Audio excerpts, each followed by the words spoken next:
ranked violinist in the state of Texas.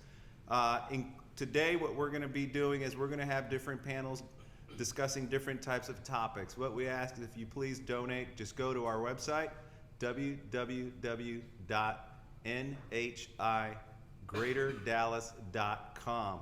You can go there, look at the LEAD button, push that button, you can look, see where you can donate. All donations are welcome, whether it's $1, $5, $25.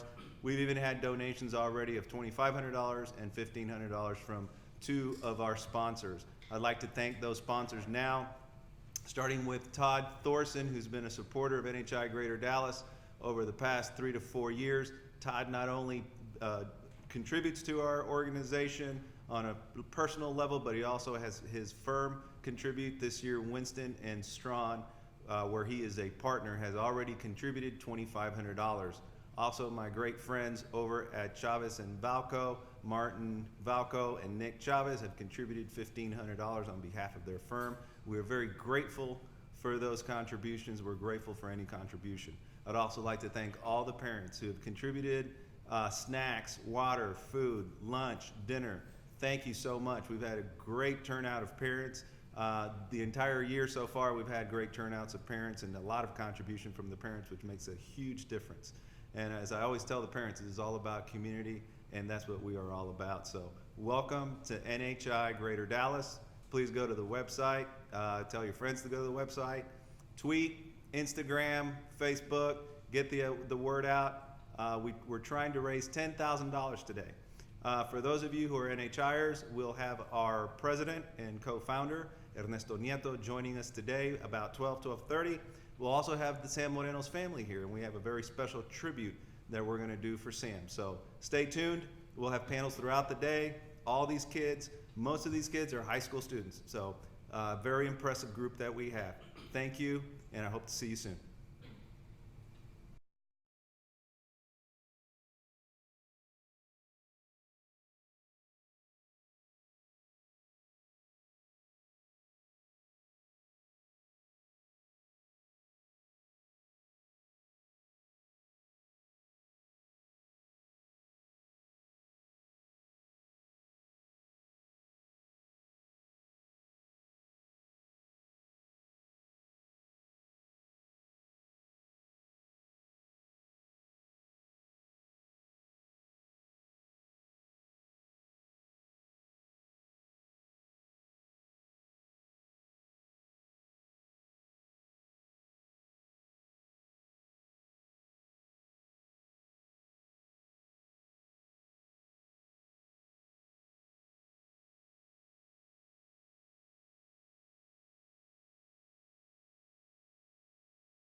Good morning, everyone. Good morning, everyone, and welcome to the third annual Sam A. Moreno Lead Talks. So we are the first panel of the day, and to start us off, we're going to present ourselves. My name is Angel Rosales. I go to the School for the Talented and Gifted at Townview, and I am a sophomore. Hello, everyone. My name is Christian Mendoza. I also attend the School for the Talented and Gifted, and I am a sophomore. My name is Anthony Salazar. I'm a freshman at Townview Business. My name is Joseph Corso. I am a 9th grader at Weiler High School. My name is Tori Watson, and I'm a 9th grader at Talented and Gifted at Townview. My name is Caitlin Coleman, and I go to the School of Talented and Gifted at Townview. My name is Andrea Nellis, and I'm a freshman at Bishop Dunn. And my name is Marco Aguirre. I'm a freshman at the School of Business at Townview. All right, so the topic for today for this panel is, the question was, in a world where there is a worldwide rise in nationalism and concepts like America First, is there any place for the concept of community or the idea of world of communities? So I'm going to let the participants take it off. Whoever wants to start, you can go ahead. Okay. Well, I found this article by Will.i.am of all people. And in this article, he brings up an interesting point. So he says, I travel the world with the Black Eyed Peas, and everywhere I go, people ask, what nationality are you? Jamaican? Haitian? I answer, I'm an American. When you ask the black guy in Brazil what nationality he is,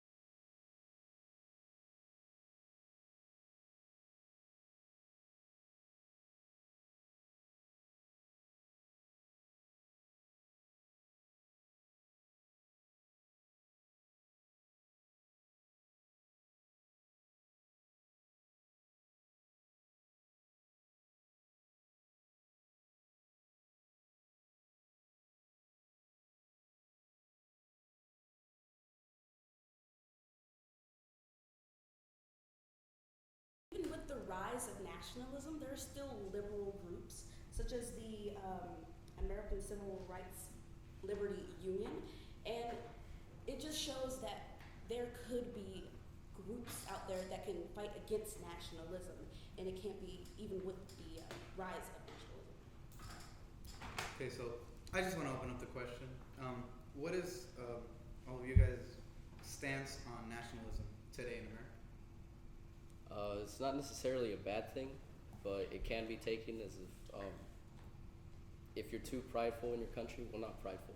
If you think that your country has priority over all others, there's no way that you can achieve a sense of community with other countries globally. When I think of nationalism, I think of that patriotic feeling you have for one's country. But even with that, if you take it too far, as he said, thinking that your country is superior over other countries, that's where nationalism goes too far. I believe nationalism it can be positive and also negative in a way. Today you see Black Lives Matter, and I think that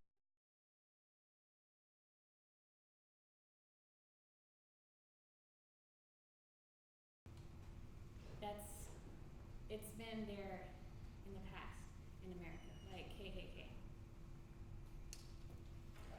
So with like we said, the rise of nationalism, do you have any examples of this in other places, such as in Europe? I know in the United Kingdom right now about Brexit, everyone there is kind of on the bridge of being in nationalism. They're supporting it. There's some who are supporting it, but most of the people in the nation aren't.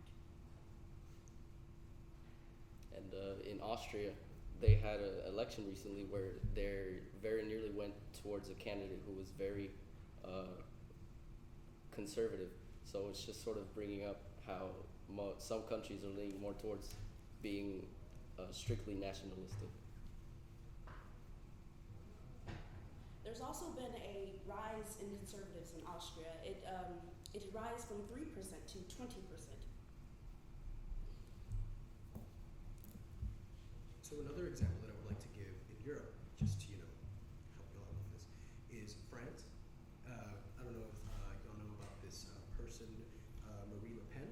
She is the conservative leader of a political party named the National Front.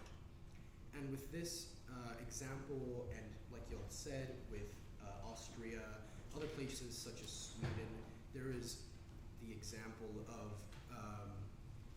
the rise not only of conservatism but nationalism in Europe because of the Syrian refugee crisis. So, do you think in something with something like the Syrian refugee crisis, do you think there should be a concept of community with that to go against the rise in nationalism, so we can stay together and work together? Whoa. On the topic of community, in Europe specifically, I feel like they have a stronger sense of that global community. Since the countries are so small and close together, everyone speaks 4 or 5 different languages.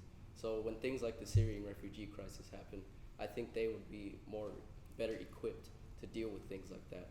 Because America, it's geographically isolated on both sides. It's 2 oceans on both sides of us. So a lot of Americans don't know anything else but America. So in that way, we have sort of an island mentality. And if we had a more broad community that reached out globally, then we wouldn't have that problem. Are there any examples that you guys have of the United States with these communities? For example, go ahead with any examples that have this concept of community that allow us to work better together, and to if you think nationalism is a bad thing, to fight against these nationalistic ideals in the United States? Well, I can go back to my example of the ACLU. It works daily and in courts and legislatures and communities to defend and preserve the individual rights and liberties of all Americans. Well, in Business Professionals of America, it is a community-based organization where it brings talented people uh, the opportunity to have better jobs in the form of business because not a lot of minorities go into the business profession.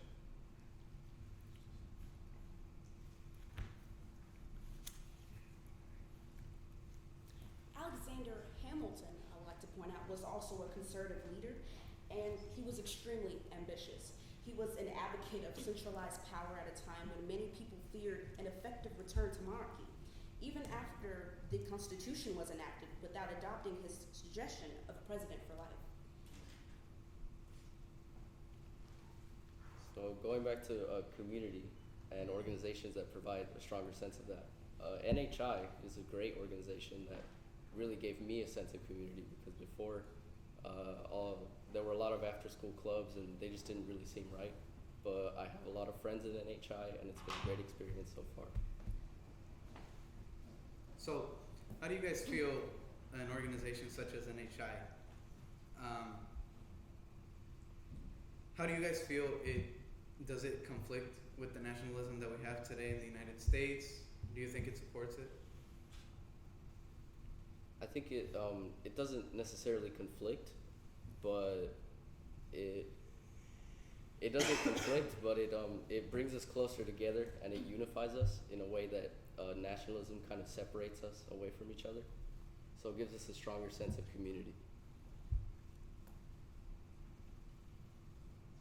I think NHI is a great example of community in our metroplex, I guess, because it gives you a voice to speak on politics and other issues in the world. It also gives you a broader topic to speak about instead of just nationalism and being only America. It gives you a new perspective on America. I think it also ties in around races. Different people come together in NHI, like Hispanics and also African Americans and white people as well.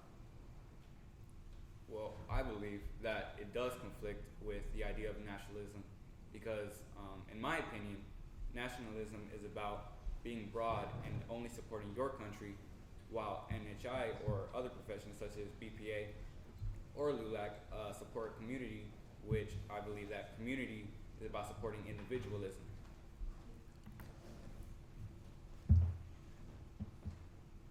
So, I think earlier, Marco brought up the point that our current president, Donald Trump, is a conservative and he sometimes promotes the nationalism with the Caucasian culture in the United States. So, do you guys feel that this conflicts with minorities living in the United States? It does, as minorities and immigrants have had themselves taken away from their homes and the places they love to see, just because Trump doesn't believe that that they don't have the right to be here. I'd like to expand on what Anthony said. I feel like America, minorities are sort of underrepresented because in other places such as Europe and Europe, since everyone's so close together, everyone speaks a bunch of languages. They're very in touch with other cultures, so they respect and admire them. But in America, it's sort of like that. If you don't speak English, you're not American. They don't really have that much respect for other cultures. And America is pictured as a place you look at when you want to create a successful government, and when you look at your president and you see that he's nationalism. Other countries would also want to be a nationalist country as well.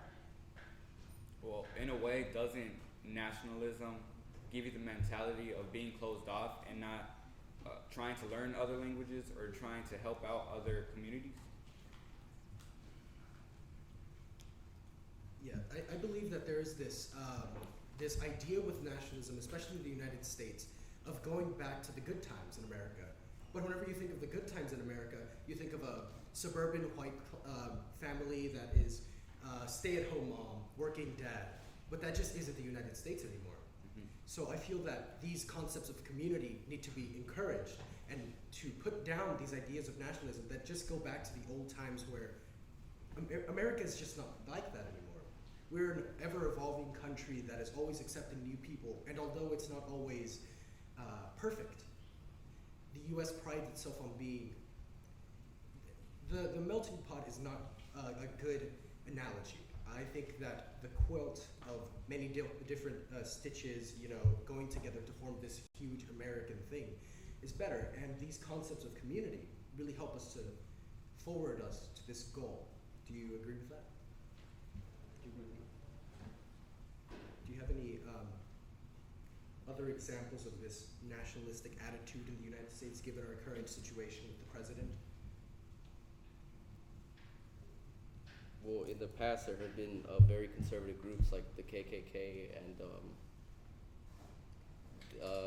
and even in other places such as Europe, the Nazis were very conservative and nationalistic groups that gave nationalism sort of a bad rap. And although nationalism isn't always a bad thing, having pride in your country and sort of trying to not be above, but sort of outdo other countries and be kind of one step ahead in the competition. It can be a good thing, especially in technological advances. But if you put your country above all others and the well-being of all others in other countries, then it can potentially be a negative thing.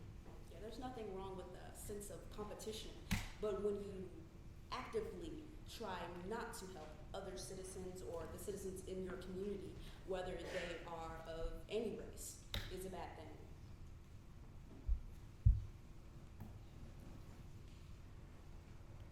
Do you think there is a difference between patriotism and nationalism?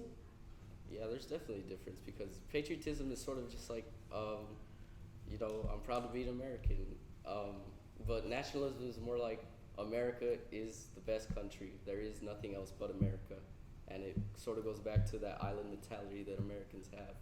Because if you're a nationalist, then you think your country is better than all others. But if you're a patriotist, you acknowledge other countries, but you just think that yours is sort of better. So do you think that although there is a rise in nationalism across the world, a sense of patriotism can be combined with this concept of community? So for NHI, for example, we acknowledge the fact, we embrace our Latino heritage, and although you don't even have to be Latino to join, but you also accept the fact in the United States that you're American, and then you're trying to advance American policy and values as to where we Latinos are better represented. Do you think that a sense of patriotism can go hand in hand with a sense of community?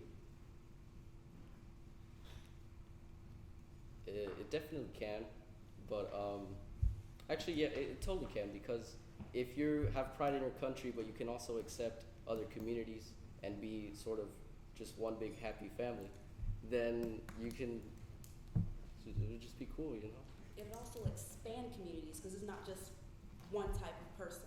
In this group, it's multiple types of people in this group. So that way it expands our horizon, the way we look at things, different perspectives. It does go together with patriotism.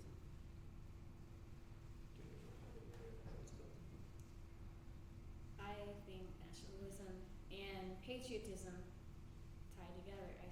I remember you saying that they don't really tie together in a way, but I still think that they do, only because of the sense of pride in both, the spirit in what they bring.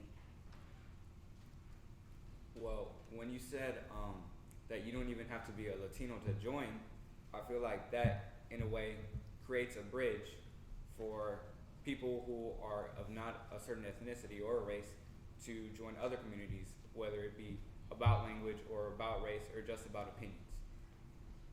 And if you want to bring America into that sort of global community sense, then we should represent America for what it really is, like part of the world, not its own separate thing. Because America does great things. They donate to other countries, they help refugees, and we should really express more that side of America and not the conservative groups that we have. So, I think somebody mentioned earlier that they are a minority, but they feel underrepresented in the United States today. So what do you guys feel are some of the steps or some of the things that we can do, not, like, I guess NHI can do to represent the Latino community, or, yeah, represent the Latino community today in the United States? Well, first you have to recognize that there is a broad Latino community and know where they are and what they do and how can we incorporate them into the United States. And to tie this all together, back in the end, by supporting these groups such as NHI, we can create a concept of community. And with this concept of community, even embracing some aspects of patriotism to be proud of one's country, we can fight against the sense of nationalism, which is ever expanding in places such as Europe or in the United States. And to be able to do this, we can effectively create a sense of community, not only as community like in a small sense, but in the world as a whole. So we can be united with our differences and not separated by the differences themselves. We can be together and embrace our differences and say that it's a good thing, and reject these ideas of nationalism that are always saying there's one group that is better than the rest.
We're back, so I'd like to introduce you guys to a couple of my friends who were just in the previous panel. You want to introduce yourself? What school you go to? Sure thing. My name is Angel Rosales. I'm a sophomore at TAG.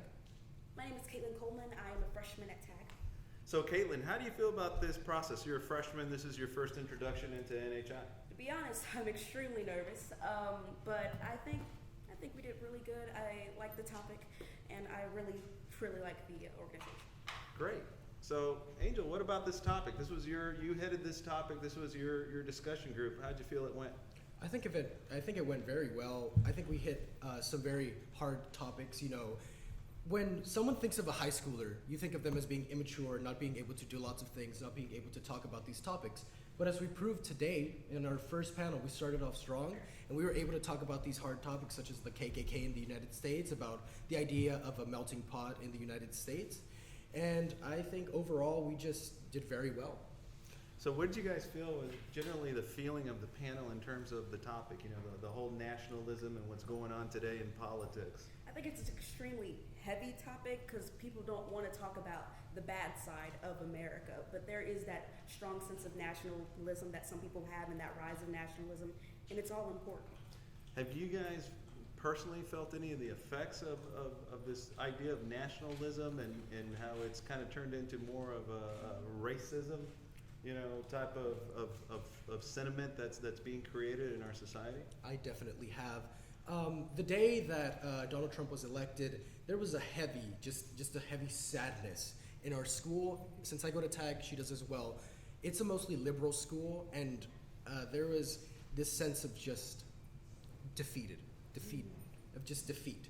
And after this, I had a realization that there are some people in the United States who would rather see me pick up everything that I ever had in this country, even though I was born here, a US citizen, that they would rather have me pick up my roots and get out of this country than to stay in this country and be a successful part of it and to contribute to it. And that definitely hit me hard, thinking of how there's some people who just rather see me leave, but there is always work to be done, and definitely with this election of the president, I think there's so much to be done towards achieving a goal of unity in the United States. Fantastic. Well, guys, this is why you're here. We're developing you as the future leaders, and you guys have a voice. You know you have a voice starting now. You can make a difference. So if you guys are impressed with these kids, we've got freshmen, we've got a sophomore. We also have some juniors and seniors that are participating today. Please contribute. Any $1, $5, $25 contribution is greatly appreciated. If you can give $50, if you can give $100, that's fantastic. And we'll talk in the next segment a little bit about some of the expenses that a region has to undertake in order to be able to help these kids develop and polish them into bright young leaders of tomorrow. So thank you for tuning in. We're ready now for our second panel.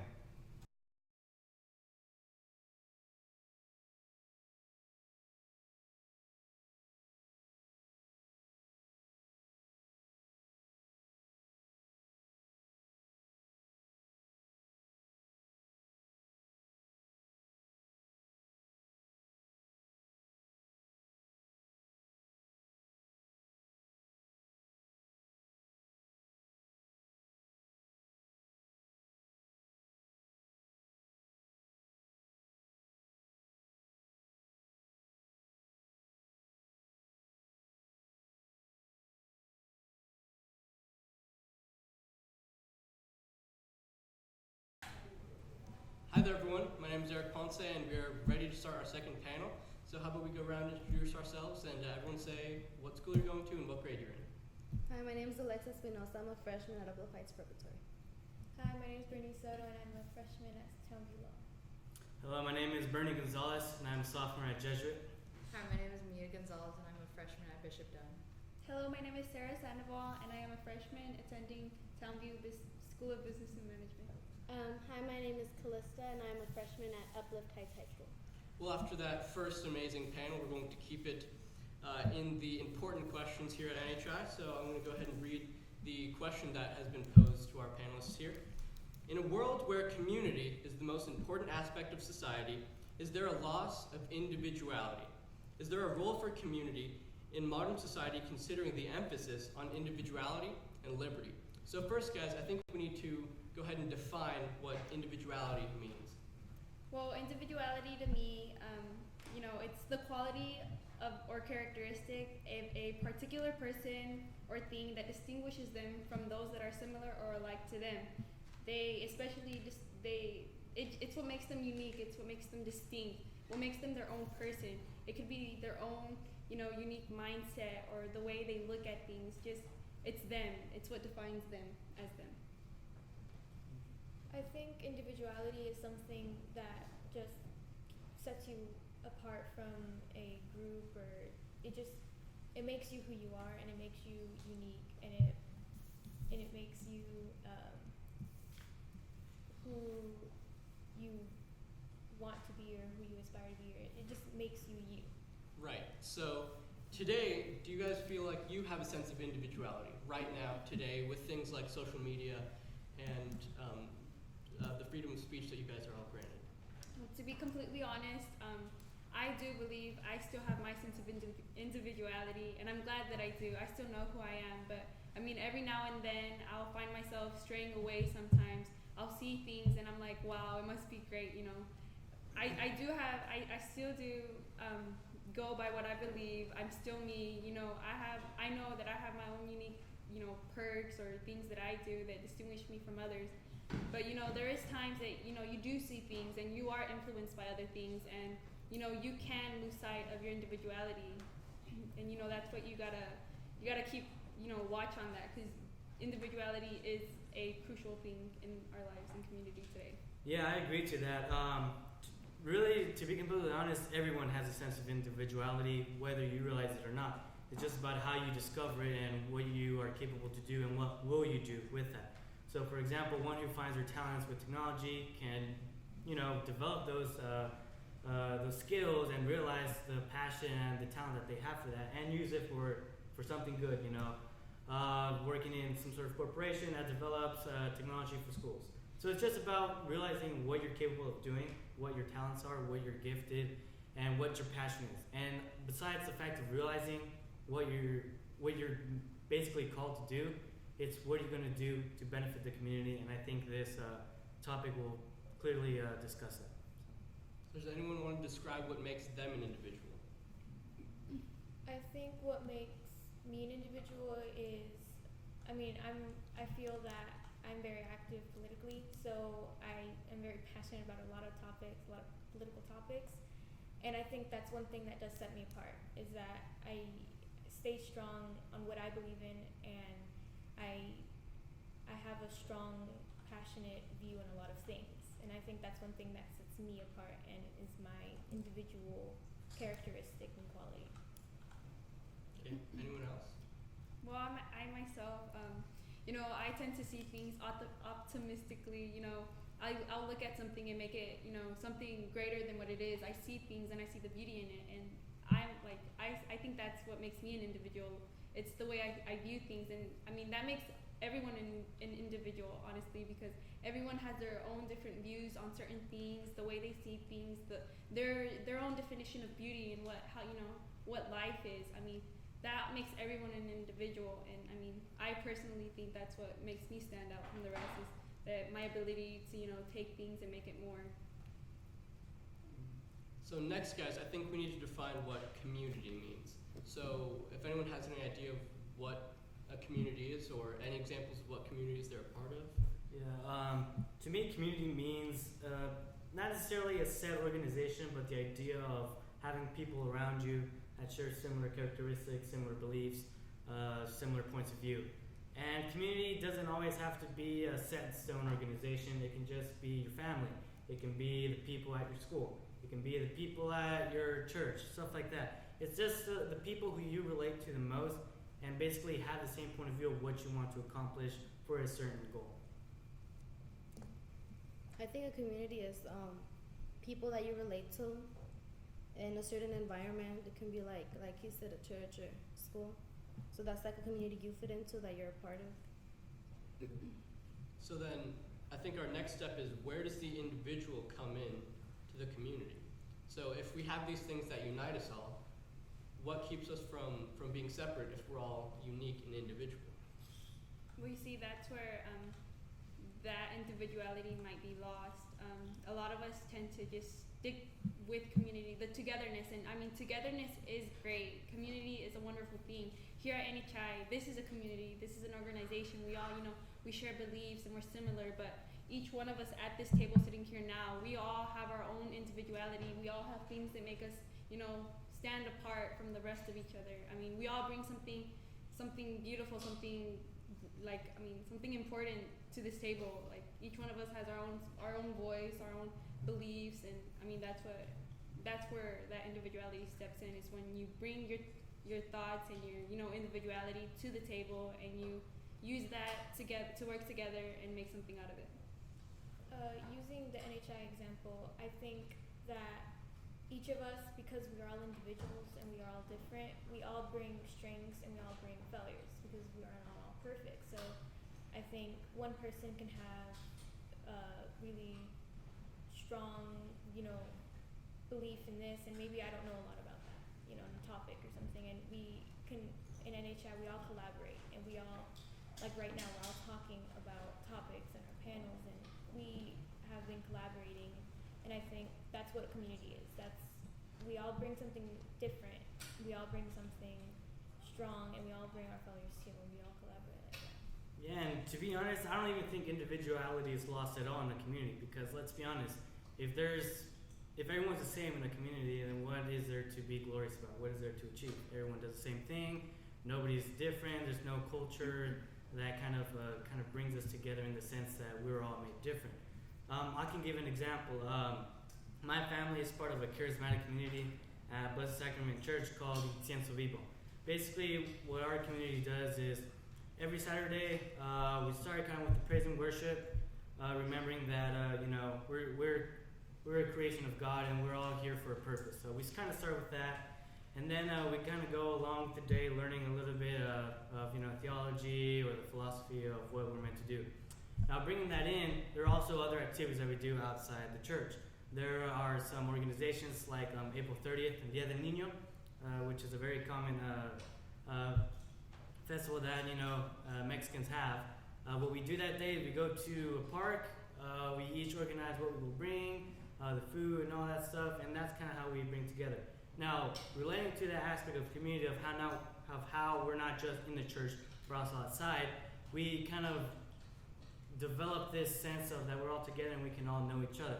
So for example, my dad is a chef. He's been working for about 20 years in a retirement home as a executive chef manager.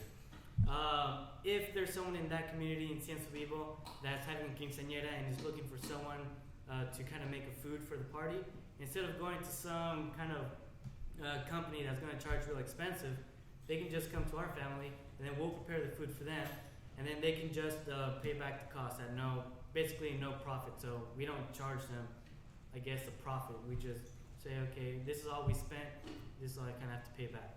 If someone's cars break down, there's several families there that have specialties in mechanics and engineering. And if there's something wrong, instead of going to maybe like AutoZone or O'Reilly, where they may charge more than that personal friend, then we can just go to them. And that's how the individuality helps each other out. Because even though we're not all chefs, we're not all mechanics, we're not all construction workers, they can help each other out in that specific need that we have. And that's where community comes in. Because if everything's just perfect, then what is there a need for community? Because I think community is the sense of, if something goes wrong, at least I know there's going to be someone to help me. And that's kind of an example that I would give for individuality not being lost, but instead of helping a community grow. I agree with what you're saying about how everyone, has their part, they play their role, they bring something to their community that makes them stand out, that makes them an individual.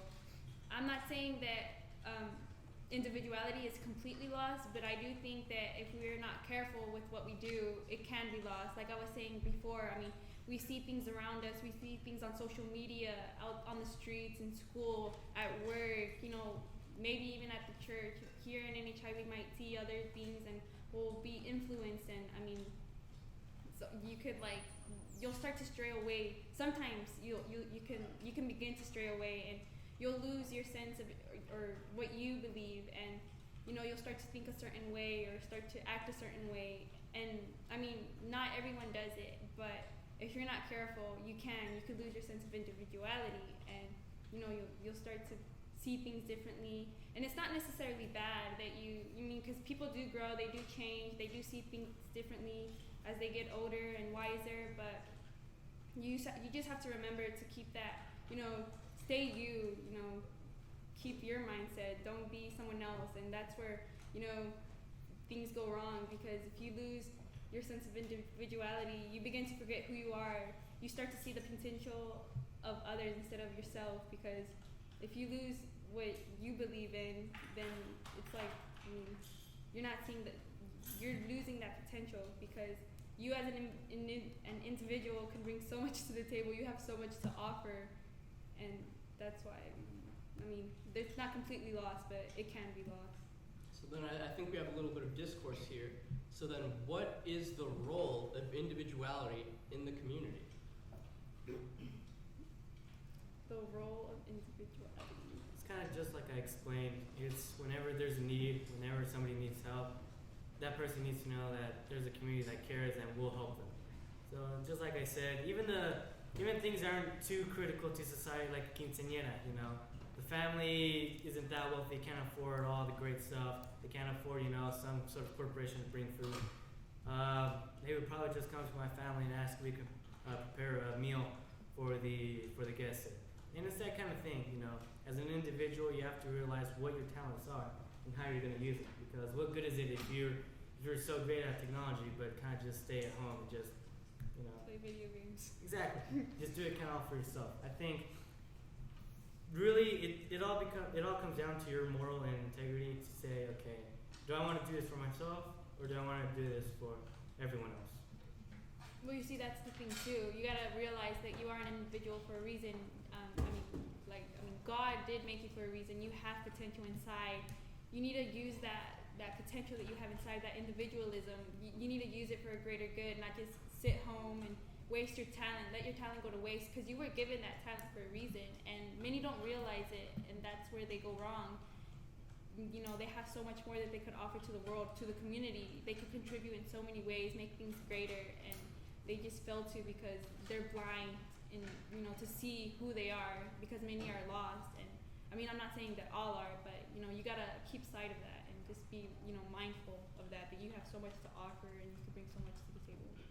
And I think that being part of a community can help bring out a person's individuality, because they can learn things about themselves that they don't even know is there, things that they can help make their community better, which makes them an individual person.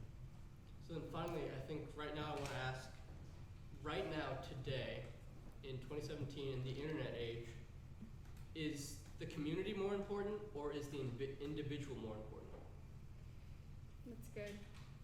I mean, in my opinion, with social media involved, I think that's where we're straying to. We're starting to lose that individualism that we each have and that should be valued. And we're seeing these things on social media, and we're like, wow, like that's the thing.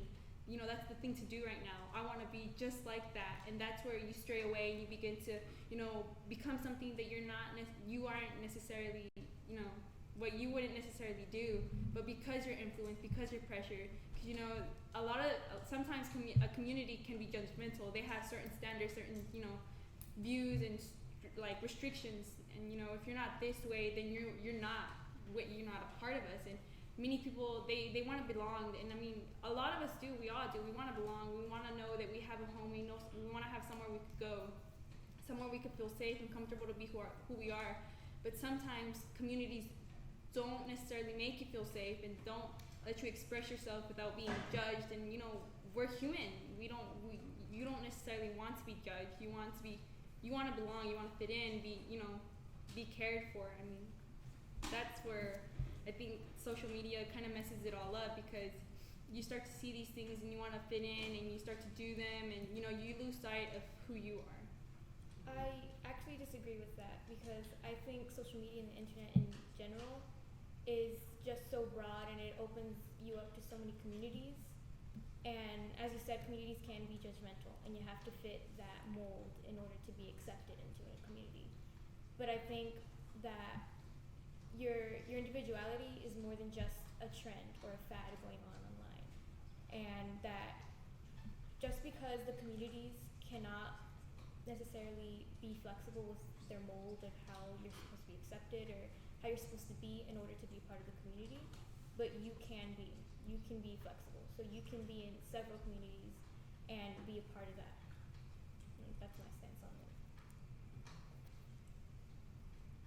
So you keep saying that community changes an individual, but that doesn't necessarily have to be a bad thing. So like maybe somebody has a drug problem or something, and they join this community where they're against that, and they help them change for the good. So it doesn't always have to be bad. It can always be like a good change. Well, no, and you're right. It's not always bad.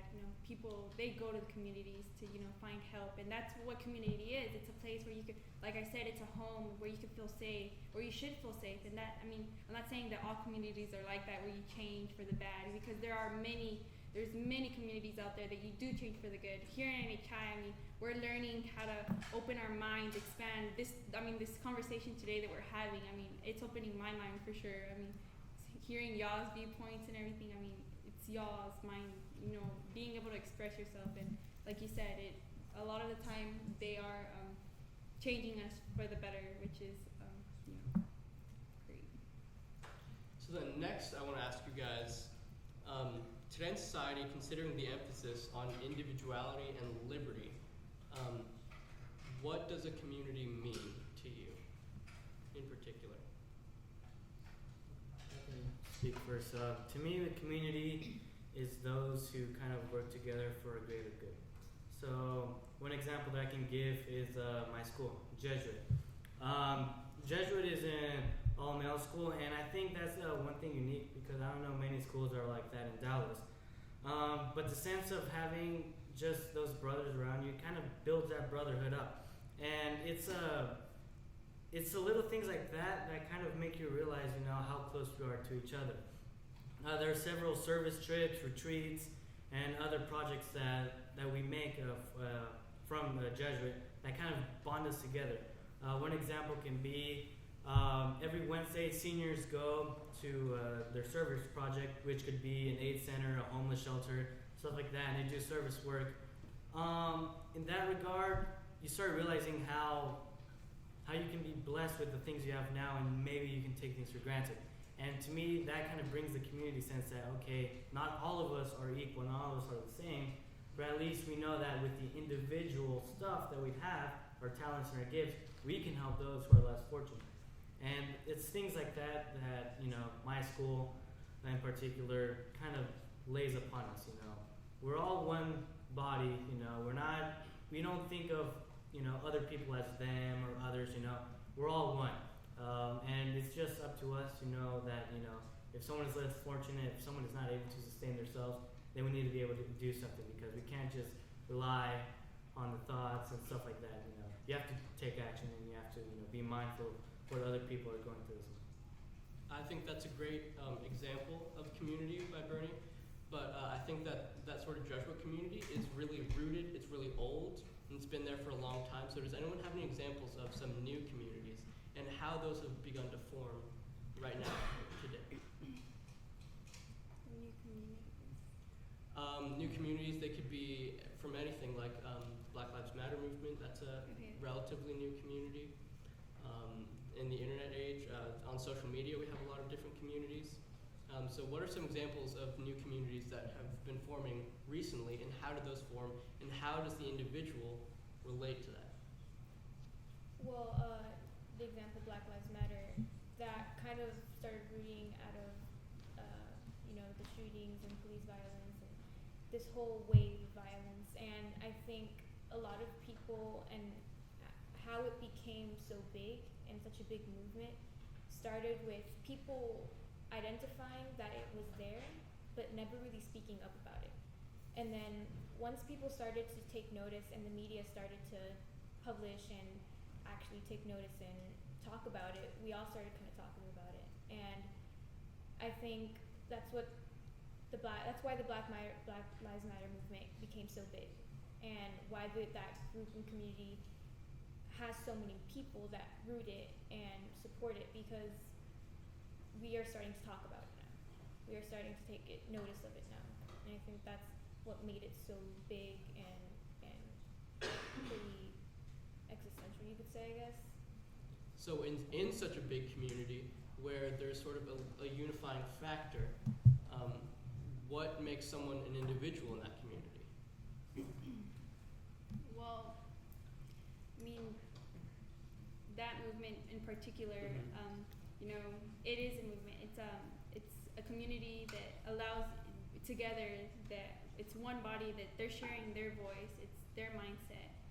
And the way individuality plays in it is, we all come from our own backgrounds. Yeah, we might be all of the same race, or, whatever it might be that we have in common, but we still have our own story. We all didn't come from the same town, maybe the same home. We don't all come, we don't all have the same family.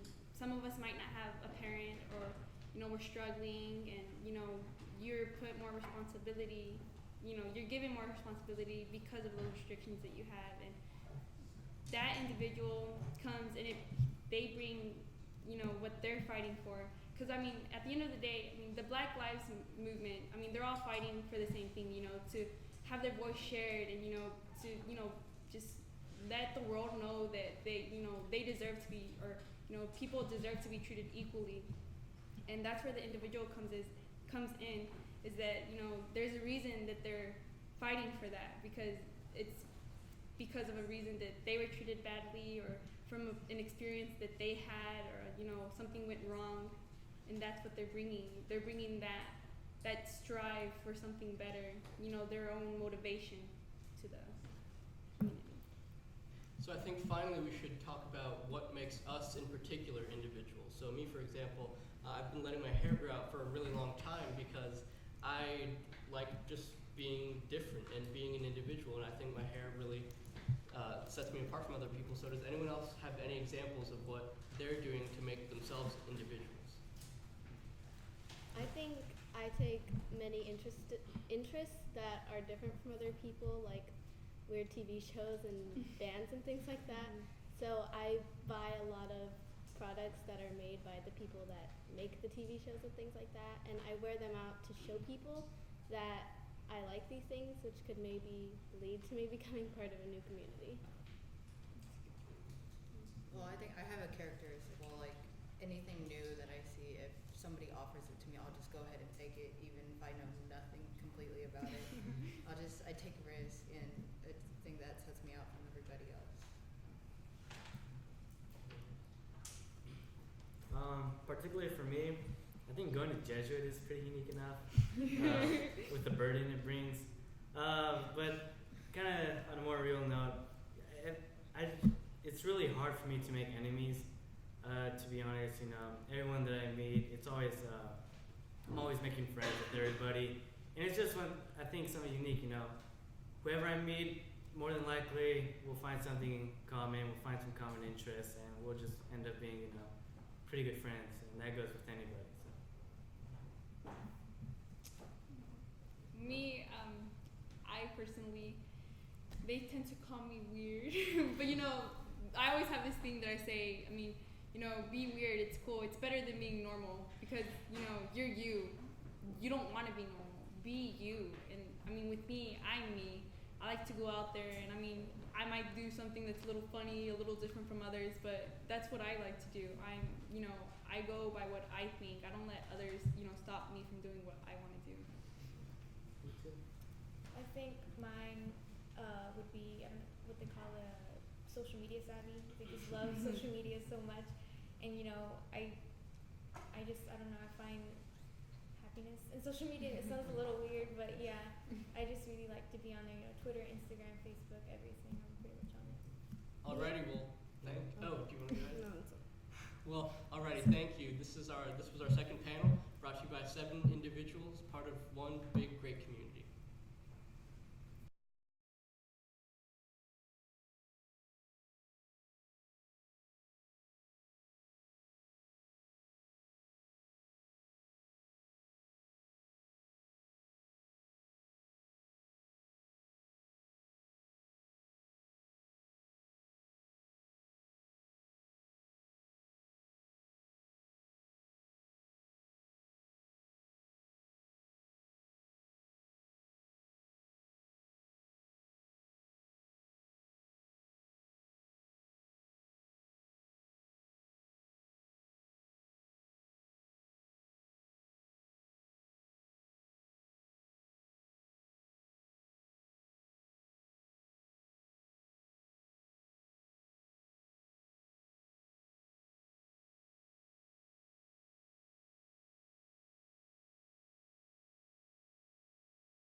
All right, welcome back. We've added some folks to our panel. I'd like to introduce you to your official host for the day, Isabella Rodriguez. Hello. Isabella, you've been working with us for 3 years now as our host. Yes. So how old were you when you first started? Let's see, I was 10 when I first started, so I'm 13 now. Wow. And I've also got our other project administrator here in NHI Greater Dallas, Erendira Dominguez. Good morning, Ere. Good morning. So Ere, you've already graduated from UTD, Yes.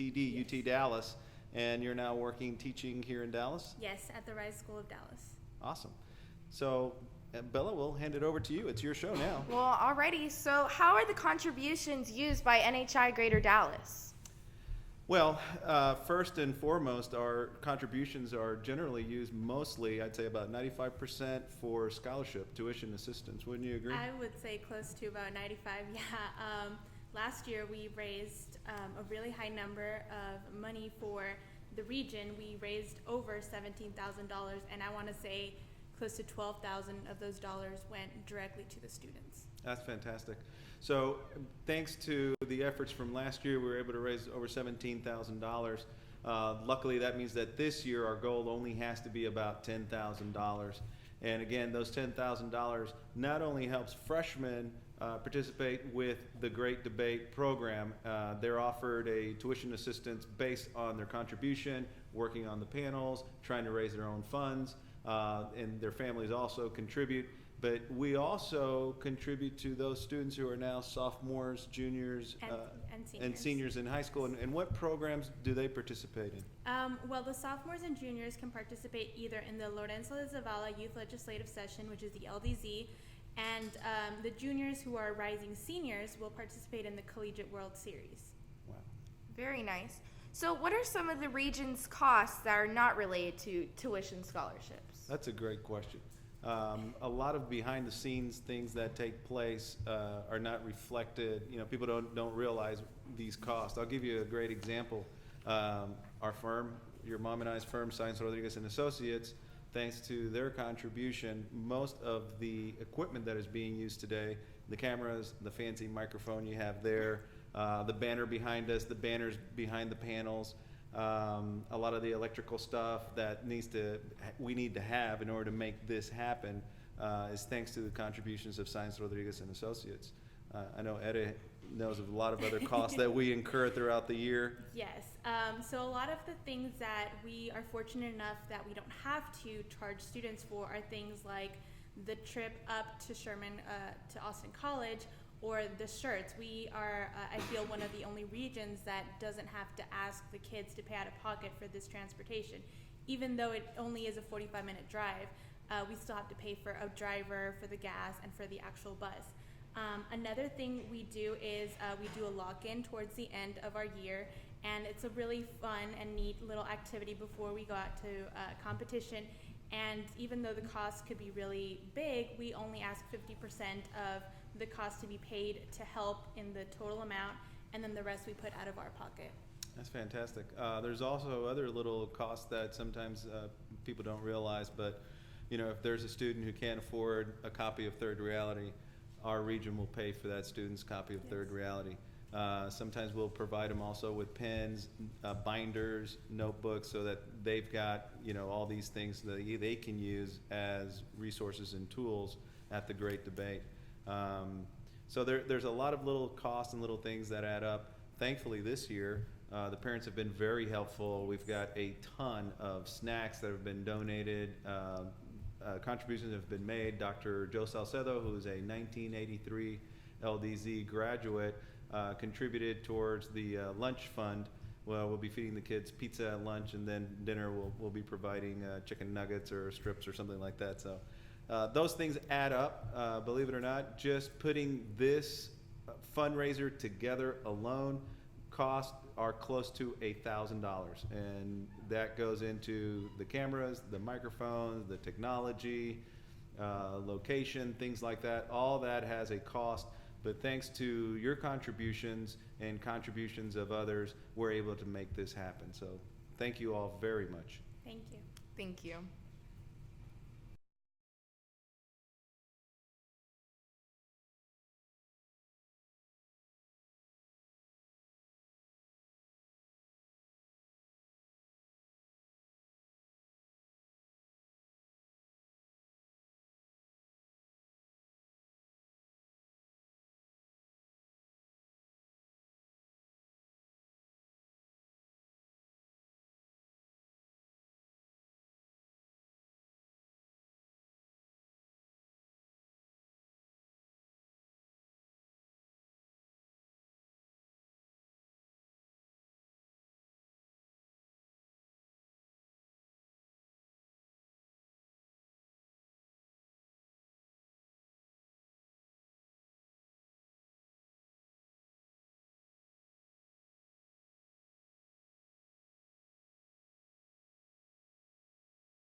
Hi, this is the third panel. We're going to start with introducing ourselves with this gentleman over here.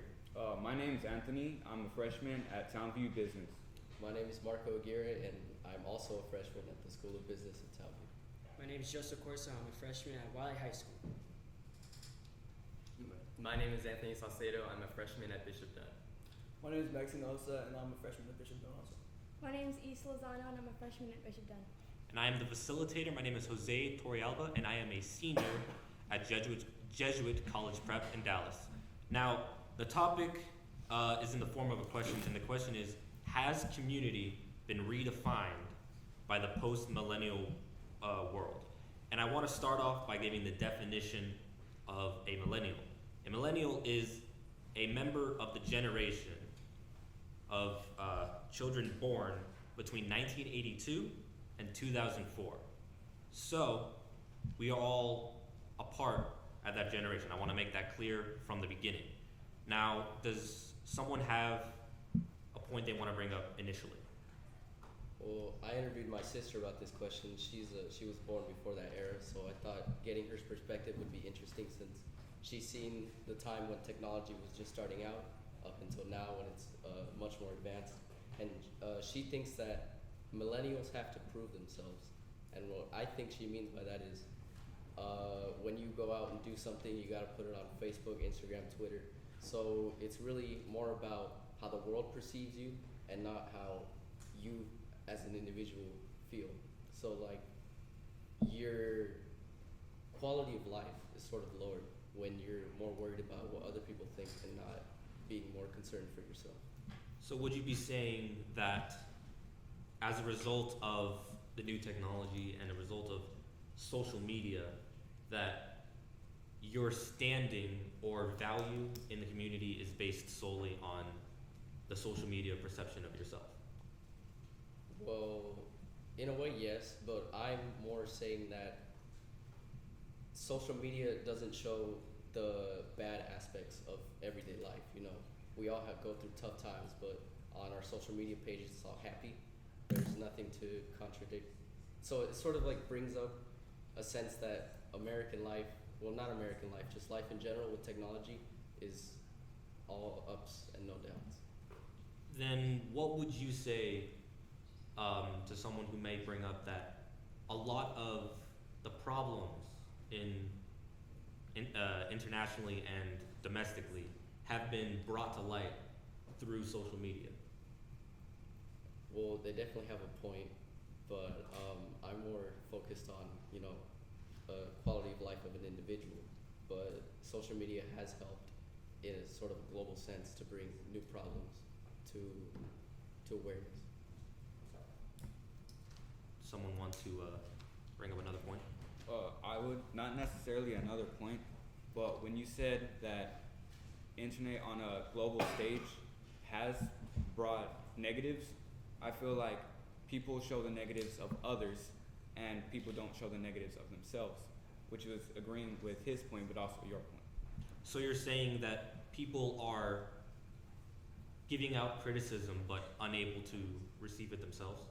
Not necessarily unable to, but just not willing to. An interesting point related to that is a lot of the older generations will criticize the millennial generation as being entitled or self-centered or superficial.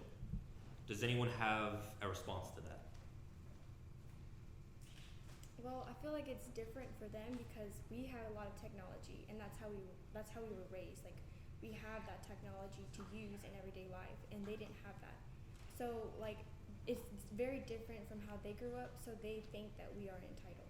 So you're saying that their perception of the millennial generation is them falsely judging our community based on the standards of communication in their community.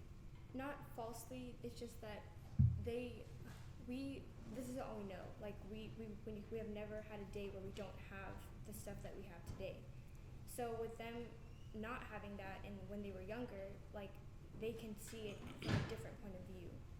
Which is why they've lived longer, so they've seen like how we differ from them when they were that age.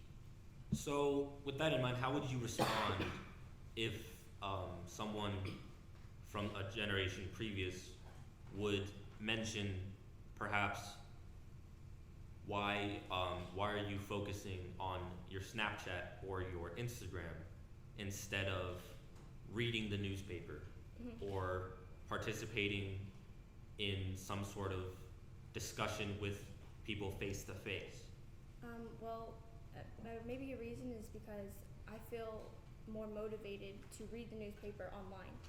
Like, if I have to read it in like literal form, then I probably won't read it because it's just not how I was introduced to the newspaper or to news. I'd rather watch it. I'd rather read it on my phone or something, and then I'd be educated about it. Whereas they would want to read about it in the real newspaper. So, is there any sort of difference in how someone gathers information in a physical text as opposed to digitally? Well, I feel they're both the same. It's just different medias. So there's no change in retention or absorbing and remembering. You don't think that it changes? I think for our generation, we absorb it through our phones. And for older generations, they absorb it in different ways, like by reading the newspaper. And those are both equal? Yes. You think? Yes. Okay. Do you have another point to bring up? So I'd like to go back to the communication topic. We're face to face. You can do face to face easily today, but you can also do it on your phone face to face. You can do it on your phone, talking to a person in your city, community, but you can also expand that throughout the world. So opinions, topics, everything, stories can be heard on your phone everywhere. So that also helps to the face to face. More opinions are heard and more topics. So what does that mean for community? It expands your knowledge on what other people like. You might not be going through the situations they are, so you become more aware of their scenarios, their everyday life, and you can make an opinion based on those. So the question is asking if community has been redefined by all of these advances in technology and communications. So I was hoping maybe you could perhaps shed some light on if and how it has been redefined. Well, technology has taken over everything because now we can go up to people and communicate with them face to face, and we can actually bond with them, and we can build like a family together. So technology can do that, but you're doing it on phones and they can lie to you, or you never know what their true word is, if you can believe in them or not. So community has been perhaps lessened, you say, by the post-millennial world. Yes. Okay. Does anyone refute or agree? I think it depends on the situation. Like, for example, let's say in the previous panel, someone mentioned like being an alcoholic or something, and they can go somewhere or they can go online and find a place that will support them.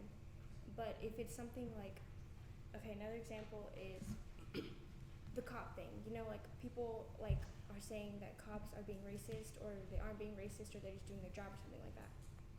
Okay, that can divide a community. But depending on your point, like what you believe in, that can like there will be two communities created from that one issue. So you're saying that as a result of all of this, communities are becoming more polarized, more one idea per community, one idea per community. Does anyone feel that that is not the case? I'd like to expand on that by going back to the older generation. So out of the world's 7 billion people, 6 billion have access to mobile phones, but only 4.5 billion have access to working toilets. So it sort of segregates community between the haves and the have-nots. So cell phones and other technologies like them have been placed above basic necessities like running water and toiletries. So in the post-millennial world, the community of the quality of life is lessened as a result of these new technologies. Yes, but only if you do not have those technologies. So if you have them, then you're sort of part of the higher up end of the community. Like, it's two extremes of the spectrum. But you just said that 6 billion billion out of 7 billion have cell phones. So on a grand scale, the more people have them than don't, and so the people who don't would probably be in reach of one pretty easily, right? So then, I believe what the point you're bringing up is saying is that perhaps in this post-millennial world, the community's needs are prioritized less than the need for constant communication. Yeah. Because that's another thing that the millennial generation has been criticized of being as a generation of self-gratification. And what that means is they believe that our generation can only find happiness and confirmation in instant feelings. They bring up examples of the feeling of getting a text from someone instantly, instant gratification, or the number of likes on your Instagram, the number of replies on your Snapchat story, the number of retweets on your tweet. A lot of that they see are forms of enabling a need of instant gratification. So I would like to ask this side if they believe that to be true. Yeah, I would say that's true. I would say like our community nowadays, like we have to, like our own happiness and our own gratification is based on what others think. So like if we post something and it doesn't get enough likes, we're like, oh, we look back on that, we're like, oh, that wasn't such a good thing. But like if it gets a lot of likes and a lot of comments and people are like, oh, that's really cool, then we're like, oh yeah, I really enjoy that myself too.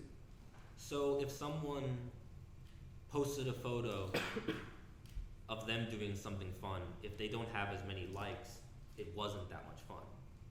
Yeah, for some people they think that way. Would you say that's closer to the majority of the millennial generation, or not? I would say it's the majority. The majority. For me, my instance is while I do tend to post on social media about what I'm doing that day or what fun thing happened to me, I don't rely on that gratification. I would text my grandma, and her being proud of me for getting 100 on the test would give me perfect. So it's what you see that's what you're judging on. You don't see private conversations, you don't see anything that we're not showing. So that's how you get that opinion based, and it's not 100% true. Would someone agree or perhaps disagree with the statement that as a result of the ability to create your own identity for people to see, and you can pick and choose what they see, does that create a more perfect community, or does it dilute the integrity of the community somewhat? I think it does both. So by creating a profile, we choose what they see. We choose what they want to hear about us. They can see what we like, what we don't like, but it's all because what we show. So that in a way dilutes our way of life, because when you see us in real life, when you have a conversation, you know that we're not all perfect, and there's always that kind of downside to it, but that you don't see on social media. So it does both. I definitely agree with what he's saying, because I think it's more what you don't see on public pages that really defines a person. So if a person's gone through, like maybe one of their relatives had a bout with cancer, but they wouldn't necessarily post about something like that, because it's sort of a very negative thing, and they probably don't want all that attention because they're going through a really tough time. So it's the things that you don't see on social media that kind of define who you are. So what I'm hearing is that in the post-millennial world, community has been redefined into a two-tiered system. The first being the smokescreen of the online profile, your social media. The things that other generations will call superficial. And then below that is the private conversations and interactions still using technology, but not broadcasted for the world to see. Does anyone disagree with that characterization? Then what I'd like to talk about next is what you guys think will happen in the future. I'm 18. I've almost picked my college. I'm in my last few months before I move on to something wildly different from high school.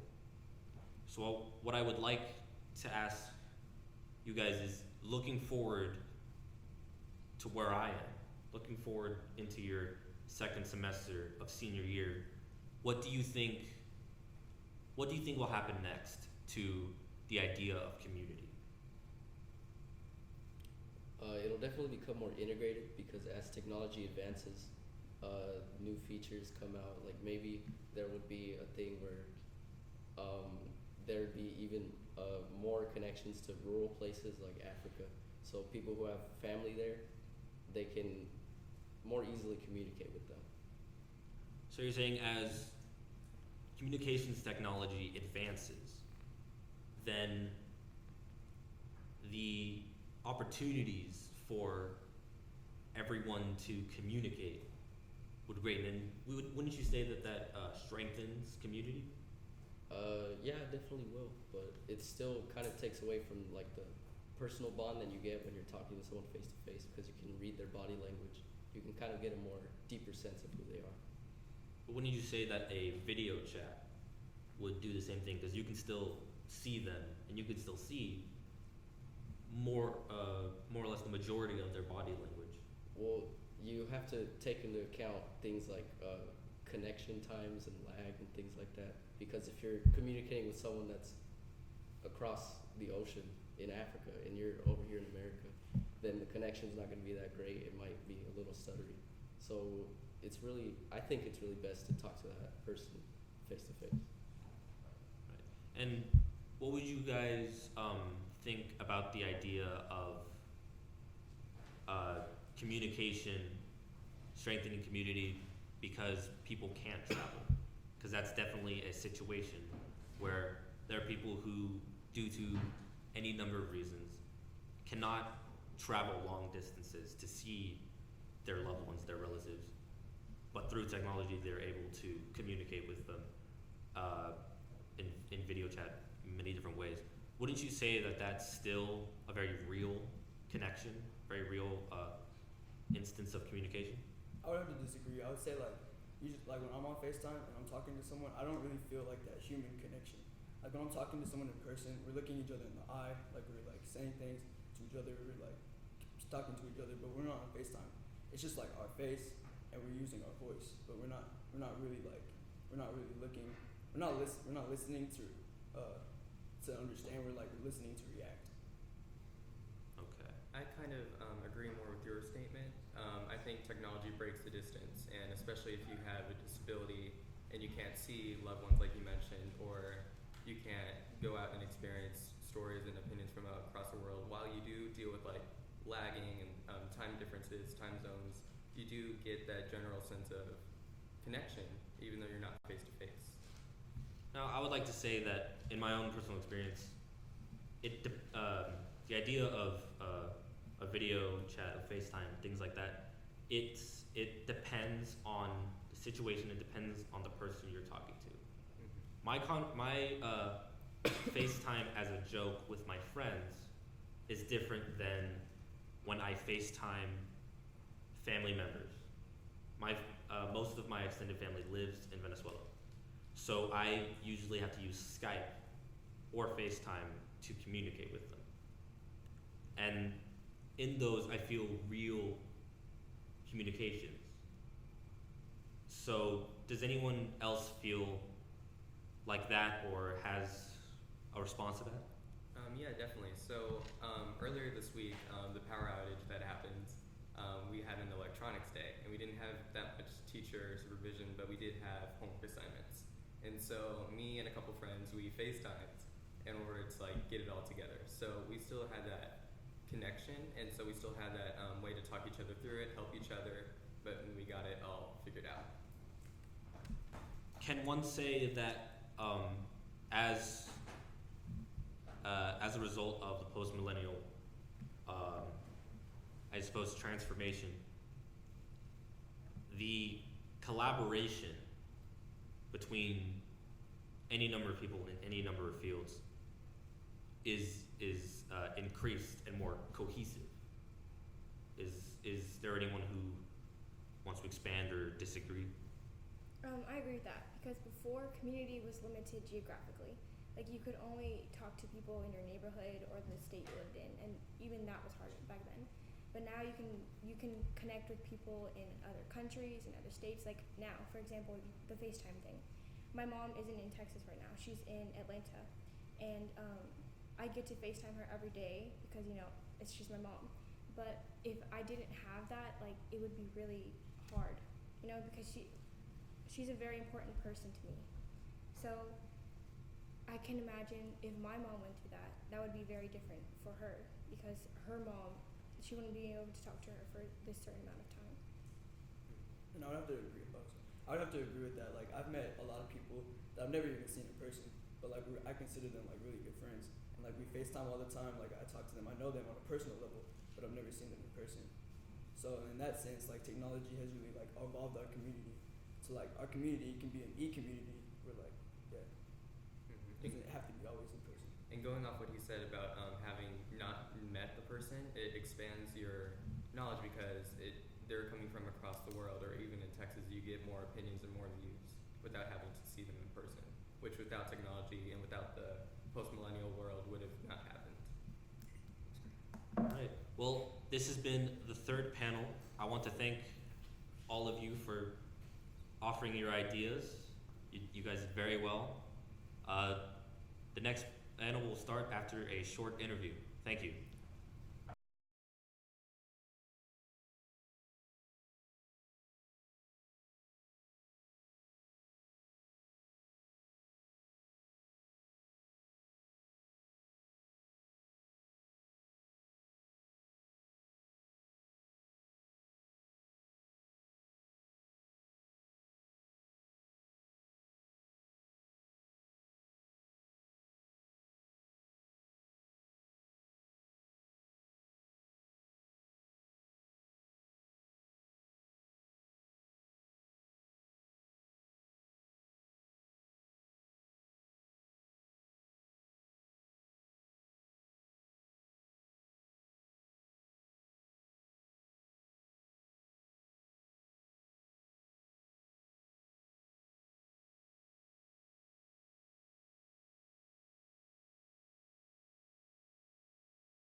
And we're back. So I have two people from our second panel.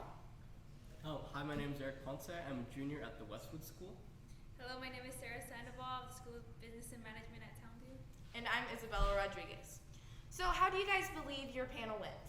I think our panel went amazing. We had some amazing discussion about what makes us individuals and how we fit into the community. I think that's a very important topic that needs to be discussed today, especially considering all the great things we have now like social media, where it's easy to either be an individual or be a part of a community.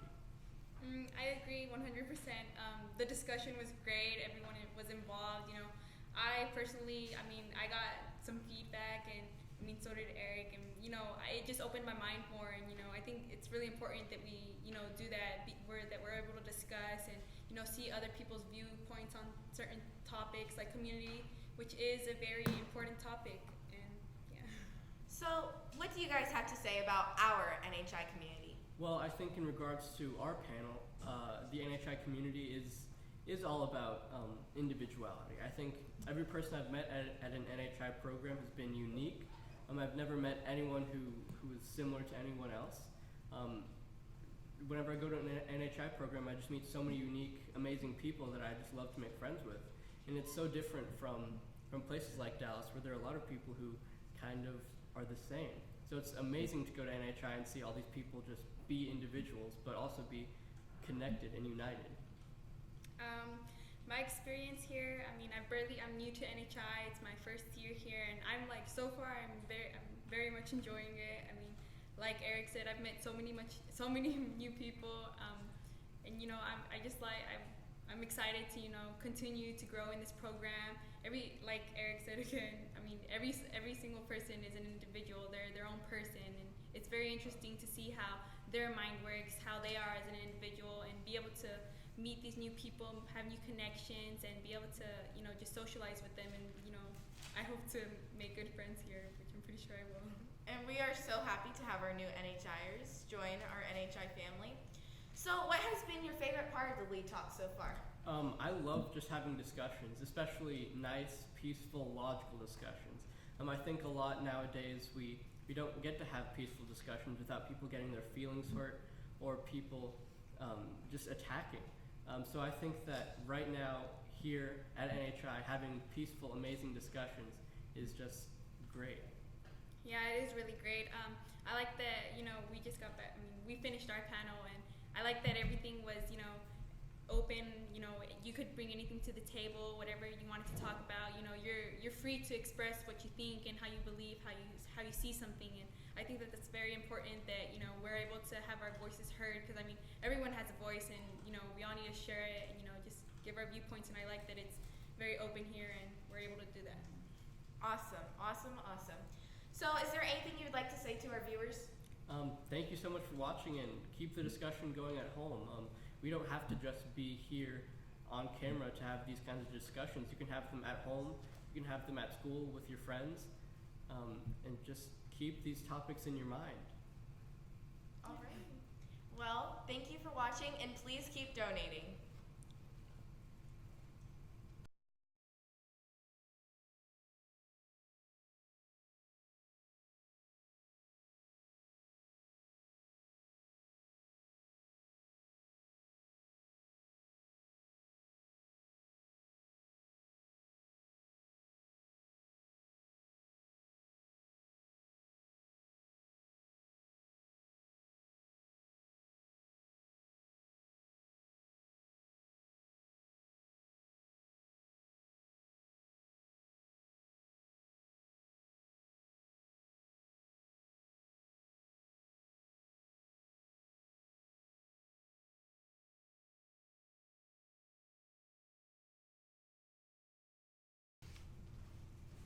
Good morning to all our viewers. I would like to start off by saying thank you very much for you watching us and for all your donations. And today we're going to be talking about a serious and impactful idea. And we're going to be start off by saying and presenting each other. My name is Francisco Rios. I am a sophomore at International Leadership of Texas. My name is Leslie Campion, and I attend the JBS Law Magnet at Townview. I'm a freshman. My name is Damiana De La Paz, and I also attend the JVS Law Magnet at Townview, and I am a freshman. My name is Anthony Salcedo. I'm a freshman at Bishop Dunn. My name is Maxine Elsa, and I'm a freshman at Bishop Dunn. My name is Joseph Corso. I'm a freshman at Wiley High School. Hello, my name is Sarah Sandoval, and I'm a freshman in the School of Business and Management at Townview. Thank to our sponsor, Surlaw. And so the theme today is education, and in particular we're going to be talking about public education. And the question is it time to end public education? Is Betsy DeVos, our Secretary of Education's policies leading to the end of public education? As we know, are charter schools the answer to replacing public education? So let's start off by saying, what is public education, and who really is Betsy DeVos? I think public education is just an opportunity for students to be able to grasp information and better themselves and simply just be successful in life, and at a free cost. And I think it's really important to keep on with public education, just because so many students rely on it, and it benefits our country. Not only I want to implement the fact that it really does not only benefit one person, but the country as a whole. I agree. Public education is something very important, very vital to, our education as being kids, all freshmen except for, of course, you. I attend public education. I've attended it my whole life, and I believe it's very important for our community, and because like you said, so many people rely on it. You know, the ability to be able for our parents to be able to send us to school at a free cost. You know, at a local area it's very important. So before we continue, how about each of you share your views on your type of education that you attend, and how is it different from public education? I attend a public magnet school, and it's just I've also attended private for 9 years of my life, and to me, public education has really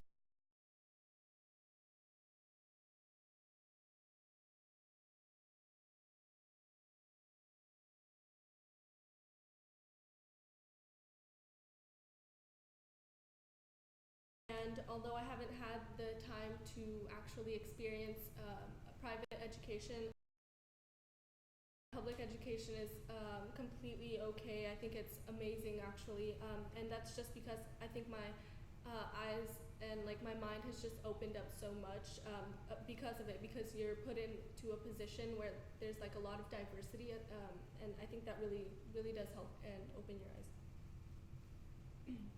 Like I said before, I've spent my whole life in the public education system.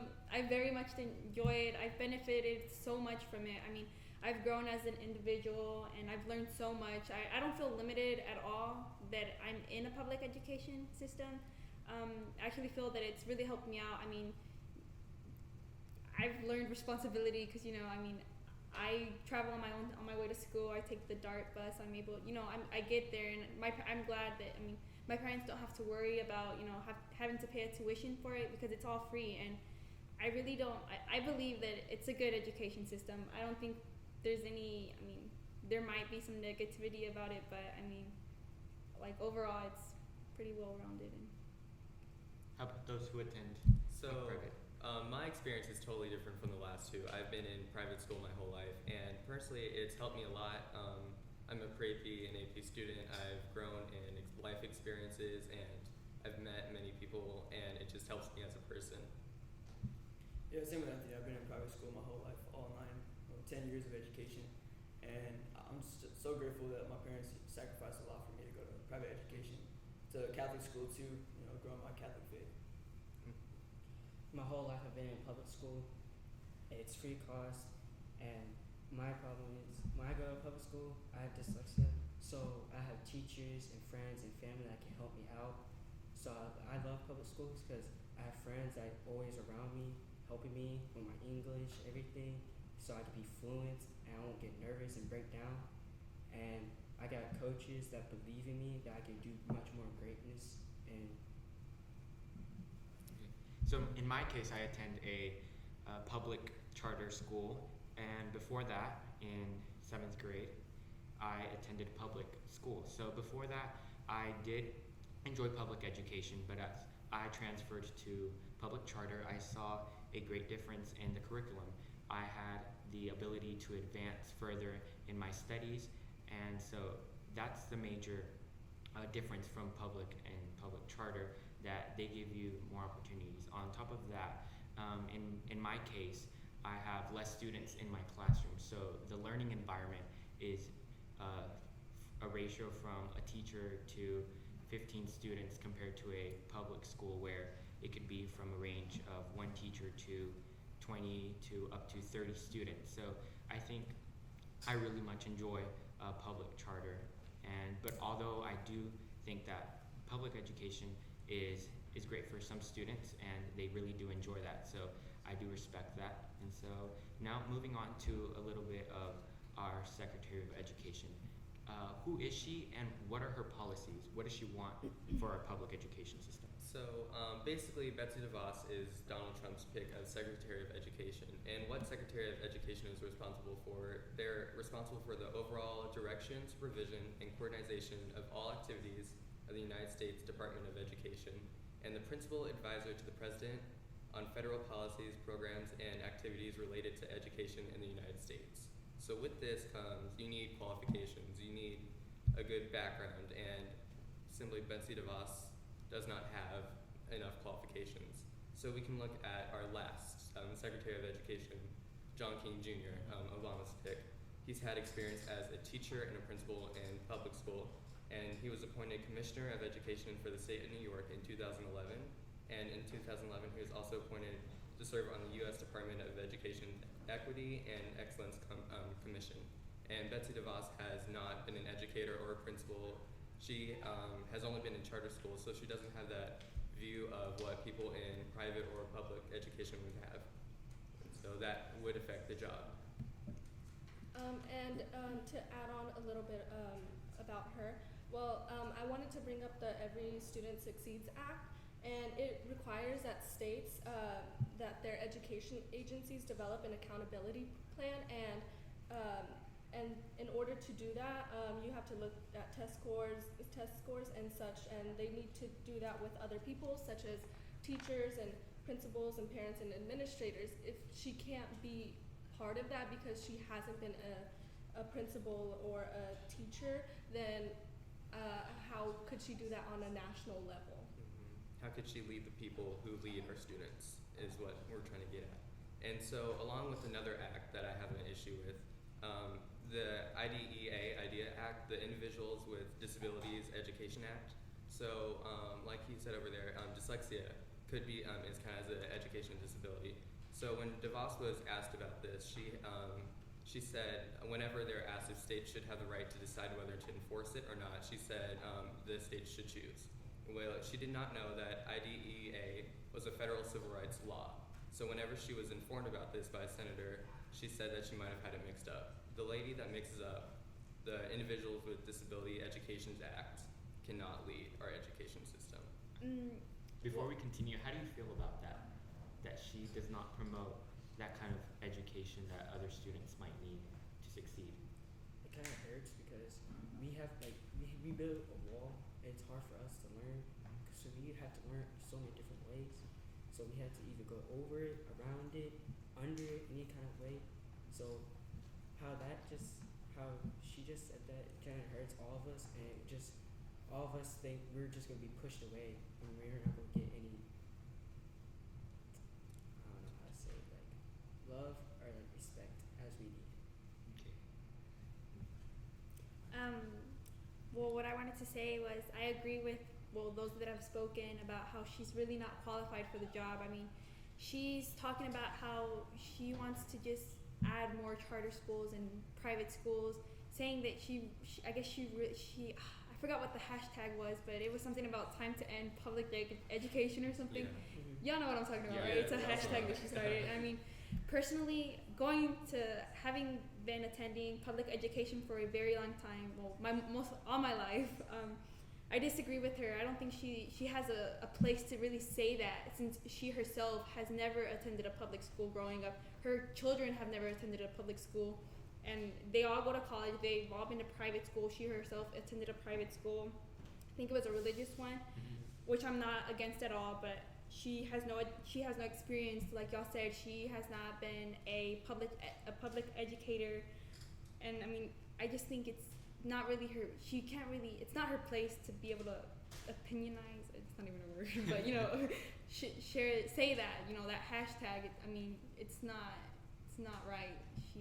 And piggybacking on what she just said, when DeVos was asked if she believes that all schools that receive public federal funds, traditional public school, public charter, and private schools, should be held to the same standards, she refused to agree.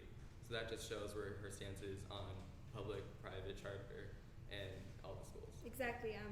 In a public, she refused to agree, like you said.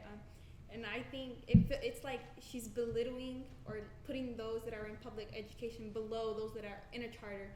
And I think she fails to realize that there's so many children out in this world that have so much potential, so much quality, and intellect. In these public education systems, there's so many. A lot of us have succeeded where we're at now in life, and I believe that she's like just brushing off those high performers that are in public education and just focusing on those that are in private. And she just, yeah. With that being said, do you think that the Department of Education, when they're looking for a Secretary of State or having a Secretary of State, do you think they should put like restrictions saying that they should at least have any type of qualifications or had any experience with the public education system to be qualified as the Secretary of Education? I'm not saying that. Well, I can't. Well, yeah, because I mean, like I said, she's belittling the rest of those that are in public education, and I mean, it's not really fair to them since she. I mean, I'm not saying that you. Well, I guess you do kind of need to have that background in public. Yeah, that background in public education, which she does not have, because she doesn't understand exactly how it works since she's never really been put in that place. Not even her children. All she's ever known is that private education, and I mean that is a great education. I'm all for it too, but for her to just say that it's up here compared to public education, it's ridiculous. I believe there should be restrictions to someone that is. Going back to what she said that she doesn't understand, and that's the thing. I think that if you want to fight for something, the reason you're fighting for it is because you've made a connection to it, and she just hasn't. She's failed to do so because she hasn't really, like, of course she has visited probably like a public school, but that's after she was told that she wasn't qualified, and I think that she just made that connection way too late, and so she's speaking for someone who she doesn't even like really know that much, and if she does, she's kind of forced to because everyone's talking about that she doesn't have that experience. So yeah. When you have people like, oh sorry, you go. Sorry. And honestly, it's quite scary because 85% of children in the United States attend public schools, and she's in charge of a $70 billion budget in the federal oversight of 98,000 public schools in the United States, and she envisions the separation of church and state in these public schools in education. So when you're saying that she puts like the private schools and the charter schools above, do you think she's building a social hierarchy as she's building these systems? In a way, yes, I believe she is, because in her view, in her mind, I mean, I see that she sees that those education systems are better, that they're better off, and I mean, she like she said in her hearing, I watched it, and they talked about how she supports public charter schools, supports giving lower income parents more choices of schools, which would be through those public charter schools and private schools. And she used her wealth. I mean, she donated a lot of money to those organizations, and I feel that she's just focusing on those education systems. Yes, she donated quite a lot of money to those education systems and just forgot about the others. And as a public educator, for her to be running for that position, I believe that you not only have to focus on those, but on the others that there are out there. Because private school is not the only school, the only system out there. There is public education. There's others that you need to take into consideration and not just focus on those and promote those, because it's not the only way, and it's not the answer, like referring to the question. And going back to what you said about donations, where she's put her money, the reason she's gone on to why she's been elected, a big reason why she could have been, is because she's donated to sitting Republican senators $115,000 from Betsy DeVos herself, and over $950,000 for the whole DeVos family since 1980. So that more of her donations got her name out there than her actual stance on public education, unlike John King Jr., who's earned his qualifications and who got his name out there since early 2000s and has been an advocate for education for that time. And so in addition to her donating the money, she also wants to propose like a voucher system that's going to allow for private schools or to get more money, and her whole goal is for students to have more of a choice. And with that voucher system and getting the more money to these private schools, I don't necessarily think that it will provide more of a choice, because here's the thing. She's going to propose for that money, and it's going to take off from that tuition that you have to pay for private schools. And here's the thing is that like that difference still means money. So it's going to be a difference, and that just means that you'll only be able to get a private education if you can pay that difference. Mm-hmm. So I don't necessarily think it might open up a little bit more choices for other people, but not necessarily everyone. Not everyone will be able to get more of a choice because they can't pay that difference. And with what you were saying with the funding, because like what she's trying to do is fund, like have the fundings go more to the private schools and charter schools. And with that being done, I feel that eventually what could happen is that the funding will stop going to the public education systems, and like leaving those that are less fortunate and in more poverty, that they won't have really more of a, like she's trying, like you said, she wants there to be more choice. But even with that difference of the funding, there is still families that cannot afford that, and having all the funding go to those and leaving out the public education and getting rid of that, they will have nowhere to go. Where are they going to send their kids? I mean, it's just not really. She's not taking into consideration the others.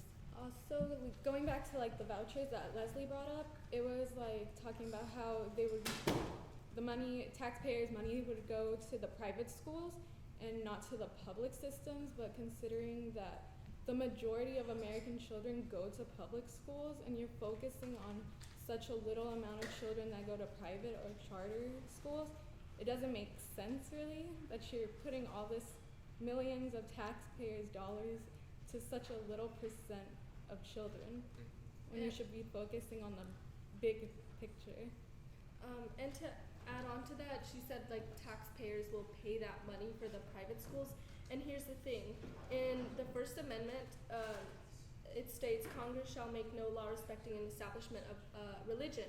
And considering that most private schools are affiliated with a religion, I think that kind of makes it a little bit unfair, because you're giving money to support a religion because you're giving that money to a private school with a religion. So in a way, I think that's really like unconstitutional. And not to mention Denver, Colorado, they ruled that unconstitutional in their state Supreme Court twice. So that just kind of proves how it's not right.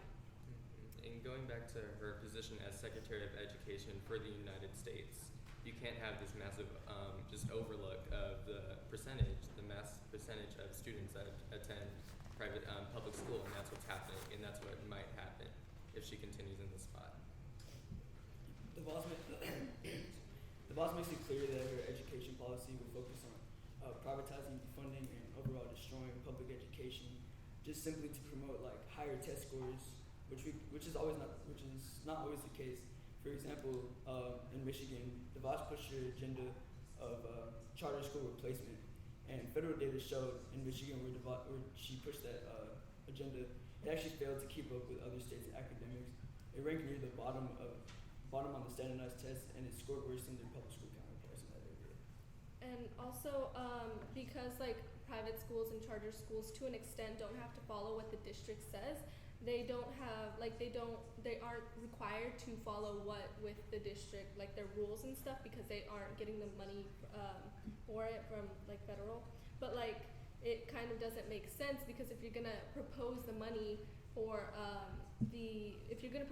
the money from the taxpayers to go to the private education, then it's kind of like making it seem like it's public, and but private education doesn't have to follow through with what the district says, so they don't have to get state certified teachers or meet the stakes and requirements that are set in public schools. So I think that's really contradictory. I see what you're saying. Yeah. So you're saying like a lot of the taxpayers, I mean, a lot of them do have their children in public education systems, and it's basically like they're paying for an education that is not even going to their children, and it just does not make sense at all. Yeah. I agree with you. And going back to what Max said about test real fast, whenever DeVos was asked about accountability debate and whether she believed test scores should be able to measure students' proficiency, their growth, she had no idea what the debate was about. So that just showed how she had no idea.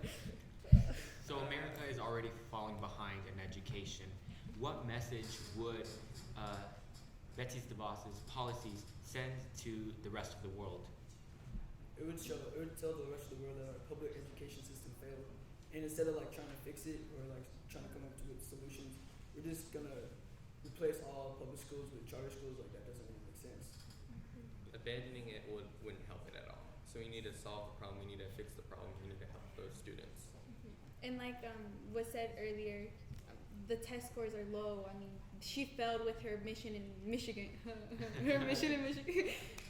Yeah, the test scores were below average than the normal state grades, and I mean the performance was lower and it was poor. I mean, it doesn't really make sense for her to be pushing at this if it's failing itself. And like her programs and what she's proposing, like some of them are in place, and that's in Ohio, Louisiana, and Indiana, sorry. And they were studied, and Mark Dinarski, an education researcher and voucher expert, says that students didn't learn more, like as opposed to public and private. And then in January of this year, January 2017, the school improvement grants found, and I quote, no significant impacts on math or reading test scores, high school graduation, or college enrollment of students. And also to add on to that, sometimes private schools or charter schools don't offer much more curriculum, so sometimes they want to stick to like the texts and like what they want. Sometimes they do that, or sometimes they just keep you on like what you're supposed to be on. Some of them don't offer like AP or things like that. They just offer like honors, and it's not very broad, like as opposed to public schools. Sometimes they tend to have more opportunities rather than private schools. So we can conclude that charter schools are not the answer to replacing public education, because public education, we know, is the foundation of education of 85% of our students here in America. Yes. And once again, I would like to say thank you to our viewers and donors. My name is Francisco Rios, and this was our 4th panel. Thank you.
Hello, I'm Isabella Rodriguez, and I'm here with 4 seniors. All right, so what are your names? My name is Jose Torrealba, and I'm a senior at Jesuit College Prep in Dallas.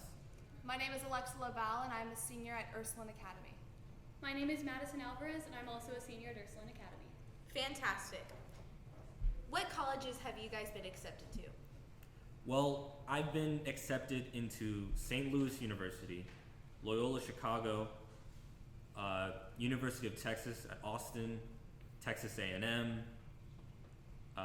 New York University, and University of Texas at Dallas, as well as this location, Southern Methodist University in Dallas, Texas. Yeah. I was accepted to Loyola University Chicago, the University of Minnesota, Texas Christian University, as well as Loyola Marymount University. Very nice. And then I was accepted to the University of Texas at Austin, and there I was in the Liberal Arts Honors Program. I was also accepted to American University in DC, and I was also one of the 25 kids in their honors program there. And then I was accepted to Georgetown in Washington, DC, and last Thursday I also found out I was accepted to the University of Pennsylvania and Harvard. Very nice. So how has NHI helped with applying to college? Well, beyond the general skills of self-confidence and leadership and outreach that NHI instills in its participants. The final program, the final summer program for NHI is the Collegiate World Series, and part of the agenda there is to go through the college application process. They take you through the Common App, through writing an essay, through conducting a admissions interview. So even down to the nuts and bolts of getting into college, NHI has been a great help. To add on to that, I can definitely say that one of the best things about NHI is that the fact that I have been with this region for all 4 years and that I've done every program really shows my commitment to helping myself as well as helping others, and I'm sure that shone brightly on my resume. And it's also a really good networking opportunity. I know that I got to apply to one of my colleges for free because I met my admissions rep at the 3rd program that they have for seniors, and we got along really well, and so she offered me a fee waiver, so instead of paying $75 to use the Common App, I got to just send in my application. Very nice. Do you plan on continuing NHI in college? I definitely plan on keeping up with my involvement through staffing the summer programs. I do also want to stay involved with the greater Dallas region. Even if I end up going somewhere far away, I'll try my very best to stay involved. I'm definitely staying involved. It's become an integral part of my life. And definitely, I've turned in my application to staff one of the summer programs, so hopefully that works out, and then I definitely plan on staying involved throughout college. Very nice. How have your NHI experiences prepared you for college? I think one of the biggest fears a lot of seniors have going into their first year of college is the newness, the opportunity to meet thousands of people they've never met before, and a lot of people are afraid of that. A lot of people don't know exactly how to handle that. But I'll take the 2nd program, the LDZ, the Youth Legislative Session. That first day, I must have shook hands and introduced myself to well over 100 people within the span of about an hour and a half. And I think that experience in particular, beyond NHI's help in letting me articulate myself, find who I am, I think all of that has greatly contributed to very much lessening the fear of meeting new people in college. Yeah, I think the best part is I can definitely go into college knowing I'll be able to handle an added workload on less sleep. I have definitely been able to better cope with stress under very interesting circumstances, so that will definitely be beneficial. And I think also NHI does a very good job of teaching you how to handle the unpredictable. You're constantly thrown into situations where you have no idea what to expect. I think today is a really good example of that. We're putting a whole bunch of students up on camera for the first time, and I think that those sort of experiences where you don't get a lot of preparation, but you have to go out there and do your best is exactly what college is going to be like. Awesome.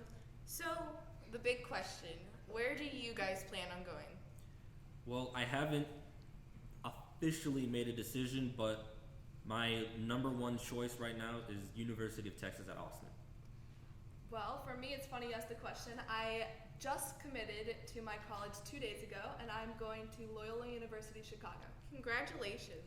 And then I just found out 3 of my 5 colleges this past week, so I have not decided, but on the bright side, I plan on going back to visit Georgetown, and the University of Pennsylvania just offered to pay my airfare to go visit them, so I'm going to go visit there too. Very nice. And we would like to thank all of our contributors and the Science Rodriguez and Associates Law Firm for all of their donations. Please keep donating and listening, and we will see you soon.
we are the 5th panel of this year's LEAD Talks, and today we'll be talking about the relationship between Latino identity and American identity.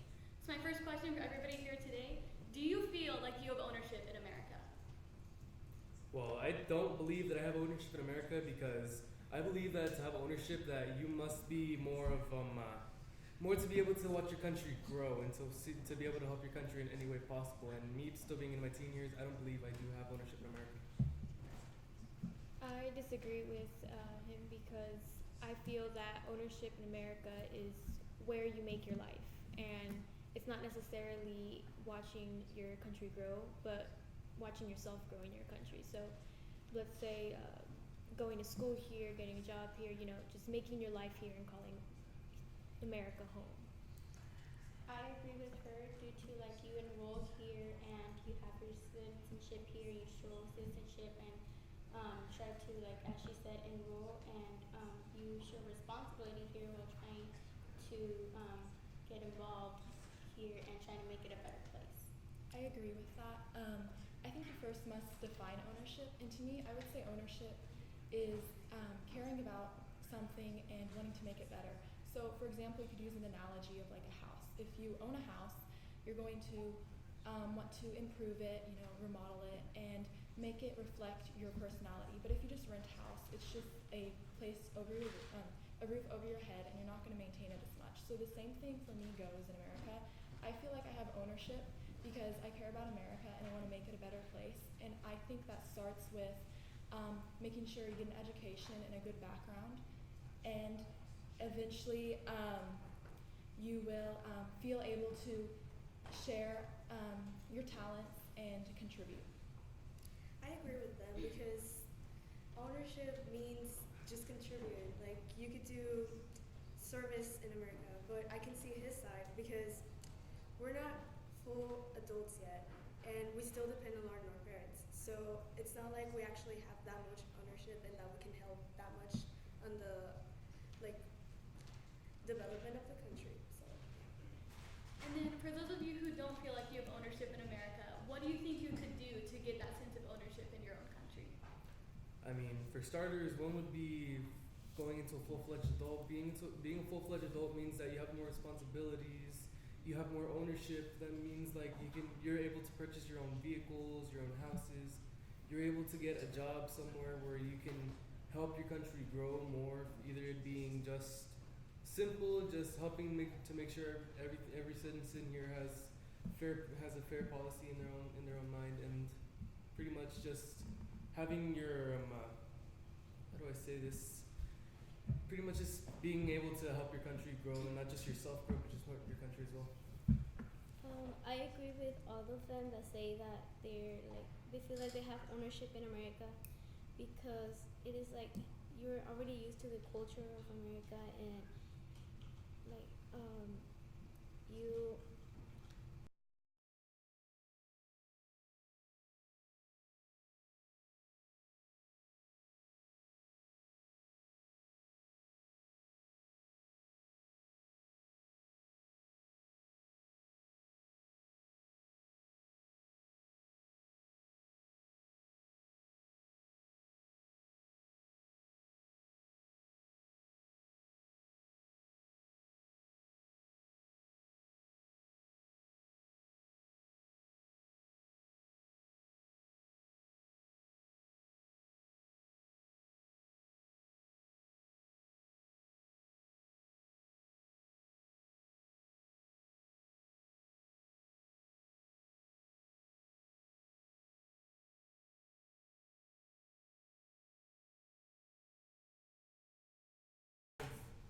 I think we are all must be viewed by our peers as Americans due to the fact that we all live here in America. We are all here in Dallas right now, so we are technically all Americans here, I would say. I think I am viewed as an American, but I cannot speak for others. But I'm grateful that I have an opportunity to contribute to society and my voice be heard, as well as have constitutional rights to defend that. I think my peers do view me as an American mostly because they know me from here and not from some other place. I'm not the girl that came from wherever. I came to I went to school here. I made my life here, and I think that's what makes me in their eyes an American. And you bring up a very good point, because right now we're talking about peers as in friends or people that you guys see and work with quite often. But do you think the answer would be the same if we defined peers more broadly, just as in people who happen to live in America but maybe don't get a lot of exposure to Latinos and Latinas?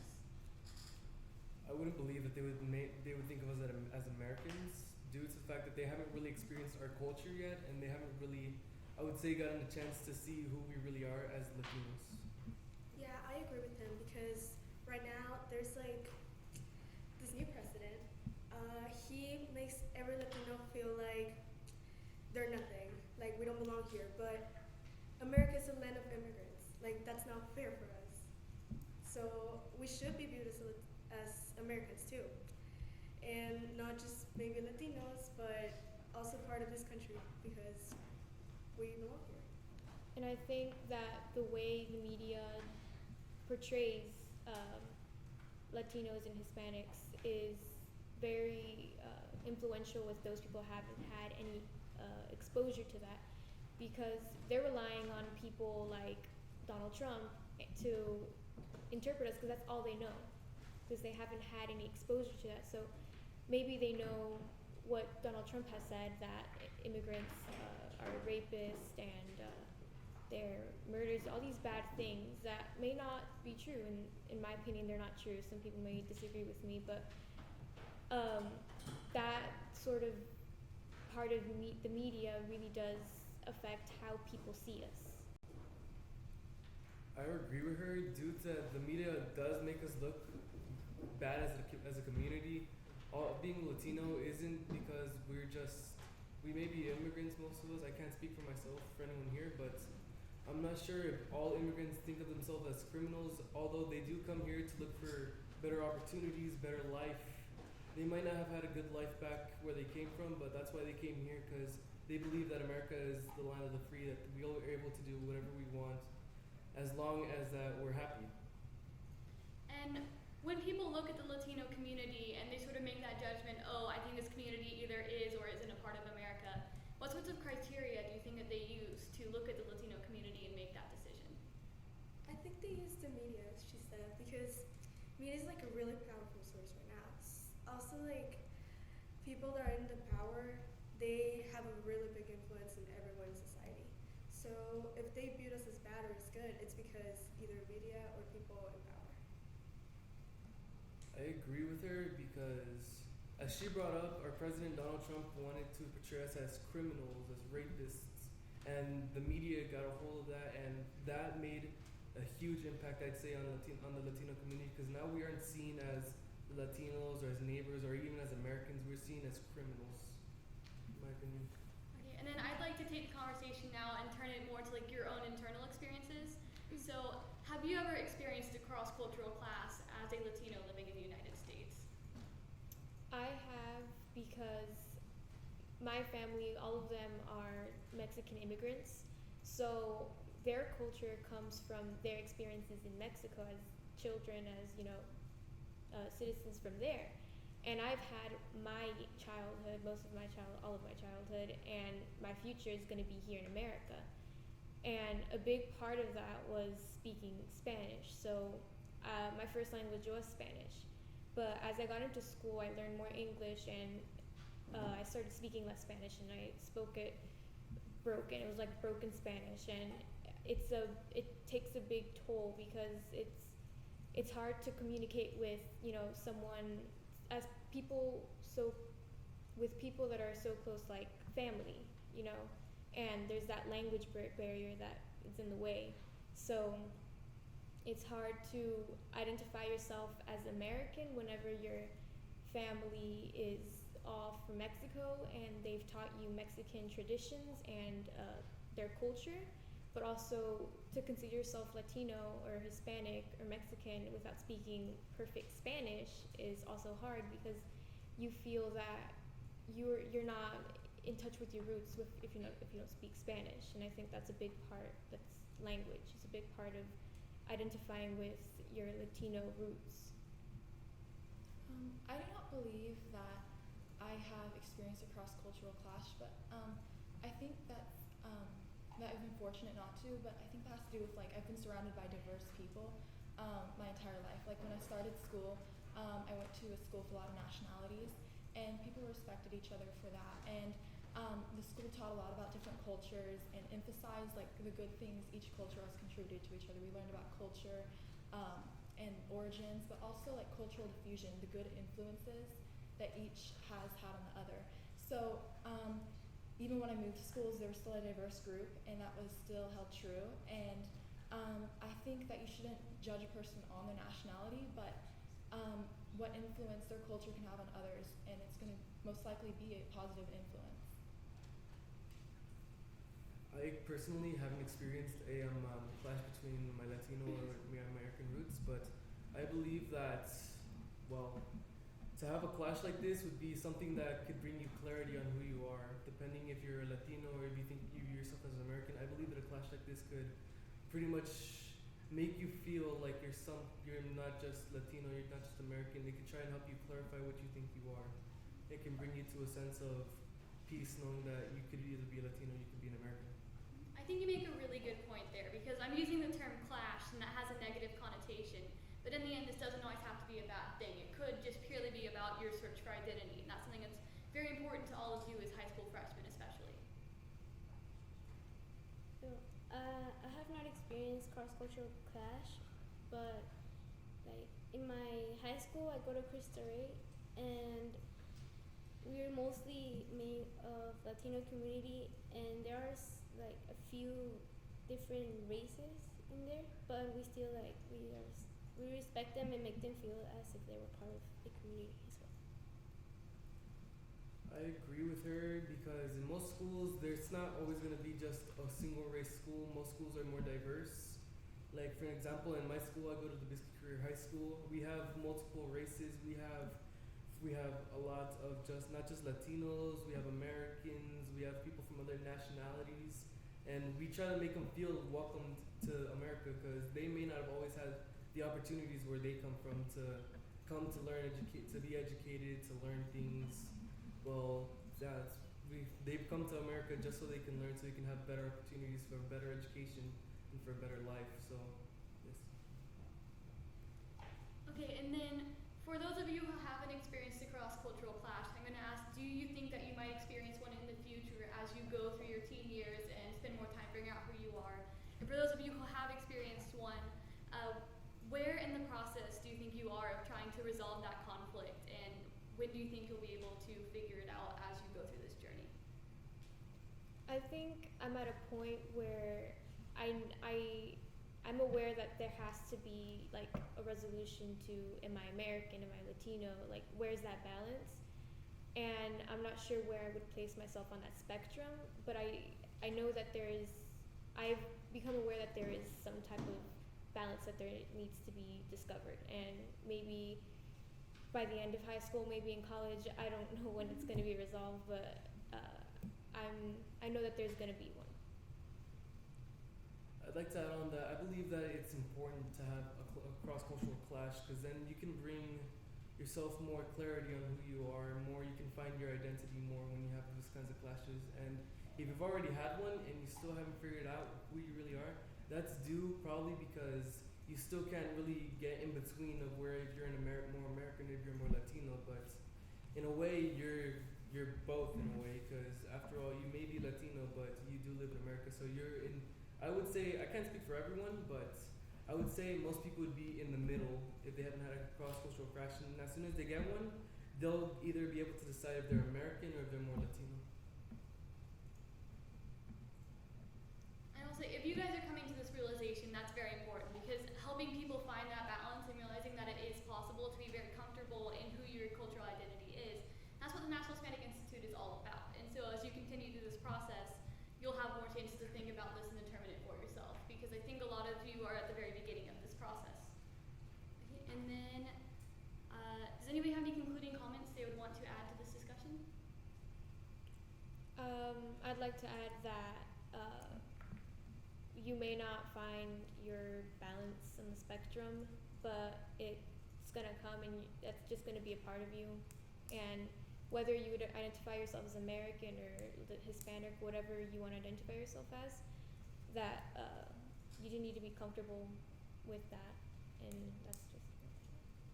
I'd like to add that triumph is like preceded with small feats, but you're gonna be able to transcend those small feats if you just work hard, persevere, and have a good attitude, and that'll help you live a better life.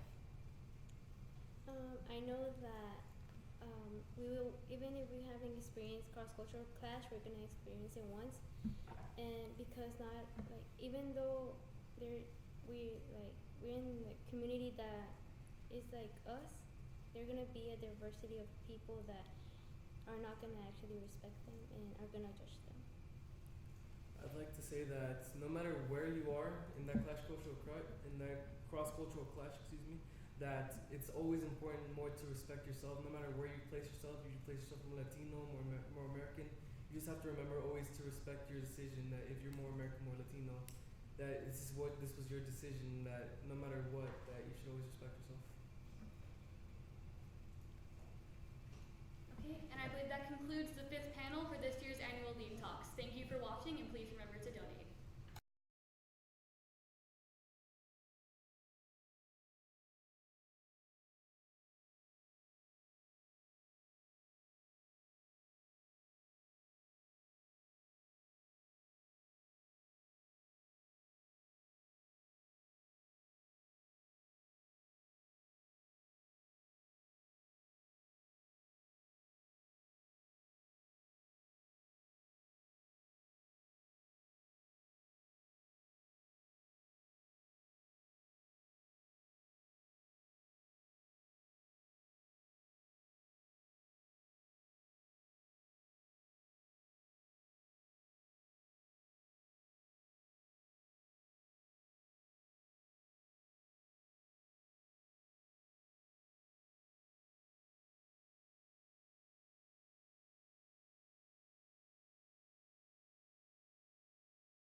All right, we're back, and I've got 2 panelists with me, Madison Alvarez, Miss Harvard. And you want to introduce yourself? My name is Karina Dueñas, and I go to Cristo Rey Dallas. Great to have you. And by the way, this is Cristo Rey's first participation with NHI Greater Dallas, so welcome to the region. Thank you. Fantastic.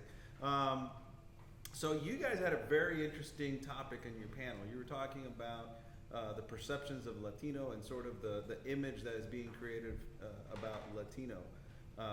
You want to elaborate a little bit more about that? I mean, how do you guys think that message that is being put out there, that negative message, how does that affect, youth like yourselves, Latinos like yourselves?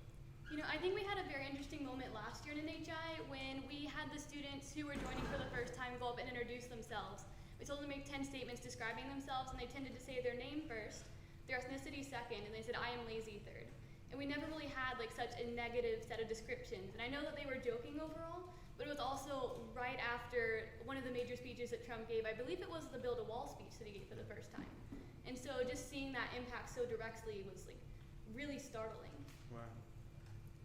So I feel like the way you describe yourself, if whether you think you're Latino or American, you should always express yourself no matter what. Yeah, and so with this negative message that's being put out there, not only do you think that it affects people in how they perceive themselves, but how does the people on the outside, mainstream, media, mainstream society, how are they percepting the Latino community? Even I think if they don't buy into the message that, all Mexican immigrants are drug dealers and rapists, they might still look at the Latino community as something that needs to be fixed. If they're, trying to take a more positive, they might think, oh, well, it's still just a group suffering from poverty and racism. But the Latino community is so much more than that. So I think, even people who don't buy into that negative message are still oversimplifying the Latino community in the way they view it. What do you think about that? Well, I think that social media like exemplifies how, like who you like are because of like what you post or you comment, and so that's how they define you as. So what has been your experience so far, you know, working with NHI? And I mean, you're surrounded by, right now we've got 45, 46 participants, freshmen this year, a record number for our region. You know, we just had the panel with you and the other seniors. You know, I mean, what is the reality of the Latino, especially Latino youth? You know, what do you see, you know, with your peers? You know, ultimately, I see a lot of growth. And actually, one of the students in my panel, when we were talking about this the other day, made a great point that when we want to combat this negative view, all we have to do is go out there and be our best selves. Because every time we go out there and succeed, we're counteracting that negative view that people have.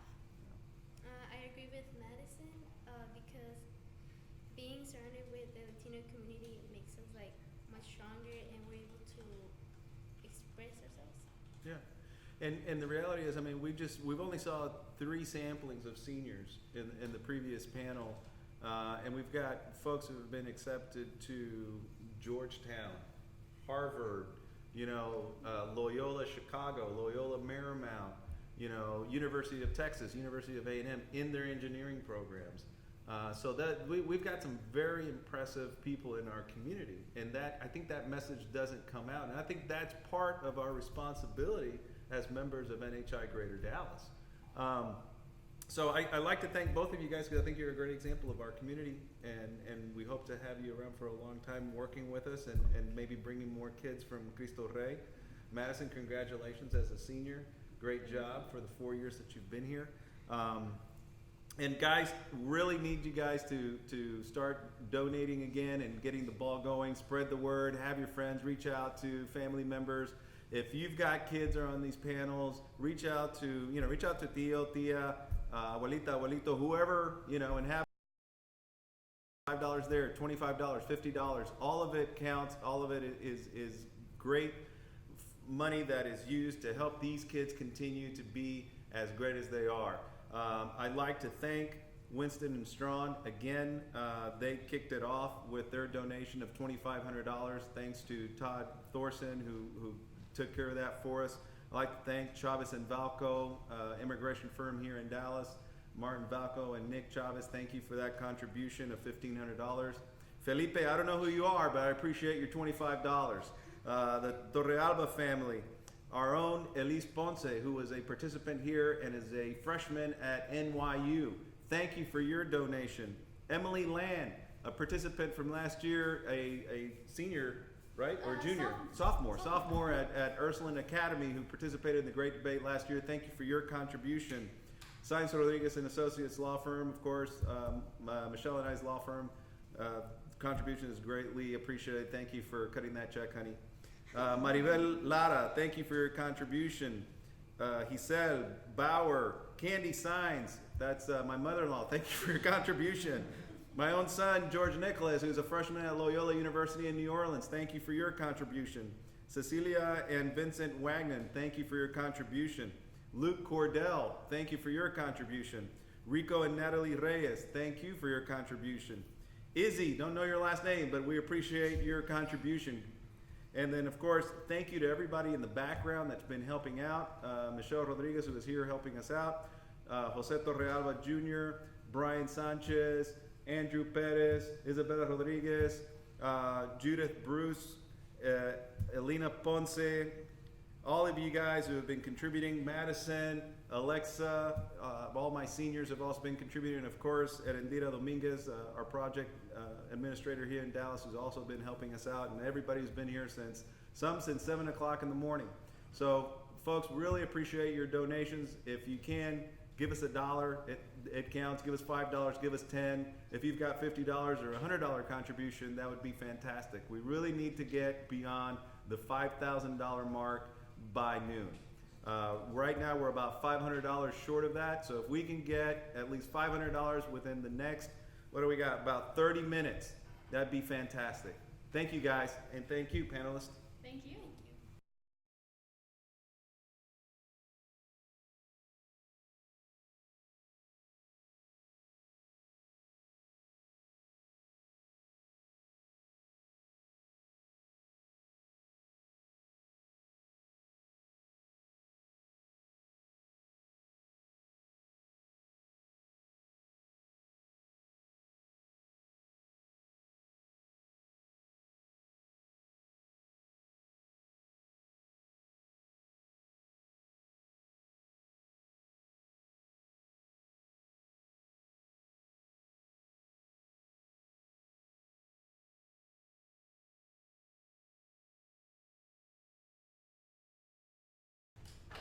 Good morning. My name is Felicitas Corro Alonso. I'm a junior at the School for the Talented and Gifted at Townview. And today we'll be discussing, in modern American politics, is there any sense of community, or has community have been redefined? Is there any value in community in this modern era? Hi, my name is Damiana Dela Paz, and I'm a freshman at JVS Law Magnet at Townview. Hi, my name is Andrea Nellis, and I'm a freshman at Bishop Dunn. My name is Caitlin Coleman, and I am a freshman at the School for the Talented and Gifted at Townview. Hi, my name is Tori Watson, and I'm a freshman at the School for the Talented and Gifted at Townview. Hi, my name is Callista, and I am a freshman at Uplift Heights Preparatory. Hi, my name is Alexa, and I'm a freshman at Uplift Heights Preparatory. So Caitlin, do you think there's a sense of community now because of all what has been happening in politics? I do think there is a sense of community. When you think about it, what is a community? A community is a group of people with the same ideas or with the same characteristics that are in common. When you think of a Republican Party, that's their own community. When you think of Democratic Party, that's their own community. Even though they're clashing, they still have their own individual communities. What do y'all think? Do we still have a sense of community today? I still think we do.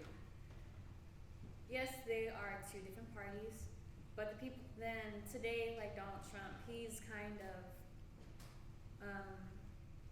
dividing the whole sense of community between the Republicans. So there are some Hispanics that are there, and the whole immigration policy that's about to erupt soon. I think he's kind of disrupting it.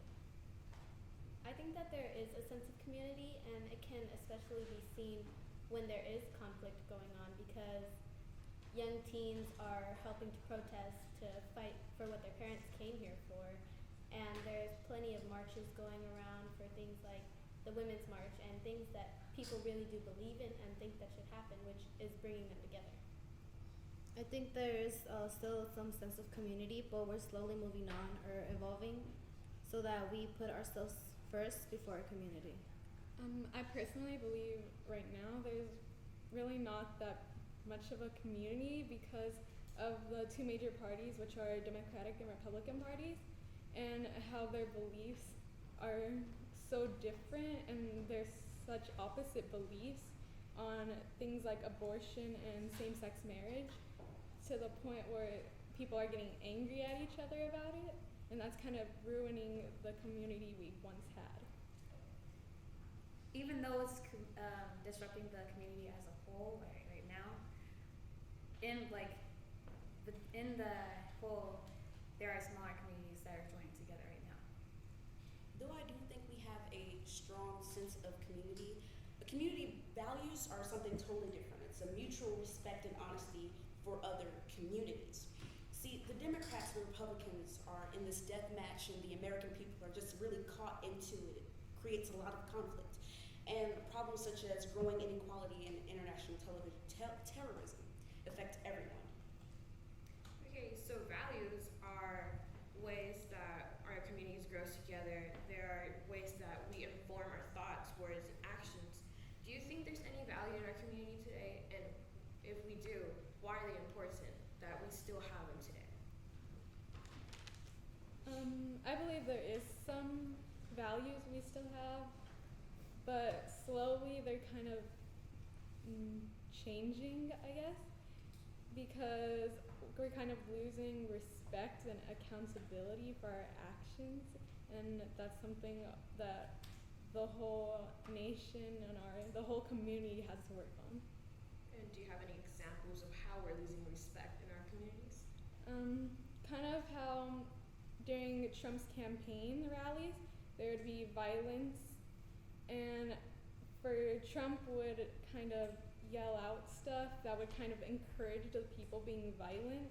And when he was talking about it, he would be like, no, that's like not my problem. I wasn't involved in it. So he was kind of like being disrespectful to the people. Like he should be the leader since he is the leader of our nation. And instead of encouraging people to fight, he should be encouraging people to be peaceful. I think there is also a value in community. Having a community allows people to interact with each other, share experiences, and develop valued relationships.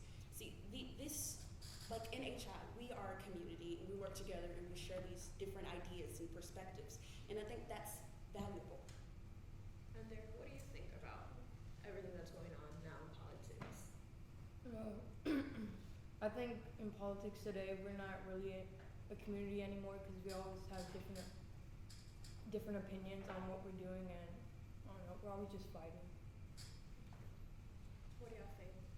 I think that it's kind of like nearly impossible to get everybody to agree with each other over a thing, so it's kind of like expected, I guess, for people to be arguing about certain topics, but it also is bringing together certain other people, and even though it's bringing them together, it's also kind of ruining the value that we have for respect for other people, because like she said about the violence that's going on and things like discrimination against people because of their religion or their color and things like that.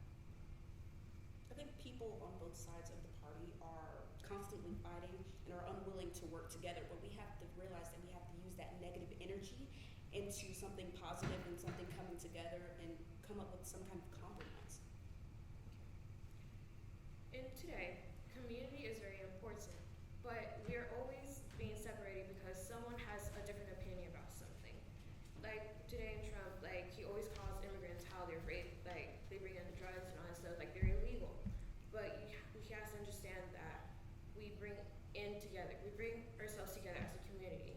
But how can we create a bigger, stronger, and a safer community when there's a lot of problems going on? Like how can we create a better community? I think we can create a bigger community that got along together is if we found one characteristic that we all agreed on and kind of share it around and just become friends about it and not fight.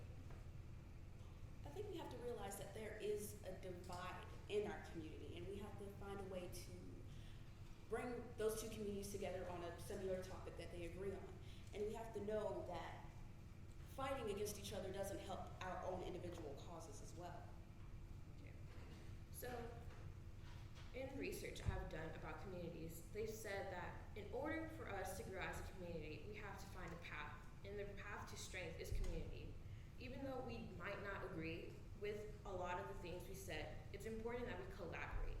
It's important to have an open mindset in order for us to create that community that we can all fit in.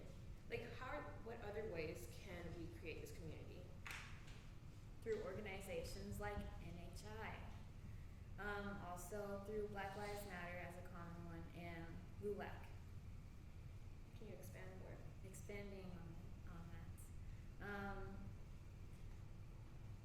NHI is helping by bringing younger people together, and it's creating the foundation early on in life, moving forward through life, as in once you go to college and once you become more into the world, you already have the sense of community in the Latino community. Not even also Latino community. You're also bringing it bringing together young people. It's creating leadership and just awareness around the world. And I like how NHI does work with youth, because youth are the people of the future. We're going to be the one that's going to be controlling the government. We're going to be the persons that's fixing your knee, you know. It's good that we have that sense of community and that sense of peace now, So in the future, there won't be as much conflict as there is now. We are all like-minded people with similar tastes. Alexa, what do you think? I think that a community is very diverse in its people, so I think that will always bring conflict. But it's about how we handle the situation and the conflict that will make us stay together as a community and persevere through our problems. I heard that you said that there's a lot of diversity in our community, but isn't that a good thing? Because we learn about other people's cultures, we learn about how they think. Isn't that what we need to grow as a community? Like, we need to hear what other people think, how they feel about a certain situation, because we might just listen here and say like, oh, I've never thought of it that way. You're right. But like, some people just want to stick to like, oh, I'm listening, but I feel like my point is stronger. Like, how can we engage everybody to become more open-minded? I think as individuals in the community, everybody's gonna want to speak out their opinions since there's diverse people. They all have their different opinions, and maybe when they speak out, it causes the community to divide because of their differences in opinions. But I think if they work it out, it's gonna make them stronger. So in the future. I honestly don't think you can make people have an open mind. It's just about having an open mind. It's that open mind that allows us to take in information and use that information. Do you have anything to say? I think in politics, just like people having different opinions and coming together, or like having the same opinion and coming together, it helps create a community for those people so they can speak out on the issues in the world. So, I've heard a lot about how you're saying that community, like, yes, we have a sense of community. No, we don't have a sense of community. But what do y'all think our community is going to be like in the future? Are we going to lose our sense of community throughout the years because of all we're listening to in politics? Or are we going to grow stronger?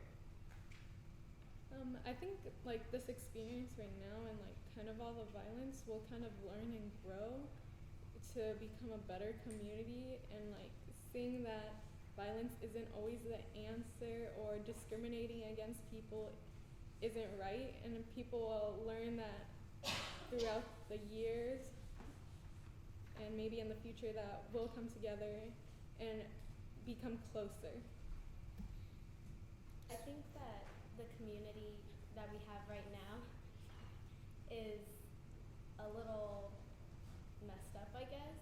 And it's something that you can't just fix immediately. It's something that you have to grow toward. And we are going to be the future that grows to making it better.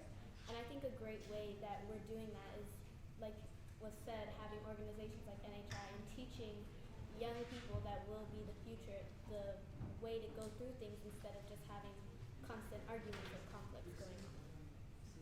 Do you have something to say? Yeah.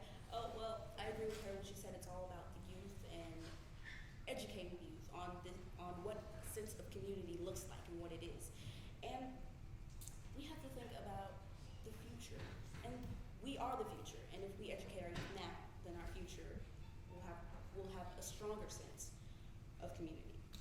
Okay, so do you think that we will learn from our mistakes that we have been doing throughout these whole years, how we disrespect each other because we have different opinions? Do you think we will learn from our mistakes and like move on, just look back and be, that was just a mistake? It's a good thing that we finished it and we have moved on from that point. Honestly, I think we'd still act like that. I think we would still have our own opinions and think that our opinions are better than other opinions. You can't stop conflict. Conflict will always continue. You can't stop fighting because that's in human nature. We're combative. So I don't think there would be a change in that, but I think there would be more peaceful way of discussing. I think there would be a more peaceful way of fighting. Instead of arguing, we would actually talk to each other and understand other people's points. I think if we allow ourselves to be open-minded about the situation, we'll think about other people's opinion, and maybe like if we have the capacity to understand them, and maybe you'll see, oh yeah, they have a point or something, and we'll be able to agree.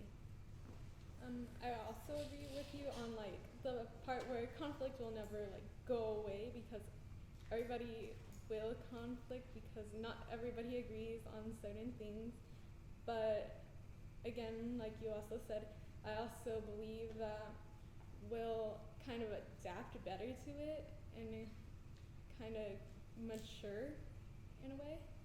Okay. So I've been listening and y'all been saying how it's important to target the youth. But is it also important to target the adults in our community? I think with adults,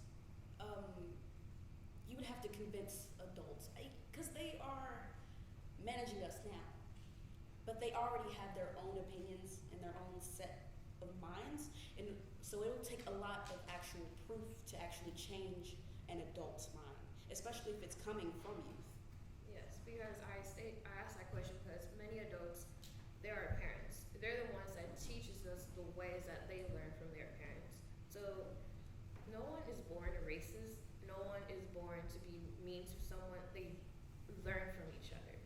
So I'm saying that because I feel like it's important to also reach out to those adults so they can understand that we should be together as a community. It should be important that we love each other and not to just hate someone based on their color or based on their beliefs.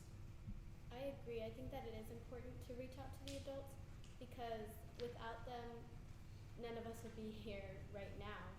So we need to encourage adults and show them what we believe is right and what we need to do to have a better future for all of us. Do you have anything to say?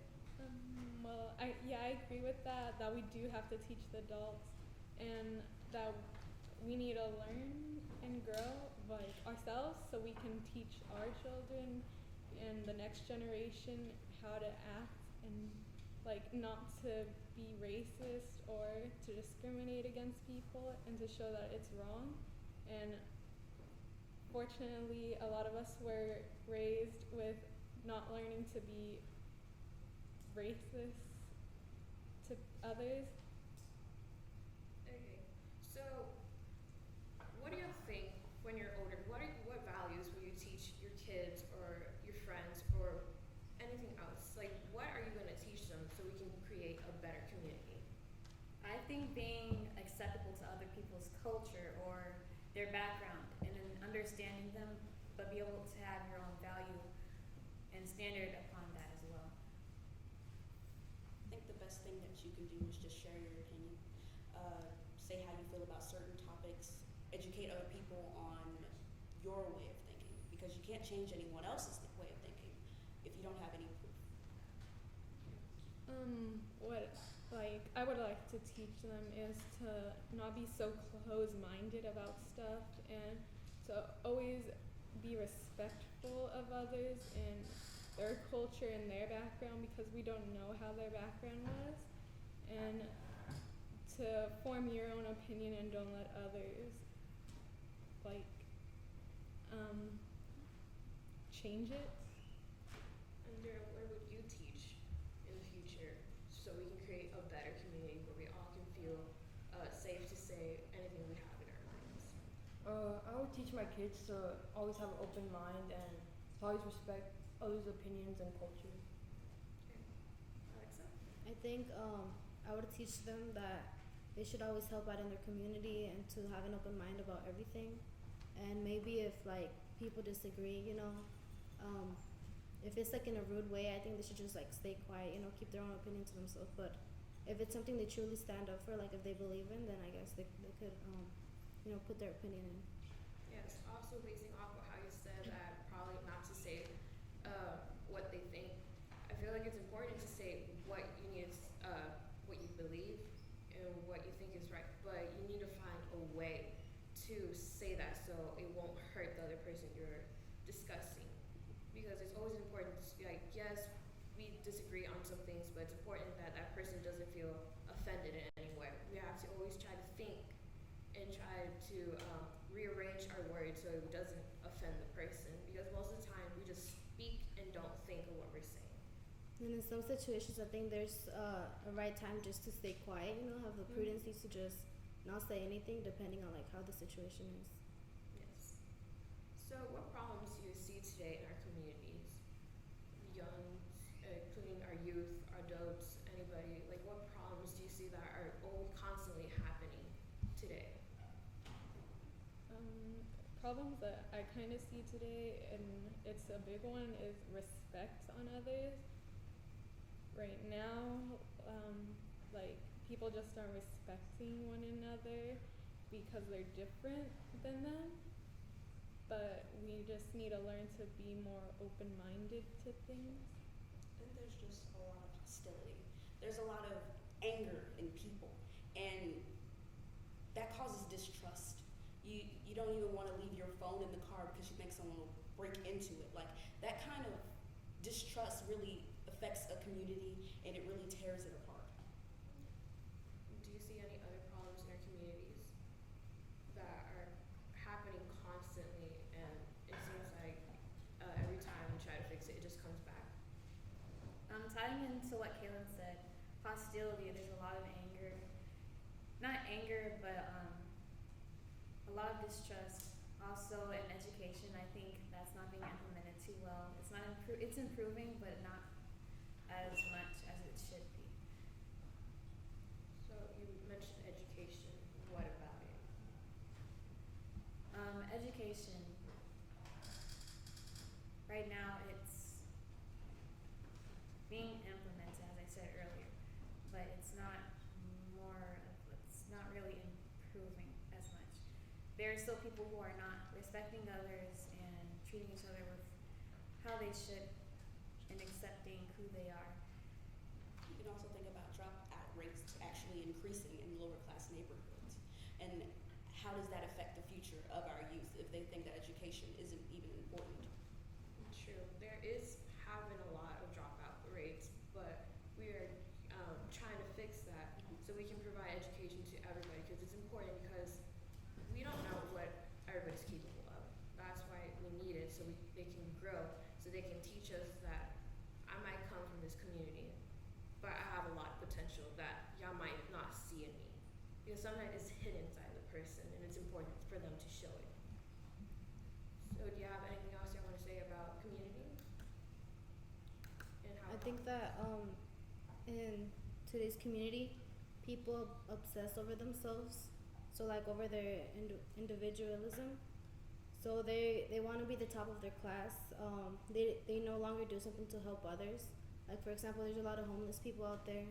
They only care about themselves. Like, they see like which card, like the best one or the one of the year, but they don't really like help anymore. Like, community is about helping each other, and I think they've lost that sense to like not help anymore. In addition to like a lack of caring for other people, there's also been a lack of communication in communities.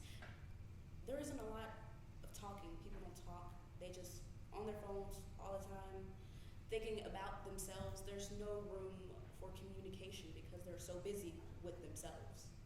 Yes, I agree with y'all, because when I was younger, I didn't have electronics. It was mostly just playing outside or with my sisters. And now as I get older, I just see people constantly more on their phones or not outside enjoying a beautiful day. So I do agree with both of y'all on how you said that we're not involved in our community as we should be. We're more focused on the more materialistic things that we have. I think communication is also being not used as much as it could be in education, because in school, when things big happen, like Trump being elected for president, it's kind of an iffy topic to talk about during school, and it's like something that will sort of be avoided. And if it's something that we want to be able to fix in the future, we need to talk about it. It's something that we need to have the ability to share our thoughts on. Yes, I believe communication is key in order to solve all our differences, because without communication, we never know what someone is trying to say. We never know what they're thinking, and we're making them sad, we're offending them in any kind of way. So it's important that we respect everybody's values, their opinions, because with it, that's how we grow. That's our path to strengthen in a community. Because without them, we are all alone, and no one likes to be alone in this world.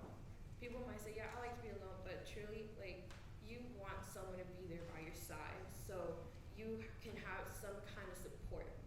So I believe that it's very important to have all these values in order to create that sense of community we feel everybody needs.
Hi, my name is Isabella Rodriguez, and I am pleased to tell you that we have officially reached the $5,000 mark.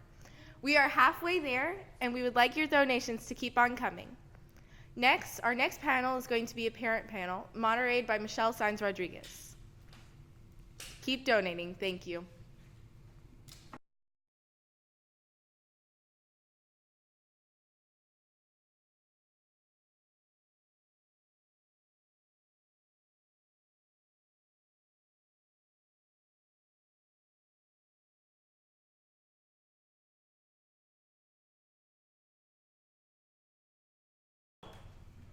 Thank you.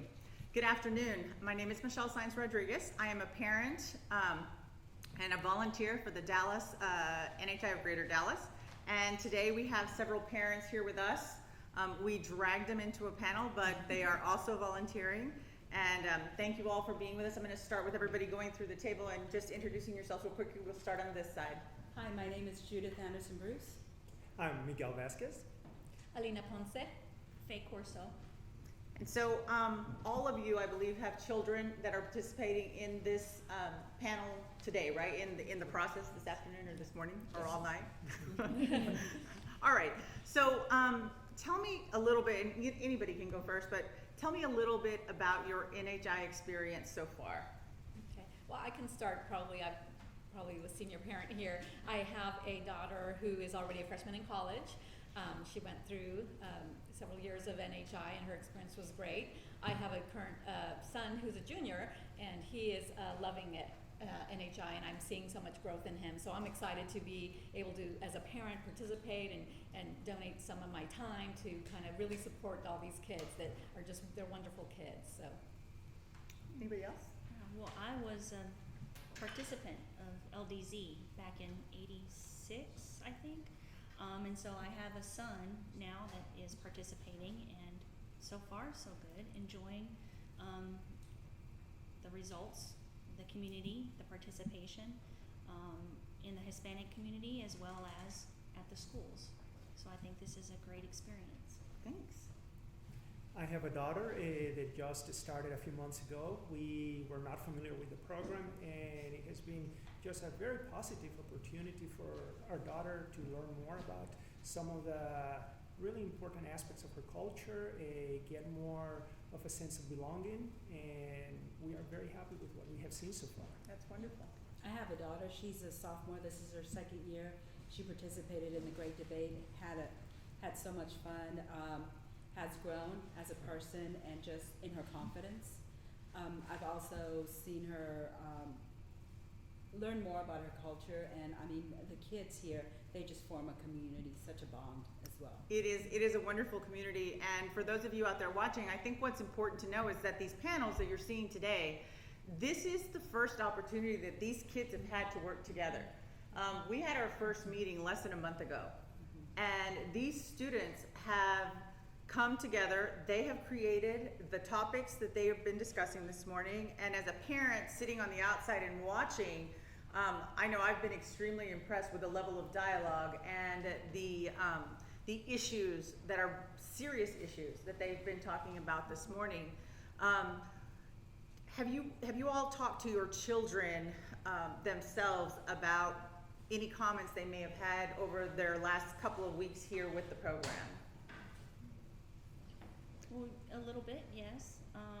My son, he's a freshman. He's at Wiley High School, and he was in the public education system for the entire duration of his school career.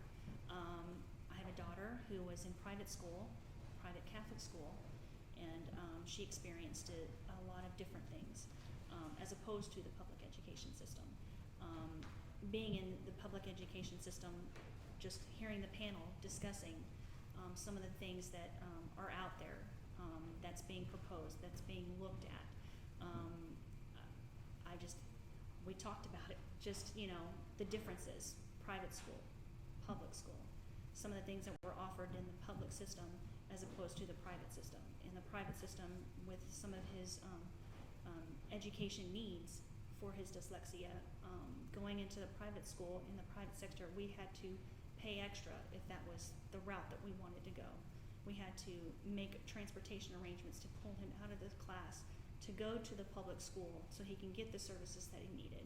So pulling him out of that and putting him into the public school system and having him in that created much more experience for him, and developing skills and services that he needs in order to, I guess, participate, learn, and just do what he does. And be successful as a Exactly. student. I think what's very interesting is that as we sit in a very conflicted country, in a very divided country on just about every issue that exists, as adults, we kind of talk above the children. But as I listened to the students this morning, what I noticed is that they're very keenly aware of what the issues are and what potential problems could come with a new school type of system, or bringing in a voucher system. So it's interesting to me as a parent to see that they are having these conversations amongst themselves. And I think that is incredibly important. And I complain as a parent myself about the digital age that we live in, because I feel that kids don't have the same types of relationships growing up, because there's so many people that sit on their phone and don't communicate, or when they communicate, they don't speak. They text to each other even if they're sitting right next to each other. How do you all feel about that, or what have your experiences been? I'm interested to hear what other parents might think about this issue. You know, I was thinking as you were talking, Michelle, about just the importance of the kids, not just talking about these issues to talk about them, but the fact that they're finding their voice, they're finding their opinions, they're thinking things through, they're comparing, contrasting, they're doing all that critical thinking. And so I'm so excited as a parent to see that my son and all the kids just find their voice, and how important that is. And I think that in the time of digital age, where you can look up, Google anything, I think it becomes even more important for kids to be able to have that critical eye and that critical thinking, so that they could, facts are going to be at their disposal. At their immediate disposal. And so what we need is kids who think, kids who can find their voice, but kids who also can collaborate. And that's a part that I think is so important in our community, and in what NHI does to promote with the kids. They are working together, and that collaboration is so important, I think, as we move forward. But if you ask any employer too, I think articles that I've read on employment and what employers look for, they look for kids who can think critically, who can collaborate. Facts are things that you can get at, like what we talked about. So that's what, when I'm thinking about the digital age and all that, I think, okay, we need the softer skills. They call them the softer skills, and I think that we do a good job as parents to kind of make sure that they're involved in programs such as these, especially NHI, and the way they were structured and the way you all have done it. I find it just a great opportunity. Not only they learn, like you said, to communicate, to develop that critical thinking, but also they need to see the perspectives that others bring to the conversation. And sometimes we may think that we have all the facts, that we are right, and that this is the way it should be. But when they do these type of activities, when they debate each other, when they have to take different positions, we learn when we say, well, maybe things, if I had this different background, if I had this different perspective, if these had been my circumstances in life, I would be seeing it in a different way. Like you said, if we are going to be good at collaborating, we need to put ourselves in others' shoes to understand sometimes why they have that particular perspective, so that then you can find a solution that is good for everyone. Right, common good. See, what I've realized is that when they do programs like this, they not only learn how to collaborate, but they learn how to listen to each other, to listen to the different opposing views, and then come to a consensus. Instead of arguing, they actually can come up with a solution, bringing both sides together. And I think that's what's great with not relying on technology with this program. Because like you said, I work in a public school system, and for us, one of the biggest things that they've told us is they need to learn how to collaborate, so problem solving. Being able to incorporate technology in a way that it's positive for them to be able to find the answers, but then to come up with a solution using everything that they have and put it together. I like what you said, Judith, about listening, because I'm work in the field of mental health, and I really believe that a lot of our problems are caused by people not being able to listen to each other in the way that's healthy and in a way that's necessary for people to really attune to each other. And I think that's so key in just for social emotional health, period. Right. You know, so. Right. Right now, we are living in a world where the kids are bombarded by outside sources and outside influences, whether that be their teachers, their peers, social media in general, the movies that they watch, the video games that they play.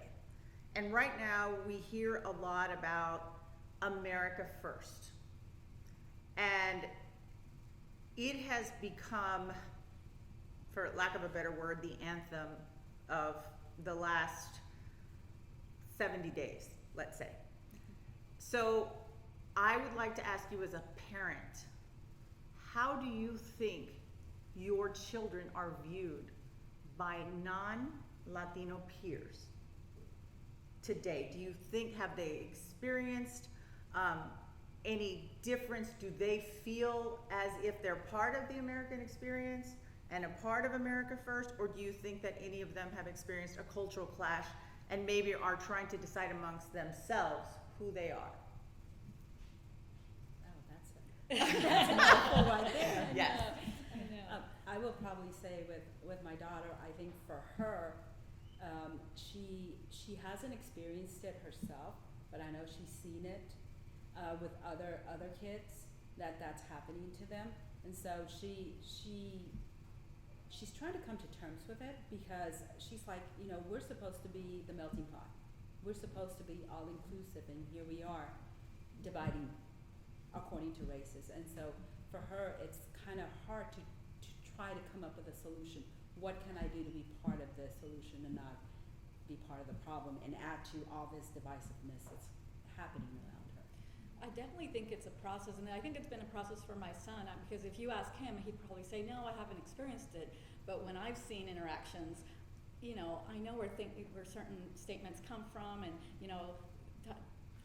there's a term called microaggression, just little subtle things that maybe you can't tell, that I observe, that I think he's beginning to realize more. And so I think that the process then becomes to really understand who you are at your core and where you fit in the community. And that's why I do, again, going back to NHI, is because they're doing that. They're going through that process. They're developmentally as adolescents. That's what they're doing. They're trying to figure out who they are, what their identity is. And I think I've seen it in my son, and it hurts my heart. But I also think that he is being equipped with tools that will give him pride in who he is and a sense of identity that's strong. And hopefully he'll do better than what I did, because I know when I went into college, I didn't have a strong sense of identity. And part of it was because I didn't know what culture I fit into. I didn't quite fit into fully, all my Latino family and back in South America completely, and I didn't quite fit into here, and so I think that that's just a process that I think we all go through, anytime that we're a person of color, I think. Any comments on that? Just to follow, I agree completely that this is going to be a process, not only now, but for their entire lives. And the better that they can understand their identity, where they come from, the more that they can contribute to society, not only here, but as citizens of the world. I mean, we all have a country, we are part of this country, we are trying to make it better each day, and at the same time we make the world better. And I think that that's what these kids are learning, that they can be a positive force in making everything better. They can contribute. They have been fortunate to have some opportunities, and now it's their turn to develop more and more, and then help others to have those opportunities in the future. George and I have worked with thousands of kids. I've been involved with the National Hispanic Institute since I was 15 years old. I was a participant at an LDC, a little earlier than you, 1983. And I was probably the tallest Mexican you'd ever seen come out of the Rio Grande Valley. And it was a difficult experience for me, because I could not find my voice. I could not find where I fit in. It was a different type of issue, because in the Rio Grande Valley where I grew up, we all looked like me. I didn't even know that there was such a thing as not being Latino. We were all Latino. And so that was a different experience for me growing up. I did not feel like I was a normal Latino because I was an Amazon compared to everyone around me. And it took me a long time to get comfortable with who I was and what my identity really was and what I was proud of. And something that we do at the National Hispanic Institute is try and make kids understand and find within themselves the beauty of being multicultural. Yeah. To be fortunate enough to have more than one cultural identity is an asset. It should never, I hate the term minority. We are not minority, indicating that it's something lesser than the norm. We are asset driven, and that is what we try to impart on the students from the very first day they walk into the halls of NHI at whatever level they come in. And we see these incredible transformations from the freshman year to the senior year. I mean, I've watched Eric all 4 years, all 3 years coming in, and I watched Elise all 4 years. And my own children have come through this program. Bella is our daughter. She's basically been born into this. And so she is so proud of who she is, and the fact that she is a Latina and that she has her voice and that she is able to share that with others. And I think one of the key missions of the National Hispanic Institute is to make kids feel comfortable with who they are, regardless whether it's 1/10 Latino or whether it's 100% Latino. We are, my husband's Cuban, George is Cuban, and I'm Mexican, and so our kids walk around calling themselves Mexicubes. And it's part of their culture, and they have always enjoyed that experience. And I think as a parent, if we can support that idea of them being comfortable with whatever it is they decide is their cultural identity, I think it's a positive environment for them to grow as a person. And like you said, it's interesting because one of the concepts that I use at NHI all the time is the fact that we are world citizens. This world is more than the United States of America. It is a world where our children, being multicultural, is going to give them the upper hand as they grow up, as they go out into the world, and as they use the assets that they are given, the things that they learn, the skills that they are honing in on in our programs, to become a conscientious leader, a collaborator, who's not afraid or not intimidated. And so as they move on to college, they're able to kind of maneuver that process. So let me shift a little bit into the college experience. You've got a college student. Does anybody else have a college student? Not yet? Not yet. Okay, tell us a little bit about your first experience with college and trying to figure out what you were gonna do and where Elise was gonna go and what was gonna happen. Yeah, sure. Can I comment first on Yes, what absolutely. you said on acculturation? Yes. Because I just always like to add a mental health perspective because that's my background, but from a mental health perspective, it's also a plus because studies really have shown that people who are able to not assimilate, because I don't like that word because it is more of a blending, people who are able to blend the cultures and the new culture and their original culture, they just have greater, healthier mental health outcomes, just period.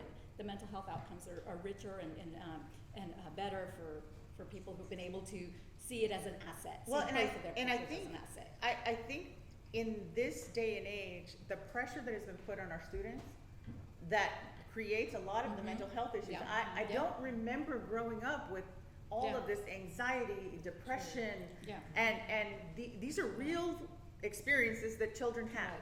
Right. So it's not that it was something that was created. It is real issues that children are facing with being anxious or being overloaded and having to deal with that. Right.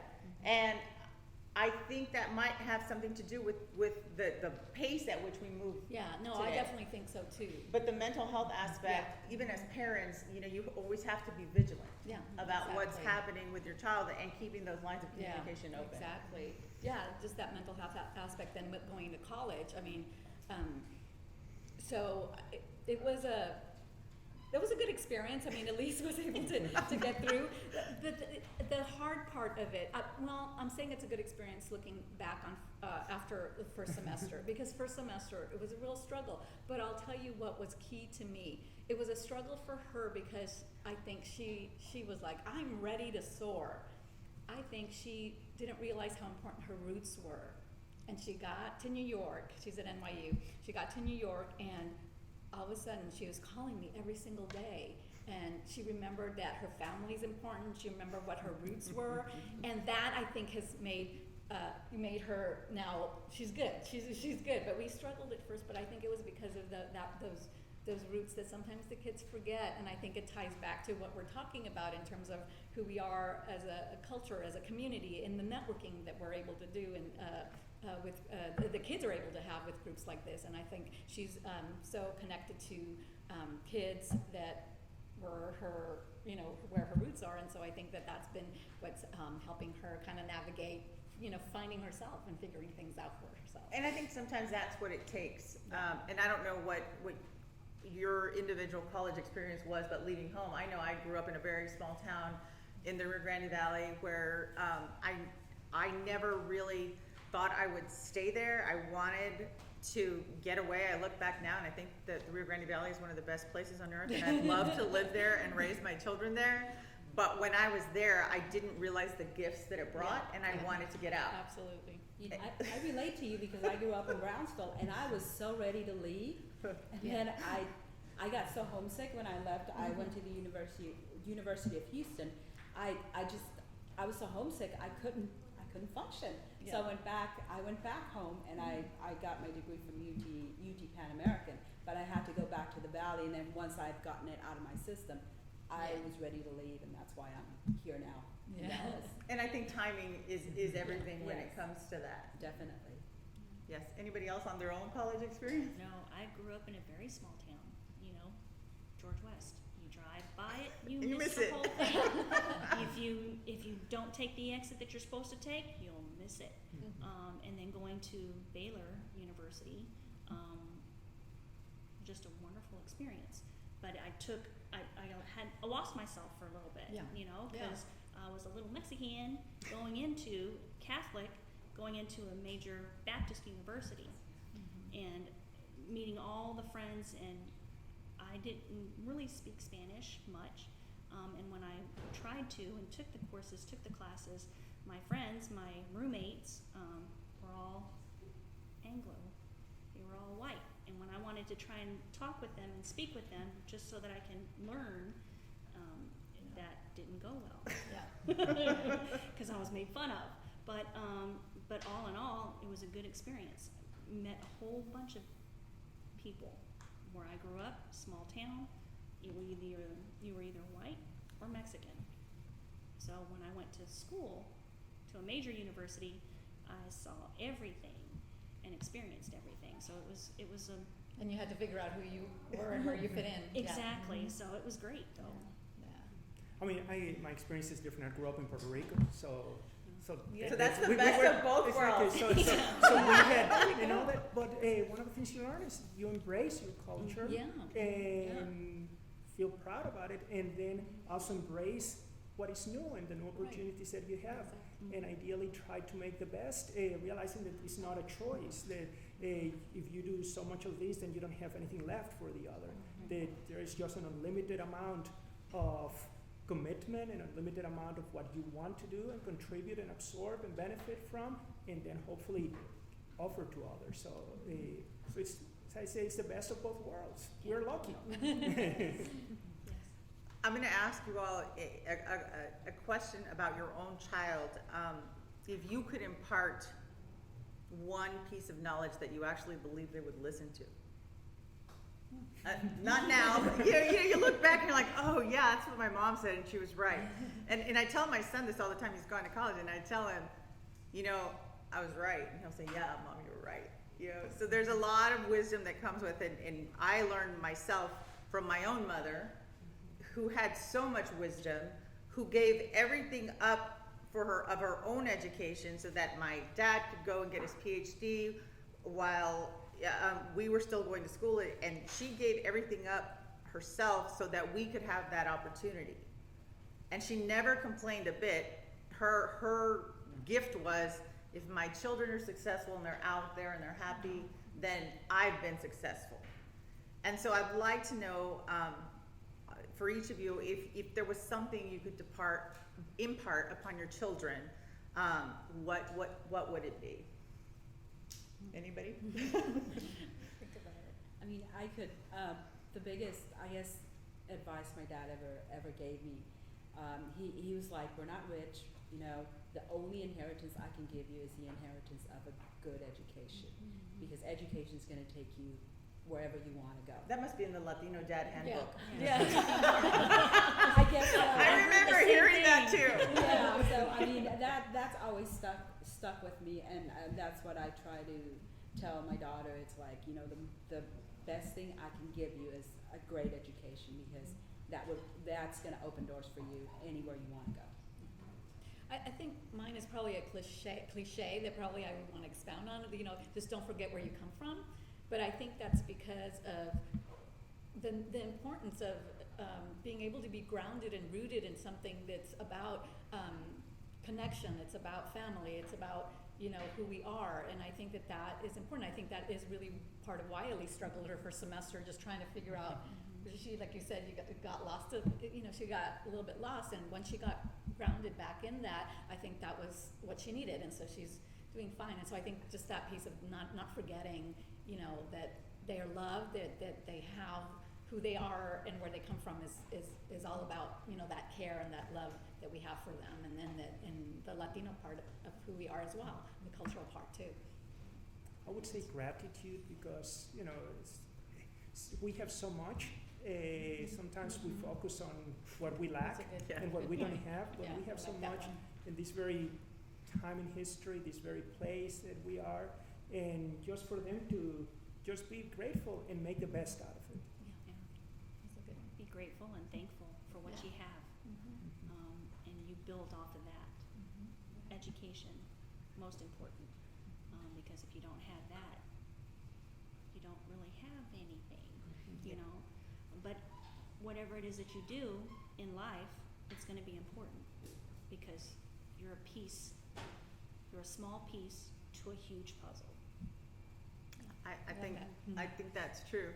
And one of the other things that I will say is that if I had known, I think the span of time, because I wish as a child I would have had more time with my grandparents, to talk to them and listen to their experiences, and find out what it was like to live in 1898 and in the early 1900s. My mother's father was a doughboy in World War I, one of the first Latinos to go fight for his country. And I would have loved to talk to him about what that was like, and what it must have been like to be Latino at that time period in this country. And so I think that having your parents and your grandparents and spending quality time, right now they don't want to spend a lot of time with us. My children have a saying that it's called forced family bonding.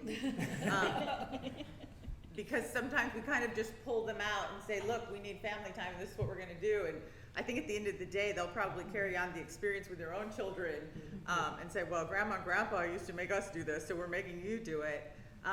But my children now have spent a lot of time with their grandparents and gotten to enjoy the beauty of that culture. And then all of a sudden, in a span of 18 months, they lost 3 grandparents. But had they not had those critical years with them, growing up in their house, being spoiled, getting whatever they want, then they would have missed out. And I know a lot of kids do miss out on that for one reason or another. They never get the opportunity to meet a grandparent. But I know your kids are exposed to your parents all the time, and I think that's a beautiful thing. And so I think if I could impart one thing on them, I would say, look, you know, you may think it's a pain now to have to go sit with your grandma, but you should, because that time is limited and it'll be gone before you know it. So Anything else? Any other issues? And we've only have about 3 or 4 minutes, but anything else? Any expectations for your kids or experiences that you'd like to share? You know, I want to share something like as an adult looking at the daunting college application process for my son Eric. I've been like, okay, well, there's a network and you're doing mentoring and there's depth of experience. You know, I'm thinking about all these things, right? You know, I need to like slow down and not helicopter too much. But you know, when I talk to him about that, he looks at me and he says, they're my friends. And that to me is way more important because he feels like he has a sense of community. Oh, I'm sorry, I get emotional when I think about it because that's what's more important to him, that he has built this community and this network that will take him, you know, into adulthood. And I just love that. You know, here I am, you know, my wheels are turning and I'm thinking, I gotta slow down. Yeah. And I gotta be where he is because that is what's important, you know, so. Well, and I can tell you that from the NHI experience, we always tell the kids that no matter what, no matter how old you get, you always have a place called home because there's this comfort level with NHI and NHI alumni, and the same reason you bring your child back because you came here 30 years ago, and because I came here 33 years ago, and it was that much of an impact on my personal life that I want to expose my own children to that. And I think that's the best that we can hope for, is that we create a child that is conscientious, that is a global citizen, that not is just a leader. We know they're smart. That's really secondary to everything else.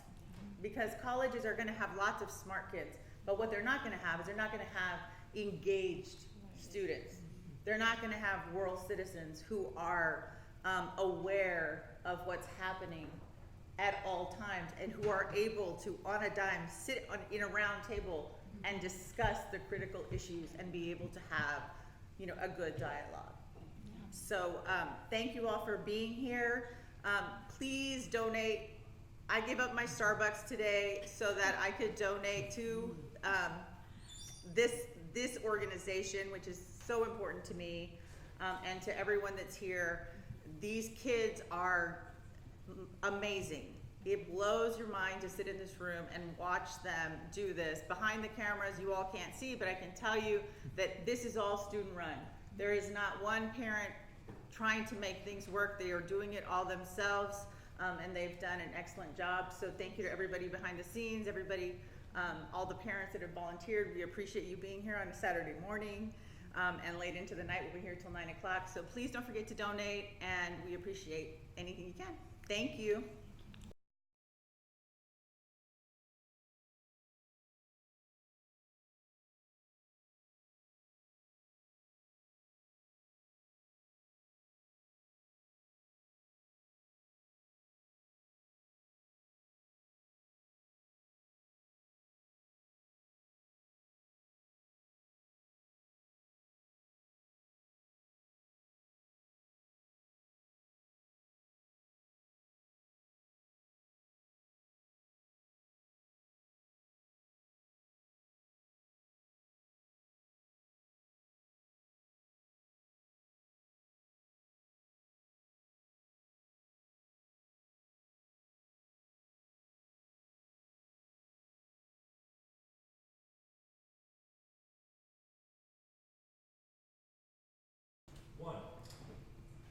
Welcome back, everybody. We're very excited. We just learned, just by pure accident, that today, represented here at our NHI Greater Dallas fundraiser, we will have representatives from the class of 1983, 84, 85, and 86.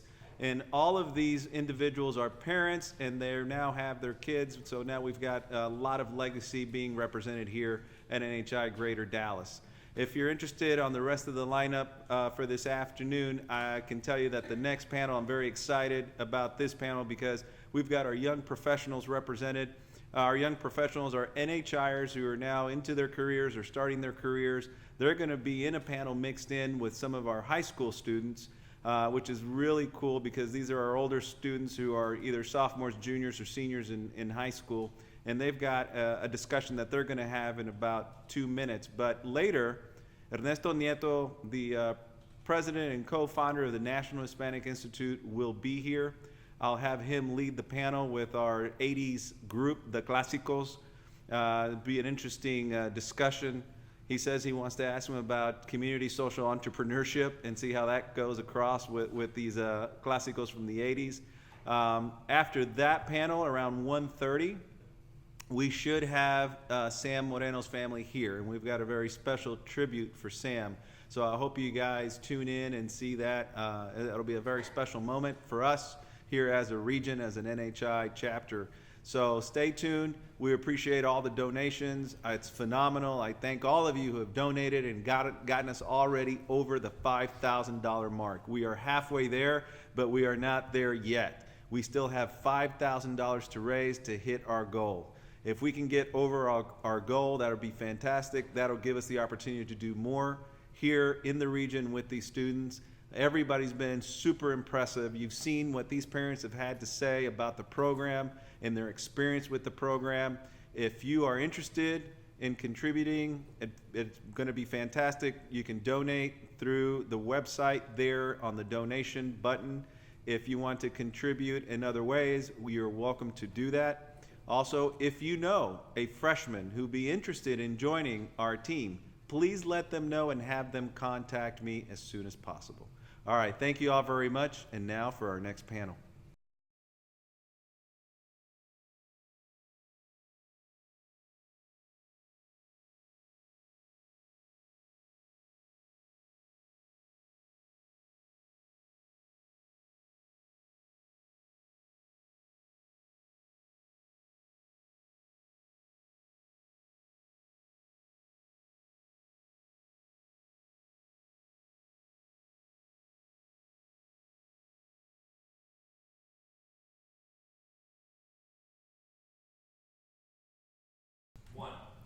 Welcome back. My name is Alexa Laval and I'm a senior at Ursuline Academy. Before we start, I'd like us to go around the table and have each of us introduce ourselves. Andrew? My name is Andrew Perez. I graduated from the University of North Texas and I am now in the applying to law school. Hello everyone, my name is Christian Mendoza and I'm a sophomore at the School for the Talented and Gifted. Hello everyone, my name is Cecilia Soto. I am a junior at the School for the Talented and Gifted. Hello, my name is Madison Reese and I go to North Hills Preparatory. Hello, my name is Madison Alvarez and I go to Ursuline Academy of Dallas. Hi, I'm Astrid Fuentes. I'm a young professional here in Dallas and I'm a Tufts University graduate of 2014.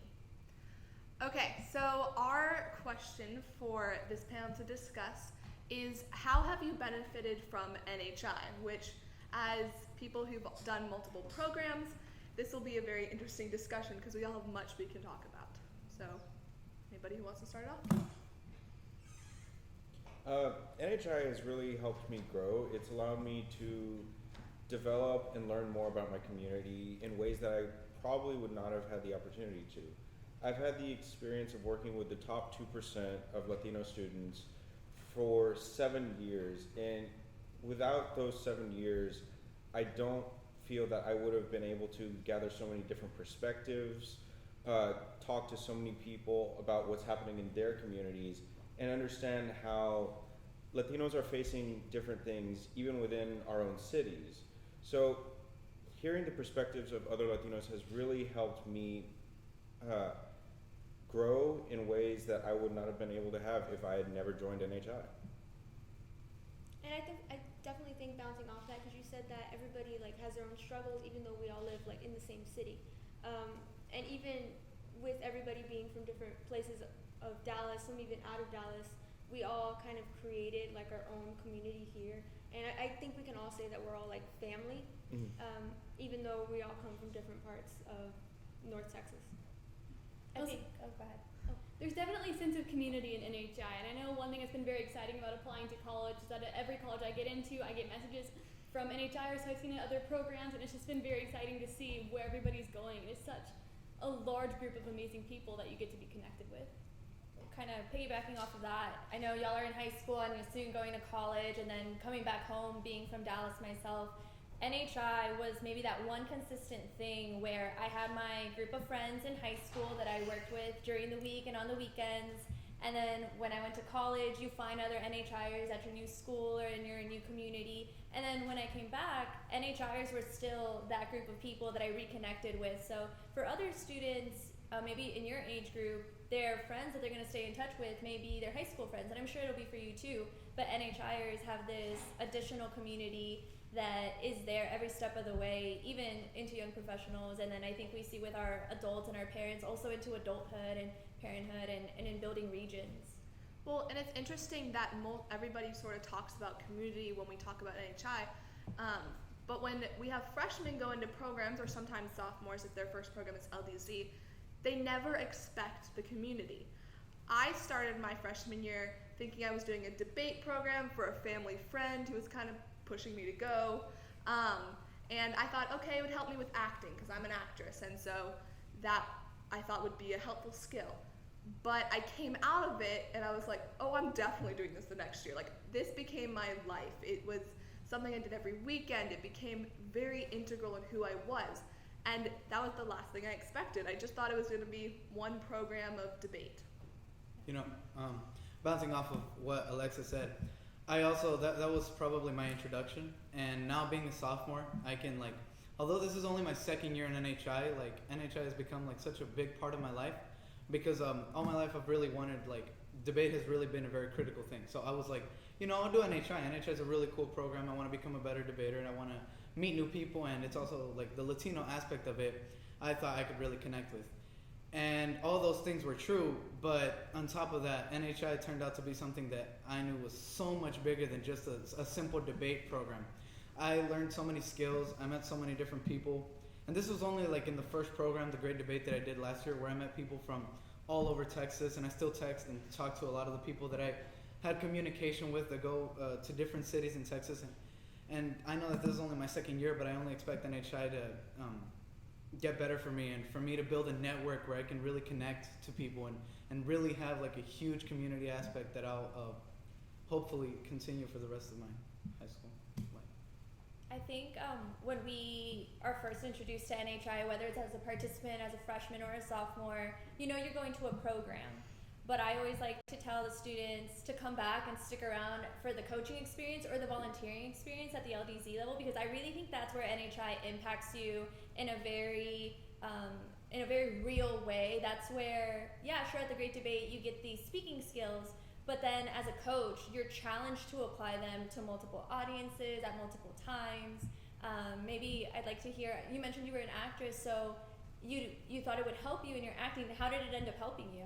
Oh, it definitely helped with not only confidence, which I still had because I'd been acting for a while, but the best part is I learned more improv, which was interesting. I had practice with it, I'd done classes, but every experience you get just makes it better at talking on your feet. Being able to talk about anything at a moment's notice was very interesting. I also learned one thing about acting is you get rejected a lot. You'll have lots of auditions and you're not always going to be picked. That can't happen.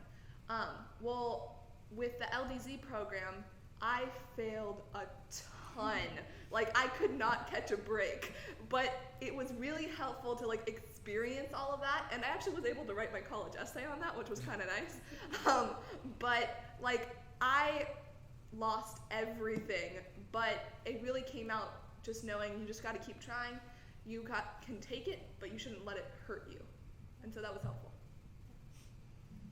I'll say also another very practical skill you get from NHI is just interviewing, and I know that was something I used a lot this year. Just from learning how to speak through doing the Great Debate and giving all these speeches at LDZ, and also at the CWS they sit you down and you're doing an interview now, and you don't get to parent, you're what? But it was so helpful because that's kind of how it works when you're applying to college. They email you oh, we're gonna meet today or tomorrow, and you have to be ready for that. So just being able to be thrown into something and not panic is a very good skill, and also just knowing how to sit down and have a formal conversation. What skills did y'all learn from NHI going back to whenever you entered into NHI that you did not expect you would learn? For me, I did not expect for NHI to be a big impact on my life, which it has now that I'm continuing in it. Mm-hmm. I've had a rough life and thought no one was there for me. But then I joined NHI, and NHI was welcome. Like it became my second family. Like and you become passionate for NHI. I also learned like behind the scenes stuff. I've actually been staff most of the years I've been here because, actually funny story, they needed a staff one day and then I just never went back to coaching. But it's really helpful because it's helped with organization, but it's also just helped logistic wise, which may not be a skill like people would realize they want, but it's something that will help me in any career I'm in, which is really nice. Yeah, for me, I think it helped me learn how to be a bit more professional. Because I know freshman year, like I had never been in a professional, like formal setting. But once, like, we did like the live stream for the first year that when I was a freshman. And like we had to come all dressed up, and you had to be professional, and you had to know what you were doing. You had to be prompt. You had to know your schedule, and you had to take care of yourself.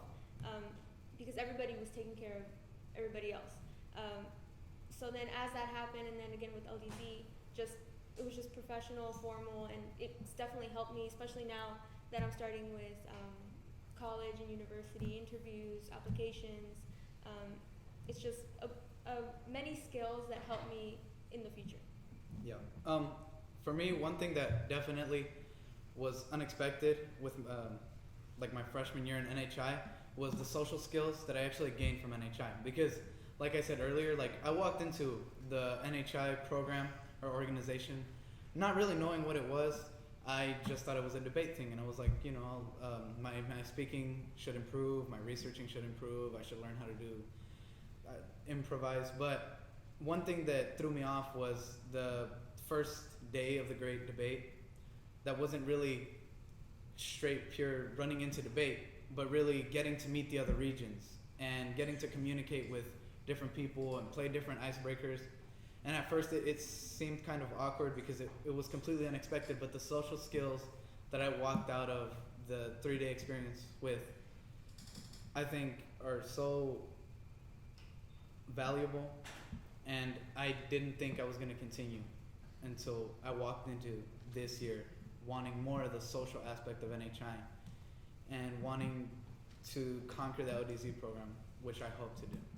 No, I agree with you totally. And I think LDZ was like where I really got that experience, especially like when I went to go back to staff. I was in charge of a group of participants, but I couldn't just go and take them and be like, oh, and now we're going to learn, because they would have hated my guts. So, you know, just knowing how to make sure that not only that we all improve and we learn these important skills that we're getting, also that we have fun while we're doing it, and just knowing how to like, get along with people, especially people you've never met before. You know, you're like, oh, I met you 30 seconds ago, now I need to entertain you for the next hour and a half. But it's a lot of fun, and you figure it out.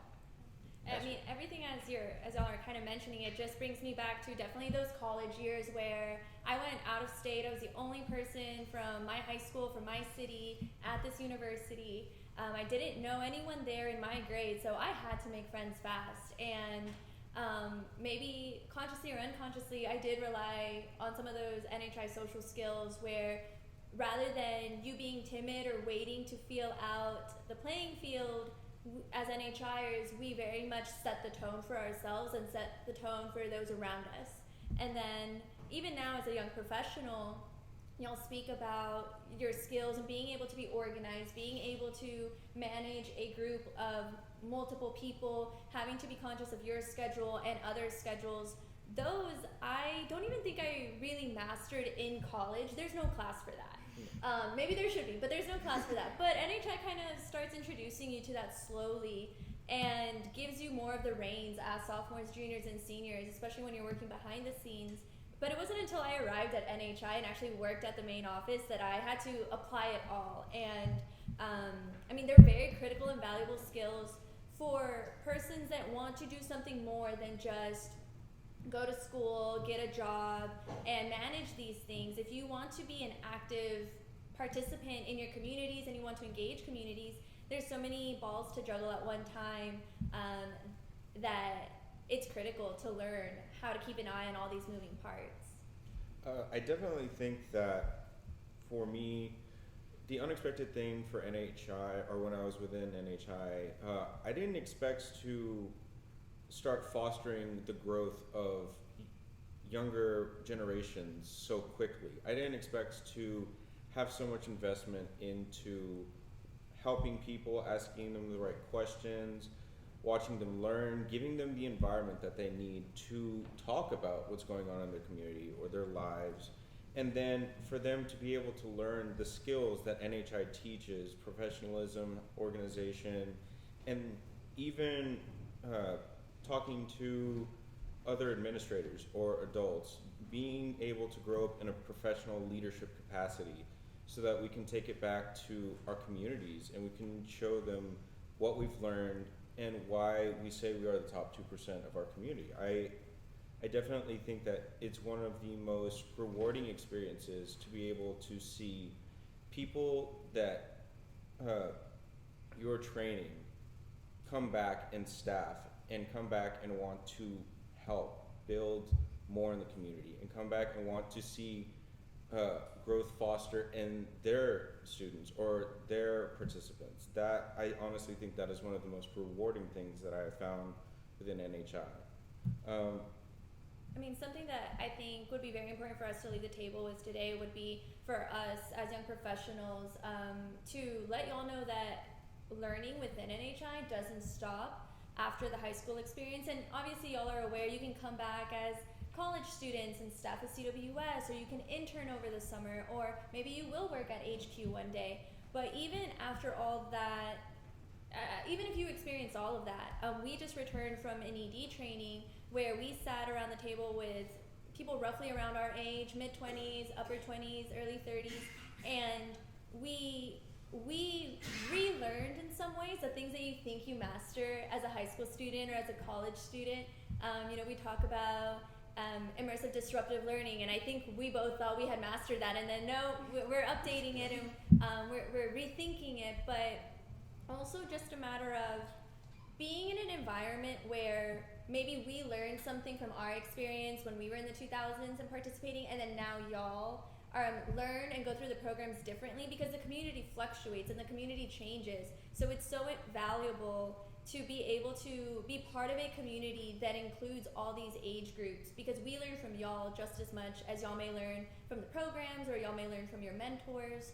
And so I think it's really a special part of our institute that the learning is not limited to just the summers or just limited to specific age groups or limited to just the roles. It's as wide and expansive as the community would be. Okay, so what would y'all like to continue learning from NHI, or perhaps a new skill that you would like to develop with or through NHI? Well, something that I feel I've started really picking up like this year, not necessarily being a coach, but being like a facilitator to the freshmen who will do the Great Debate program, is handling many people's really dynamic and like amazing, very diverse personalities. And you really get to see how some people learn, how some people communicate, how some people act certain ways. And something that I've started picking up is how to get certain people's attention. And how to keep people's attention. Like somebody said over there, you meet somebody 30 seconds ago and you got to hold a 1.5 hour session or conversation with them. And I definitely want this year to improve that for me to be able to take up leadership and potentially start one of the LEAD projects, because the LEAD project is also something very critical to NHI, but also like just coming back and being able to be there for the freshmen who will do that program. And for me, being able to handle their incredibly dynamic personalities, as I said, is something that I think I really want to keep expanding upon. Well, going off of something you said earlier, so I tend to be an introvert. So when I get pushed in these situations, which happens every NHI program, where I'm surrounded by strangers and people I've never met before, I still want to work on like being upright, taking charge of the social situation. I still struggle with that because it's the hardest aspect for me, because it goes against my entire personality, because it's hard. And that's just one thing that I really want to get better at, because I know it will help me in the future, but it just goes against being an introvert. No, what I was thinking was a little bit similar to that, because we talk about the idea of like owning the room when you walk in, so just personality, posture, having that sort of confidence when you walk in, shaking hands a certain way. So I know that there are a lot of NHIers who, when they walk into a room, heads turn because they have that confidence and they have that ability to, command and demand attention in what they do. So I think to be able to work on that a little bit more would be a really valuable experience.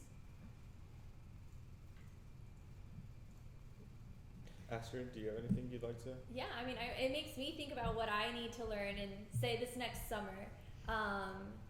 And whether it's training in Great Debate or at a summer program, I think what I would really like to master in, say, the foreseeable future, the next 6 months, would be, I'm particularly, I like working with parents. I really like building parent constituencies, but I really need to improve on managing a large audience, like let's say a full program, 100, 200 kids.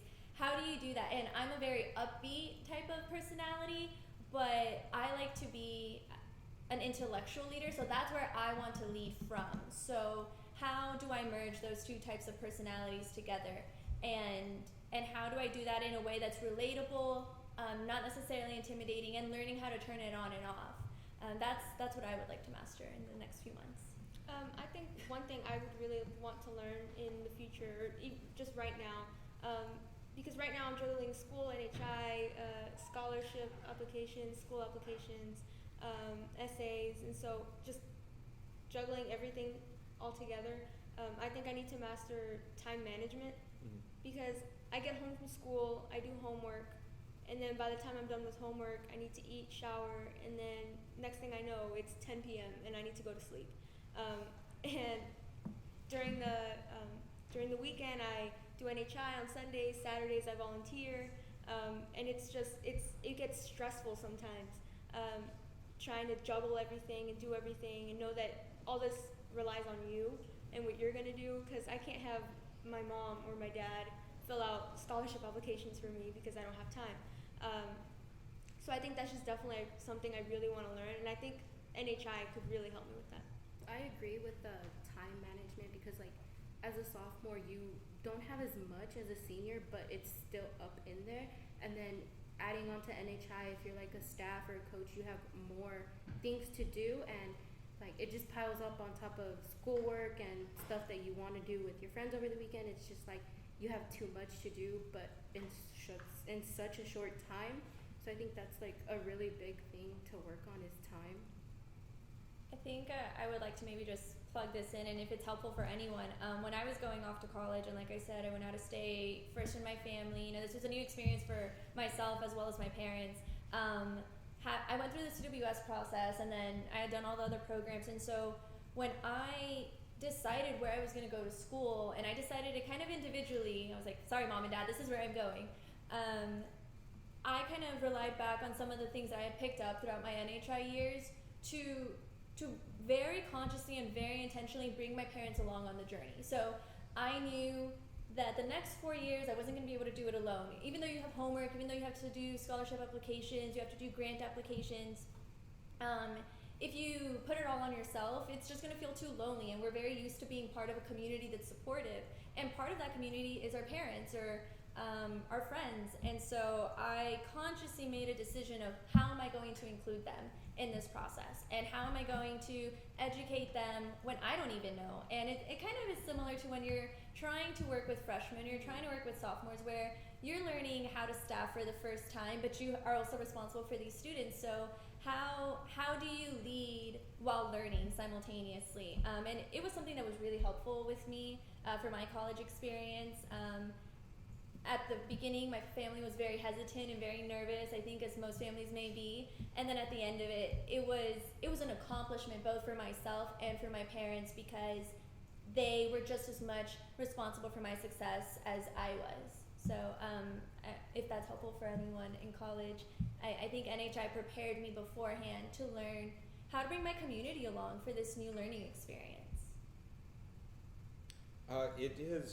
The NHI experience has definitely allowed me to, as you said, bring my community along with the experience. I get to experience new social settings, I get to experience new professional settings, and even while I was at UNT, I got to experience working with the UNT administration to help foster in one of the programs. I helped our CWS coordinator, Zach, get in touch with people at UNT, and there were a few meetings where Jonathan Guerrero and I were sitting in and talking to UNT administrators, and it really did help foster the relationship between ourselves and UNT, and I don't think that I would have been as prepared to do these things if NHI hadn't helped prepare me. I'm also a little bit of an introvert myself, and I'm really trying to move past that. There are things that I want to develop within myself.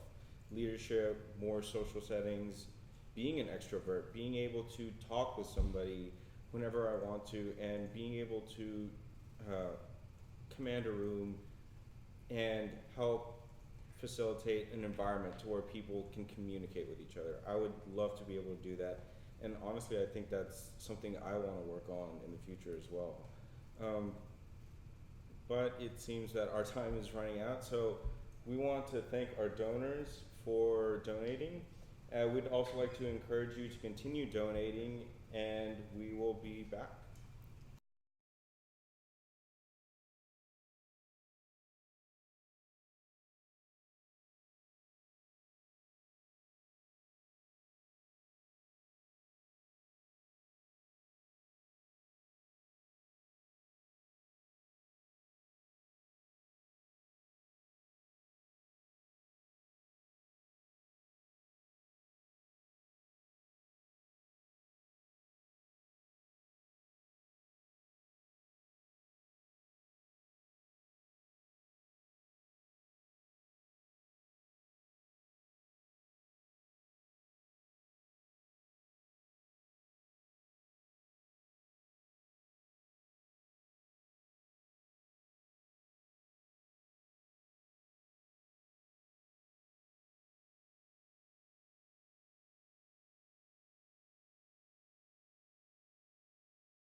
Hi, my name is Isabella Rodriguez, and I'm here with Chris Burge and Andrew Bettis.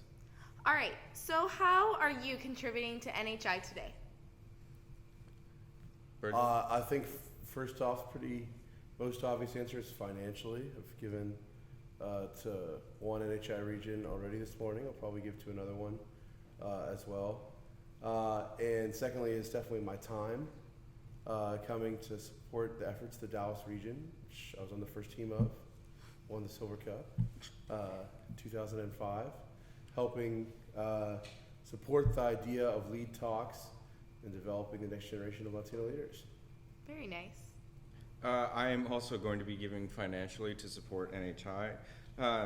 And I would second that. I do use a lot of my time for NHI to not only support the Dallas region, but others as well.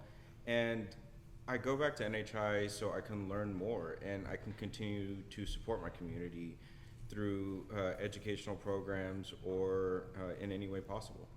Now, both of you have been in NHI for a while. How would you say NHI has changed over the past couple of years? I think there's been a lot of curricular changes.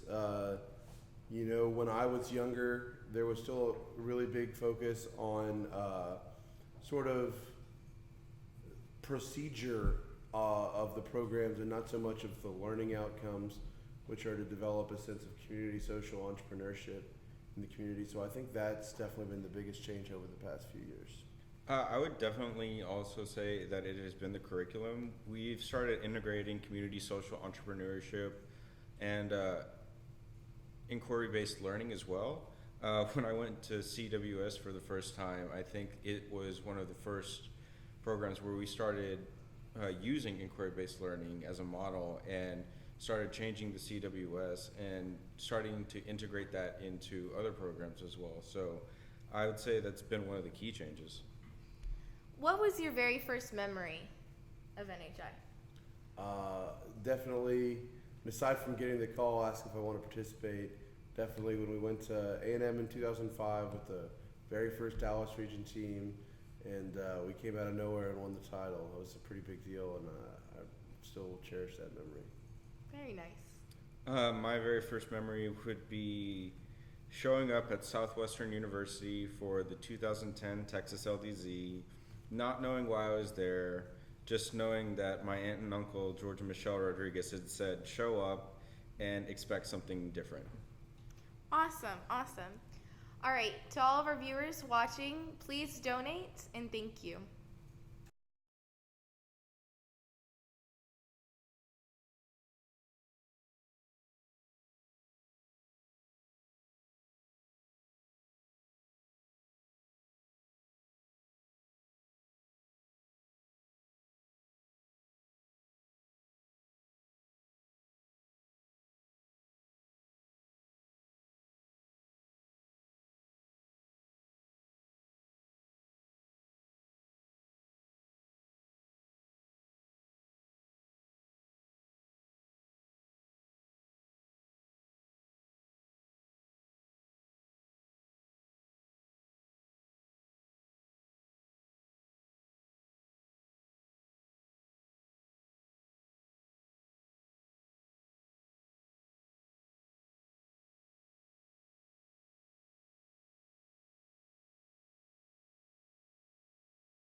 Welcome back, everybody. My name is Cecilia Soto, and I go to the School for the Talented and Gifted. And before we start this panel, I would like everybody to introduce themselves. Hi, my name is Jose Torrealba, and I am a senior at Jesuit College Prep. Hello everyone, my name is Christian Mendoza and I'm a sophomore at the School for the Talented and Gifted. Hi everyone, my name is Samantha Pozo and I'm a junior at Ursuline Academy. Hi, my name is Alexa Laval, and I'm a senior at Ursuline Academy. Good afternoon, I'm Luis Mares and I am a junior at the Biscayne Career High School. Hi, I'm Christopher Burge. I'm alumnus of Jesuit College Preparatory School of Dallas, University of Texas Austin, and I'm a teacher in Dallas Independent School District. Okay, so in this panel, we're going to be discussing if there is any social responsibility involved with being college ready. And before we start discussing that, I want everybody to kind of define what college ready means. What is it to you personally or in society?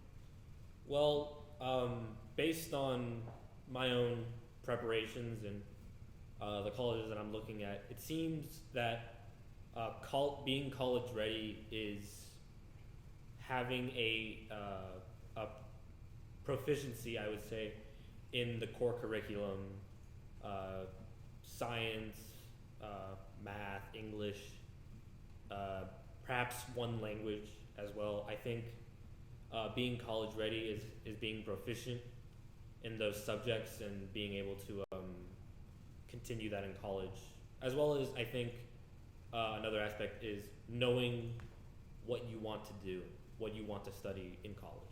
I think that's also part of it. Yeah. To me, well, right now I am a sophomore and this is only my second year of high school. And I'm still gathering and collecting thoughts and picturing what college readiness means to me. What I can say as of right now is that to me, college ready is the standard that you want to reach. And academically it is, like Jose said, trying to do the best of your ability to know your core subjects, to have perhaps an extra language. But it is also, I think, having extracurriculars, programs like NHI to really back you up, honing in your skills to be able to like apply for college, as I know some of you are accepted into college or applying. And I also think that being college ready shouldn't just be the standard of like academic college readiness. I feel like college readiness should go outside to where I am well equipped to go somewhere and take care of myself, or I am well equipped to be able to cook, clean after myself, be responsible, have the social skills necessary to bond with other classmates that I may have never met before. So that's, as of right now, what I think college readiness is to me. I would agree with both Jose and Christian. I think that part of being college ready has to do with the intellectual part, as Jose said, you know, in the core curriculum, in the classes, having, you know, a focus on maybe what you would like to study, where you would want to go, but also being socially prepared to take on the college journey and just to be able to be open to the experience that lies ahead for you. Well, I'd like to piggyback off of what they've said. I think society really emphasizes the being academically college ready. All your teachers will tell you that you need to be prepared for the workload, you need to have all the right subjects backing you up. But a lot of times what we forget is the fact that nowadays parents tend to watch over their kids more. I mean, they do it out of love. Like, they only do it out of love, but they give less independence, and so when kids are thrust into college, they've never had that experience of feeding themselves, keeping their own schedule. They're used to a routine, and they're used to somebody reminding them stuff. So I really think part of being college ready is being prepared for the independence and responsibility that college brings. And that's just something as a society I think we've fallen back on, mostly just because parents love our children and there's less children, so you have more love for each child. I mean, going off of what Alexa said, I really think that college readiness isn't just off of an academic viewpoint, because in my terms, what I see college readiness as is basically, are you life ready? Because once you enter college, and many conversations that I've had with college freshmen and college alumni have told me that once you enter college, you're basically on your own. Especially if you're dorming there and staying at the campus, you're basically on your own. You're living by yourself with a roommate, but you basically have to take care of yourself, and you have to make sure that you keep up with yourself at a pace to where you're achieving both academically and you're improving your life skills. Your independence is one of the main things that I feel is a really big thing that you improve as you're going through college. Since there's nobody watching over you, like you said, your parents aren't going to be there holding your hand, guiding you, making you food, cleaning your room. That's something that you have to learn to do yourself if you haven't already at a young age. So I believe that college readiness, again, not only academic based, but I think it's life based. I think I'm really impressed with the responses from people that haven't gone to college yet, because I think you mostly hit it right on the head. I think one of the big things that you don't think of when you go to college is not just like what you know, but how you learn, and having the necessary study skills and work ethic to get what you need out of your education, but also knowing what resources you have. Finding out in general in the world and in your particular university what professors you can talk to and when you can do that, what are the academic resources they have to help, because not every subject is going to be a subject you already know and have learned in high school. So I think that having those abilities to sort of the academic self-sufficiency, or the ability to ask for help academically, is something that's really key. And I think also the societal readiness for college is big, is that usually when a student goes from high school to college, they're going into a universe that doesn't match their home community demographically. They're going to be around people that are from different backgrounds, people that are from wealthier or poorer backgrounds, people from different ethnic backgrounds. And they entering really one of the first places where people are exploring a lot of different ideas that are different than those they've been accustomed to. And so I think being prepared to interact with those ideas and having the confidence in your own values and beliefs, but the open-mindedness to deal with that is a big part of college as well. I think, well, one thing, I'm not sure, I think you mentioned it being like mature, or like knowing, just being mature in who you are. Because one thing we do now is, I don't know if you ever get in trouble with anything, it's like you rely on your parents. And I think being socially aware that if you make a mistake, there are consequences to it. And I think a lot of people go into high school even thinking that, oh, we'll get in trouble, we'll do something, and then your parents will get you out of it. And then going into college, that's not something that's going to happen. If you get in trouble, or even if you do something good or anything, it's all on you. And it's not on the choices of your parents or of your friends. Going off of that, I've talked to previous people who've, like, after their freshman year, And one of the things they talk about is there's nobody to wake you up to go to classes. I've had many people in my own grade be like, oh, I was almost late to class, but my mom came and woke me up. And then I'll have college kids be like, oh yeah, nobody to wake you up. And, you know, if you miss class, sometimes the professor won't notice. And so it's up to you to get the notes. It's up to you to make sure you stay on track. It's really up to you to be in control of what you're learning, which is something new because usually we're used to teachers telling us what we're learning and teachers telling us where to go at what time. One of these really interesting things I read once was you go from high school where you have to raise your hand to go to the bathroom to college where you have complete freedom. There's really so much less structure.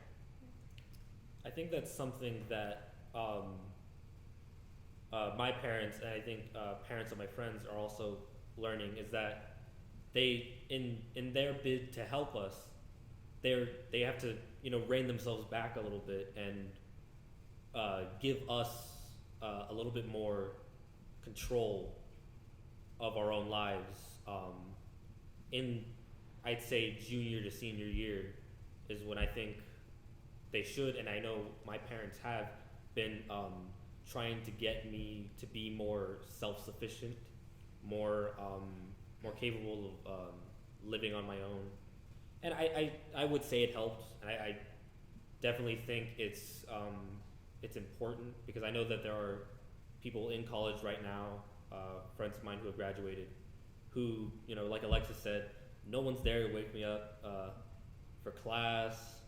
One day I forgot I had school entirely. It's things like that like I feel, because I'm getting a little bit more freedom, I'm feeling more confident in my ability to, I can wake myself up. I'll get to class on time. I'll know what work I have to do. It's things like that that I think parents, maybe now more than they used to, are definitely trying to get you college ready in the form of independence and stuff like that. I know that in my personal experience, my parents, my family, has played a very important role in my educational journey. My parents have always, you know, pushed me to strive for what's best, and because they want me to succeed, they want me to be college ready. And so therefore I do feel like being college ready is a social responsibility that I have for my family, for my community, and then it's also an individual responsibility that, you know, I hold myself to, and it's an obligation to act for the benefit of my society, because I know for me personally, my community is very important to me, and so being college ready is going to help me to go out, to learn, and then to come and, you know, participate, be an active member, lead my community with the skills that I have learned in college, just, you know, for the better of myself, for my family, and for my community.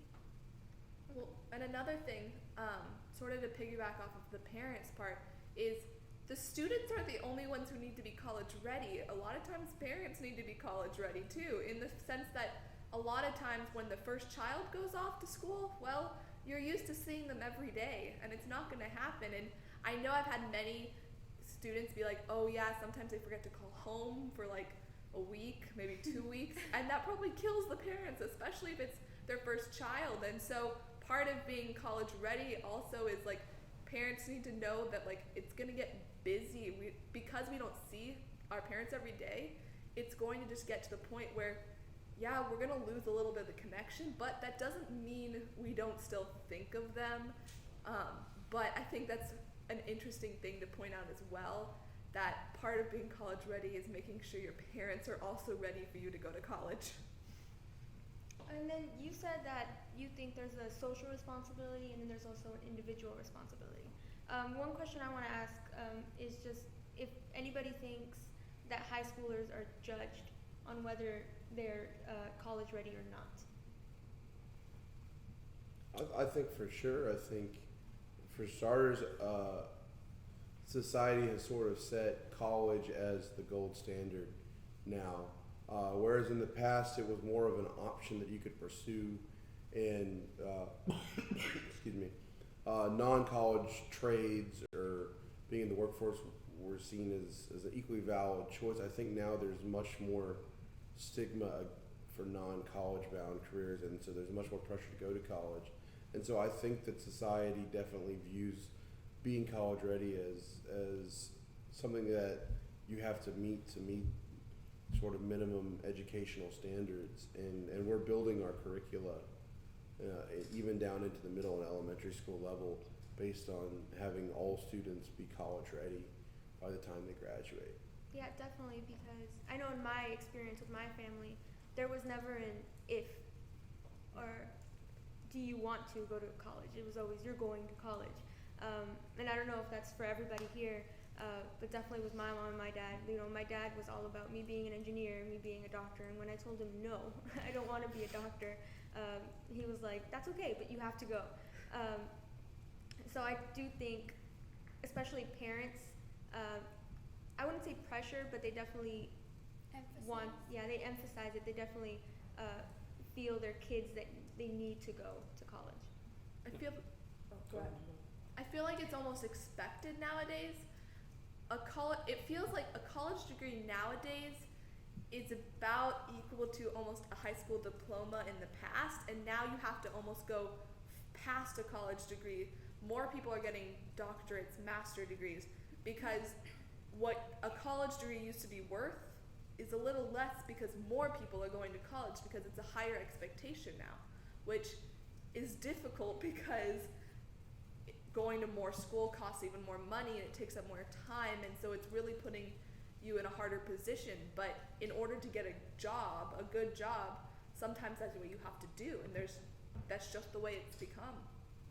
I feel like a big part of the parental portion of college readiness, and why they emphasize college so strongly, also has to do not only like what they want for their child, but also where they came from and their background relating to the education system.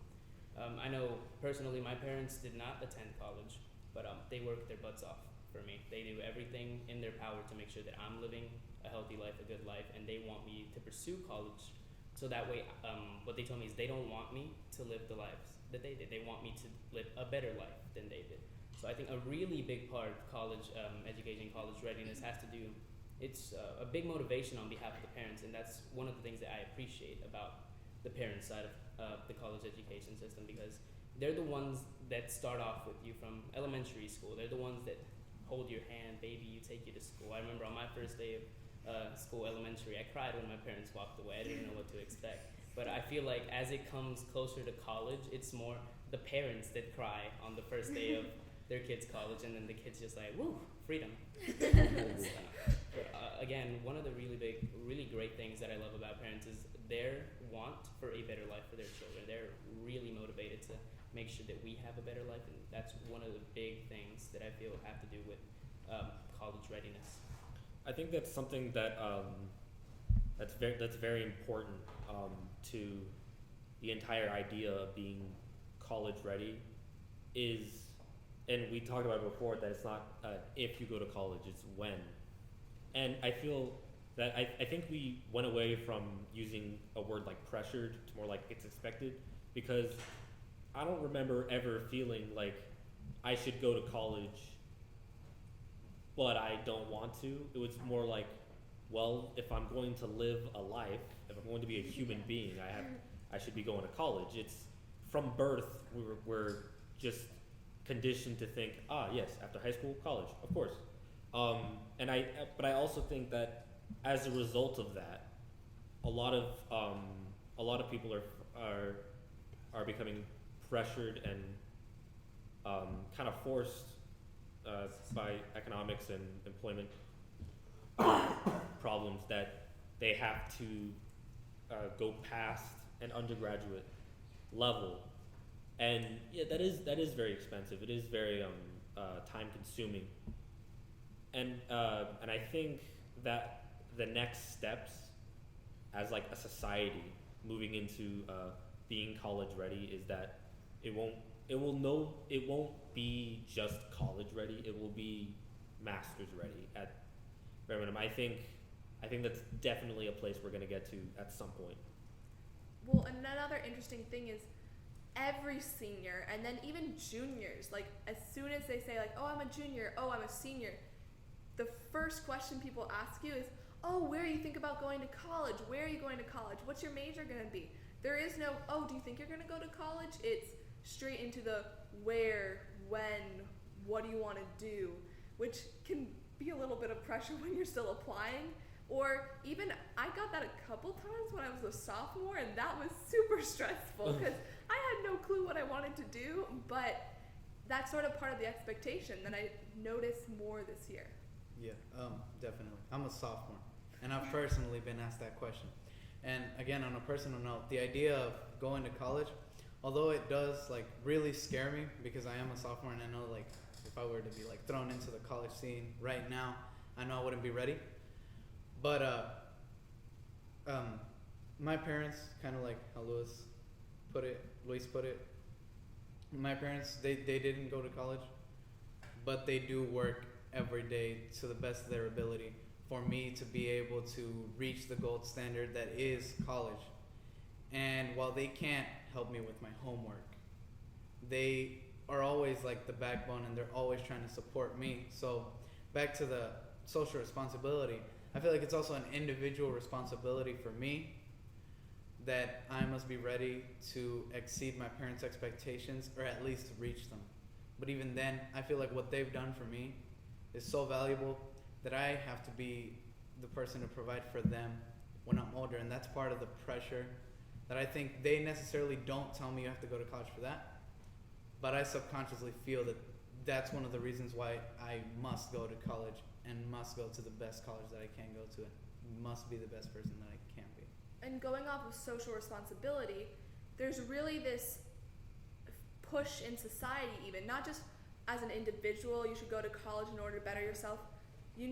The society wants you to go to college so that society can do better as well. Because if you have more educated population, then it should mean that that economy and just the population in general will do better.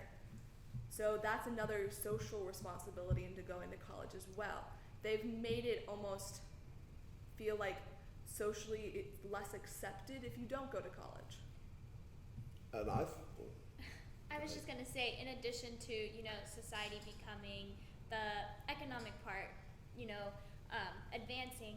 I have two younger brothers, and so I'm a junior. I'm starting to look at schools, and in the next couple years I will be going to college, and I feel like that sets an example for the younger members of our society, so that they know, oh, I have examples. I have people that have been through this. Members of my own community, that are they are gonna want to follow in our footsteps, and I feel like that's really important because that also leads to the advancement of our community. I think a big part of college readiness as it relates to social responsibility is preparing yourself for a college experience that prepares you to be a member of society with commitment not just to yourself but to your community.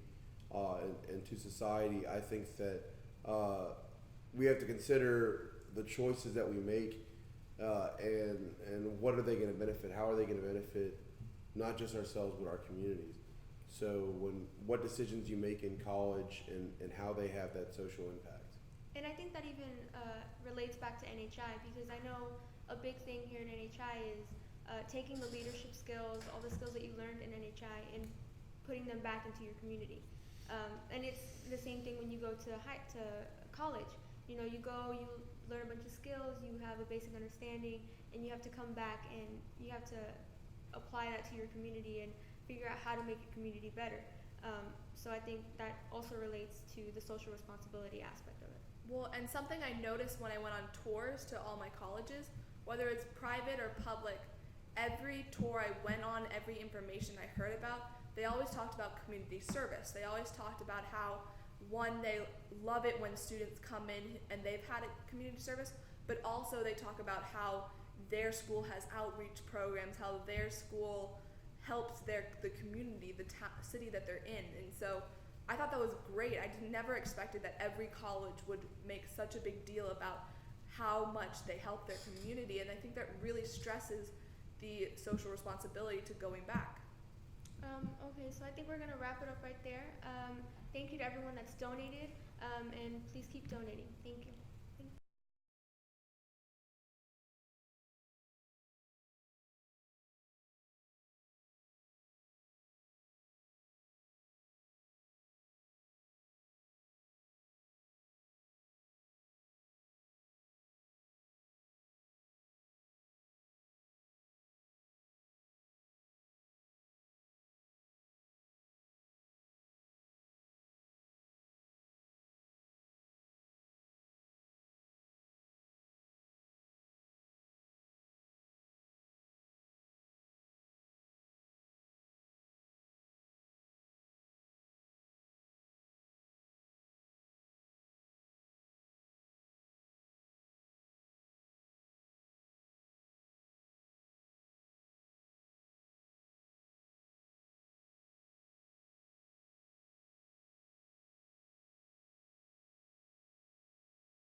Welcome back. I'm here with Chris Burge, who is a Dallas site, a graduate of Jesuit High School. He's one of our young professionals, and Chris is now a teacher at E.D. Walker Middle School. So excited to have you back. Thanks for having me. I'd like to thank you because last year Chris was the one who made the last donation of the night and got us over our $17,000 mark. So thanks again for that, Chris. Oh, my pleasure. Chris, can you reach out to some of the young professionals that we have out there? We need some more donations. It's slowed down a little bit, so it'd be great if maybe we can challenge some of your colleagues and folks that you might have gone to LDZ with, see if they pitch in and help us. Absolutely. I plan on making a social media push once I get off air and making a personal contribution this year. And I encourage all NHI alumni, particularly young professional alumni, now that you're finally in the position where you have a job, you have a little bit to give back. Such a great thing to give back to is the same cause that helped you get where you are today. Give back to developing more young leaders within NHI and to building the equity within the community. We need to move forward. That's excellent. Thanks, Chris. And it's all about community. It's all about family when it comes to NHI. Those of you who have been with us throughout the day, you've seen that we've had high school students up on panels, we've had parents, we've had young professionals, we've got folks like Chris helping us out. Not only does Chris help out with monetary contribution, but Chris has also written the theme for this year's Great Debate topic. Chris volunteers at several programs. How many programs have you worked at? Oh, Lord, a dozen or more, dozens. Of course, his favorite one is the one in Panama, Yeah, right? absolutely. Because he gets to go to Panama and hang out there for a while. So thank you all for tuning in. If you can, please reach out to other folks, have them contribute. I know you guys have been very impressed with the kids, the quality of students that we have here. This is a great representation of what our community is all about and what our community is capable of doing. So once again, thank you all who have already contributed. If you haven't contributed, this would be a great time to push that donation button and give a little bit of money towards NHI Greater Dallas. Again, over 95% of the money that you donate goes to tuition assistance, which means that we help these kids be able to afford our programs. And again, this is a journey. We have 3 programs. We've got the Great Debate, we've got the LDZ, and we've got the CWS. And the Great Debate is the program where freshmen are taught skills in communication and debate, how to develop an argument, defend that argument. Chris, you want to talk a little bit about sort of the experience that LDZ gives? Yeah, the LDZ experience is about being thrust into an unfamiliar situation, an unfamiliar process, and having to learn how to overcome those barriers that are in your place, having to work with people that you've never met before from all around the Americas, all around the world, and having to figure out how to make deals with them, how to communicate with them, how to achieve your goals despite being in an unfamiliar situation, an unfamiliar process to maneuver around. And you were a Texas LDZ, right? I was Lieutenant Governor in 2006. Awesome. So later, very shortly, we'll have representatives from the Texas LDZ from 1983, 1984, 1985, and 1986, I think. Yes, that's right, 1986. So that's phenomenal. Before we move to the next panel, which is a panel of parents, and it's going to be a unique panel because it'll be our first panel in Spanish today during our fundraiser. Chris, you want to talk just briefly about CWS and that experience? Honestly, I don't know if I'm the best person to talk about that because I have not been to a CWS since 2007. And just to show how much NHI is constantly changing and evolving, the curriculum is completely different. Yeah. When I went, it was much more focused just on how do you apply for college. And since then, that's continues to be a part of the curriculum, but it's moved much more towards giving participants inquiry-based skills to be able to utilize in their life.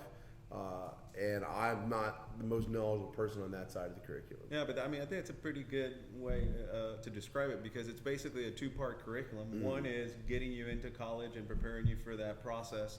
And then the other part is how to come up with answers to inquiry, through inquiry, you know, how to ask questions to come up with an answer. And it's really about finding the answer within yourself. Mm.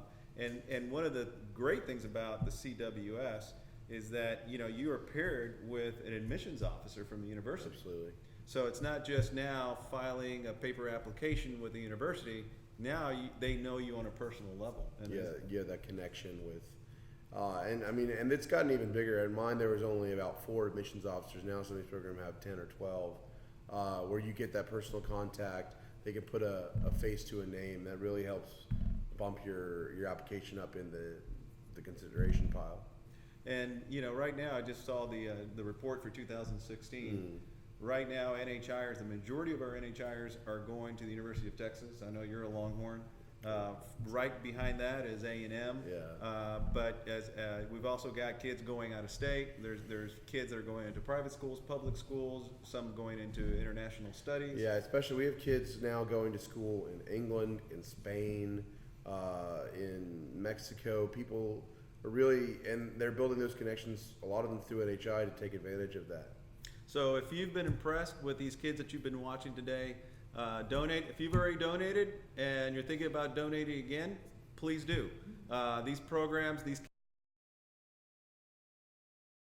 kids that you've been seeing, these are just sophomores and juniors and seniors in high school. Those are the kids that end up going to the LDZs, the CWS. A lot of those kids just have a phenomenal experience through those programs, and that's why you find people like Chris who keep coming back and contributing, not just by giving money, but also helping with our curriculum, volunteering in these programs. Chris is not paid to work the different programs that we do.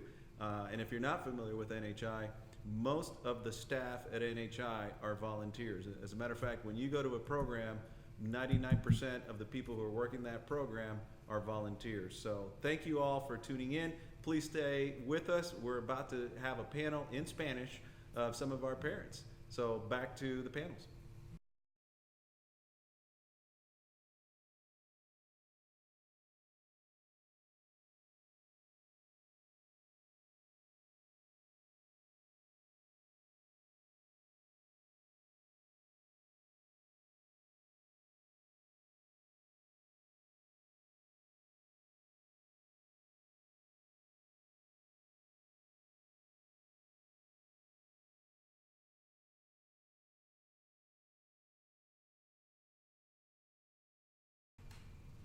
Estamos de regreso con otro panel de padres de familia de los estudiantes aquí del día de hoy. Algunos ya los vieron hace unas horas, pero tenemos algunos padres que no hemos visto, entonces si se pueden presentar de nuevo, por favor. Yo soy Alina Ponce. María Charles. Elsa Nieves. Miguel Vázquez. Judith Anderson Bruce. Y yo soy Erendira Domínguez. Quiero empezar esta discusión con una pregunta que los vi ustedes observando a los muchachos teniendo una discusión ¿qué es lo que les pasa por la mente cuando están viendo a sus hijos y a sus amigos platicar de estos temas tan elevados?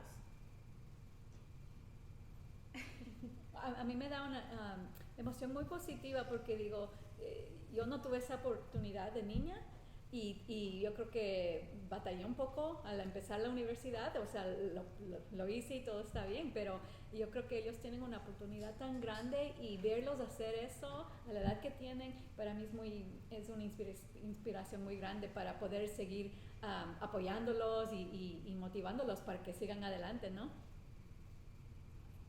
¿Alguien más? ¿Algo que les pasa por la mente? No sé, a veces los papás cuando comienzan el programa es la primera vez que van sus hijos a algún viaje que es más de un día y dicen, es que es mi bebé, es mi bebita, y ahora un año después, o incluso si están participando este año, están teniendo una discusión enfrente del internet donde todo el mundo los puede ver. Entonces, ¿alguna otra emoción tal vez que sientan? Es muy interesante porque a veces uno se olvida que son tan jóvenes.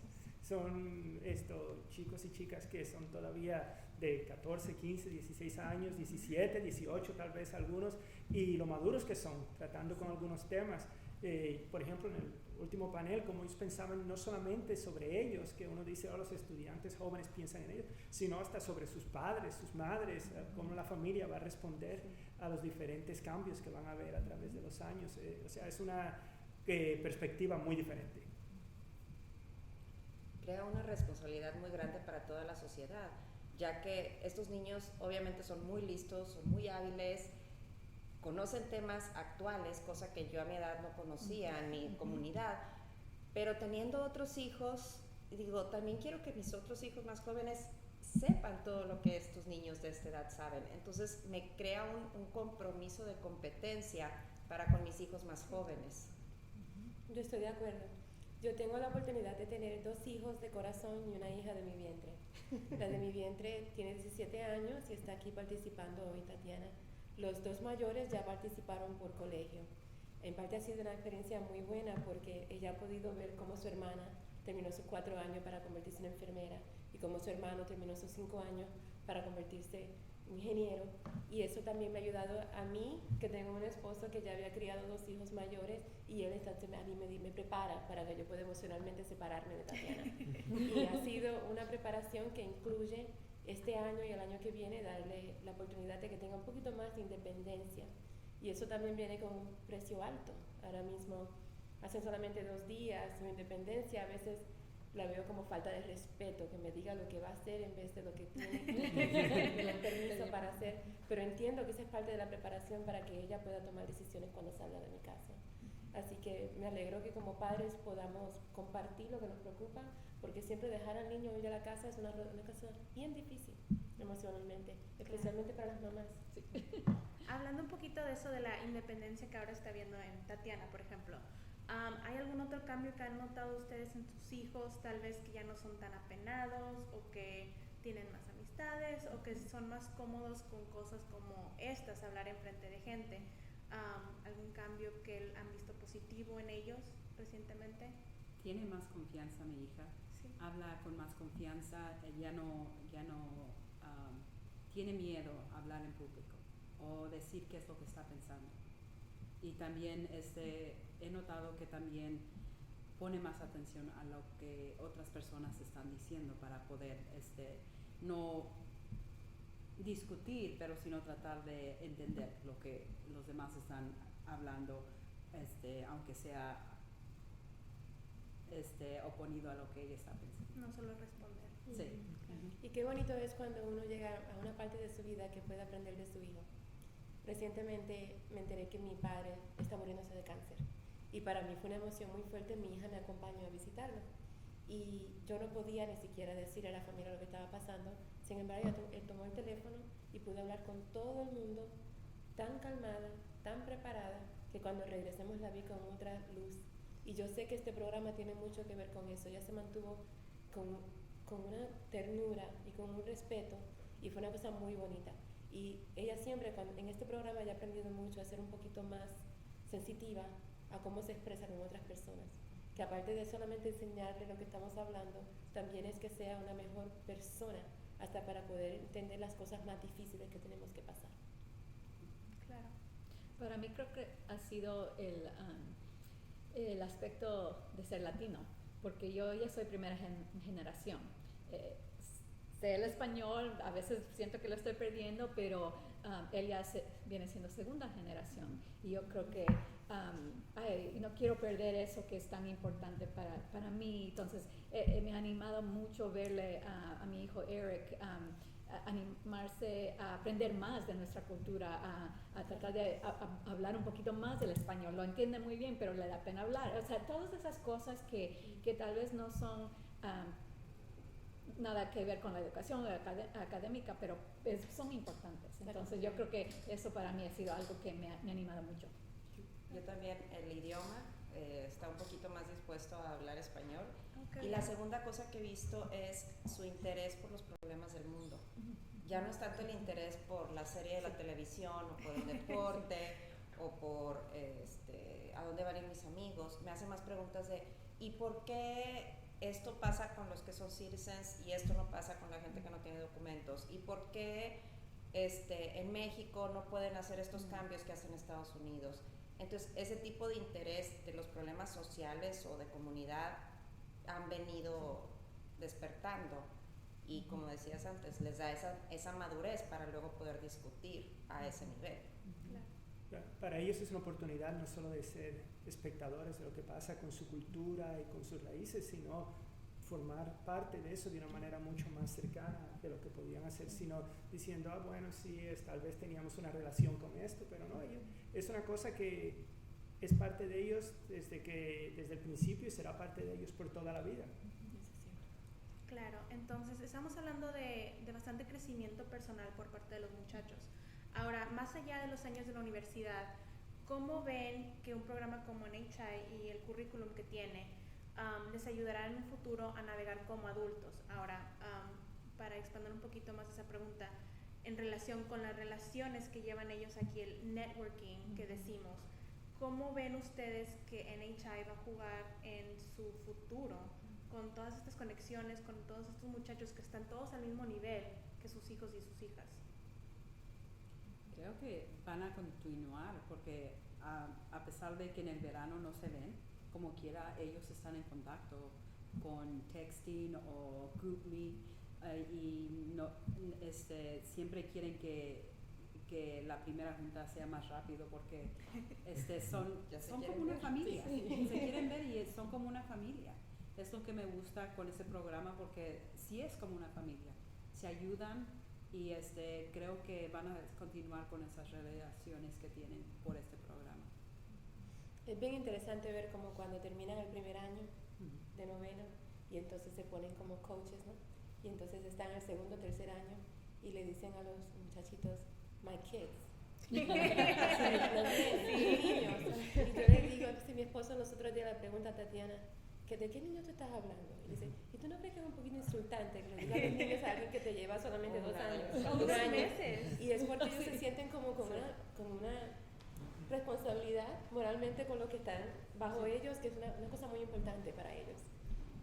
Sí, Para claro, mí, a veces son meses y están diciendo, mis niños. Mis niños. Sí. Para mí, todos sabemos que todo en la vida son relaciones. Si eres vendedor, las relaciones cuentan. Si quieres buscar un trabajo nuevo, ¿qué relaciones tienes? Todo en la vida se ve con relaciones. Y el construir un network, unas relaciones y poderlas mantener con una tarjetita de Navidad, con un texto, hey, happy birthday friend, te va a abrir muchísimas puertas en la vida. Y si además de esas relaciones son relaciones fuertes y positivas, es el regalo más grande que puede tener un niño a esta edad. Entonces, el construirlas desde esta edad es algo que tiene un peso muy valioso para el resto de su vida, y el aprender a mantenerlas. Y es una relación que va en las dos direcciones. Cuando ellos empiezan, reciben de los mayores, les enseñan más, y luego según ellos van creciendo, pues pueden dar algo a la comunidad, al grupo que los ha ayudado a ellos. Y en eso es que desarrollan tal vez ese sentido de que esto es algo importante, merece mi tiempo, yo recibí, me beneficié, ahora hay que ayudar a los próximos. A eso iba. Cuando están en un programa como este, donde todos son voluntarios, como decían las personas anteriores que nos presentaron, ellos aprenden la importancia de ser un voluntario en la vida, y ya sea un voluntario en un hospital, leyéndole un cuento a un niño o de cualquier forma, el que aprendan la importancia de voluntariar en tu comunidad es algo que les va a quedar en su corazón para el resto de su vida, definitivo. Claro. ¿Algo más que quiera añadir alguien más? ¿No? Ok, entonces estamos hablando de bastantes cosas positivas, obviamente, que ustedes ven en el futuro de sus muchachos. Ahora, ustedes como padres, ¿qué dificultades tienen ustedes con tener un hijo tan involucrado, tan informado y que quiere tener la siguiente junta, que ya quiere ver a sus amigos? ¿Qué dificultades tienen ustedes? Porque yo sé que varios de sus hijos aún no manejan. Sí. Para nosotros siempre había sido una costumbre ir a misa de 12 y salir a comer en familia, por ejemplo, y eso es algo que ya no podemos hacer porque tiene que estar aquí, es media hora manejada o conseguimos el ride.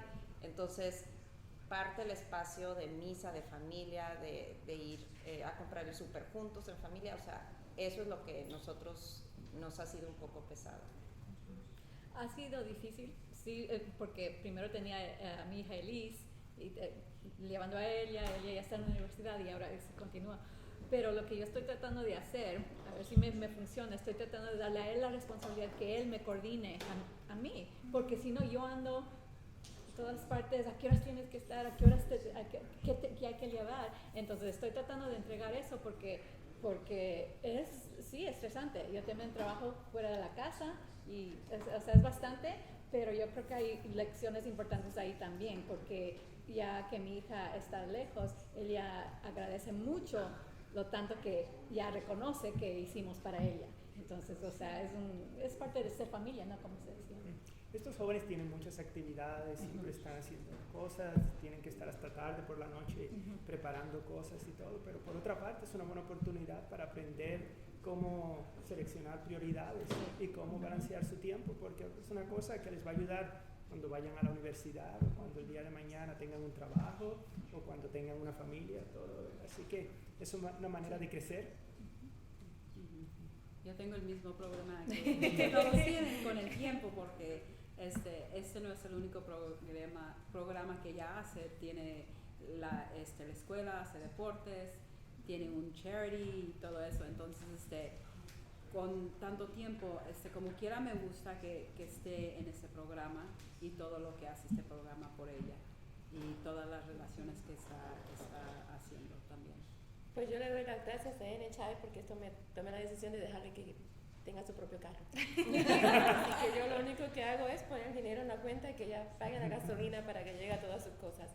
Pero esa transición me ayudó mucho porque así entonces la puedo preparar que ella pueda tener su schedule, entonces ya ella tiene la responsabilidad de su automóvil, de sus breakers, de lo que tiene que hacer. Pero obviamente también hay que ponerle un tracker para estar seguro que la muchachita me llega a la casa. Pero ha sido muy bueno dejarla que maneje, porque un año más sale de la casa y yo necesito entender que ella tiene las cosas que necesita para ser independiente, especialmente si se me va del estado, de lo que está pensando.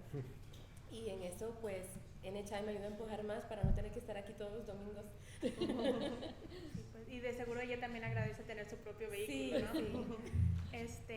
Voy a referir hacia atrás un tema que más o menos tocaron cuando estaba Michelle aquí arriba hace unos paneles atrás, sobre que hace tiempo ustedes no recuerdan que hubiera tanto estrés, tanta presión en los muchachos. Lo que les quiero preguntar a ustedes es si ustedes hubieran tenido la oportunidad de jóvenes de participar en un programa de NHI, ¿creen que les hubiera ayudado tantito ustedes a navegar los estreses que sí hayan tenido ustedes más o menos a esta edad? Si hubieran podido participar a los 16, 17 años teniendo ese network. Por mi parte, gracias.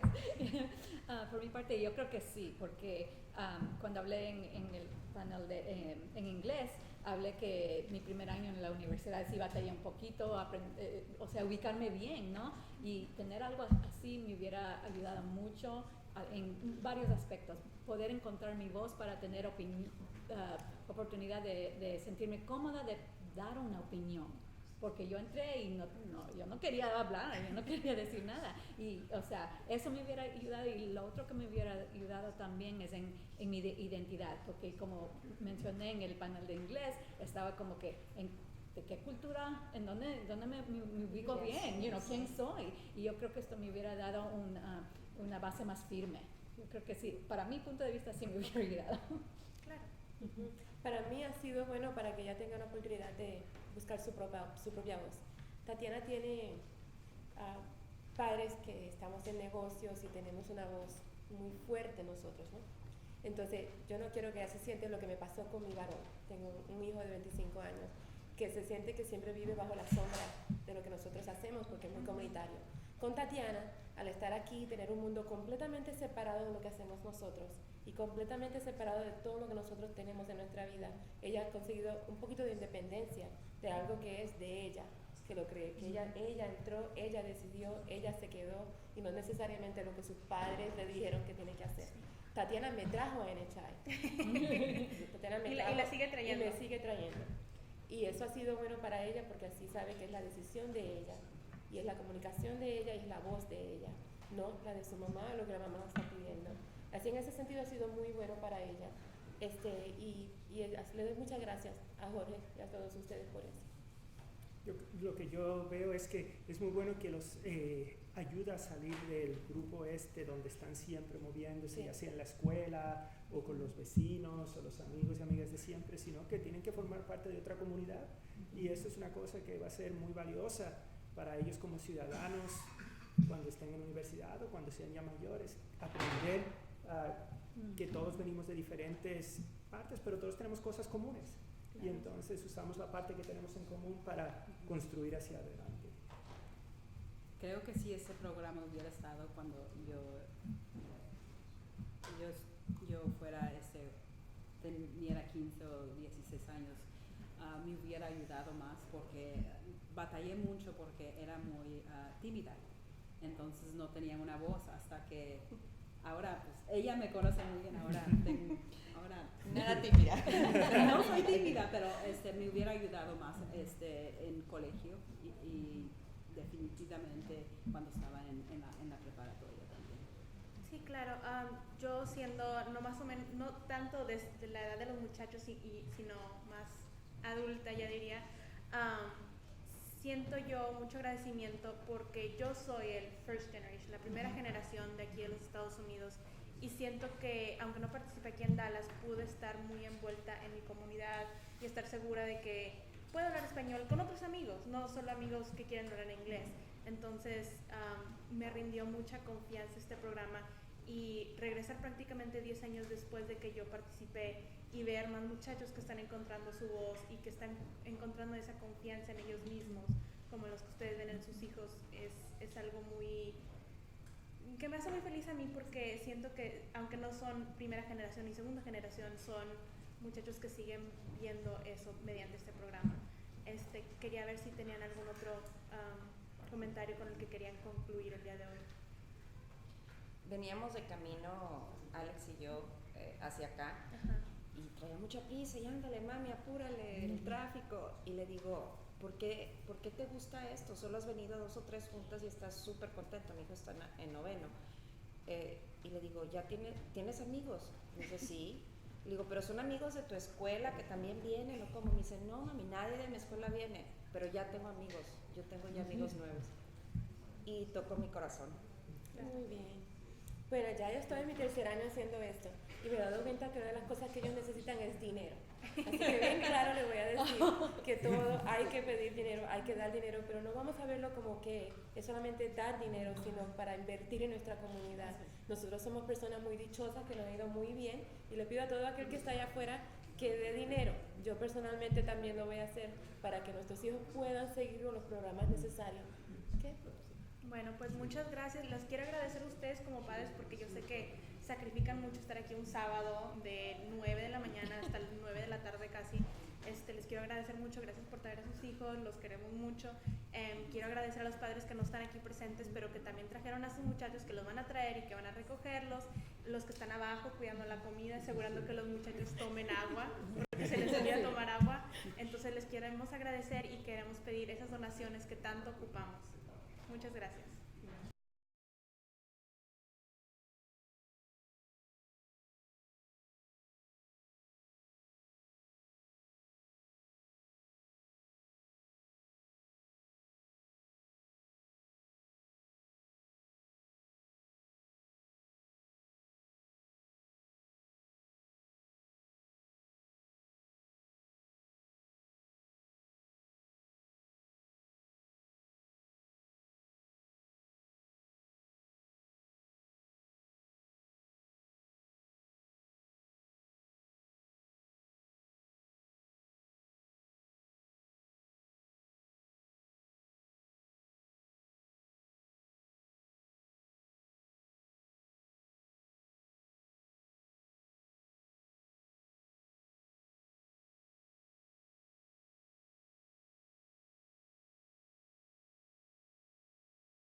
What tray is this? All right, welcome back. We are live once again. Our next panel is a very special panel. We've actually got our co-founder and president of the National Hispanic Institute, Ernesto Nieto, here with us. We've also got the Clásicos with us. We've got representation from 1983, Dr. Joe Salcedo and Michelle Sainz Rodriguez. We got representation from 1984, yours truly. We've got representation from 1985, Trey Santos Martinez, and we've also got representation from 1986 with his sister Faye, who will be joining us as well. So we've got the Clásicos here, and facilitating the discussion on the panel is Dallas's own Eric Cedillo, who's an attorney here in Dallas and a big contributor and supporter of NHI Greater Dallas. He is a community leader. He's also a professor here at the SMU Law School. So without any further delay, I'll turn it over to the panel.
Hey guys, thank you so much for joining us. We're on this panel of apparently the old folks, I'm presuming, from That side. what Ernie's saying. I just want to thank you guys for having me on here today and allowing me the opportunity to moderate with this wonderful organization, this wonderful group, this wonderful thing that you guys are doing. Before we get too into it, I would imagine you guys would want to introduce yourselves. I think George was talking about you guys are former NHI students, and maybe we could just get your names and kind of what you do and when you were part of the organization to begin with, and what's kind of prompted you to continue working with NHI. Why don't we start with you, Santos? Well, hello. Santos Martinez, class of 1985 from George West, Texas. I'm a land use consultant, and I think the only reason I think it's more like I can't leave because they know my number. That's what it feels like. So I think that's all the questions you asked. Yeah, sure. And that was, I'm sorry, what year? 1985. 1985, wow. Which Ernie said was the best LDZ class ever. And since Ernie said it at the Capitol, it had to be true. Had to be true, huh? You know those land use people. There's always slipping $20 here, $20 there. Ernie doesn't need a 20. But Dallas NHI does. Yo! Thank you. Call now. There you go. I think I was talking to Dr. Joe earlier, and he was telling me that there was maybe some question as to when the actual first group had started. Was it 82? Was it 83? And I was kind of asking him what what that group looked like, so everyone kind of get a historical perspective of it. Michelle, were you part of that first group? 83. Okay, 83. I think What there was did a that look group like? before us, 1982, but Okay. they were a local Austin group, Okay. and we were the first statewide group. Okay. So we don't count them, right? 82. Well, I'm gonna get to Ernie and ask him what he thinks the first group was in just a minute. But talk about that. What did that first? Well, the '83 group look like, Michelle? Was that as certainly not as big as it is now? But what did that look like? Interestingly enough, it was quite a big class. It was 150 students, if I remember, and it was jam-packed with kids from the Rio Grande Valley. Okay. And we took a bus. Frankly, none of us knew where we were going, but we headed to Austin, and we ended up on the campus of Concordia College. Right, it's not there anymore, and I think there's a hospital there, maybe a parking lot. Yeah. But it was a beautiful little campus. And that's where we spent the next 7 days that absolutely changed who we are as individuals. I can tell you for sure, it changed the course of my life. Right. So a memorable experience, memorable enough that it kept bringing me back. I've been on the board of directors for the last 25 years. And I participated in the organization 33 years ago. Oh wow, that's amazing. What did it look like back then? Was it the same programs that you have? Was it? We only had one program, and it was the Youth Legislative Session, Lorenzo de Zavala, which we still have today. And then as the there was an increase in alumni, and there was also an increase in curriculum. And generally what happens when you put a bunch of smart kids together is that they outsmart the leadership, and they start creating more programs and contributing to the organization itself. And so eventually it grew into 4 separate programs. We've experimented with some college level and young professional programs, and we're still trying to develop that. It's a constantly changing environment. You have to keep up with the changes of the world. I don't think any of us expected that this is what it would look like today. But the one thing that hasn't changed is the community, the solidarity and the friendships. Anytime I see any of these guys, it could be a year, it could be a month, it could be 10 years. But when you come back into the room and you share that common experience, it's like it was yesterday. Yeah, wonderful. Faye, I think I skipped you. What year and 86. Okay. Faye Corso. I'm the younger sister of this one here. Difficult and the claiming smarter that. Yeah. Texas, LDZ in 86. And Faye is also known as Trey's one recruit. That's right. I actually recruited 3 that year, so I got to be a junior counselor. Exactly. So for all those junior counselors and senior counselors, recruitment was part of the deal even All back the way then. back then, yes. Where are you guys from, brother and sister? Is I it, want to hear this. From Austin? Is it from? Oh no. Where are you guys from? No. Georgia. George West. George West. Okay. Yes. Biggest Dairy Queen in Live Oak County. Is that right? George West, Texas. It's good to know. Okay, I'm going to skip Ernie because I really want to get a historical perspective, and he can kind of fill in all the gaps that you guys may be missing. George, I'm going to allow you to introduce yourself, kind of tell people, everybody's watching in, what your relationship is today and what it started off with. Well, I'm George Rodriguez, and I'm right now I'm wearing my project administrator hat. I'm also a member of the Board of Trustees for the National Hispanic Institute, and I'm also an educational director with my wife Michelle for the Texas LDZ in Austin. I was 1984. I happened to be, I think, the only governor in the room. I would say Chris Burge was a lieutenant governor, so I'll give him some credit. Okay. But yeah, so here's how we're all kind of connected. 1984, I'm a participant, and Michelle is a junior counselor. 1985, Trey's a participant, and I'm a junior counselor, and that's how things kind of, the network starts to work, right, and starts to grow. I've been a part of, probably feel like I've been part of NHI all my life. It's part of my family. I think Trey made the comment one time. He said, "Man, if they cut you, you're going to bleed NHI." My kids are heavily involved. My son went through all the programs. He's a freshman at Loyola now. Michelle's been the chair for, I don't know how many years now? I think I've been the chair maybe 10, 15. Yeah, and so we love to contribute. We love to see what happens with the kids. I wish every parent could be a fly on the wall and just watch these kids grow through these programs and what it does, So, yeah, we keep coming back. It's like that scene out of The Godfather, it just keeps pulling me in, So. In a very good way. Dr. Joe, we had an opportunity to talk a little bit earlier, and we were talking about your relationship to NHI, and now you get your son involved, things of that nature. Why don't you introduce yourself and tell us a little bit about that? Okay. I'm Dr. Joe Salcedo, and I'm from Corsicana, Texas. We're known for our fruitcakes, the College Street Bakery fruitcakes. And I was in class of 83, and that was the first time that we went statewide. There was one other one, and there's a controversy always who's the first. And so I maintain that we're the first statewide, so we're still a first. And so the Austin guys can say they're first. Well, we're all first over there. We're fruition. This is Gloria and Ernie's dream, and it's exciting to see it expand all the way out here. I'm a family practice doctor in Corsicana, which is sort of known not a whole lot. And I remember getting the invite to go to the LDZ program, and I was actually, I believe, the first one to show up that day in Greyhound. They picked me up early, went to their offices and waited until the rest of the people came, and then we went to the college area. And then I was the last one to leave on the Greyhound bus too, so I got to meet them a little bit longer. It was exciting. Probably 7 days of eye-opening, remotivation on my Hispanic culture.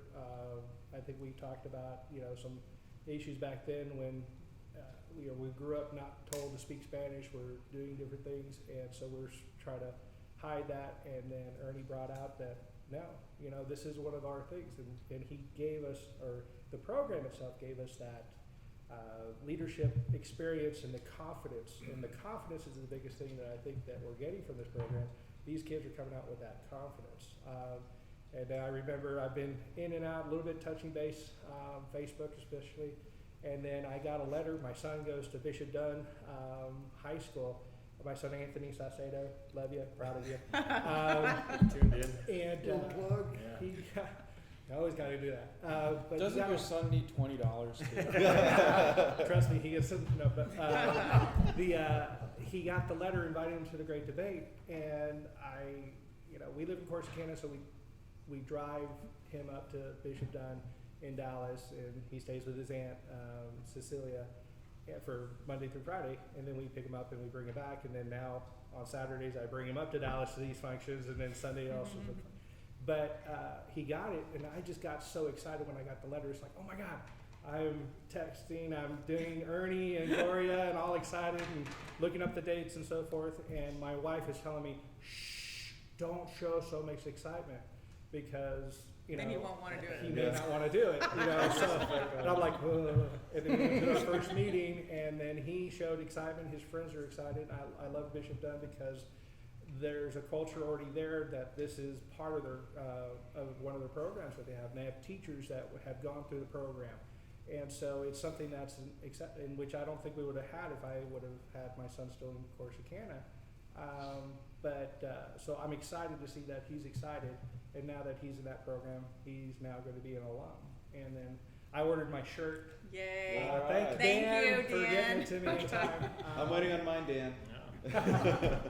But this program, again, gave me, from being by myself in a community that I didn't feel as, I don't know, it was just different process. And then showing up by myself, I came back confident.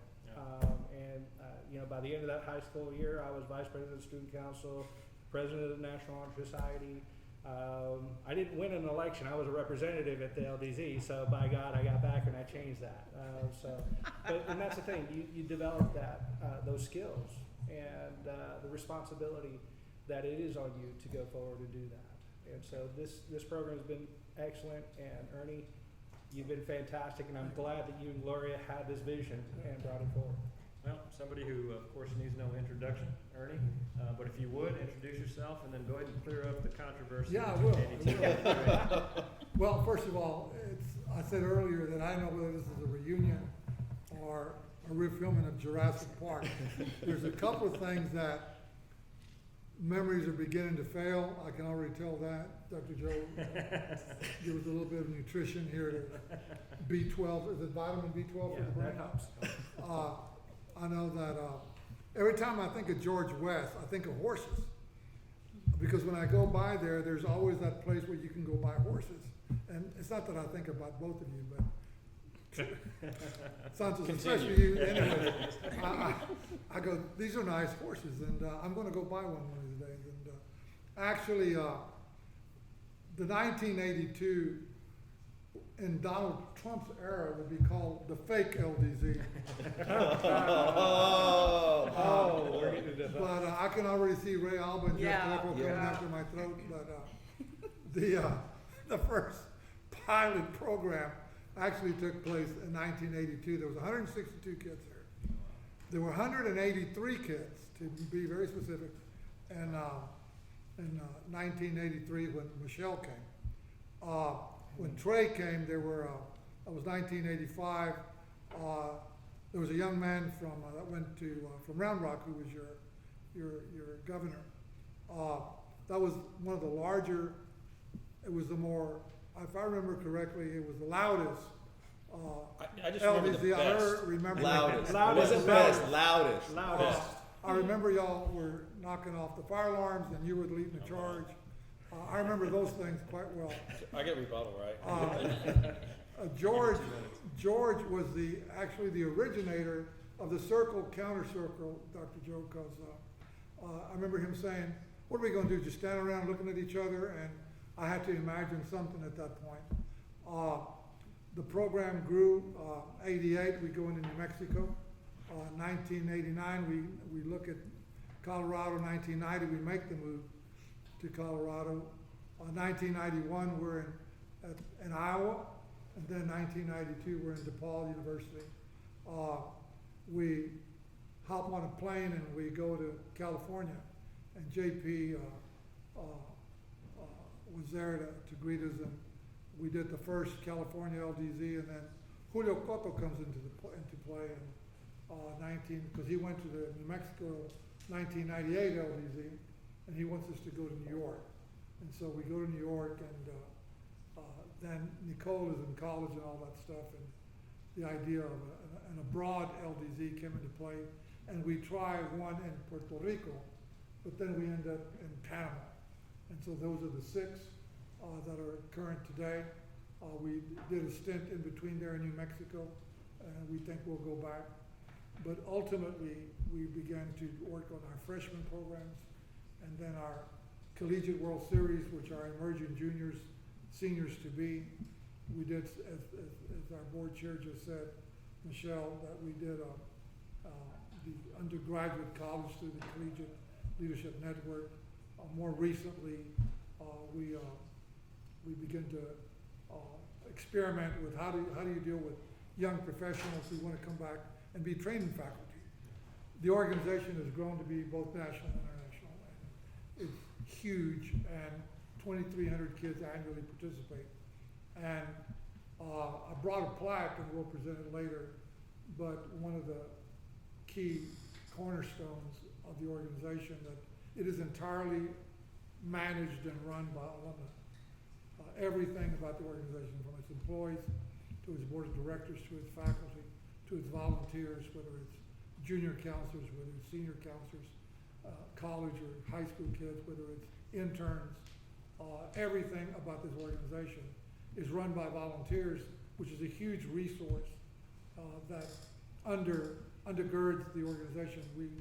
Gloria and I, no matter our fantasies, thank you for the compliment, none of this would have happened without that kind of enthusiasm and sustained enthusiasm through the years. It's just not possible.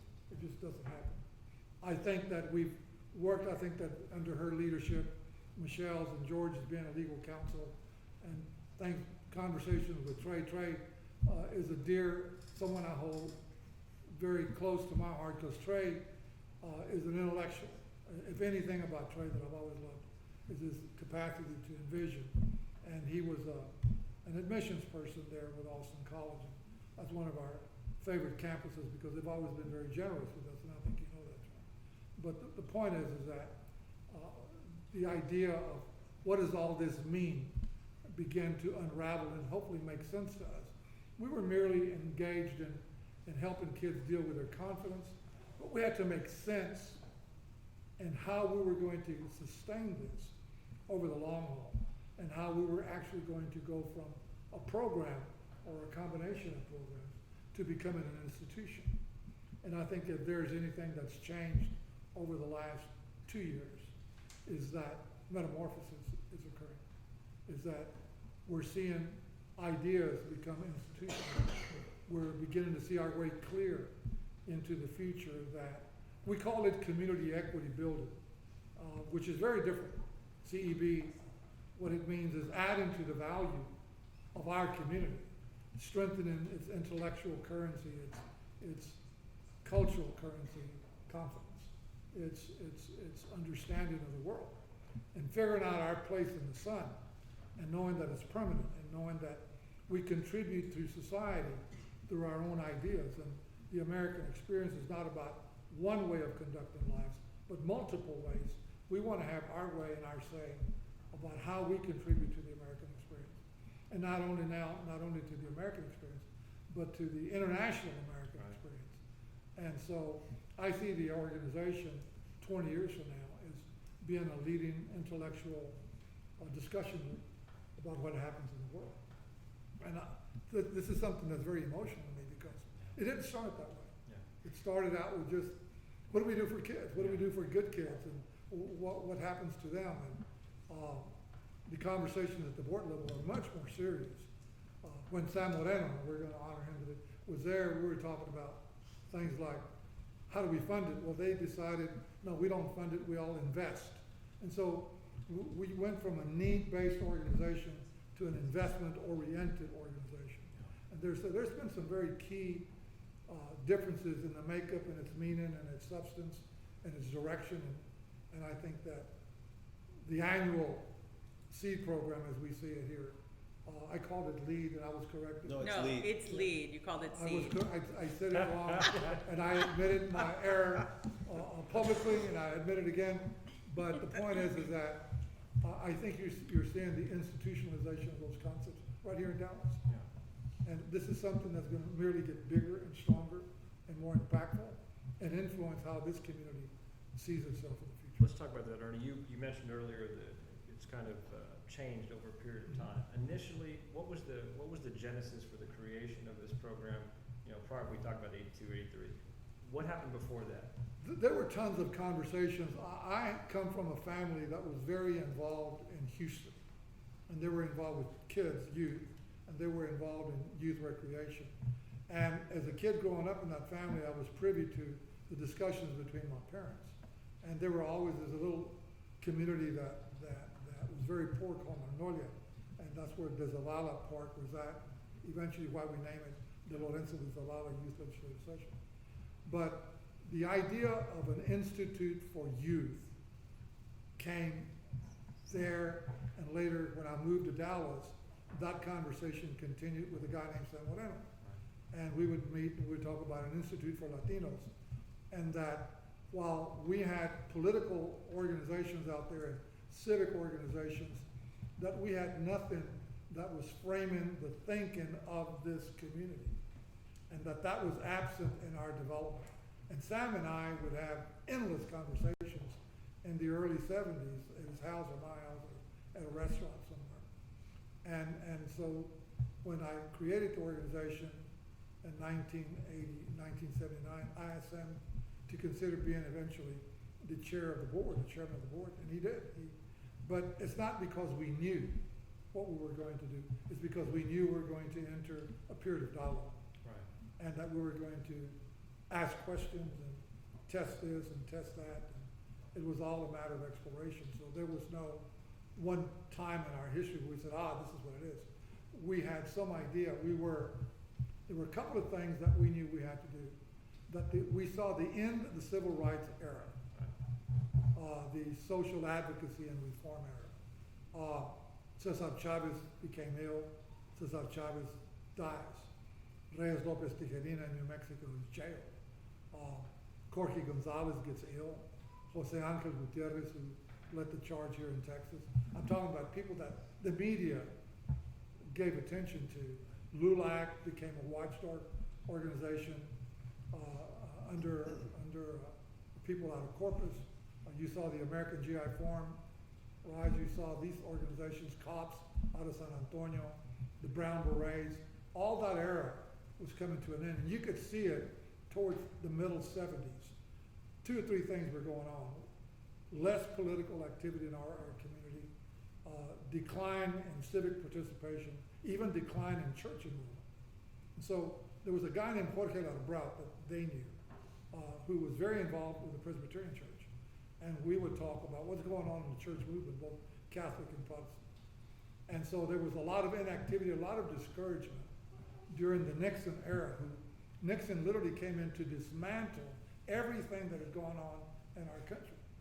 And I say it openly, and I know it's something that has to be said historically, is that the JFK and that the LBJ era of enabling societies that were either underrepresented or omitted, the enabling view of this world ended with the civil rights movement. And so what happens is that we are left without a champion. The death of Kennedy, eventually the death of LBJ, the death of Martin Luther King, the death of Cesar Chavez, and all that. NHI comes on the heels of that, but not to do civil rights again. From the start, we said, we're going to pivot. We didn't know what we were going to pivot to. We're just not going to do that. And then we're going to concentrate on high ability kids. I was heavily criticized for that. That why not the kids that were dropping out of school, or pregnant teenagers, or kids that are coming from dysfunctional homes. And so our defense was the good kids always get left out. And the good kids are going to be your city council people, your state representatives, who's training them, who's influencing their thinking. They're going to become your doctors, your lawyers. They're going to become the professional class of this society. What happens to them? And so out of that, Gloria and I began to spend a lot of time talking about what was happening. We knew that they would be a challenge, and I'll say that openly, that they were the most Anglicized, if you want to use that word, Americanized, mainstream kids, because those were the kids that were going to the better schools, the Baylors, the SMUs, the Southwesterns, the Rice Universities, the Harvards. And did I say A&M? No, you didn't. So, well, I'll say the Aggies. I'll say that regretfully. I'm just kidding. But those kids might assimilate and forever be forgotten. They might just meld into the American community, and we would never hear from them again. And so it was kind of a curious. It was interesting that one day this kid thought I was a brown, some kind of militant person, and I never had thought and seen myself in that context. We were challenging customary thinking. Is there a role for you in the growing, expanding Latino community? What role do you see yourself having? How do you wish to influence that emerging society that is going to become huge in this country? And a lot of the thinking and those kids were careers and entering professions. It was not leadership in the Latino community. The early kids, the fake kids. I'm just kidding. But he was looking at you, man. That's not right. So that was some of the thinking, and there was a lot of controversy at the board level. During a lot of controversy about what was this organization ultimately going to become. And I think that when we said let's build equity in our community, but that comes in their generation now, not the older board members. There's three generations of board members. The originators, which were about 4 people. Then the business community that came in, none of them had gone to any of the programs nor had children in the program. As a matter of fact, Michelle becomes, if I'm not mistaken, Michelle, the first legacy of NHI programs to serve on the board, because you were. John actually was there. John Lopez and becomes then, one. And then I You came in become after. the second one. And if I'm not mistaken, Jack Minogue was the chairman of the board at that time, or Sam. Sam was. Sam was. Then John Minogue, the president of DePaul University, becomes the board chair, and then is followed by Michelle. And at that point, a lot of our community programs, like what you're doing, were headed by parents. Right. And then slowly but surely, the alumni get older, and they begin to take over. And by the early 1990s, if I'm not mistaken, most everything begins to run, and that's the huge expansion era of the organization. And there was even controversy about how fast should we grow, not grow, where are we going to get the money, those kind of conversations. sustainability was the real issue. And there were a lot of great conversations that came out of it. We created the College Register, a lot of things that go on today. But we bought land, which to me was one of the most significant things we ever did in 1985, and said, this is where we're going to build the future institute of this organization. And so now 38 years has gone by, and it's been a wonderful ride. I think what the real thing that's going on now is these guys are going to be the inheritors of all of that. And what I see is a very progressive, modern kind of thinking. I was visiting with my granddaughters on the way up here, and they have a different vision than I do. And I think you're exactly right about George and your Bella, and they're coming up in a different era with a different thinking. And I'm very curious about what they're going to do. I tell you for sure, they already have plans on how they're going to run everything. They're not even old enough, but they've already taken over, and I'm going, really? And who's going to give you permission for that? but there are a lot of younger, 13, 14-year-olds, legacies, your kid. Think about 20 years from now, where they're going to be and where they take it. I think it's going to be international. I think they're going to build an international vision of the Latino community. I don't think it's going to be simply domestic. Since we have the benefit of those early classes, 82, 83, through 86, let's talk about what kind of got you guys into the program. I mean, I'd like to know how you're telling me how it kind of started. How did you guys get attracted to it? How did y'all get excited about it? Let me start with you, Jordan. That's a great question for me because in high school, I had been involved in a lot of different programs. I had never heard of NHI, had no idea it existed. I had just gone to a program through the YMCA, and it just so happens that San Moreno is on that board. So I do a presentation, and I get back to my high school, and I still remember we had a dean back then, and she calls me, she says, "What did you do?" And I said, "What do you mean, what did I do?" I got a board member from the Y calling me, and he wants to know your name, and he says that there's some guy that's gonna call me because they want you to go to some program. So like, I don't know what you're talking about. So Ernie called her, and next thing I know, I'm going to the Texas LDZ in 1984. So wow. And Michelle, you were a year before that. How did you kind of get involved to hear about it? Gloria is from the Rio Grande Valley, and that was a big recruitment area. And so they had come to the valley, they had come to our high school, and we didn't really have a choice. The counselor said, okay, I need you, and you. And it was a matter of, these are the GPAs that qualify, and I need you to go to this program, and we've got a bus for you, and just get on, it'll be great. You need to go. We need representation. And we're like, hey, yeah, let's go. We wanted to get out of the valley and take a trip. So we had absolutely no idea where we were going or what we were getting into. And no sense here you are, after all of what was happening. But when we left that week, and there's a ceremony that happens at the end of every week.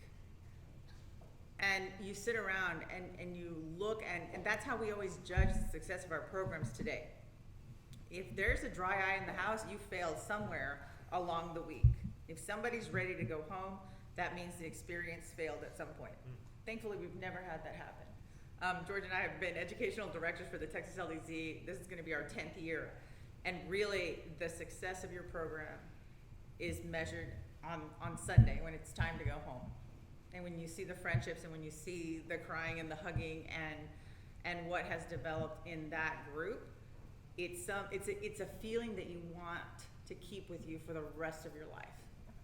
And it's so hard to describe, but it's definitely something that touches you at a different level, on a human level, that says, okay, I want to be a part of this, and I want someone else to have that same experience. Right. And that's the commonality that we see I think in all the programs. And it happens even at the Great Debate after they've been fighting all weekend. On Sunday, the kids are all high-fiving, and even if they lost, it doesn't matter, because it's that common experience that they've all been through that really keeps people coming back. I think that's the key to what we do. It's so much more than a competition or the leadership skills. It really is that building of community that It's you can't put a journey price tag. Yeah, that they it's go that. through, that process is really what it's all about, you know, and the feelings that they get, the accomplishments that they get, and the skills that they develop. But more than anything else, us as adults appreciate this. They don't at the time. It's that connection, that network, you know, which, you know, that's how Trey's here. Yeah. Thanks to that phone call. Hey, what are you doing this Sunday? Nothing, man. It's been like 5 years since you called. Sunday, I got nothing to do. Hey, can you meet me at Williams High School? Sure, what's going on? I'll tell you when I get here. Okay. It's called when the call comes. Yeah, it's true. So I got a letter from my high school counselor, and it was this one page front and back, a lot of words, not a whole lot of photos, and had a star that was kind of going at an angle. You got one of those. I got one of those, and so I showed it, and my counselor's like, "You're the only one I'm going to nominate for this program." Okay, but I had no idea what it was. I took it home, and we have an uncle who was an early board member of the National Hispanic Institute. So my mom calls her brother and says, there's this program. Oh yeah, his children had gone to 82 and 83. All right, Trey, you're going. I don't know anything about it, but okay, I'm going to this place. It's gonna, because George West is a great place. It really is. It's a very quiet place. In the summer, there's nothing to do. And there was a chance to go on a college campus for 7 days, maybe go to the Capitol, whatever that means. You know, you're a sophomore in high school, whatever. You know, this is when you get 3 channels on the TV and there's no cable. So getting out of your community is a new thing altogether. Without, you know, I say you get out of your community. We got out of George West. We go to Corpus to see Grandma and Grandpa, and we come back. I mean, that was it. But going to Austin. So we drove up. And my uncle and his wife met us there at the registration line, and my mom and dad are like, we're not sure, it's gonna be fine, it's gonna be great, and that was it. And the next 7 days were just phenomenal. I mean, there are guys that are living in Dallas now that back then, I mean, they were living in San Marcos, they were living in Corpus. Now, you know, the migration after college, you move as a professional different places, and Chris Arredondo lives up here now. Yeah.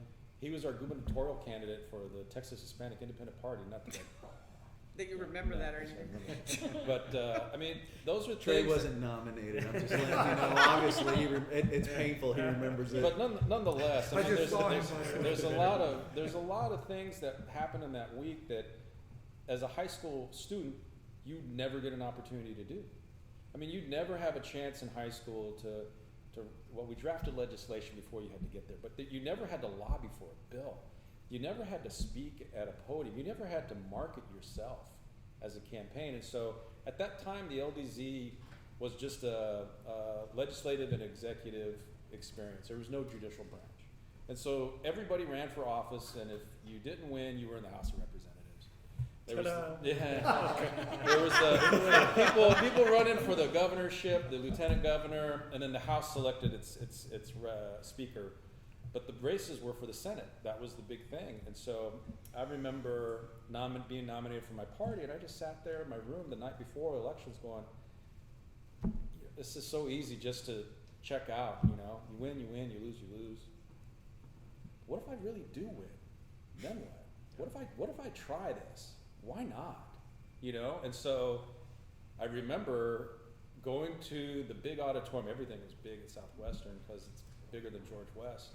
So I got there early, you know, because that's what Dad said. You'd be there early and you get your tie on. So I did, and then I realized no one's here yet.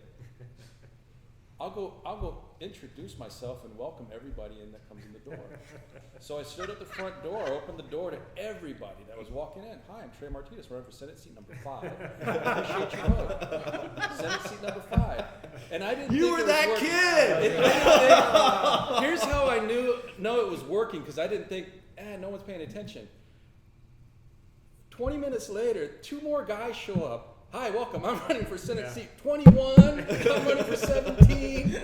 I'm running for 5. And it was remarkable. And to sit in the seats that the senators use, You look up and the chandelier spells out the state of Texas. And you look over to the right and there's the gold framed picture of Lorenzo de Zavala, and you're like, when would I ever get a chance to sit in this chair as a high school student?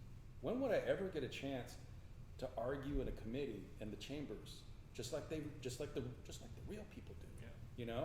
And there's that transformation as a high school kid going, well, why not me? Well, why not now? And that's just a powerful message to instill in a student to return home and then look out, you know? Because now you've got a kid who not only believes in their abilities, it's got the confidence to follow through. And that's a complete game changer, where you take the kids who are shy, who are always academically great, but felt that this is the edge of the envelope, I'm not gonna jump any further. And then they just tear it apart. That is remarkable. So on the 6th day, there was a college fair. Man, that gym was packed with tables, bunch of colleges and universities. UT was there, my counselor was a student at UT. I mean, so next thing you know, you're going through all the tables and you're filling out all the cards, and you get back to school in your junior year, you start getting all the mail. And then you're getting the mail, and your classmates aren't. They're like, what'd you do? I went to this program. Well, what about that program? Oh, you just went because you're Mexican. Well, I got grades too. You gotta remember that part.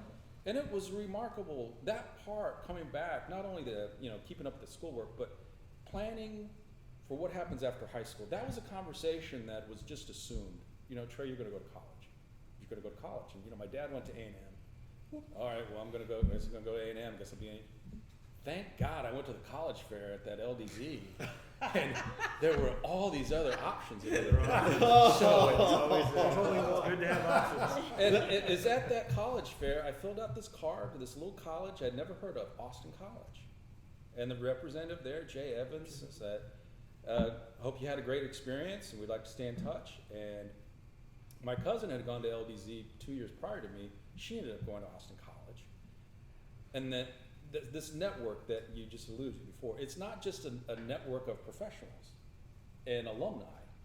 We were working it in high school, because in high school, there was another guy named Joseph Miller, and Joseph Miller went to Austin College, and we both we were counselors at an LDZ in 1987 at Texas, and Marcos Ramos was there. My party whip. Yeah.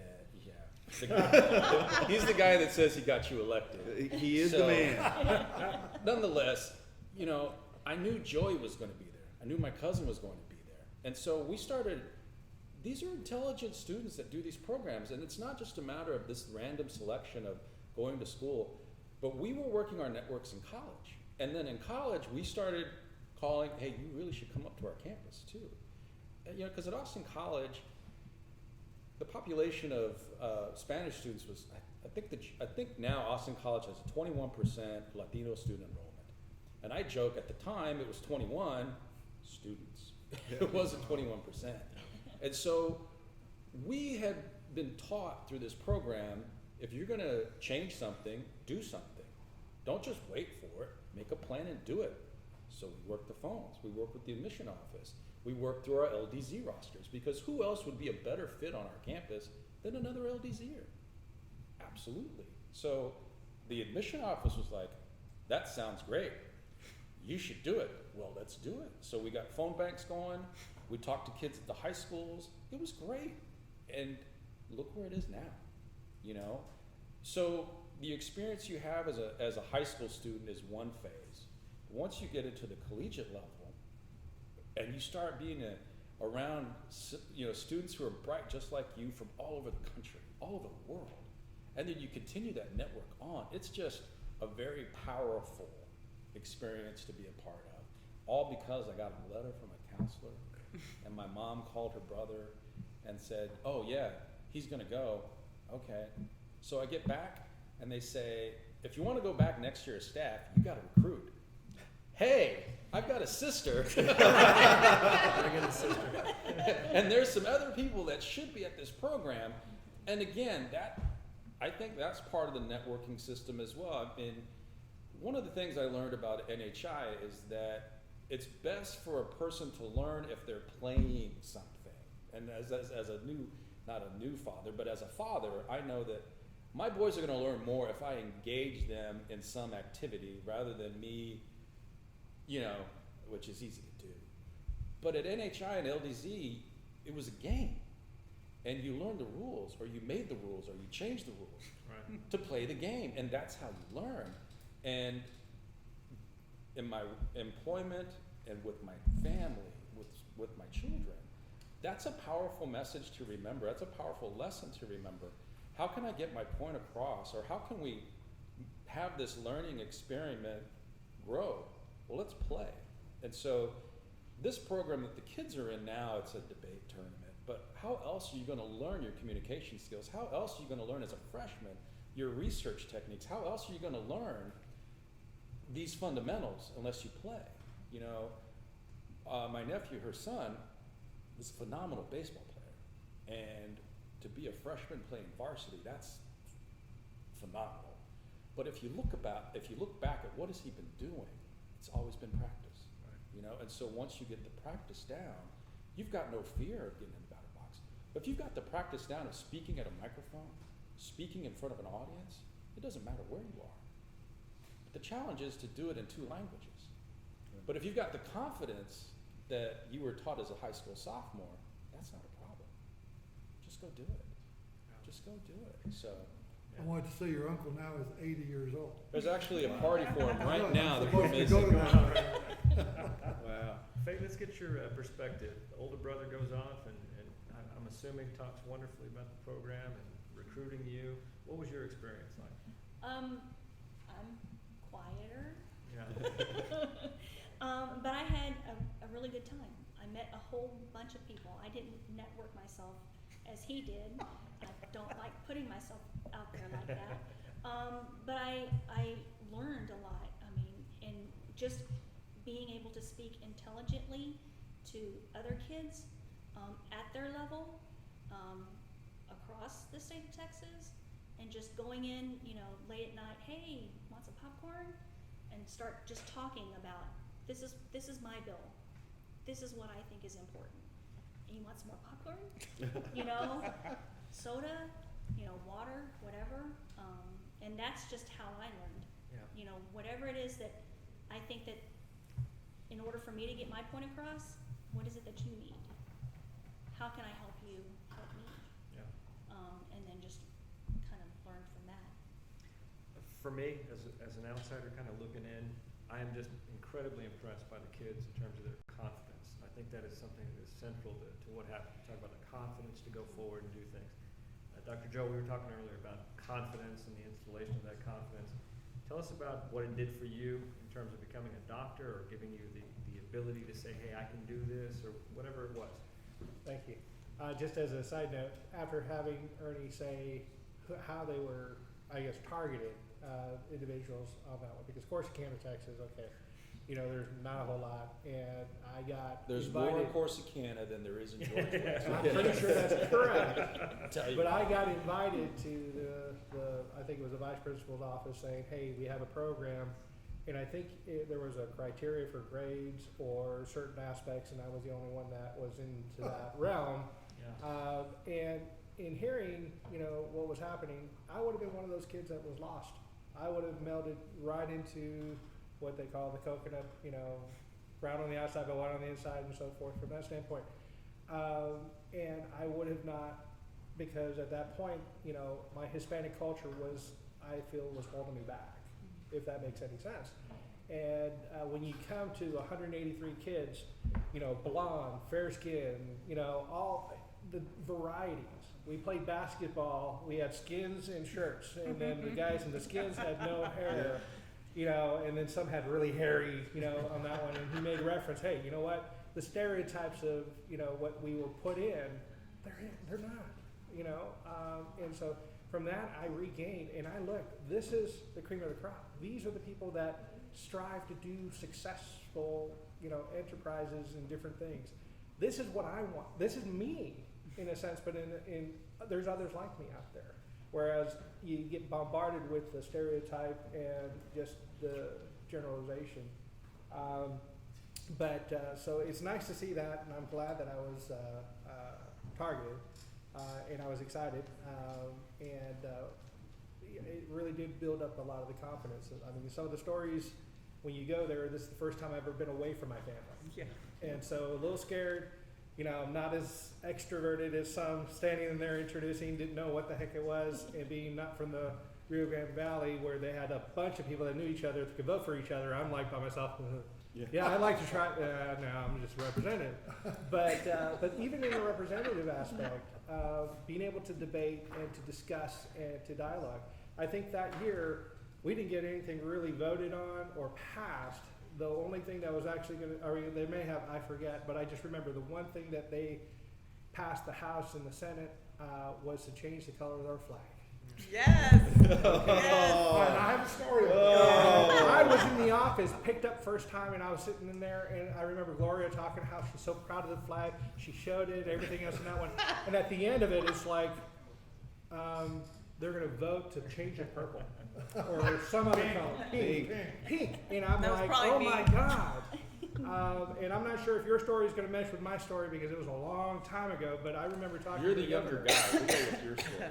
What? You're the younger one. We'll go with you. Yeah, well, I remember talking to the governor there, and he ended up Michael vetoing. Dennis Marin. He ended up vetoing that, but I remember talking to him. I was like, man, have you ever thought about the way Gloria loves it? I mean, she really designed this thing.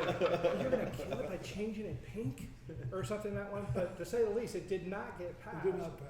I mean, thank God. At least that's the official story. It did not get But it was exciting in a sense because you were able to go up there and have those discussions, and even a little podunk me can go up there and have some of that dialogue. But as far as I mentioned in a conversation earlier, and my father uses it, and it was reemphasized with having gone to LDZ and being part of this organization. All I need is a foothold. Just give me that darn foothold and let me do the rest. It empowered me, and the responsibility is all on my shoulders. Okay, nothing's going to be given to me free, but give me that foothold and just let me soar. And having gone through the interview process for medical school and so forth in that one, and it's tough. It's not an easy process. You know, it's competitive to get into school and different things, but again, it's part. I still recall we had in Texas, we had multiple medical schools, and they have all these little small medical Latin medical groups and so forth. And I was involved with the coordinating and making it TALAMS, which was all the medical schools united. You know, Latin medical school or medical student associations were there, and we were blessed to be able to go to one of the Latin physician conferences, and I was asked, because I was the president of the whole organization, of the student side, and I gave a talk, and I literally, you know, discussed, you know, where we are and how we developed and how we united, because it's only when we're united that we can go forward. Divided we fall. And literally, I had a whole auditorium of physicians stand up and applaud me, and constant people coming around after, and that I would not have been able to do if I had not gotten the confidence. And again, I would have been lost. I would have been assimilated into the culture, non-Hispanic culture. And because of this, I'm excited. I came back. There are people that aren't, you know, we're not stereotypes. We're individuals, and we can take this to the next level. And that's one of the biggest things that I can get from this. And I get excited. I have, you know, people that want to become doctors, and they're kind of like, and this organization is wonderful because I'll have some of them with chewing gum with a little iPod on there. Yeah, I make good grades. I'm good. You know, dude, no. Get up. I mean, someone else took him and they brought him to me, and this is someone's pet project. You know, and guess what? When you get out of this little school system into the real world, you're not someone's pet. You got to work for it. And you know what? First impressions make a big impact. Are you sure you want to be a doctor? Because it's not fun. You're not going to be on the top of the heap. Right now, you're blessed because you're able to get by what you're doing. But you got to put forward the effort. You got to study hard. You got to do that. You got to keep your eye on the goal and think you're not going to be given anything. You're going to be having to earn it. And so And then, of course, that guy never came back. But it goes into, and that's what the things, we are who we make ourselves. But we are part of a community. And, we're not ashamed of being our community. And that's the biggest thing that I got from there. And being in a smaller, not having a lot of other Hispanic influences, this was a fantastic, reorganization. Let's talk about that, Dr. Joe. In terms of the setup and what it looks like, Ernie, George, Michelle, all you guys, just kind of fill in the listeners who may not know the program as intimately as you guys. The Great Debate, what is it you guys are trying to do? And then the LDZ, which apparently is the next year. Tell us a little bit about what that is and the purpose. Is there steps to it? Yeah, it really is a journey in leadership. We have 3 programs for high school students. It starts with the Great Debate for the freshmen, and the majority of the kids that you see here today are freshmen. We've got over 45 freshmen that have registered for the program this year. We're very proud of that because that's a record number for us here. But what we do is, there's a lot that we do, and part of what we do is we give them a leadership experience. And we also prepare them for this debate tournament that we're going to have up in Austin College. And so they're broken down into different categories, and they've got a topic, and they've got to prepare. And you've got categories like extemporaneous speaking, you've got mock trial, you've got oratory, you've got cross-examination, and there's certain rules for that, and they work on that. But to me, the most important thing that we do is that leadership experience. So you've seen it. You walk in here, it's kids that run this. Those panels, they're created by the kids. The topics, those are created by the kids. I don't sit down and tell them what to say. They've got to come in prepared, and it's got to be their own opinion, and they just have to back it up with research. Things like the signage that we have, that was designed by a student who's an Aggie. Yeah, I tell him he's my favorite Aggie, Adam Brennan. The picture that you see with the link and all that, Adam Brennan created that, and he's been gone for 3 years. So I think that's the beauty of the Great Debate. And then these kids are not trained by me. They're trained by other high school students, the sophomores, the juniors, the seniors. We've got 3 seniors that have come back who are super. These guys, we've got one that got accepted to Harvard. He's got accepted to Harvard, to Georgetown, to University of Pennsylvania. We've got one who's gone into Loyola Marymount, Loyola Chicago, University of Minnesota. We've got a young guy here behind the camera right there, got into UT and A&M, both engineering programs. And they keep He's going to back. UT, oh, by the way. He he hasn't He declared hasn't yet, declared but yet. He if I hasn't have declared anything yet. to do with it, he's going to UT. Yeah, I think he really wants to go University of Chicago, Loyola Chicago, Chicago. where he got accepted, but I think we may end up with him at UT or A&M. We're working on it. We're getting We're getting the 1 we're getting minute. the We've 1 got minute. I'll over. let Michelle talk about LDZ real quick. So LDZ is our second program. It's our second step, and it's a legislative session. But you go from a team competition to more of a self-discovery, I think, journey is the best way to put it. Who you are on Sunday is definitely not the same person you are the next Sunday when you go home. And it is learning how to collaborate with others, community leadership. You have to be able to convince people to either vote for you or vote for your bill or whatever it is. And we get to go to the House and the Senate in Texas, and we have a Supreme Court that was added a few years later. And then our CWS experience is the final step in, we call it the trilogy of the high school experience, and that is when our students go and they spend 4 or 5 days with actual admissions counselors. And they go through the Common App, and they go through how to write their personal essay and letters to the admissions counselors, and they have one-on-one exposure to the guys that are doing this for a living, to the admissions counselors that let them know, hey, this is how we make our decisions. And that has been a very, very powerful program because our students are highly recruited. And so I will tell you from our personal experiences that our son didn't have to pay an application fee to go to college. Just because he was an NHIer, he was offered free application at all of the universities that he applied to, and ultimately he ended up going to Loyola.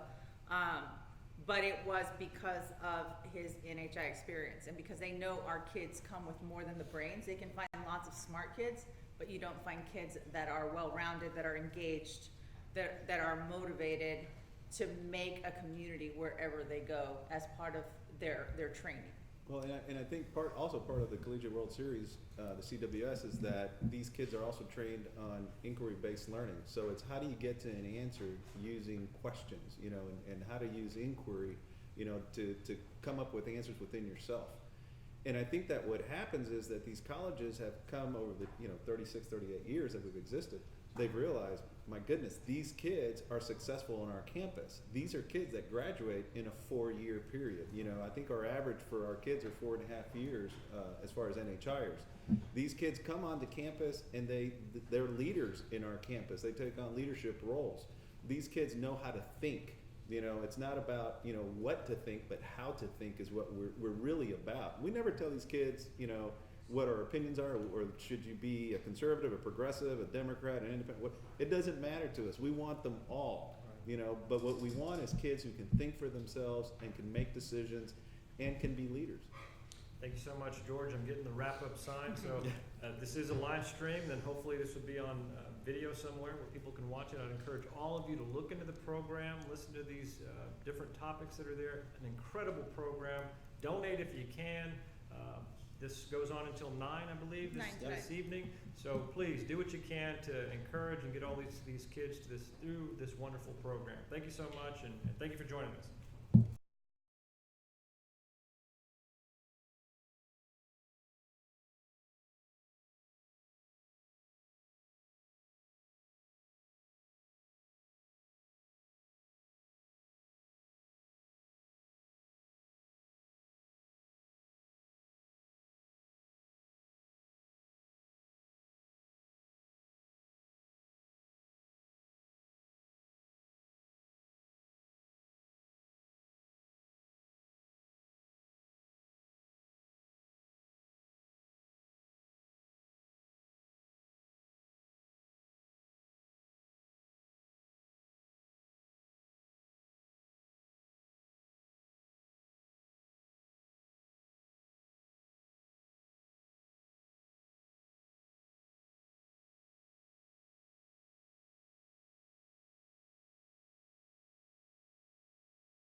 discuss a very new and exciting topic.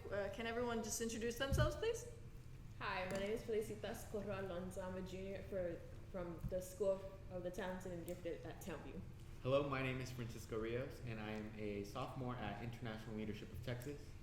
Hello, my name is Angel Rosales, and I'm a sophomore at the Tag Magnet. I am Valerie Cervantes, your moderator for this panel. My name is Eric Ponce. I'm a junior at the Westwood School. My name is Ale Lopez. I'm a sophomore at the School for the Talented and Gifted at Townview. Hello everyone, my name is Christian Mendoza. I am a sophomore at the School for the Talented and Gifted. All right, guys, so we have a great topic to discuss today, and it is the state of the Latino community from last year to this year. Okay, so is anyone... Okay, so I'll start. All right, so when we're comparing the state of the Latino community from last year to this year, I think it's especially important to note how much more publicity and how much louder voices have been politically for the Latino group and the Hispanic group, not just for equal rights or for like what the typical thing that you hear, you know, like the discrimination against like outright racism. No, this is more of like supporting the sort of like certain legislation that has been passed to try to promote growth within the Latino community. So like the DACA Act and how that's been affected and how that's being threatened under our new presidency, and just in general how undocumented immigrants are becoming unafraid of becoming publicized, and they're willing to put that out there to try to protest to what they feel like is right.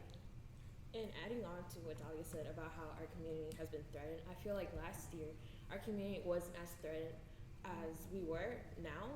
So I feel like we're more together. We are standing up to what we believe is right, what respect we deserve now. So I feel like our community has grown together. We support each other. So we're more of a family now than we were last year. You know, definitely I agree with both of the points that you two presented. I do feel that right now the Latino community, in comparison from last year to this year, is in a very interesting place, especially as we look at like historically. I think we're at a very interesting pace right now because, like you said, there is fear amongst the Latino community. I mean, even in channels like Univision, you see news outlets reaching out and trying to help the community that is in fear by offering information of what to do in case things like ICE show up at your house and you're an undocumented immigrant. But you also see on the other side of the spectrum that the Latino community, our voices are a lot louder this year, or at least that's what I feel in comparison to last year. And this year hasn't even like really set in and started like pushing through. So I feel like the interesting state that the Latino community is in right now really requires voices like the voice of NHI per se, or like the Lead Talks, to help advocate for the Latino community. I really do agree with Christian, and I think it's very important to distinguish between like this sort of vein of fear that a lot of people think that the Latino community has right now, and also the immense amount of strength that we have right now. I, for one, have taken it into my hands to start to help a lot in the community. I started interning at a law firm, and when I went to this immigration law firm, I went in and I went to into an office, and on the office I saw a thick binder that said Dreamers, and that really hit me. I was like, wow, this is a real problem in our community. And there are a lot of people who are scared, but I think that a big part of it is, like Christian said, our voices this year are going to be heard a lot more because we are sort of in jeopardy. So, I mean, we need to make our voices heard and speak out more and be more strong than we have been before. And we have been a really strong, important community in the American society, but I think now action is the most important thing that we have. I do believe that this fear has created a louder voice for our community, and I believe we have to use that voice to prove and to make our voices be heard, because sometimes we're interfered with people that don't agree with us, that go against our ideas, that bring stereotypes, that give racist comments to our Latino community. But we have to be able to use intelligence and not put the stereotypes as in with violence. We have to be confronting them with education, with intellect. We have to show them that we are smart, that we know what we are doing, and that we are a community of growth. All right, can we be more specific about what is causing this fear within the Latino community So, as of this year? so, not to point out the obvious, but there is a certain, the new president of the United States, as we all know, Donald Trump. And something that is different about the state of the Latino community is not only that he was elected, it was who voted for him. It wasn't just, as many people thought, he wouldn't have won just solely because of the rural voters in what you think of like white rural America. But it was also some Latinos who were voting, and it wasn't because they think they are they're racist or things such as that. It is because they had views as towards immigration, things like that. And it wasn't that they wanted to get all immigrants out, something like that. It was they saw a problem in their community, as they saw with illegal immigration, and it's not that they are against immigration, it's that they wanted legal immigration. So if you look at both sides, you can really see, we can see that the Latino community wasn't as, not unified, but in a sense, on the same topic. Because everyone thought all Latinos are gonna vote for Clinton, but that was not the case. And whether that is a good or bad thing, we're just gonna have to wait and see. But we're gonna have to wait and see as a community. So we are not threatened by not only like the new people such as the president or the new Vice President Mike Pence, but just by new policy that's coming through. It could be things that are affecting DACA or the Dreamers, it's just everything. So we have to really be unified as a community and have a sense of place in the United States and know that we are here to stay and that we play a very large part in the government and the country to be able to fight against as what is perceived this new fear of the new president. We're not supposed to be afraid of him. He was elected by the people, so, well, the Electoral College, but that's a different thing.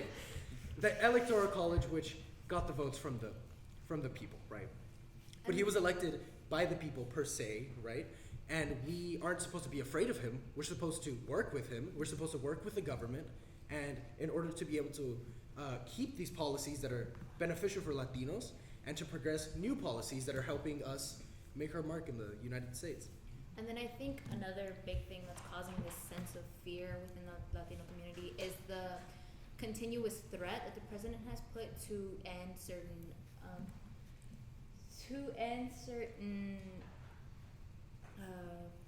legislation or acts or like certain things that benefit the Latino community, such as DACA and such as like continuously helping out the community. But I feel like another part of that is like people who don't have DACA or who don't have temporary residency of some sort, who don't have like a visa or anything. That's like the fear of just having your family taken away like in a second. Like it's hard to imagine like a family like having to deal with their father being taken away, being deported. Like he's a good citizen, he works hard for their family, has never committed any crimes, but drives without a license. They could also be the primary source of income within that family. Exactly. And people are then there are certain things that you can apply for, certain visas, sort of temporary residences that you can apply for because you are the main source of income, or because maybe you have you're the sole caretaker of a family with a child with disabilities or something. But like again, those are a very, very lengthy process and a very, very expensive process that sometimes families can't afford to do. And like it's just the continuous fear of that one thing you can do can set off like a whole nother major thing that can just completely change your life. Driving without a license, just walking out the street and somehow you get caught up. Maybe you're a witness in a car accident or something, and the police officer asks, well, can I see your ID? And you're stuck with no ID. And then that's kind of a reason for them to detain you, for them to be able to process you as a illegal immigrant. And the fear that not only that certain acts like DACA can be taken away from students who are going to school and benefiting this economy, but also just the separation of family and the separation of a community that can happen. So you're talking about the separation of families and these families within our community. What is the community saying right now? Well, actually, a couple weeks ago, I was in California, and I visited a school. And at that school, I think a week before, a girl, her father had been deported directly from the school. Her father had come to pick her up from school like a normal day, and the ICE sort of ambushed him, and he was detained. I don't believe he was deported, but in that 24 hours immediately after the incident, there wasn't any fear or anyone hiding. There was action, immediate action. Who do we know in the media? Who do we know that are lawyers? We need to make sure this is publicized right now. So I don't think that the community is saying, we're afraid and we don't know what to do. I think the community is taking action right now because they see an immediate problem and they know that we have the resources to fix it. So adding on to what Eric said about how our community is taking action, I feel like fear is what thrives us, is the one that motivates us to become closer together, because without something that we have in common, we can't work together. With that fear, they want to help each other. It's like, oh, you have problems, I can come and help because I know people. So that's a ripple effect. Because if someone needs help, someone knows someone, and that person knows someone who can help. So with our community, they're saying right now, it's like, yeah, we might have fear, but that's not going to stop us because we have something stronger, and that's faith. We have help from our community. Right, and there's nothing to fear but fear itself. And another, what going off of what Felicitas and Eric were saying, the call to action has been louder than ever. There's actually a really popular news sources about current issues that are going on within the Latino community, and one of the things that I like is not just the Latino community, it's persistent of every minority that's being at danger right now, which I think is super important because we're reaching out to other people outside of us. We're expanding our views, we're trying to benefit not only us but minorities as a whole to promote us, because if we all can't be together, then it doesn't end well. And that's actually it's popular on Facebook, on Twitter, on Instagram. It's an account called Undocumedia, and it's ran by Ivan Ceja, which himself is an undocumented immigrant. But he's a DACA student. He's worked hard. He went to study university. He now works as a civil rights activist, and he continuously promotes growth within the Latino community. And whenever there's a detainee report or someone who is being treated unfairly, even outside of the Latino community, he's one of the first people that I always see to respond to call to action and to promote people. This isn't, regardless of whether it's in the Latino community, we should help them because that's just being a good person. And adding on quickly to what Felicitas and Dalia and Eric said, it's that fear that motivates us. And what touches me the most is that it's not only the Latinos that come together, it is other minorities, the Muslims, and many other minorities as well that come together and create a movement that allows their voices to be heard, and that's just very touching to me. Okay, well, a very important or a very prevalent topic last year that we had at our LDZ talks was talking about what the social narrative of the Latino community was, what we actually how other people see us and how we see ourselves. So, seeing as this is such a major topic, how has the social narrative changed over the year? That's a good question. Excuse me. Well, while I can't speak for another community or for other people, I can assume that other people, since the Latino community has really been under the highlight of news outlets more recently, I can see how the Latino community itself has changed in the eyes of people, because what they show is the Latino community uniting under the common purpose of either helping, like Dalia said, or no, like Eric said, an undocumented or a dreamer's parents from getting deported, to other minorities, notably Muslims, like you said, how they were in airports, and well, the ban, the Muslim ban, and the Latino community also advocating or trying to speak for them or to voice our support. So I do see that social narrative has changed, especially in the Latino community, under the eyes of other people, because our color is being represented more. Brown people are being represented more. And adding on to what Christian said about social narrative, some people view us as a very strong community because we work together, we have strong ties, but then recently, like, other people who view us, they think that we are illegals, we are we deal drugs, we're not good people. But that's not true, because we work hard to get where we are. We work like day and night thinking and planning how our future is going to be and how the future of our kids are going to be. And we are not how they view us. We work hard, we're hardworking, we think on our feet.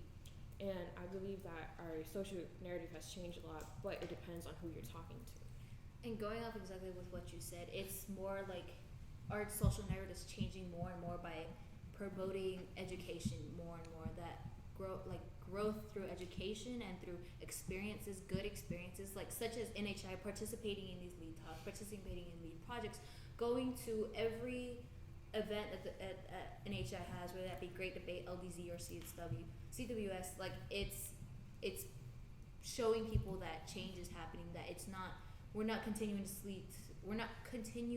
the quote unquote stereotype of like the gangster Mexican or the stupid Mexican, like stuff like that. Like, we're showing that it's, first off, it's not just Mexicans within the Latino community. It's people from the Caribbean, people from like Central and South America. But we're also promoting the idea that we're growing through education. We're continuously bettering ourselves, generation to generation, to find change in our community. I also want to be specific with the programs that NHI provides. It's not just about like education. There's the majority of it is just being a part of your community, because we know that oftentimes social mobility, someone doing very well throughout their high school and college careers and after college careers, earning a 6-figure salary, but then again, they might not even come back to the community. So we have to remember that what NHI is doing specifically is, one, making us think critically to the point that we become leaders, that we can become facilitators for other people's knowledge. We also have to remember that we're coming back, because the Latino community and our community is worth coming back to, and it's worth growing. Okay, so I think that actually ties directly into what the last panel was saying, talking about, which is the community social entrepreneurship, which is the idea that people are both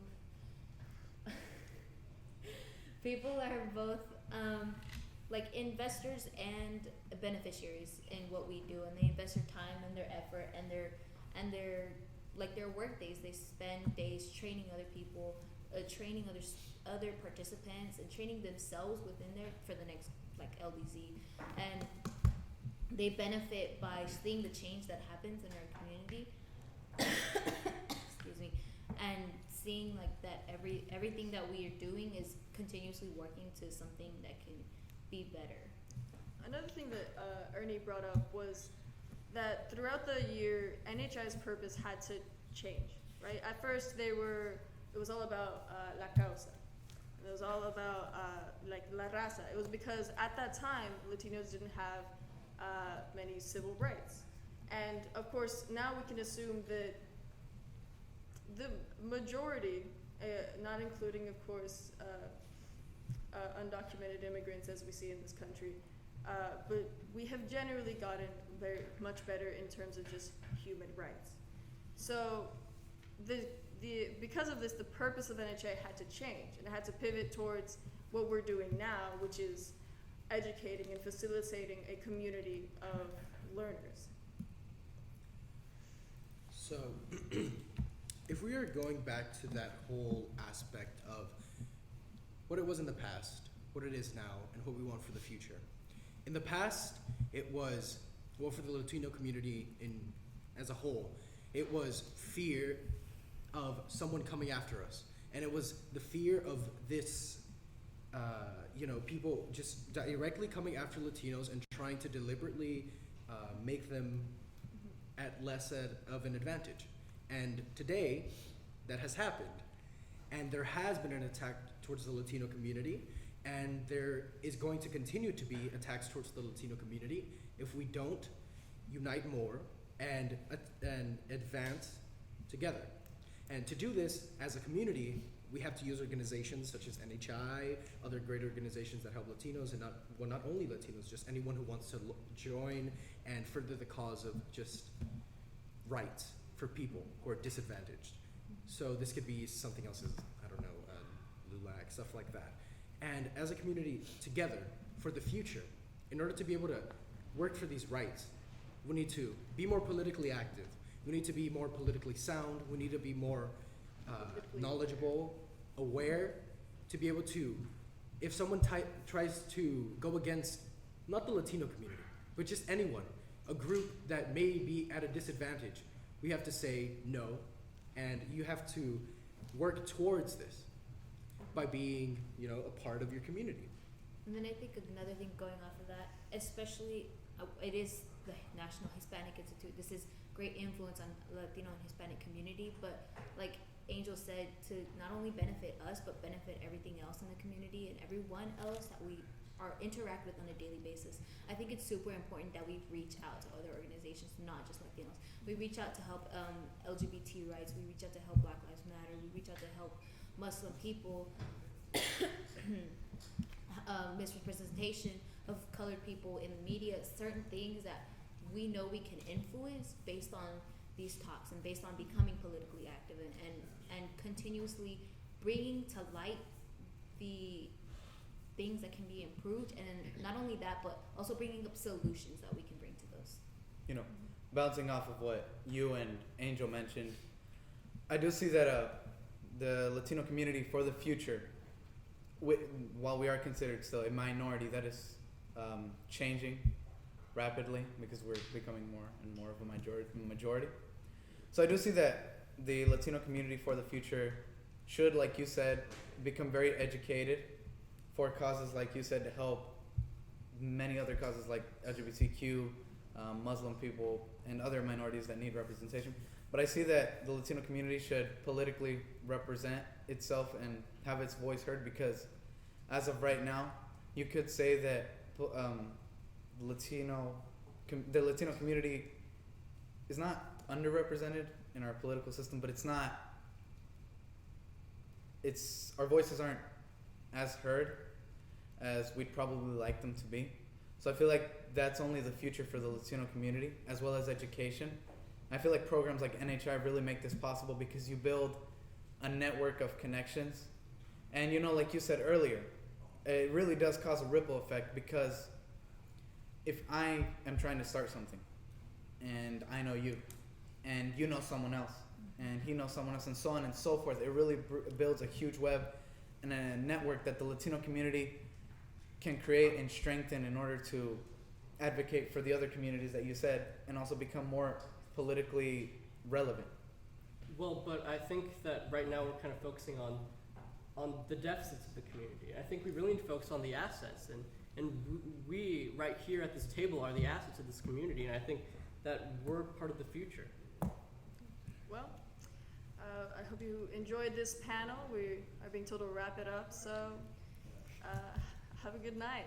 And keep donating.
And we're back. Folks, right now we've got our largest contributor to the program has been Winston and Strawn. We're very appreciative of that contribution of $2,500.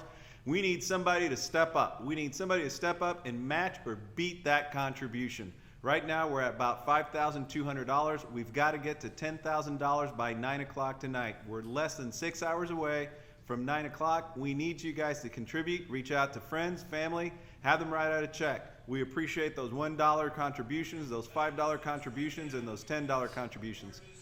So go to our website, www.nhigreaterdallas.com. Go to the link, click in, and please donate and ask your friends to donate. I know you've been impressed by these kids. Most of them are freshmen in high school. If you are an alum, and you got to see the panel with Ernie and all the 80s clásicos, we challenge you to donate. We challenge any of the young professionals to donate $500. If the young professionals can pull together and do a $500 contribution, we'd love to have you contribute and be part of NHI Greater Dallas. Thanks, folks. And next panel is a very special panel. It's a tribute to Sam Moreno. We have his family here, so I hope everybody tunes in.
So we're back, and we've got special guests with us today. This is our fundraiser is named after Sam A. Moreno, a civil rights leader here in Dallas, successful businessman, former assistant city manager here in Dallas. I think the first Hispanic to reach that level in Dallas at the time. A graduate of Southern Methodist University, I think from 1950 is what he told me. 49. Yeah, 49. 1949. 1949, incredible individual, a mentor to me, to Ernie, to Michelle, to many of these kids. Every year, he would come and he would talk to the kids. He'd bring Jeannie and they'd meet the kids, and it was always fantastic. But, you know, I would never have participated in NHI if it wouldn't have been for Sam, because he's the one that actually recruited me. But the reason we're here is because I think about 6 months ago, we had a board meeting. And one of the ideas that came out of that board meeting was, I think it's one of Ernie's ideas, was we were going to create a monument type of plaque that is going to go to the legends of NHI, dedicated to the legends of NHI. And we're going to put those out at the property so that when people come in, they can see those. And the way it's going to appear, it will be a lot like a state marker, you know, one of those bronze state markers, and it'll be standing. So I got the idea that this would be great for us as a region to do this in memory of Sam, because that was the one person that we all agreed immediately should be the first plaque that goes up. And so I'm very proud of my kids here, because I said, guys, that's not my decision to make. This is your region. What do you guys want to do? Do you want to do this, or, you know, do we use the funds for something else? And unanimously, they decided that's what they want to do for Sam. And so I'm going to hand it over to Michelle, who's got a special dedication in place of the Now I better monument. read it. Okay, I hope you guys can hear me. Sam Moreno often viewed thought and discussion as critical to promoting ideas, including the work of the National Hispanic Institute and guiding the work of the National Hispanic Institute. His relationship with the organization's founder, Ernesto Nieto, dates back 47 years in Dallas, Texas, when an Institute for Latinos often became the theme of their late evening talks. As a result of their mother's relationship, a friendship, a trust, and a sense of common mission was instantly re-established between Sam and Ernesto. In 1980, Sam Moreno became the chairman of the Board of Trustees of the then fledgling NHI, only a year old in its development. Through time, he spent countless hours of conversation with staff and NHI board members, lending his expertise and particular style of communication in furthering the organization's vision. It was Sam's foresight that encouraged older alumni of the obligation to consider becoming the future trustees and stewards of the National Hispanic Institute. He often observed, if there is an organization equipped for the future, it will be NHI and its alumni who are going to face the new world, the constantly changing new world. Sam also helped firm the belief that an organization like NHI would never reach full success and maturity without having a strong spiritual basis to guide their work through difficult and uncertain times. Though Sam achieved widespread recognition and administration and admiration for his business ventures in Dallas, he was also heavily involved in numerous local civic organizations and community activities. However, some were more special and more meaningful. None were more special or more meaningful than the work of the National Hispanic Institute. In honor and memory of a man who believed deeply in the organization's mission and work, the Sam Moreno Contemplation Center is hereby dedicated on the campus grounds of the National Hispanic Institute in Maxwell, Texas, in remembrance of his presence in our lives and the lives of many. May the next generations to visit NHI come to realize the importance of Sam's enduring contributions to the organization and continue making thought and contemplation their means of advancing humanity. Signed on this day, April 1st, 2017, by George Rodriguez, NHI trustee and Dallas parent administrator, and all the alumni from our local region. So thank you for the gift of your father and your husband. Thank you. Ernie, I don't know if you want to talk a little bit about, Sam and, what we envision once we have the plaque and the ceremony we'll have. Yeah, well, it's always difficult for me, but I'll muddle through somehow. It's David and Mary. It's you know how we feel, you know how I am, and Sam was much more than a friend. He was someone who came into my life when I was very confused about a lot of things, and a lot of troubled by all kinds of issues, from religion to politics to purpose in life, and he always, to me, had that kind of common effect on me, and would laugh at my jokes and make fun of my ideas at times, and that was my way of kind of finding myself. But I think above all other things is that Sam had a way of asking questions, and I think, David, you know that. It was, Oh, Lord. you know, and his questions were never to seek immediate answers. His questions were to cause the person to reflect before they stuck their foot in their mouths, because I felt like he was waiting, anxiously for me to kind of blow it somewhere in the process. But 2 or 3 things would always come to mind. Sam was a thought leader.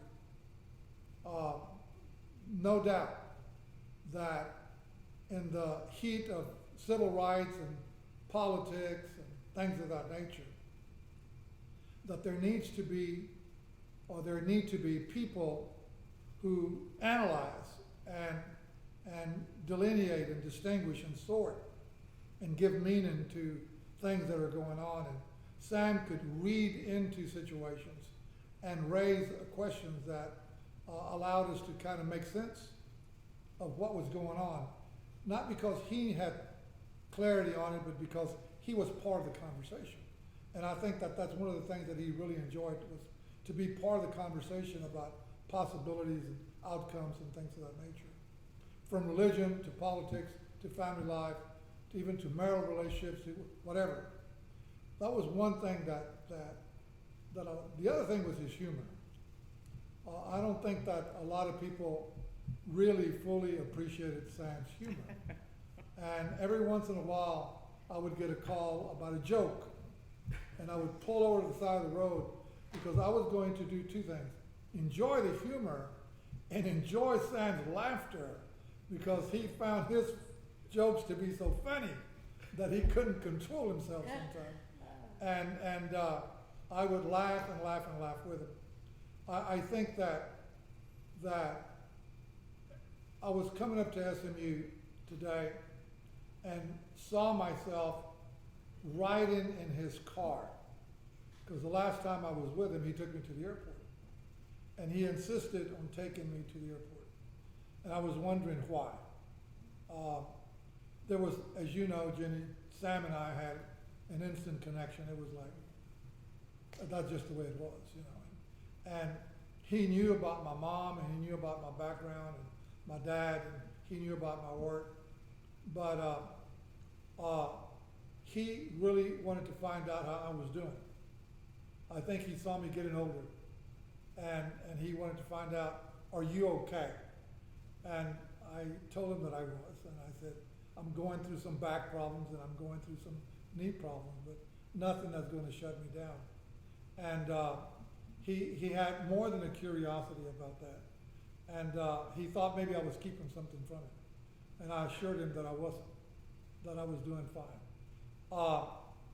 When I knew about what happened, and I've thought about it, and I'm glad the board supported, I think that on our little campus, as it grows and as it expands, people need to know that there were, as I call them, angels in our midst who do much more than just come to meetings, who do much more than just discuss things, but who inspire ideas.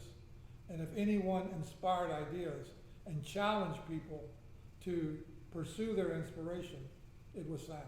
I know that he felt very close to the work. He felt we need thought leaders. We need people who are critical thinkers. We just can't be reactionaries the rest of our lives.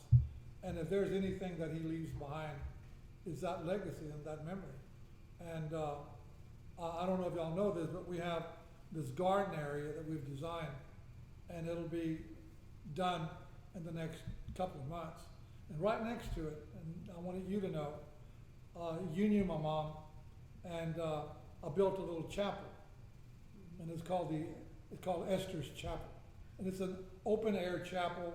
You can see through, so it's a chapel, and then it's the contemplation center. And to me, at any campus, there needs to be those places, because we never know what we're going to get hit with by life. Sometimes it's tragedy, sometimes it's illness, sometimes it's happiness, sometimes we don't know answers, and we need the quietness of time.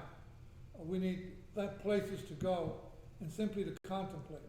And I thought, what a great way of remembering your husband. And it was Gloria, to be honest with you. I had called it the Thought Center, and Gloria said that would not be appropriate to Sam. This was a conversation that was held 2 days ago. And I said, what would be a better word? She said, when Sam asked a question, he forced you to contemplate.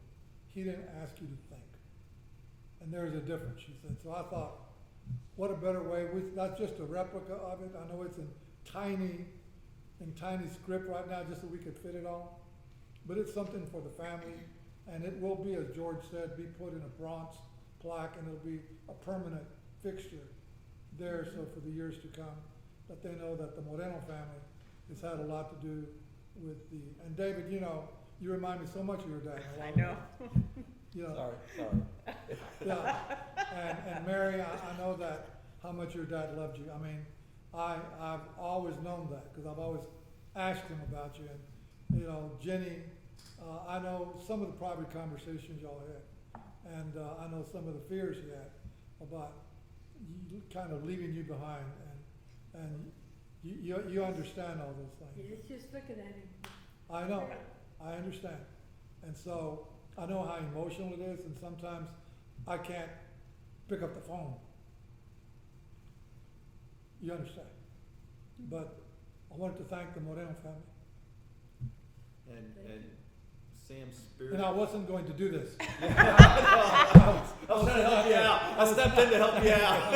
I wasn't going to do this. You know, No, just started I joking said out up there with something. George teared up, and I'm going, are you going to be able to get through this? I'll help you. And he said, no, Michelle is going to read it.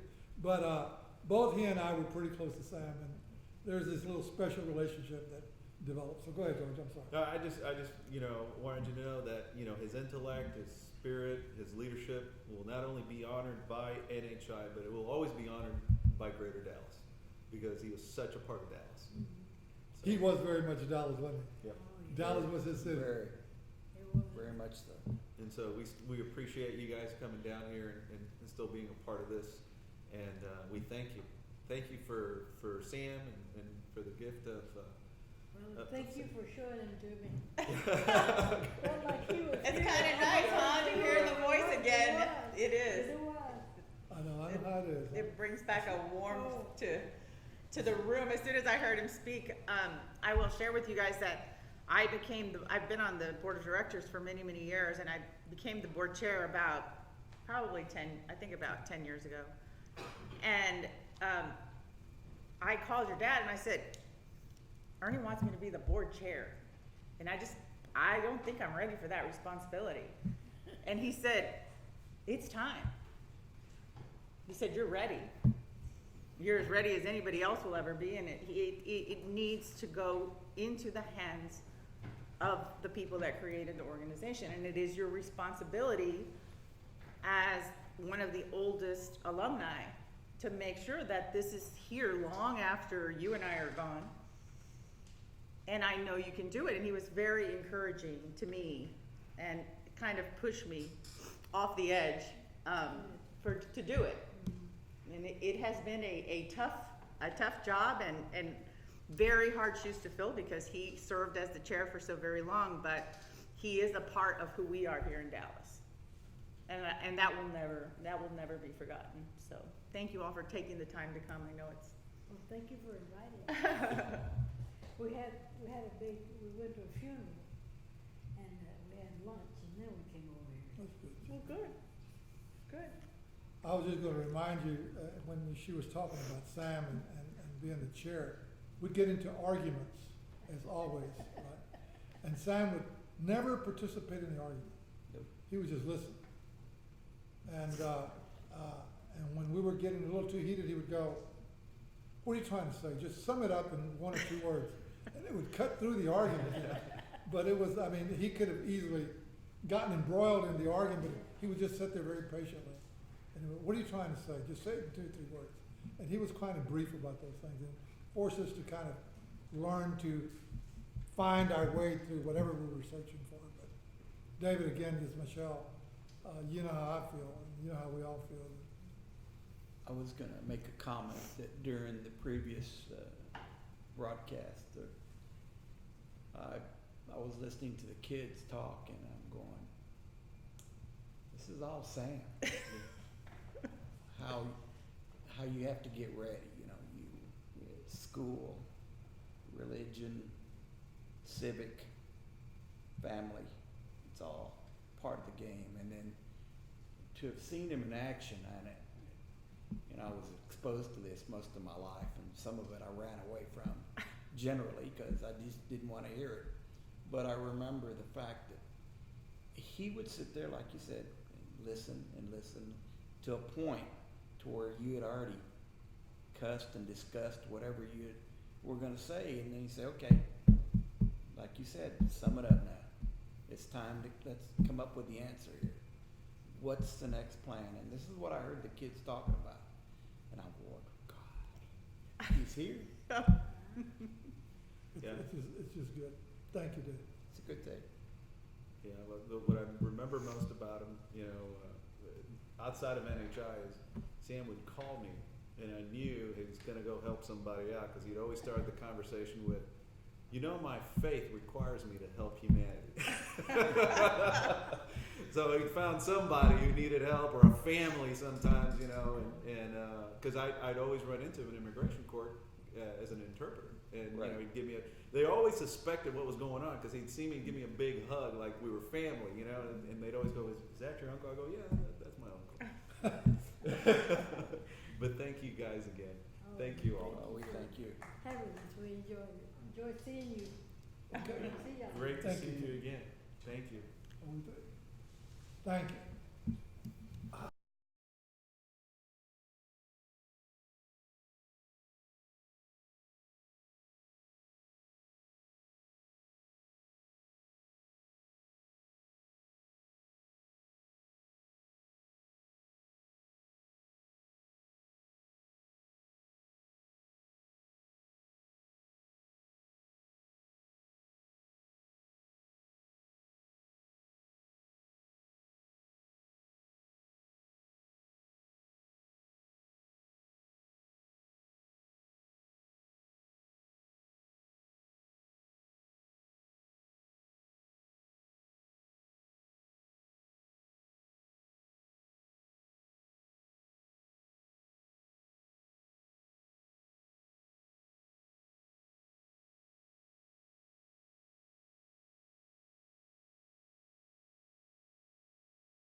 Hello, everyone, and welcome back. This is panel number 7, and before we begin, I'd like for everyone in our panel to introduce themselves.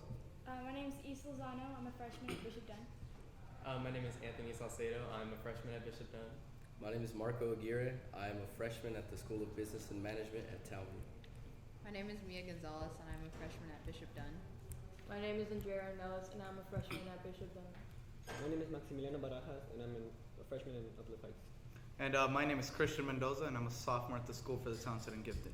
So the panel that we're about to begin is, I'll just read the topic. So, in the information age where technology is constantly changing, should we not abandon concepts of teaching the whole student and emphasize STEM curriculums in order to be globally competitive?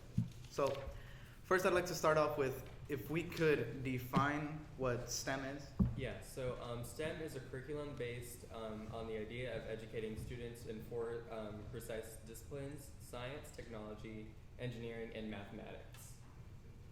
All right, and so back when Obama was president, he pushed STEM and said that America must move from the middle to the top of the pack in science and math.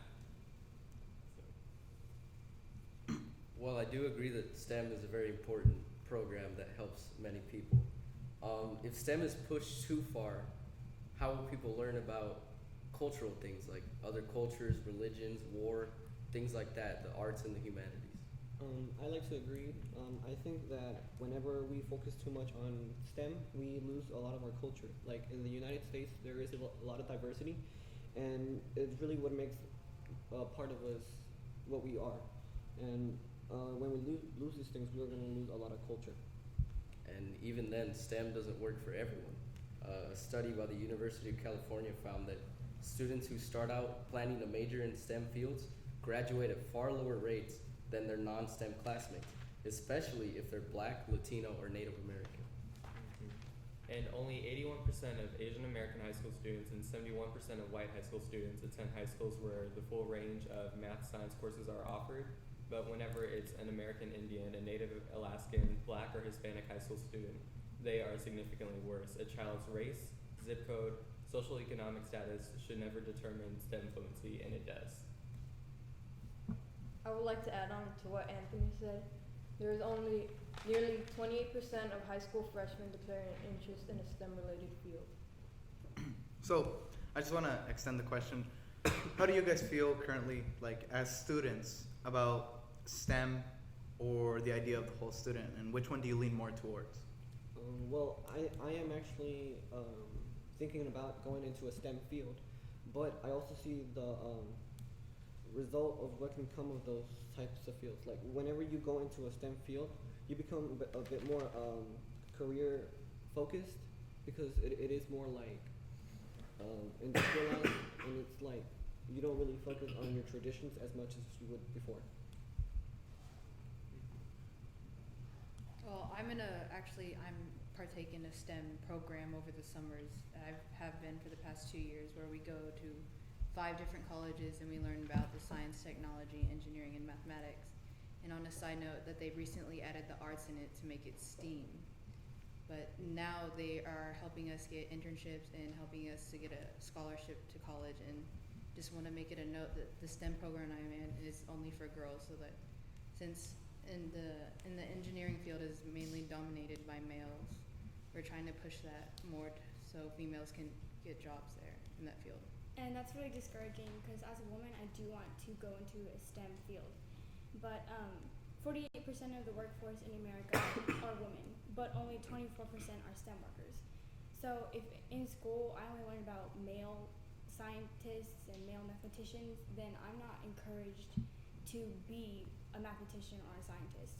And maybe that's a reason why we aren't as high in STEM areas.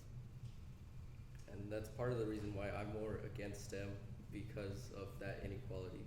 But also, if everyone is part of a STEM program, who will be, who will have those run-of-the-mill jobs that you wouldn't necessarily go to school for, but are necessary to our communities, like the garbage men, people who lay brick, construction men, people like that. I agree, but I also want to add that there's a lot of people also that have great talents, like playing in sports and all those extracurriculars that can benefit our society. Like in school, I know this person that's really good at basketball, and if it was a STEM emphasized school, then I think he would feel more suppressed into thinking that he has to go into a STEM field job, and it would make him like not go into like a career of basketball. And back to what Issa was kind of touching on with representation of women, it also goes for representation of minorities in STEM fields, and that is not what we have going on for minorities, and for women, we don't have representation as much as there should be. Okay, so the women discussion was touched upon, but now I kind of want to tie it back to the minority discussion. So a lot of you guys are minorities, and STEM isn't, like you, Anthony, presented, STEM isn't widely available to minorities. So how do you guys feel about that? Well, I feel this is injustice because, as I said before, I wanted to get into a career in STEM, and knowing that I can't, like, it's very less likely that I will than to a person in the majority is very discouraging. I would like for there to be a more equal possibilities for everybody, but I know that's why I joined this program, because it will benefit me into going into this thing. Yeah, it's definitely unfair because most children who are part of minorities probably come from immigrants, and those immigrants probably don't have a lot of money, and they're just here working to give their child a better future. But it doesn't always work out that way. And to get to a good STEM program and the best schools that have the best programs for science, engineering, neurology, whatever you want to do, it requires a lot of money. So I think the funding aspect for STEM is also a big part of the availability. It is also very discouraging when people in the majority have very much easier access to these programs, and how you have to work like double time the things that they do, and just to get at the same level as they are. So do you think if we boost STEM, like the question stated, there would be more representation for women and minorities if it reaches more people in schools? Well, of course, I know that it will benefit them a lot, but we also have to take into account that not everybody wants to do STEM. We shouldn't emphasize it too much, because then it will make people more discouraged to do the jobs that they want to do. So a perfect situation would be enough STEM and enough arts for where a student can pick which one it wants to go to, and each would have proper funding, and that's not always the case for schools, in public school, charter school, private school. It's not always the case. So the question did touch upon the idea that the United States must remain globally competitive or relevant when it comes to STEM-oriented fields. So what is the state of the United States as of right now in the STEM hierarchy, I guess? So like what Obama said and what I kind of mentioned at the beginning, that we must move as a country from the middle of the pack to the top of the pack. So we are on the scale, but we're not where we want to be on the scale in science, engineering, math, and technology.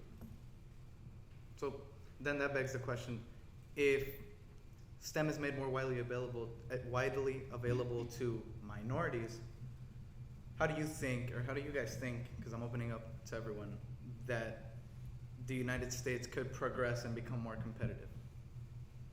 I think that's true. That if we do push it, even in schools that are mostly made up of minorities, like my school, I want to be a psychologist when I grow up, but there's only one semester course for psychology, and it's an extra credit. It's not like a course, it's not a core class. So if we can push it in minority schools that don't have as much funding, then we will reach a wider area of people, and we can emphasize, we can encourage our most promising students to accept that they're good at STEM areas. I believe also that we should not only be competing against other countries in STEM programs. We should also compete with our politics, culture, because STEM mostly only affects the economy and hurts the culture of societies and nations. And I'd like to expand on that with things like science, engineering, and how many mathematicians we have compared to Europe, that's not the only indicator of development. There are other things such as like the well-being and the material development of people, such as like, do they have running water? How many babies die? The fertility rate for women. So we should also focus on making the quality of life of our citizens, of these citizens in America, as well as trying to push ourselves to be competitive in those STEM fields. So back with the question about where technology is constantly changing, should we give America that base of more students in the technology field to become a global competitor? Because it is an expanding topic. It's one that's kind of touched on, discovered, but there's still much more to go through. So should we get students to get an understanding of technology so we can become a leader in technology further on? Okay, so let's suppose that STEM programs are more widely available. How do you guys see the future of the United States if that scenario were to come to play? If we only encourage STEM, then we are going to be engulfed in technology and all of that, and we're not going to be able to compete in other areas. But if we encourage both STEM and fine arts, then we'll be a well-rounded country. We will also be losing a lot of our abilities in speaking properly and communicating like as a community. We'll really just focus on those science, technology, engineering, and mathematics, and not pay attention to some other problems like political or wherever it may be.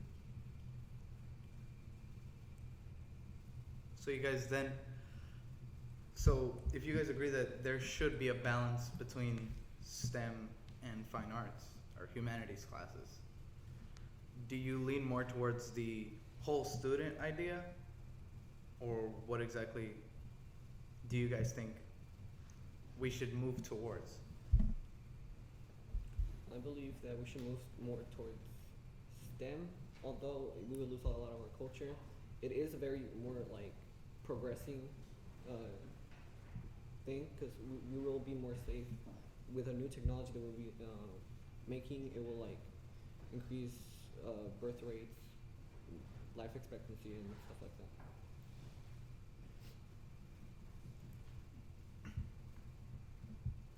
And if STEM is pushed too much,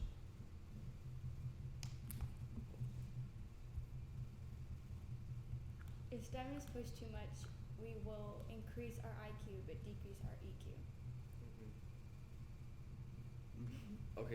okay. If we push STEM too much, then the sort of we might become like a society of just like very monotone robots who know nothing else but their field that they're working in. So I think there should be a healthy balance between the two, because once you have that balance, you have the high level professionals and normal everyday people who have sort of a general sense of community. We also have to keep in mind that a lot of culture, like we're stating, isn't necessarily taught in schools currently, and we still keep that culture, we still keep that art because it's taught at home a lot too. So right now it's not majorly pushed and we're still here. So maybe it's not necessarily a decrease in the arts, but just as a steady kind of incline, we could still keep the arts and get the STEM if we push it as well. So, since you guys touched on the humanities aspect, I'd like to ask, what is important about the humanities aspect of education in comparison to what's important about the STEM side of education? Well, with humanities, you really give the student a chance to explore who they are. They can develop their own philosophies on life, what their goal is in general, like the meaning of life, you could say. And when humanities are pushed, then I feel like students really find themselves. And with STEM, I believe that we would just be more progressive, more. We would develop a lot more in a lot of fields of like medical professions, scientific professions, and um, although I do agree that we would get affected in those like aspects, because like our religion might be like affected by that if we don't focus on our cultures like that, because then we wouldn't pay attention to like what really defines who we are. We would just be mindless robots. And kind of going off of what Max just said, as a global leader, you need to be more intact with you as a human. You need to be intact with more than just the information you know, or else you can't be a leader. So if we want to become a global leader, we need to also keep in mind the humanity aspect. And if we combine these two, both STEM and humanities, then we would be encouraged to like find let's say for a personal scenario, let's say your mom has cancer or something. If you are excelling in the science area, you might be encouraged to find a cure for cancer when you grow up, and that's going to benefit the community like in the long run.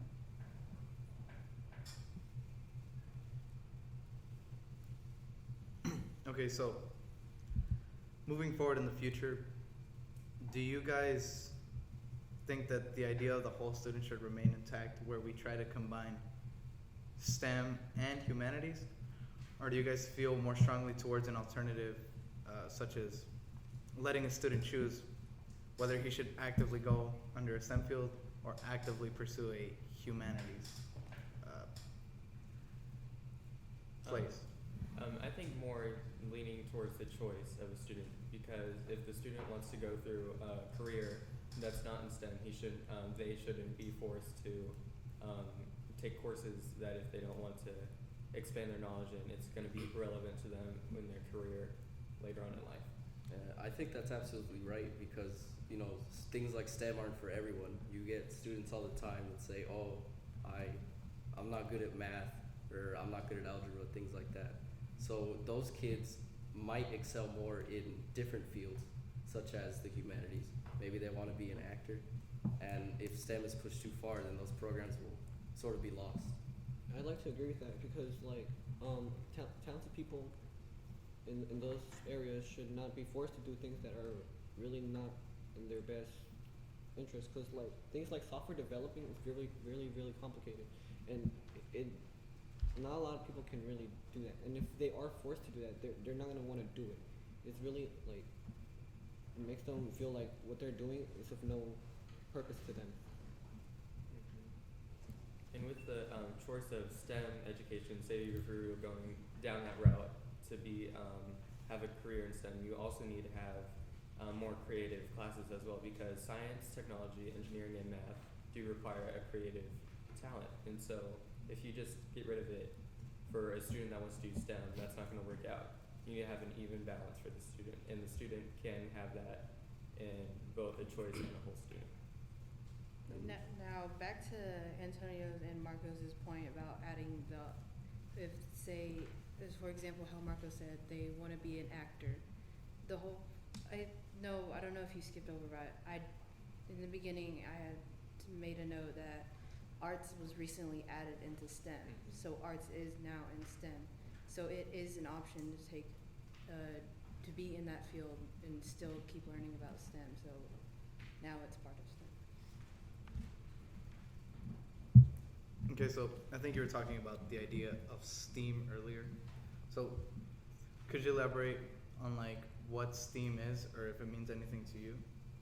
Like, especially as you said earlier, like because you're a woman and women aren't very common in the STEM field. Well, like, of course, adding the arts into the STEM helps creativity into, say, for instance, technology even. And, as again, going back to the point where they were talking about how maybe they're not good at math. Of course, like, if they want to be creative, then there goes arts. So that's where you get to express yourself however you would like to put the creativity into technology, engineering, mathematics, even science. Continue. I'd like to agree with that, because without the combining of the creativity and the science, in all those other fields, you would not have any development. You would just be taught the same exact things every single time, and you would not develop. But with the combining, you get like a more progressive mindset. And I think a potential solution for those students who think that those classes aren't interesting or that they're not is that you could make all of those classes, be it algebra or acting or theater. I mean, you could make those more engaging to the student or more open so that that student really understands if that is what they want to do or not. Okay, so earlier you mentioned how you had interest in taking a psychology class, but psychology is a one semester course, and on top of that, it isn't viewed as a very essential course to your education, or at least that's how it's perceived in your high school. You also said something about being a woman, it makes it even harder on top of everything previous to what I just said. So how does that make you feel, and what do you think should happen? Well, maybe high school should be more career oriented. If I already know what I want to do, then I should focus on that, because some of the classes that I'm taking now aren't going to benefit me in the long run. So if we can just create more career oriented schools, then maybe like communities will be stronger, and like kids will know what they want to do when they go to college. Well, I would like to agree with that, but also I would like to add that not a lot of people know what they want to do as soon as they get into to high school. Some develop very much more slowly than others. So I think there should also be like a program to help you know what you want to do in life, because it is very essential to what you're going to do in the future. Okay, so with that, I'd like to wrap up this panel and say thank you to everybody that's watching and supporting the LEAD Talks, and I'd also like to encourage the viewers to please donate, and I think that's it. Thank you.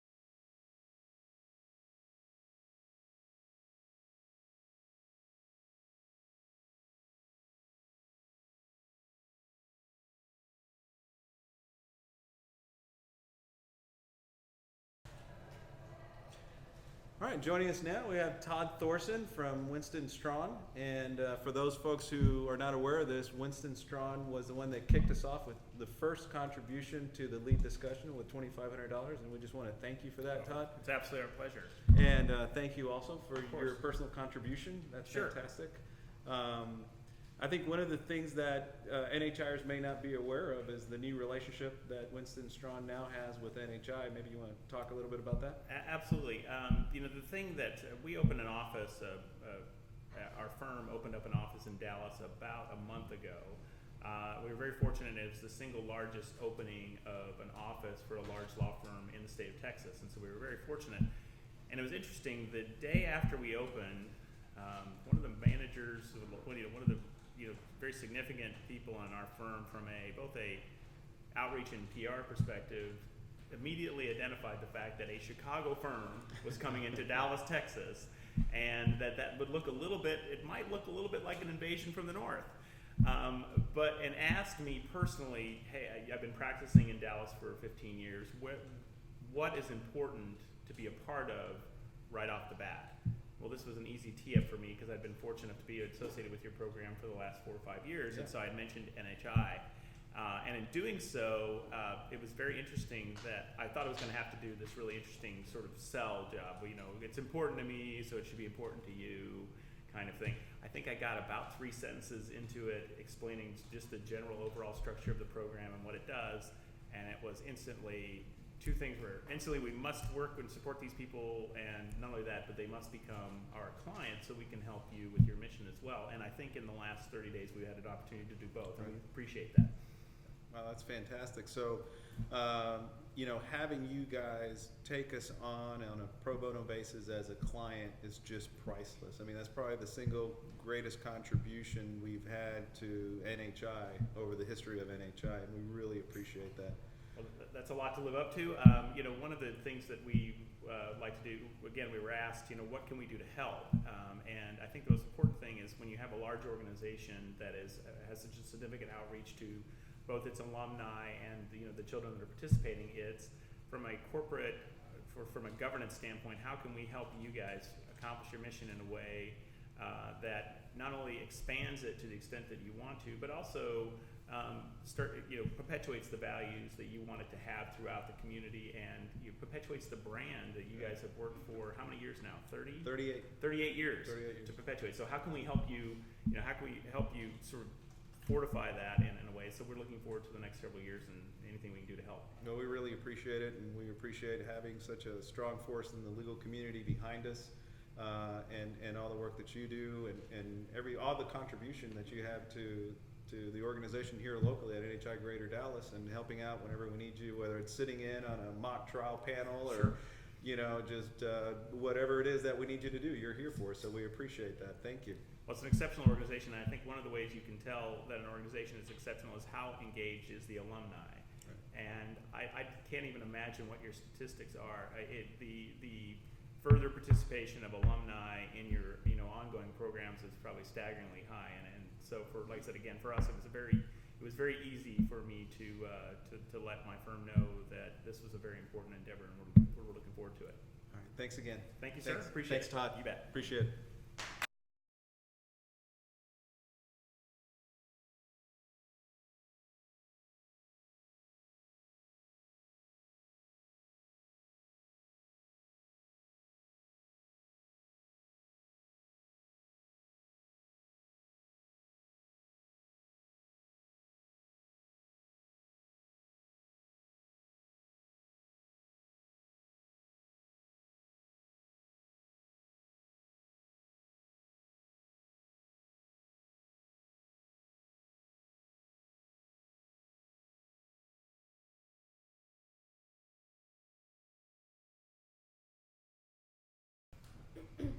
Hi, welcome back. My name is Brian Sanchez. I'm a junior here, and this is my third year with NHI. Today we have a very interesting economic topic. We're going to be discussing the effect of disparity and the distribution of wealth in America and its effect on the Latino community. So first, I'd like to introduce the participants. Hello, I'm Eduardo Gamis, and I'm a freshman at Forney High School. My name is Alexia Reyes, and I'm a freshman at Dubuque Career High School. Good afternoon, my name is Fabian Valerio, and I'm a freshman at School for Talented and Gifted.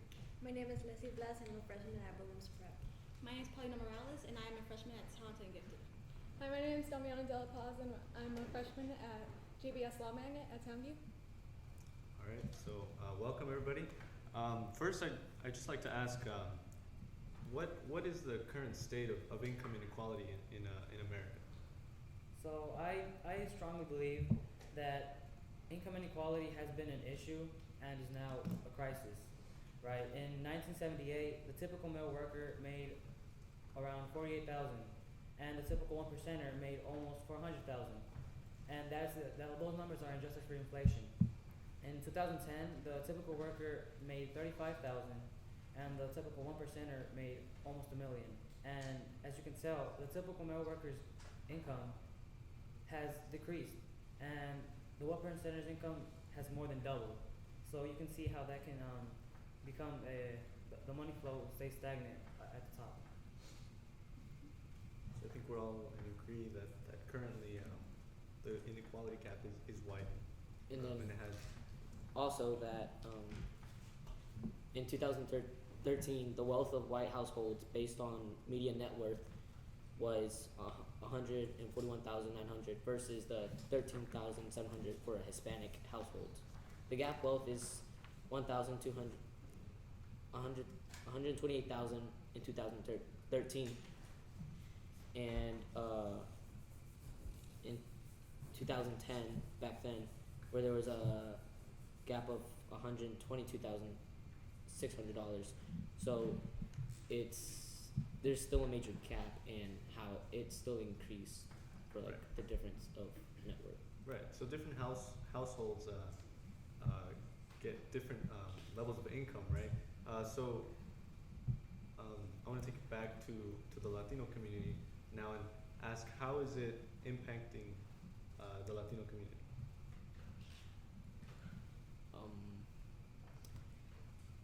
Well, I feel like they see Latinos in poverty or like the ghetto areas, seeing that.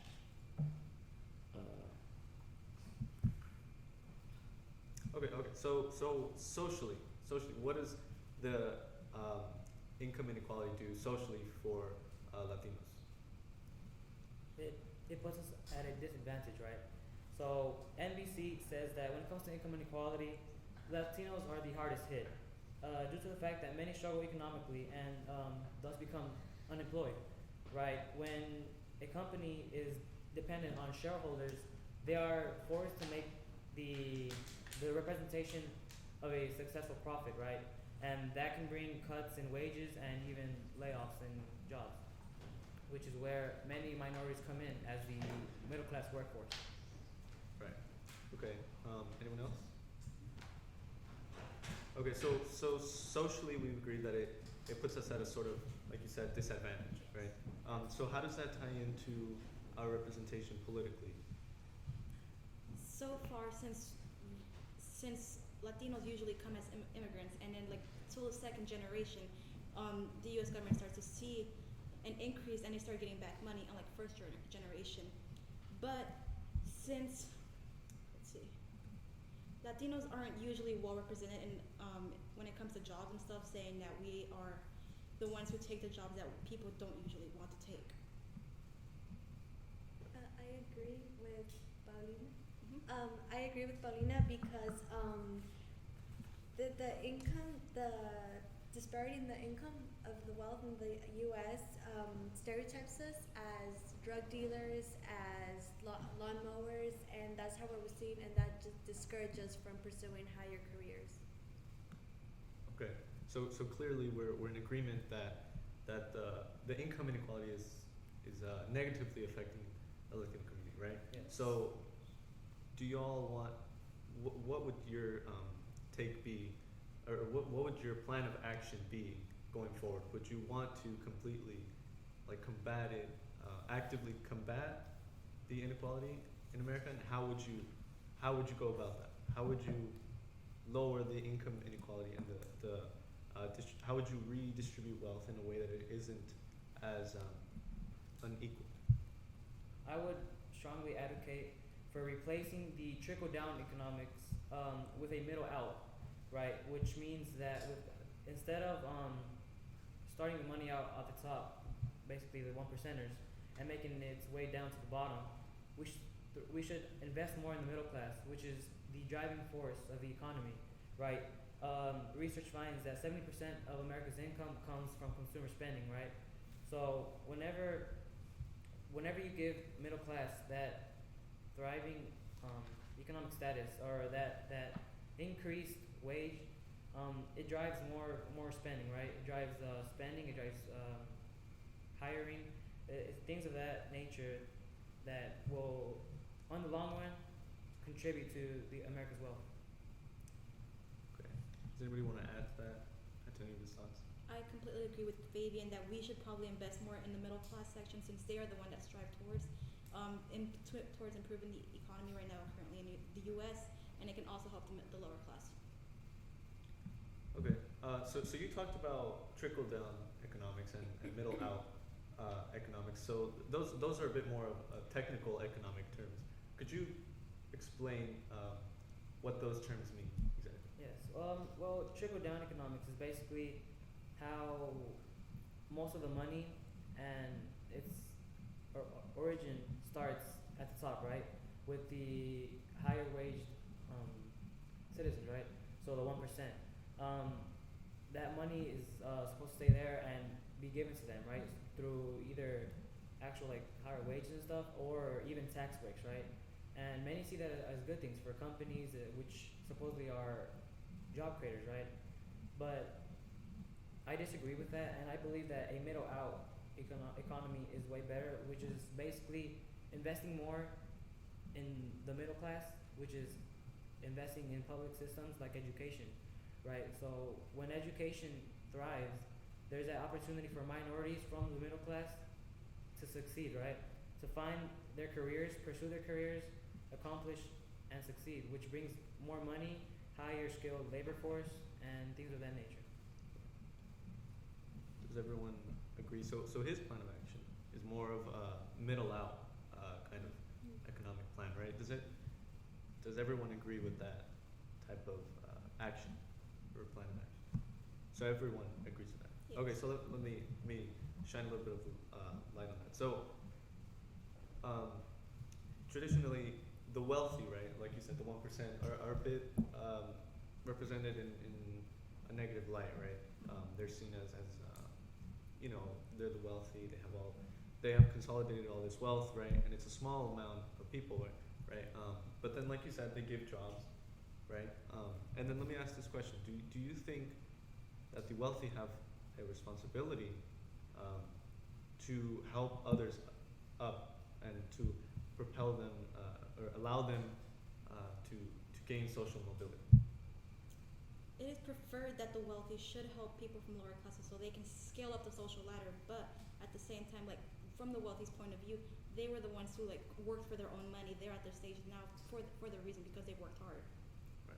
Yeah, I agree because like it's not their responsibility, but like it would really help out all the other social classes kind of climb up the ladder and everything.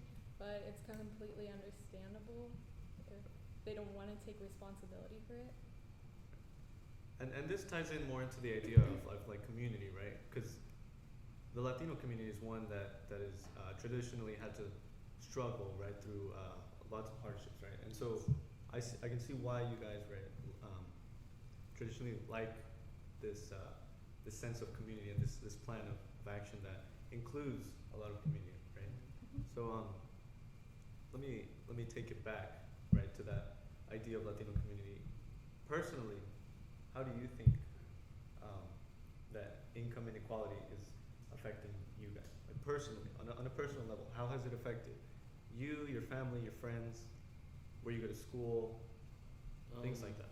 I see that you can see that many kids in schools that they have those new shoes that you wanted or new stuff, but your parents don't have the paying jobs, the high paying jobs to be able to afford kind of stuff like that, to be buying that for you. And it makes us look, well, not necessarily look, but it makes us more desirable, so it could help us desire to improve our economic status of our level, I guess, to reach that level to be able to afford things I would probably want. And we can agree that many of us Latinos are at a disadvantage, right? We're the minority, thus meaning we struggle economically, right? And what that takes us to is a difficulty paying for education at the college level, as funding for universities goes down due to less investment in public assistance. For example, you can take Berkeley, right? As the government funding for Berkeley went down, they had to compensate for that with tuition, which means higher cost of attending there. And many students who would like to go to colleges now face that problem of having to make up that money that is now increasing to be able to attend college, which would give them that opportunity, that door to success and actually making more money in the future.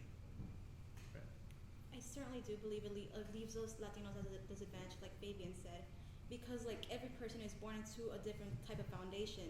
Some people are wealthier than others. Like meanwhile, me, in the start of the first semester, my parents could not afford to buy me a printer or a laptop or anything like that. So I struggled. I had to stay every day after school, like till like 6 o'clock, just to complete projects and anything like that. And going on with education, I already know I have to get student loans to be able to afford for college and stuff. And later on, I have to worry with my career and all. But I'm going to have to keep on paying my student loans, so like possibly for the rest of my life. Since most of my teachers, they're still paying student loans even though it's been like 12 years. And also Paulina, how she's in the future she's gonna have to pay student loans. My dad is working extra hours, extra jobs that he has on his own to be able to afford my two sisters that are in Austin, the college, to be able to graduate and keep them up there to probably succeed better, get better jobs. To bounce off of what my partner said, wages have been decreasing, right? And to compensate for that, we've been working more hours, like his dad. We've been working more hours, we've been finding more jobs, and that seemed like a good thing. But with lower wages, we stay stagnate, right? And all meanwhile, expenses have increased. The median household expense in the 1900s were 15,000 around, and now in 2010, well, before in 2010, they increased to 21,000. So you can see how there's almost that. I mean, there's a huge increase, right? And that's something that we have to compensate for, as a Latino community. Meanwhile, struggling with the decrease in wages and unemployment. Okay, so we're talking a lot about working more jobs, about taking on more jobs, on working hard in general, right? So in the conversation, education hasn't really come up, right? So what about education? Is that a plan of action that could combat this income inequality? And how do we go about to pushing kids towards education? How do we do it in a way that they stay connected to the Latino community and stay socially conscious of its community? Well, I think that personally why Latinos don't kind of drop out of high school or just sign on to go to college is because they need to start working at a young age or younger than other children do, because their parents may not have a stable job or they're unable to get a job that is paying enough for them, for a family to support them. And I think that if colleges did give different races, more scholarships and opportunities, then more would probably go to college, and that would probably affect them getting a better job. And to add on to that, according to Forbes.com, if you're born in the low income inequality, you're born in the poverty class, and you want to go to college and stuff, you won't be able to technically get out of that class because you're still going to be in debt for the rest of your life. It's going to be very hard for you to get out of that. You won't be even you won't even a bachelor's degree won't be enough so you can pay off that debt. Right. I agree with her because if you're from a low income household and you go and you usually, when you're low income, you usually live in a poor neighborhood, and the poor neighborhood usually has a public school that is underfunded, and you can't expect them to feel motivated to go to college if their own teachers and their own school and their own district doesn't believe in them and doesn't help them by giving them great teachers and a great education. And it just kind of makes a cycle because you want them to go to college, but you don't give them the tools to go to college, and they have to drop out and find jobs, and they can't scale that social ladder. Yeah, and I think that we can tie that back to the government funding for schools, right? And where does that money come from for the government, right? Taxes, right? And studies show that when the wealthy had tax breaks, those were the years where national inequality was highest. So, I mean, the taxation system, it favors the rich. Most of their gains come as capital, right? Which is taxed at around only 15%. So they don't have to pay that much as in taxes, right? An example of this is Warren Buffett, who is a very well-known character now in this topic. In 2013, his net worth was 86 billion, and his total taxes came to only 17.7%, while the average was actually 40%. So it shows you how a lot of that money stays at the top, and if they were taxed properly, if they were more invested in the middle class, that's where that money could come from for educational funding, which later promotes minorities like us to be able to go to college and succeed and actually progress and move up in this ladder. Right. And typically, funding for education and you know, that process of providing more for public education tends to get very like bureaucratic, right? There's a lot of processes that go with those type of actions. For me personally, I think that programs like the one you and all of you guys are participating in right now, right? NHI, right? It's about the intellectualization of the youth, right? So, me personally, I think that the best way to combat this is put your faith in you guys, right? In you guys who are the future, right? And who are on this journey in NHI of intellectualization, right? So, do y'all guys agree? Yes. Right. Okay. So, what steps can y'all take to ensure that programs like NHI are still vibrant and are still serving communities and are still promoting the youth and their abilities? Obviously, through making things like this, the Lead Talks, I believe is a really good way to promote our group. You know, there are many people watching this show right now, and it gets the word out, right? It spreads the word, it informs many, and this is where a lot of ideas can sprout. You know, a lot of ideas for new groups, and it's not only for us as freshmen, right? It's there's LDZ for sophomores and so on. There's opportunities, endless opportunities for all, and they all come through programs that are like these, right? So I believe that I do believe that having more programs like this can inform many minorities like us to also to use that information and inform others who are unaware, right? And that just gets the word out, making us a stronger generation. Yes, so I think we definitely have to raise awareness just so other people can know about this. Like, not only us, we're lucky enough to know about this during our freshman year, but we have to spread it out to others. Like, and then we also have to get more universities on board, since we're going to be the ones who are going later on in 4 years, and they can spread the words to others. Like, I'm in another program, like Eureka Girls Inc., and I was informed of that in 7th grade. I still go to different colleges each summer and stuff. Nice. And so far, it has helped me improve and like find out different interests. Nice. So in our talks about or our discussion about combating inequality, I want us to take a step back and ask: is income inequality inevitable, or is there always going to be a certain amount of inequality present, just because of how the system is set up, or is there a way for us to reach equality as a community, as a whole? I feel like it'd take much time, because in the situation that we are, like present time, and if we really tried and forget about the physical futures of each other and actually try to help each other, one, it benefits everyone, and two, it makes country and communities and anywhere improve. I think the inequality is inevitable because everybody has different points of views. Like, my ideas are always going to clash and stuff, but maybe later on in the way future, equality can be reached. But at the present moment, it's kind of the way the system is set up. The wealthier keep on getting wealthier, and the poor keep on getting poorer.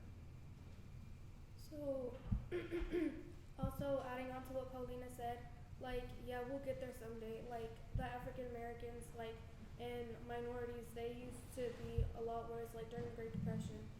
And now we've all escalated, and we've been getting paid more. yes, we're still in the minorities, but hopefully we're getting up. We have been progressing in the income inequality, but we're not there yet. We're still very far off. Right. Okay. So, Brian, we're all saying we seem to agree that income inequality is well. You were saying, right, that you were saying that maybe we can't get to equality, right? Mhm. You were saying some might still always be there. Yes. Right. Okay. So recently, more groups have been pushing away from equality because they consider it more of something too ideal, right?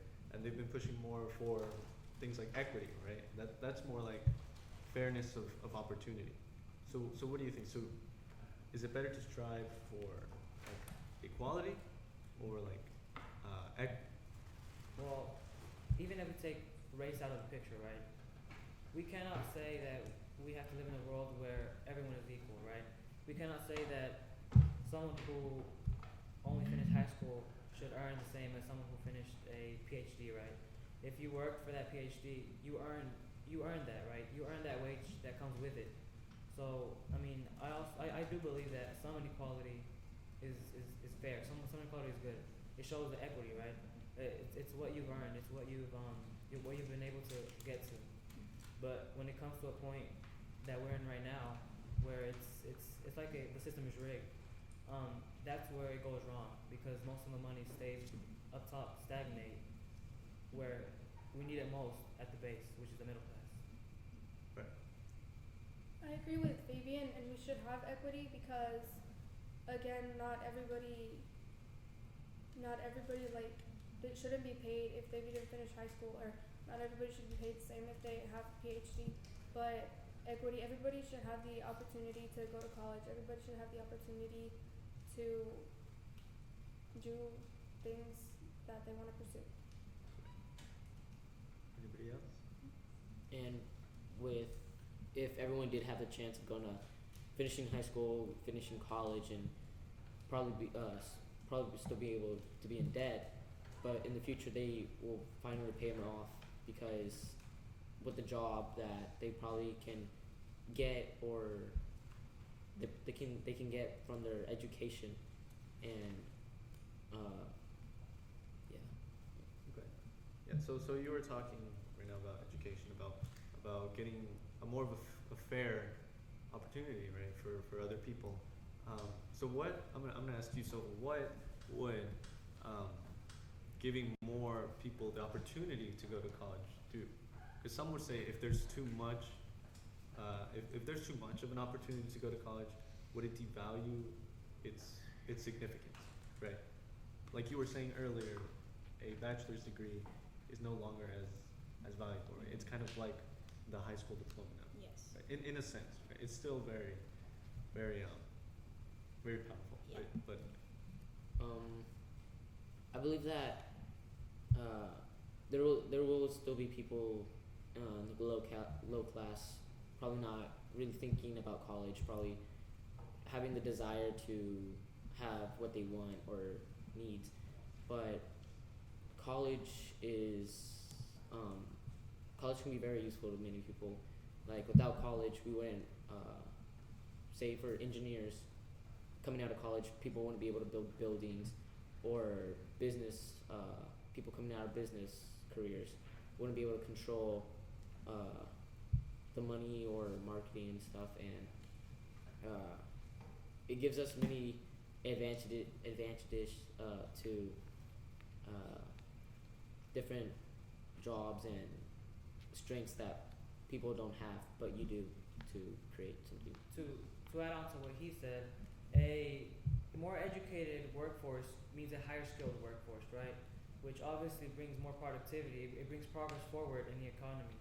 If you have few amount of workforce that is educated and high skilled, we can't really move forward as much as we would if we had a bigger population with a higher skill. And I think that when everybody does get the chance to go to college and get a degree, a bachelor's degree won't be devalued or have less value, but I think that it will become the norm, and that if and even then, when everybody does get the chance to go to college, not everybody will want to go, because we still need people to flip our burgers and clean our restrooms, and that there's people that would want to do that. Right. Anybody else?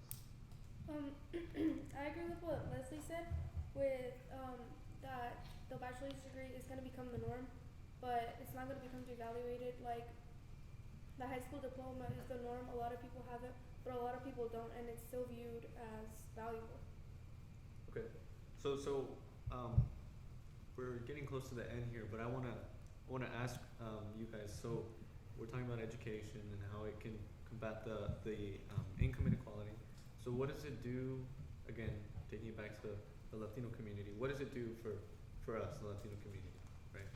What does getting a degree of higher education do for us in terms of, like, socially? Does it create new traditions for us that are more geared towards like the workforce, and does that destroy kind of our previous traditions that we have already?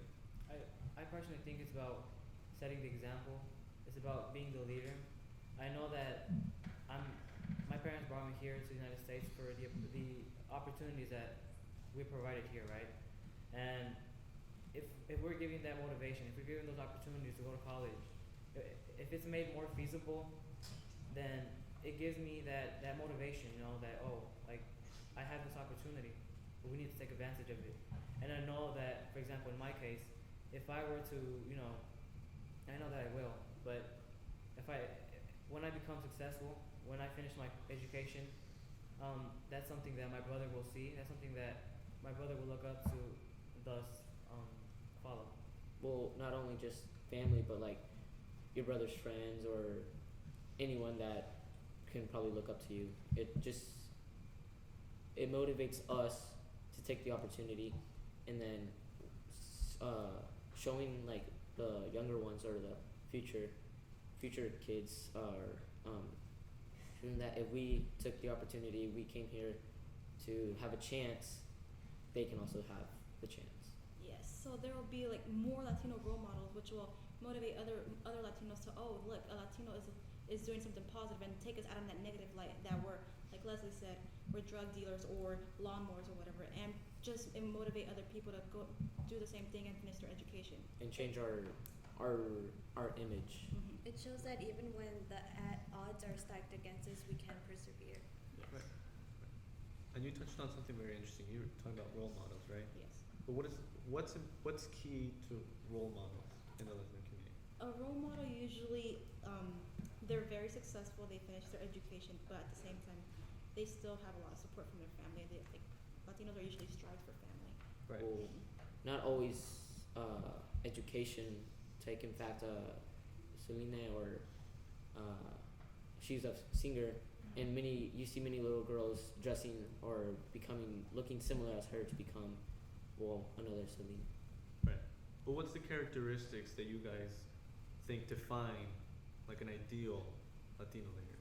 Not only that a role model becomes successful, but also that they take it back to their community. They take it back to where they originated, so that others can learn from it, use that as an advantage, and also be successful on their own.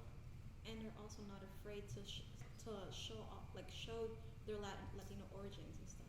Right. They're proud that they're Latino. Mm-hmm. And Lucy, you were gonna say. I was gonna say what Fabian said, Okay. that they take it back to the community, they give back, they want to give other people the same chance that they had. Right, and those things are key, right? That because we need them to come back, right? We need them to continue to support, much like your coaches, your facilitators do here at NHI, right? So, all right. Well, thank you guys for the discussion, and thank you, viewers. Stay tuned for the next panel. Thank you.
my name is Athena Bruce from the Ursuline Academy of Dallas. I am a sophomore, and this is my second year at NHI. The question that we will be discussing today is, are today's government policies destroying our sense of community, and should we abandon traditional views of community? So first we are going to have everyone introduce themselves by saying their name and their school that they're going to. Hi, my name is Alexis Espinosa, and I'm a freshman at Upland Heights Preparatory. My name is Alex Gonzalez. I'm a freshman at Imagine International. My name is Brian Mars, and I am a freshman at the Biscayne Career High School. My name is Leslie Campion, and I attend the JBS Law Magnet at Townview, and I'm a freshman. My name is Callista, and I am a freshman at Uplift Heights Preparatory. My name is Christine Camarillo, and I'm a freshman at the School for the Talented and Gifted. Okay, so hello, and first we're going to discuss what type of government policies we have right now. So do you guys have any examples of government policies we have today? Well, for one government policy that we have today, I would say would be the issue policy. The issue policy is once there is an issue confronting America or an issue confronting in general, that the government comes together and one of the government officials writes a 1 to 2 page summary based on what the problem is. But this isn't always usually done. This is only usually done if no one in the room or very little people in the room know about this issue. Okay, and how do you think this policy affects the sense of community we have today? I mean, I think it would affect it due to all the problems that America's being confronted with today. And I think this policy should be used more often just so we can confront those problems head on and we can try and get those solved. To add on to that, I also wanted to say that without addressing certain problems, you get the public tends to kind of speak for the government or voice their opinion, and so sometimes they like to target other people. So like they like to target by like race or by age and stuff like that. And I think what it does is separate us as a country, and like it separates society. So it makes us unintentionally segregated, if that makes sense. I disagree with this policy, not because it's not a good thing to keep everyone aware. It's because nowadays everyone thinks that everything is a pressing issue. Although a lot of times the issues that do happen are something that needs to be confronted, but people are taking things that could be taken later on, or things that aren't that could be handled by the city itself. They're trying to take it up with the federal government because they think that their issue is higher than everyone else's just because they're involved in it. The issue policy does help sometimes. Let's say there's a mass shooting or something, or a school shooting. That doesn't happen often, but it's a huge issue that happens. And then an issue paper would be appropriate to be used because then you can inform everybody in the room what is happening. But if there's one person murdered and it happens to be someone important in the city, but they don't have any real connection to the government, people shouldn't have the need to take it up with the federal government and use this policy to their own advantage, because that just makes it overflows the government and makes them care less about the more important issues in the United States. To add on to you, could you please provide an example of what you mean by the small issues that are faced that people want to take up with the government? This week, North Carolina, I think it was, they repealed the Transgender Bathroom Act. Everybody went. People are going. Everyone's rioting. Not specifically rioting, but no one is happy about it. But that's a problem that isn't. It's not damaging anyone really badly. There are family bathrooms that can be used. While the more pressing issues in the world, with the change of administration in general, there are a lot of issues that are going on that could be handled immediately, rather than trying to wait on those and trying to get something like this that could wait potentially a couple months or up to a year. On his talking about his opinion, I wouldn't say I agree, but I wouldn't say I disagree as well. I think that like at this point, I think the government should, especially with the transgender like bathrooms and stuff, they should kind of address that themselves, because I think it's troubling for the states to like keep coming up with different opinions, because like obviously one state is gonna like say this is okay, and obviously another state is gonna say this is not okay. And so I think if this state or the federal government just addresses that as a whole, it can create less contradictory like between the states. Obviously some states are gonna want to protest against that, but like I think to some extent the federal government should get involved, and it can be hard. I'm not gonna say that, because there's 100 pressing issues that they have to deal with, but if they deal with it as a whole, then I think it'll be easier. I disagree with that because if they, let's say something happens in one state, that's a reoccurring problem in our specific problem. That's reoccurring in that one state. If they keep thinking that this is not working with themselves, they take it up with the federal government. But that may extremely limit some businesses in other states and stuff like that. So if you use the federal government to try to do an overlap in the entire United States, a lot of times it's going to come back and just, it's going to take more time out of the federal government because states are going to riot, and they're not going to stop rioting because people nowadays, they don't stop in what they believe in. Schools teach that. Everyone teaches you not to stand down.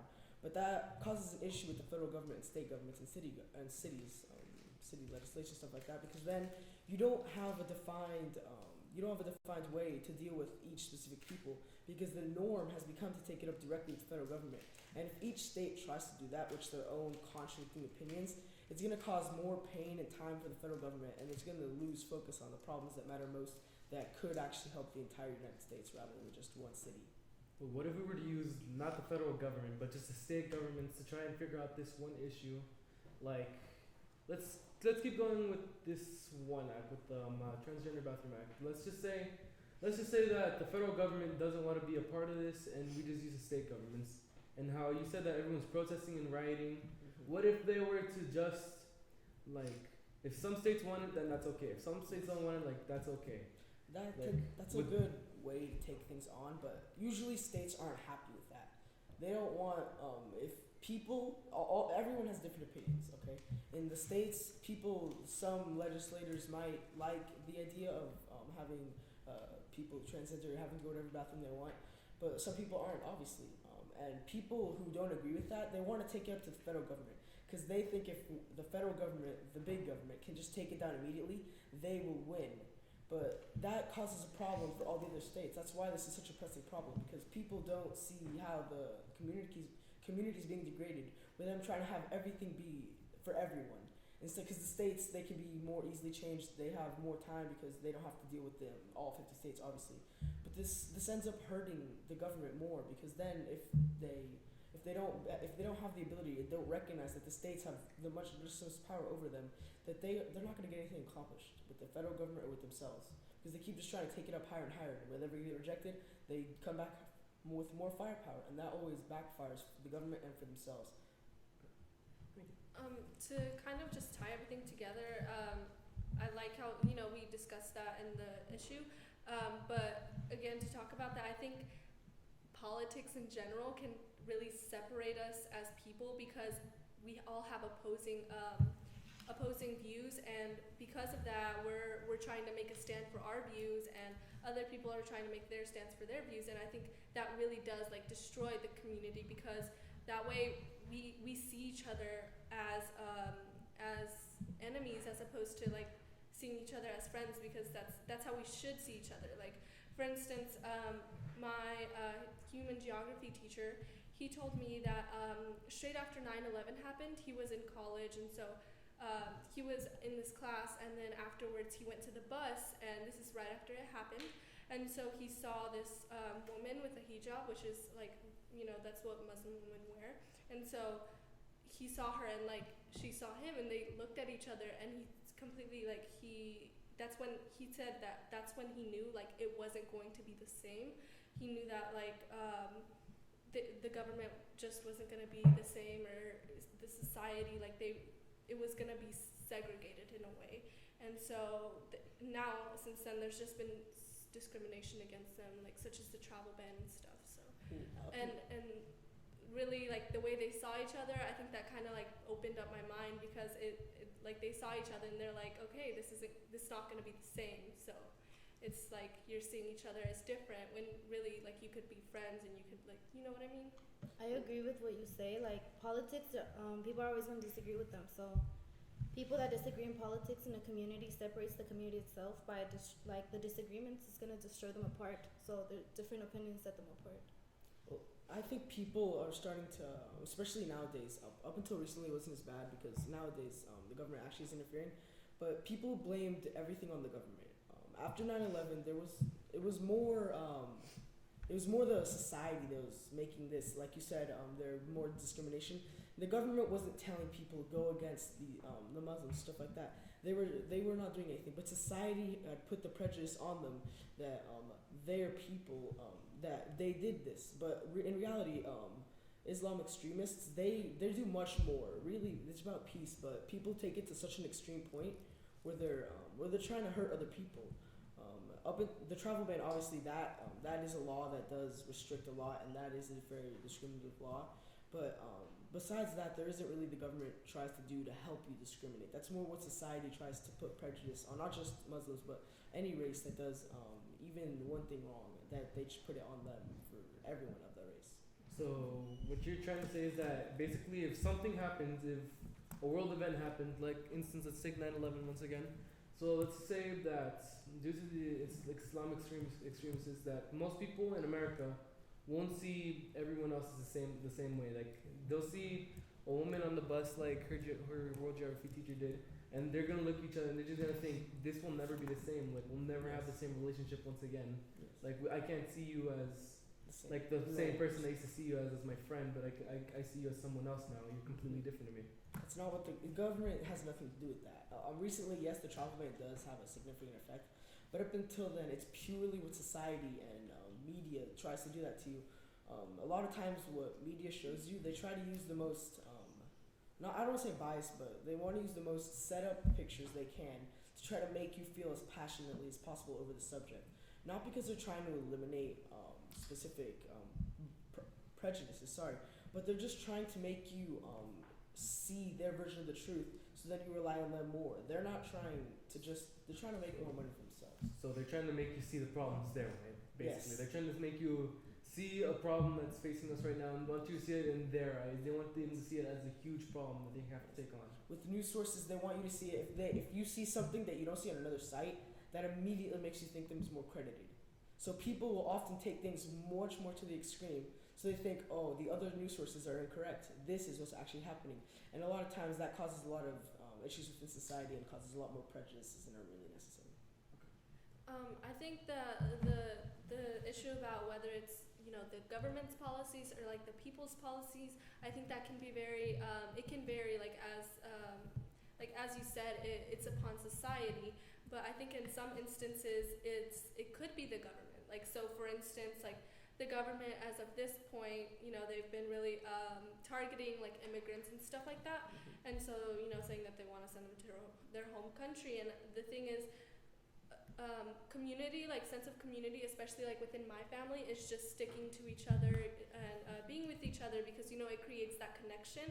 And I think with these government policies, it's like we might be separated, and like our like sense of community is pretty much being together, not together as in like living with each other, but like being like within a reasonable like mileage. Distance. Yeah.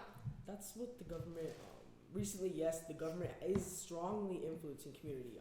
It used to be the community what was trying to enact the prejudices. They were or not specifically trying to, but they were causing more prejudices. But now, people I'm not gonna lie. This past presidential election, there was a lot of controversy.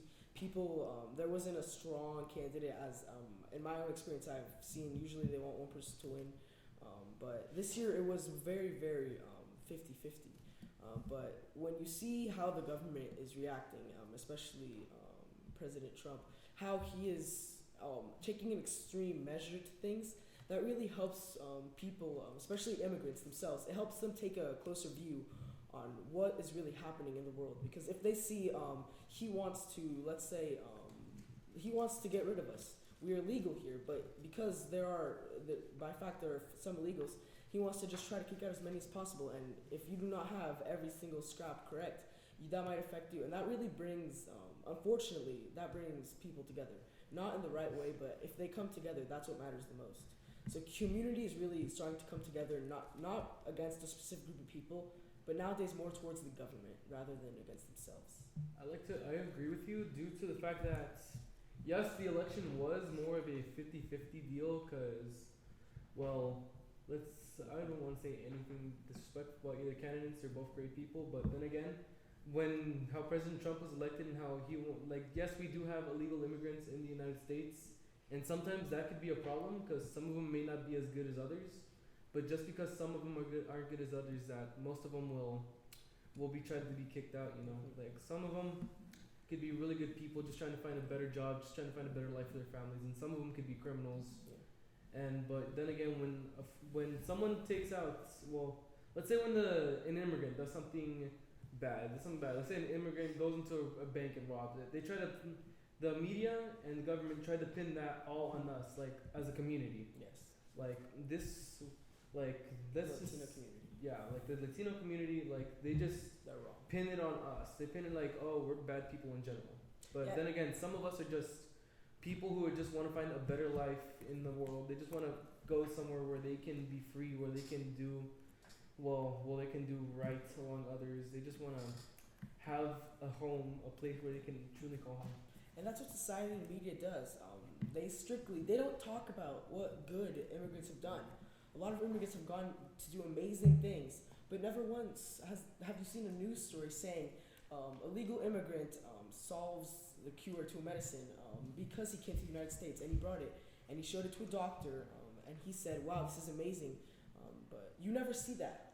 The media strictly tells you what is wrong with the world. They don't try to show you this is what's going right. Yes, they just try to show you this is what's wrong, this is what you should be against. And the government itself too, it does that.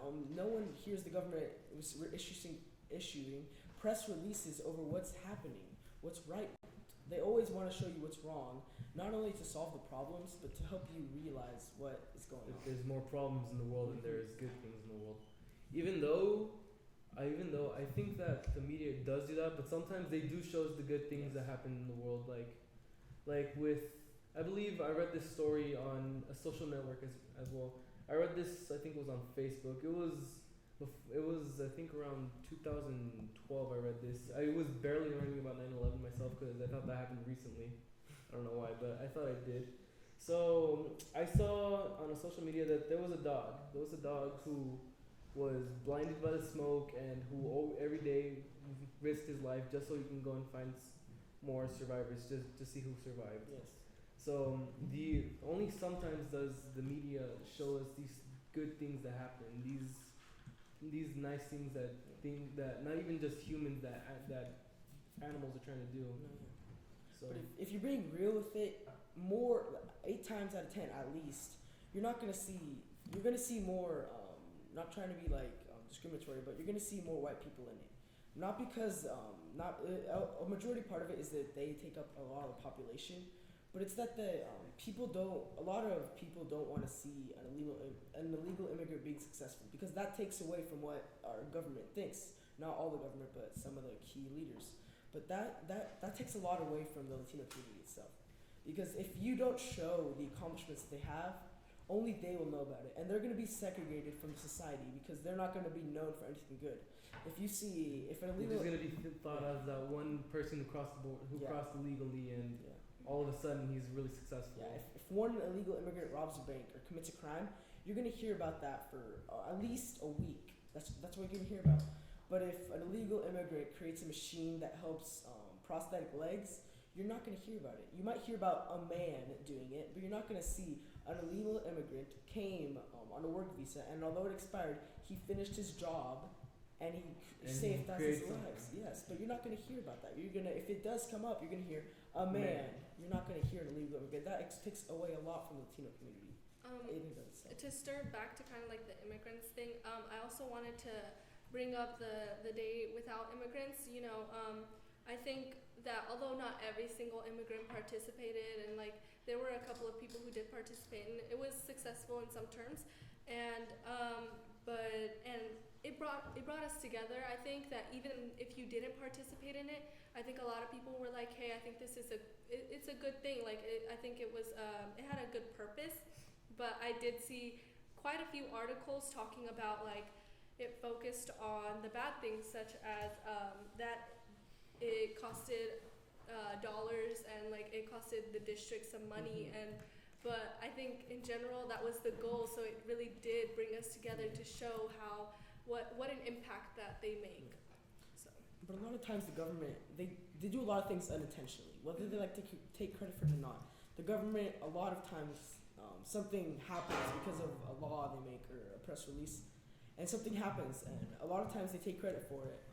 I don't have a specific example on hand right now, But if they make a law concerning, let's say the transgender bathroom, and then that causes, like, let's say the chain Target to come out, and they help make more bathrooms. They make specific family bathrooms, and they make sure that's in every single store they have.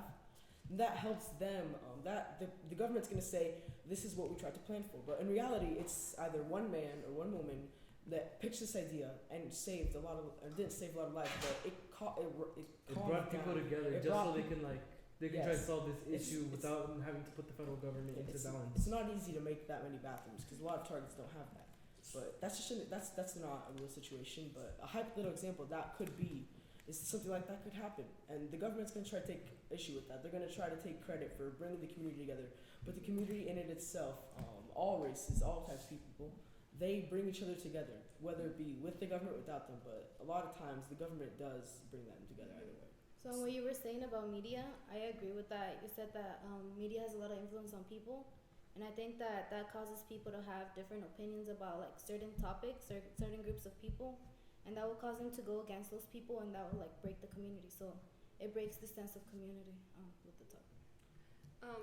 So to go along with that, it really, I think that it depends on the news source you're getting it from. So like for instance, like Washington Post, that's more of a like conservative type of resource. And what it does is I think it like, some of them like, they're run by opposing people. So they share their views, and people, I don't necessarily say they can control what they click on. When you research, you can't really click, like, you kind of have the choice, but at the same time, you don't. Like, you just click on, like, the first thing that pops up because that is the first thing that pops up. It's not your fault that it pops up, but that is what it is. So, and because it is the first thing that pops up and you read it and it's more of a conservative thing, you might tend to steer more towards a conservative kind of belief. So, yes. To add on to what you said, let's say you're Googling a problem right now and you don't find any credible sources. If you sometimes on some social medias and some applications, like for instance Snapchat, they have these new things where they have like problems facing the world. They have like those little snap things, and sometimes those sources may not be credible, but some of them I think would be biased in a way due to they're showing what they think about a problem. But honestly, if you were to search something up right now on Google and you see the first thing that pops up, you're probably gonna see MSN, CNN, most likely, or sometimes it'll be a problem that's not really a huge problem, and that's where the less credible sources come in. A lot of things that people and society in general doesn't like to take credit for is how much that internet itself, which is obviously nowadays our main source of information, it can be very biased, not intentionally, but a lot of times what people, let's say a majority of people are in a hypothetical situation, they're conservative. So the Washington Post or something like that, that's what's get clicked on the most. So when you search up an article, that's what's going to come up. So that just causes the conservative idea to grow more and more. And sometimes it can be not always a fake article, because I read in a what's it called, a paper that only 10% of what the internet is actually true. And so that could lead to a lot, because if one article goes extremely viral, and that it's all on one bias. So people aren't going to know what's happening for real. They're just going to see this one article, and because so many people clicked on it, it's going to start showing up in everyone. And eventually, the government is going to think that too, and that takes a whole different view of society. And I think that's how a lot of prejudice are begun, because if something really bad happens with a specific race or person, then that's going to cause that to go viral, and then eventually one source is going to surpass the rest, and that's going to cause extreme prejudices with the weeks to follow, the months to follow, and sometimes the lifetimes to follow. And I think like the reason for that, like I guess you can say why we're mainly like conservative, I guess you can say, is because I think it all has to do with history. When the United States government was barely being formed, I think that it was more towards like what we call now conservative, and so I think that's why we're more of a conservative kind of appeal, and so that's why most people are the way they are. I mean, if you think about it, some news sources that may be credible sometimes may not show the whole story. Or they might show a side to someone's story. They might have witnesses and they might show a side. They're what they saw, and that will be the story. and most credible sources will most likely say the truth, because after all, this is things that are happening around the world, that are happening here in America. These problems that we face, some news sites won't actually sometimes say the whole story, but most of them will most likely be the truth, because even that they are problems, they may be problems facing America, but that's something that the public must know. They must know the truth. Even if we find a site and it's a bias, like let's just say we found a site of quote unquote, let's make this hypothetical. Let's just say it's a quote unquote hate crime. They'll say, African American assaults white man in Starbucks or something like that. And then yes, it's American, but still, you'll just see that the bias is that he hurt him, or sometimes we not even know the whole story. It could be that the American started hurting the African American. That could be more of a bias site if you think about it. Well, a lot of times it's not the news site's fault that they're biased. A lot of times either the police, they don't give out the full information, not because they don't want the people to know. It's because if people get involved, it might be taken up further than it has to be taken up. If there's a murder and people say it's a hate crime, people may not see all the evidence, because the police itself, obviously they're going to be the first ones to get to the scene of the crime. They're going to take the evidence in and they're going to close out the crime, clean it up, and evacuate. Or not evacuate, but they're going to reopen the place within hours. But a lot of times the news sites only get what the bystanders saw, not what the police saw. Police aren't the ones that are out there writing the articles. So when you see that someone is biased, a news source specifically is biased, it's not always their fault. It's the fact that in order to get a successful verdict, they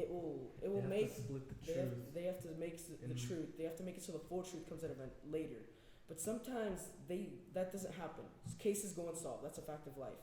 And a lot of times people will riot or they will cause commotion over something they thought happened. But really, it never happened. It's just that the bias from the news sources caused this to happen. Not because they didn't want it to, not because they wanted it to, but because law made it so this happened. Policies caused them not to show the full truth, so they could get a successful verdict, but so they could also see what was really happening in the end.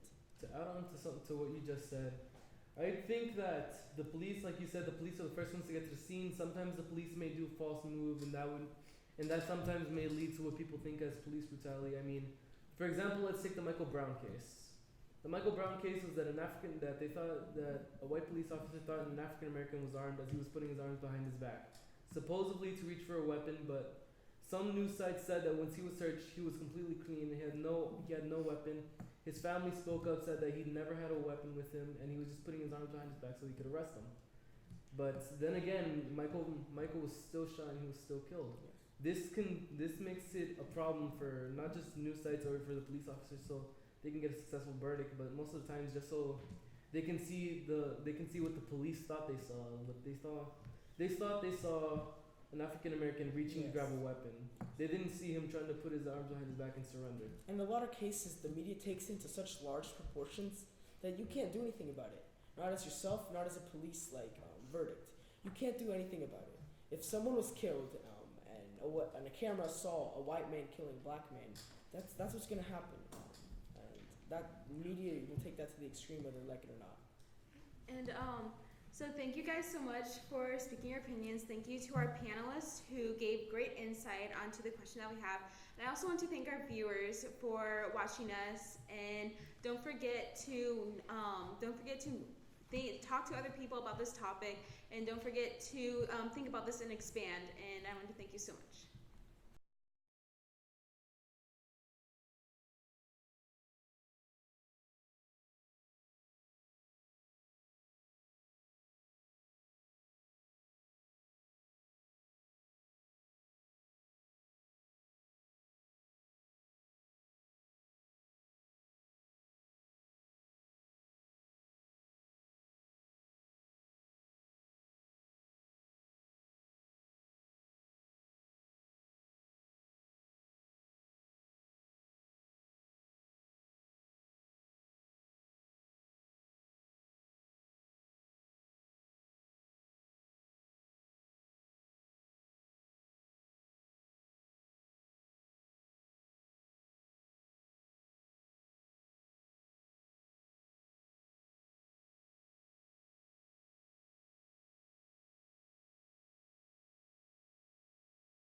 evening, everyone. We are back with our next panel. The topic for this panel is, in Chapter 1 and 2 of Third Reality, Ernesto Nieto discussed the legacy of family and the winds of darkness, and whether or not the concept of community is a relic.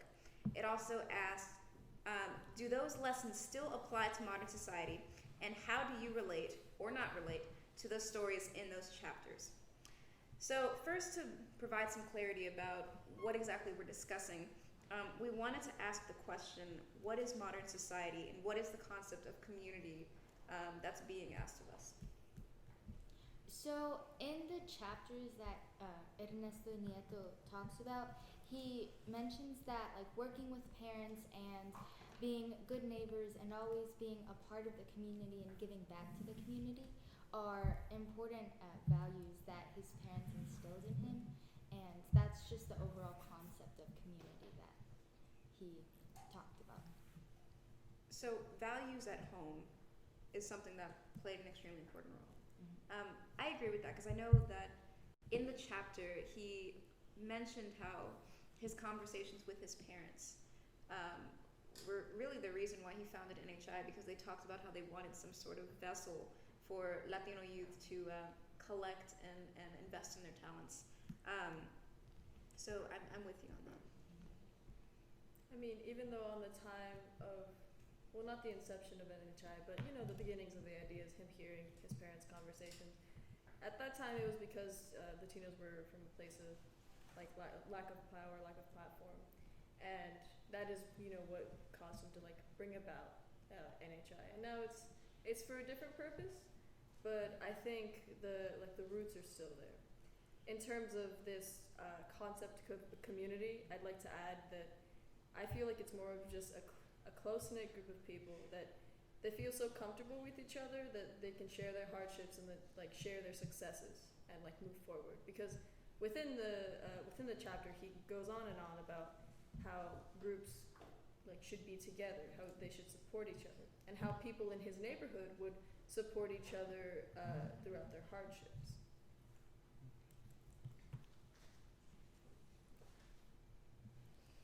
Well, yeah, adding on to that, an important aspect of the community in the Third Reality was that they were together, which helped protect them from, you know, how you mentioned a lot of times there was a lot of racial discrimination going on in Houston from the Italians and Germans, I believe.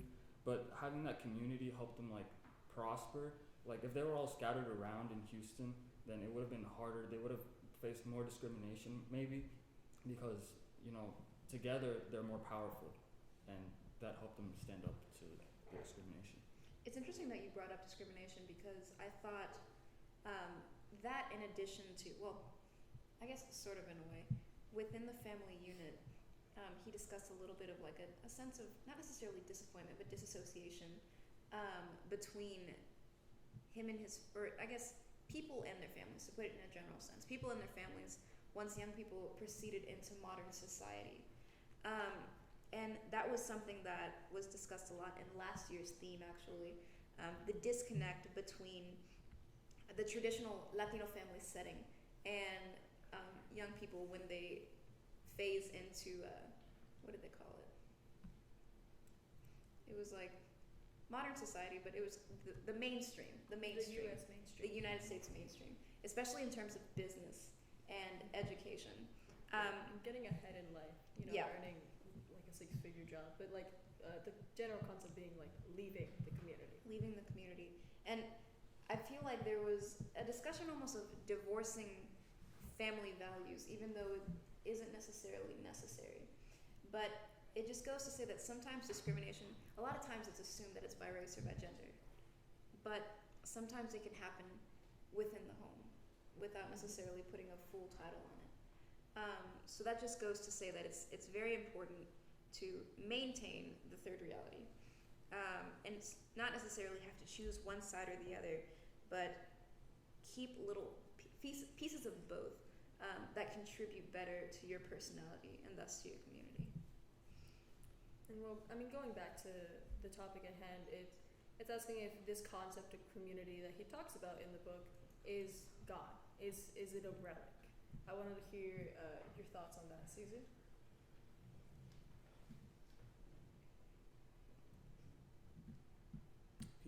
question, please. Well, the topic states that within the book it's talking about the concept of community. And we've all been saying that it's about getting together with your neighbors. Mostly, well, that's what was in the book because that's what Ernesto had. Do you think this idea of a close-knit group of people is gone in today's society? I don't believe that it is gone in today's society because with technology these days, people can now text each other and call from farther distances than just your neighbors and people that were like in walking distance instead of sending a letter, which could take a couple of days to get there. And so I think it's improved with evolved. Yeah. Would you say that the old concept of community, as in just in between neighbors, has disappeared, or would you say that it's just, like you said, improved, or like in what specific ways? And this one's open to anyone. In what specific ways has it improved through technology, like you said? I say I disagree with what you said. I think that back then communities were more tightly knitted. I think they knew everyone in the neighborhood. Like it was like everyone knew everyone. But nowadays people have technology, like you said, and they tend to stay more inside with their technology. And maybe you can make more communities internationally, but not really in like your neighborhood. Your neighborhood, sorry. It's really disappeared due to technology, I think. So in making a more globally tightly knit community, do you think that the smaller building blocks, the neighborhoods and so on and so forth, are spacing out more?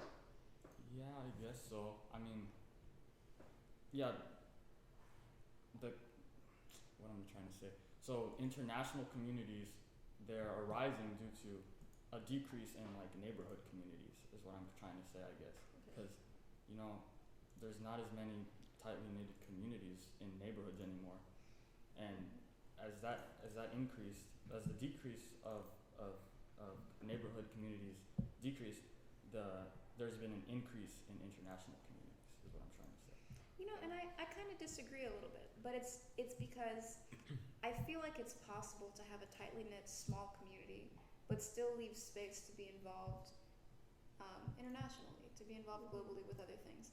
Like I don't necessarily feel like it's an inverse thing. Like if one goes up, the other has to go down, or vice versa. I feel like you can definitely do both without overcapacitating yourself. Well, I didn't say it has to go down. I just think it's just going down by itself. Okay. Yeah. And adding on to that, I think that over time the definition of community has changed because, as he was saying, like now we are more involved in technology, and in the book Ernesto Nieto kind of was close to his family and he had that tight-knit group of people, but now with the uprise of technology and everything kind of being shifted to the digital landscape, we just have a wider scale community that has kind of loosened and is not as close, but we still all collaborate and connect to each other through the internet. So I think that now the definition of community has changed to just people connecting and collaborating. I actually completely agree with that. So I was talking to my mom about this the other day, for example, and we were talking about how now there's less urge to go and see family members because a lot of people are in Puerto Rico still. And so there's less urge to go and see them, or less urgency, I guess is a better word, because we're always connected with them through the internet. Or how the current generation is like, okay, well, why would I go and visit this person and talk to them all the time? Like, we're still friends because we're friends on Facebook, and they follow me on Instagram, and we comment on each other's pictures. So clearly, our friendship is still rock solid. But the definition of friendship and community and just social responses in general has sort of diminished with the presence of technology, because I think people use it as a substitute for the things that they're no longer wanting to do. And so what's happened is that the concept of community is largely built on communications with one another. And so what's happening is people are still maintaining community, but they're maintaining it within their homes and communicating through devices. And so we're not necessarily webbed arm in arm, we're sort of webbed like wire to wire, if that makes more sense. And it's just created this huge gap, and I think it's a really, really big problem, both within the Latino community and just in general, especially in the United States because of the access that we have. And the presence of a lot of the big companies that, work with the internet, AT&T, Apple, Microsoft, they're all here. And so we're gonna be their first test subjects before it branches out, which it always does, but before it branches out. So the internet really started here, and it's being maintained and accelerated here. And I think that's affected us, not necessarily in an entirely negative way, but when it comes to community, in its old definition, I think that it's diminished it a lot. So again, the second question within the topic states, do these lessons still apply to modern society? And when referring to lessons, it's referring to the lessons that Ernesto was taught in his childhood, some of those being understanding the differences between good and bad, creating your own solutions, life ethics and fair play, you being active in the community. And I think in the very final paragraph he says never turn your back on your community. So hearing these lessons, do you think, as the question states, do you think that they still apply to modern society? I do. I think they apply as much as they did when he was growing up, because in work life and in family life you still have the lessons reflected, like being compassionate and working hard and giving back to your community. Because I'm in a program called Team 22, and that's what it's all about, giving back to your community and working hard and not giving up on your dreams. Because one verse that's really common that we like to say is, to whom much is given, much is required. And that just means if you're given something by your community, then you have to give back. And so what Ernesto Nieto was talking about, the lessons that he learned, it's still reflected in my life and in modern society. Does anyone else have any personal experiences about how maybe these lessons have applied to them? Maybe the concept of, I guess one of the things that he brought up, like Valerie said, was never turning your back on your community. So what specifically have you guys done that has allowed you to put focus on your community in a positive way? And I know it might seem like a very big question right now. Yeah. But look where you're sitting. You're kind of sitting inside a panel for a program called NHI, and this program is all about giving back to the community. So literally right now, why are you doing this? What is the purpose of this, with this community that we're trying to create for you? Tell us why you joined. Well, I wanted to join NHI because I thought it was important to learn more about the issues relating to the Latino community, and to be able to convey my opinions about them that is not only backed up by research and evidence, but is also going to be effective in the conversation about them. Absolutely. It's also about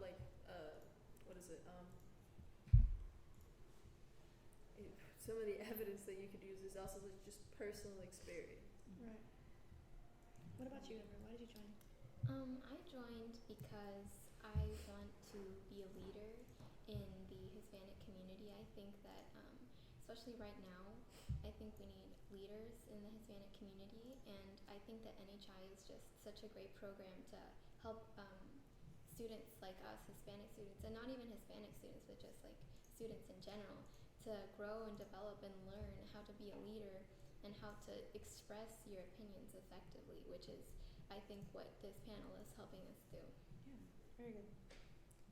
Specifically within the third reality, I looked up, as I was reading, Ernesto specifically explains the purpose that he believes is of the community, the purpose of the community.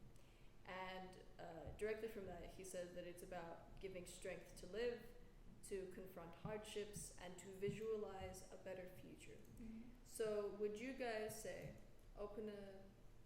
let's say, Lyle, would you say that it's accurate? Or would you agree with it? Yeah, I would agree with that because this community, the NHI community, it's allowed me to talk with and speak with other people in the Latino community, and I wasn't really like adapted to that whenever I first joined, and I was a little intimidated because people in the Latino community are very I don't want to say outspoken, but they're very particular with what they say, and that's yeah, expressive. Yeah, that's right. Yeah. But that really, I've gotten used to that, and I think that's very good that they're expressive because it allows them to speak what they say, and it's important for people to speak what they say or what they want to say, because if they don't, then things won't change and things won't get better. Yeah. I also want to point out that guys, this is a really long way to go in NHI. You guys have been to only a few meetings, and this is only our first project with you. And we're not asking you to have answers to everything right now.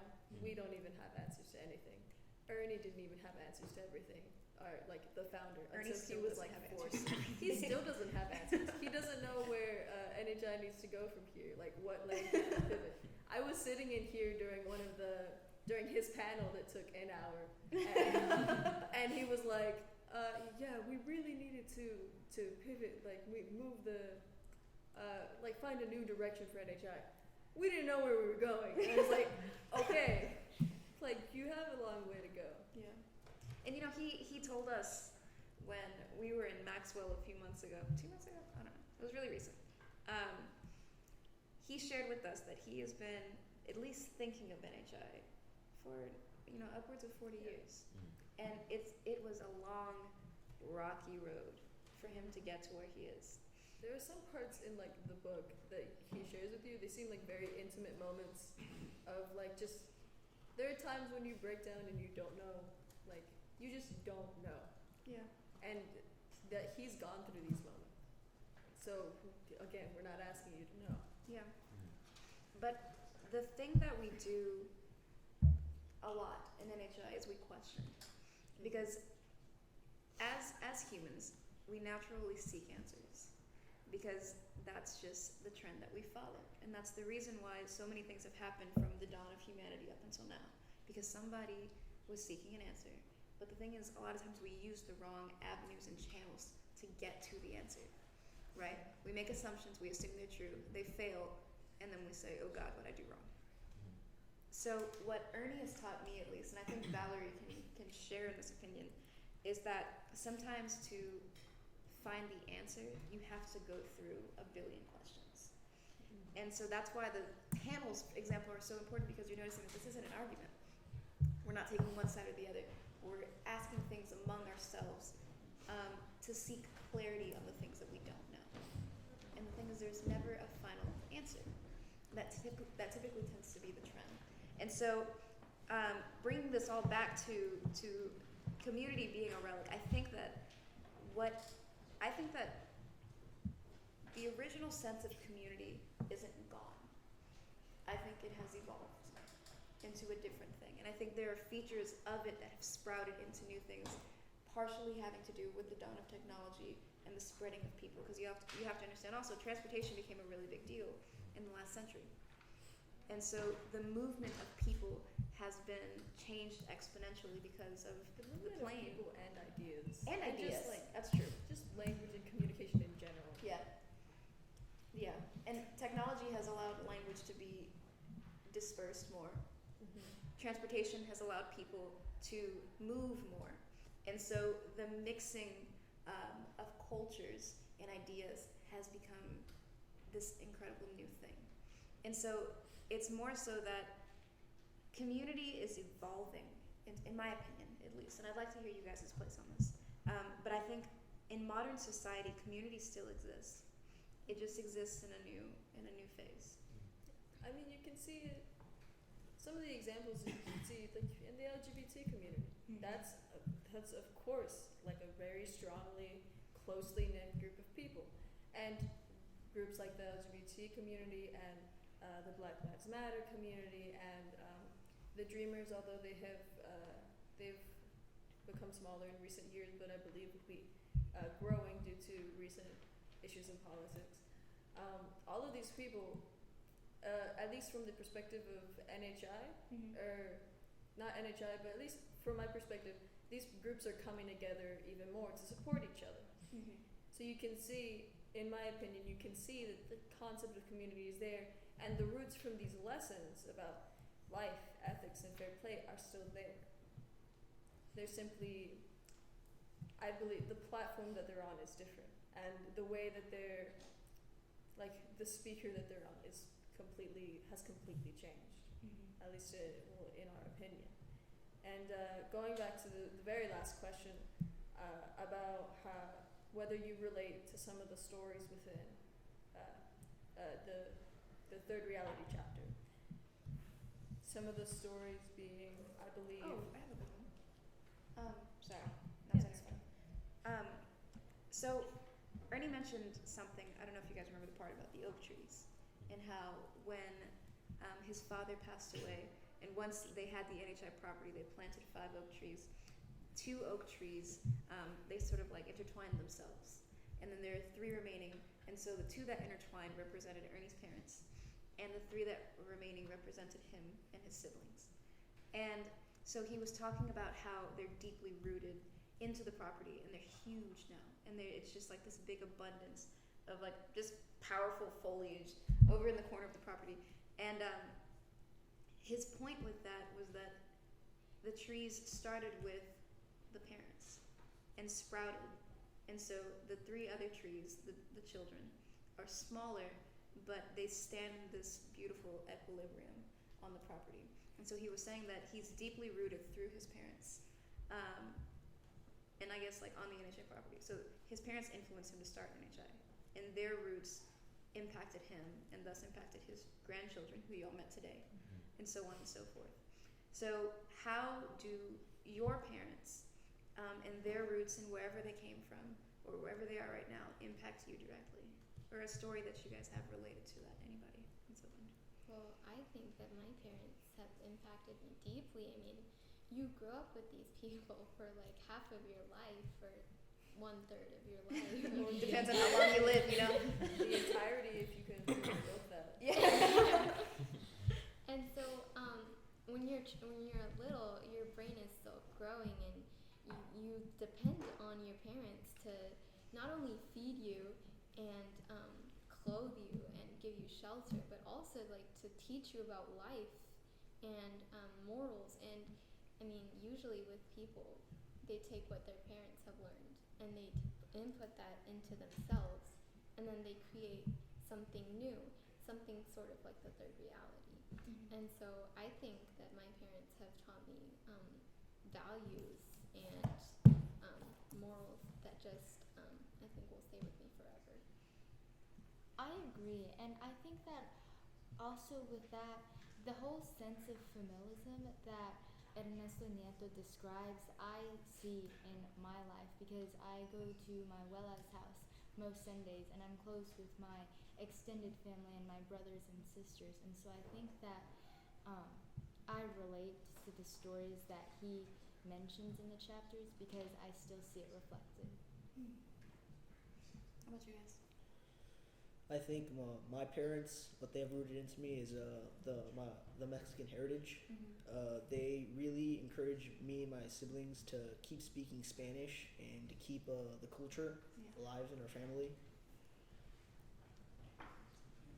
Well, expanding on that, I never met my Colombian family until like 3 years ago, and it was really important for me to meet them because they really taught me a lot about the culture of Colombia. Basically, my aunt, she gave me a book and said it was all about Colombia, and she was like, take this so you'll know everything you need to know. And that's really important because it, yeah, it helps me connect with my culture and my family. So, yeah. And you, love? Yeah, my family, they really influence me on my beliefs and my can't think of the word, Morals? my morals, and the way I think about life and other people in the world, and that really that's really helped me get to know like other communities and like the LGBT community, of course, because my parents have taught me like what they're about and how diverse like the rest of the world is, and it's really allowed me to um,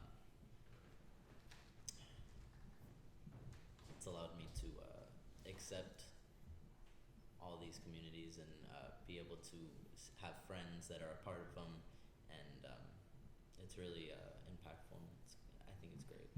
I think that, and especially with all the immigration that's been happening recently, from like lower Latin America up to here in the United States, I think that's impacted the status of family, especially in my family, because my family, my parents and me, and my aunt, we're the only ones here in the United States, and all of my other family is back in Mexico. And I think that's changed a little bit of the sense of family, in that we have to try harder to connect with them and talk to them and still, be part of their lives, and they're in ours. And it's hard because they don't have the money, to have like technology where we can speak with each other, and going over there is kind of hard. But I think that with immigrants such as my parents and myself, we have to work harder to keep that sense of family. So. That's a really good point, and I know that we're short on time, but since we didn't get to introduce ourselves in the beginning, I wanted to quickly run around and do some introductions so everybody knows who we are. So we will start on this side of the table and make our way around. My name is Cesar Saldivar. My name is Matthew Sharp, and I go to the School of Science and Engineering at TAMU. My name is Valerie Cervantes, and I go to Tag Magnet. My name is Tatiana Brown, and I'm a junior in the Tag Magnet.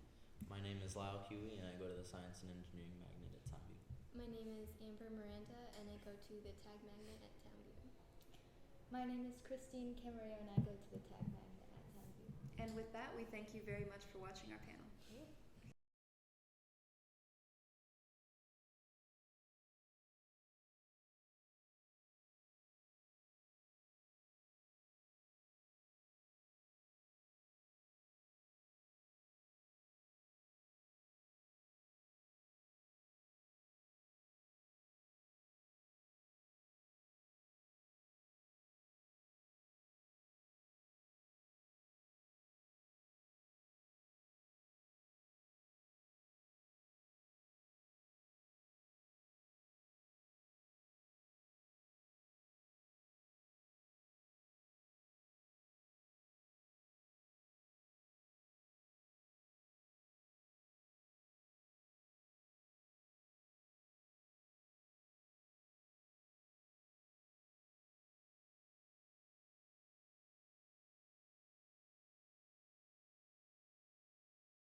Hi, my name is Valerie Cervantes. Hi, my name is Tatiana Brown. And we are going to discuss very quickly where we're standing right now financially for our fundraiser. Valerie, I don't know if you want to start.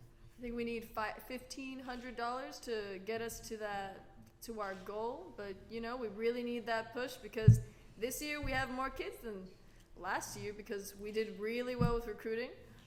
Also, last year I didn't get the scholarship because my family were able to support me, but this year I would like to participate in the LDZ and I really need the support. Especially because Valerie, like myself last year, Valerie's going to the California LDZ, and because we're in Texas and airplane flights are pretty expensive. And extensive. Getting to California, in addition to paying for the tuition, can be a lot. Like she mentioned earlier, we do have a lot more kids this year, and a really great bunch, if I may mention. And so we're looking to be able to provide to them a quality bunch, the Brady bunch. We're looking to provide them with as much assistance as they need because we're trying to make sure that NHI doesn't seem like it's impossible to achieve or success within NHI specifically. Last year, I remember I did need a little bit of help with my tuition, and thanks to the Humberto Sainz contribution to our fundraiser, I was able to get that paid off, and it worked wonders for me because I was then able to go to the California LDZ. So we, again, are $1,500 short of our $10,000 goal, and again, we do have a lot more kids this year, so going over would only serve us even better so we can do more projects, maybe get them some really nice t-shirts, and provide a more... Get them some merchandise. Get them some merch. And maybe just make a more holistic experience for all of us. So with that, we thank you for your contributions so far, and we ask that you continue spreading the word because we do have until 9 p.m. To continue receiving donations. Thank you.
Good afternoon to everyone.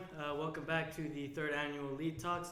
My name is Bernardo Gonzalez. I am a sophomore and I go to Jesuit College Prep. I'll let everyone introduce themselves. My name is Amber Miranda and I go to TAG at Townview. My name is Leslie Campion and I'm a freshman at the JBS Law Magnet at Townview. My name is Jamie Almaraz and I go to SCN Townview. My name is Alex Gonzalez and I'm a freshman at Manchester International. My name is Alexia Reyes and I'm a freshman at Divisie Career High School. My name is Alejandra Caballero and I go to Townview TAG. Alright, so let's start with the topic that we're given. In chapter 12 of Third Reality, Nieto describes how some traditional concepts need to be abandoned. So to ask y'all, what do y'all think are some traditional or cultural values that you think should be abandoned for today's realities? I personally feel like the idea that women should take care of the maintenance of the household and just like take care of the kids, I feel like it shouldn't always be that way. That's just like the old way of thinking, and I feel like there's a lot of benefits when women are able to be in a job and just not always take care of the kids. To add on to that, I think that like women from time to time they'll get out of the house, but if they do, it's usually like for some errand or something like that. And so like as a result, like 29% of the women in the United States stay at home, and 44% of them were Hispanic, and they're more likely to be staying at home. And I really don't like that, just because decisions are being made about women, and the people making the decisions aren't even women. They're like the men or people of other like races that just simply don't understand, or like haven't known a woman.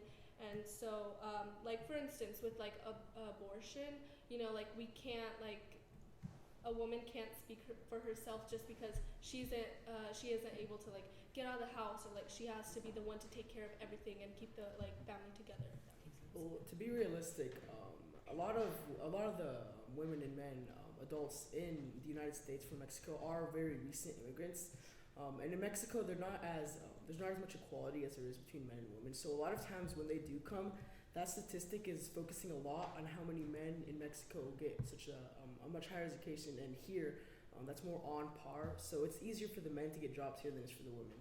But I believe that in the future generations of Hispanics, and for everyone, that women right now, especially nowadays, they do have a much more equal chance to get jobs and not stay at home.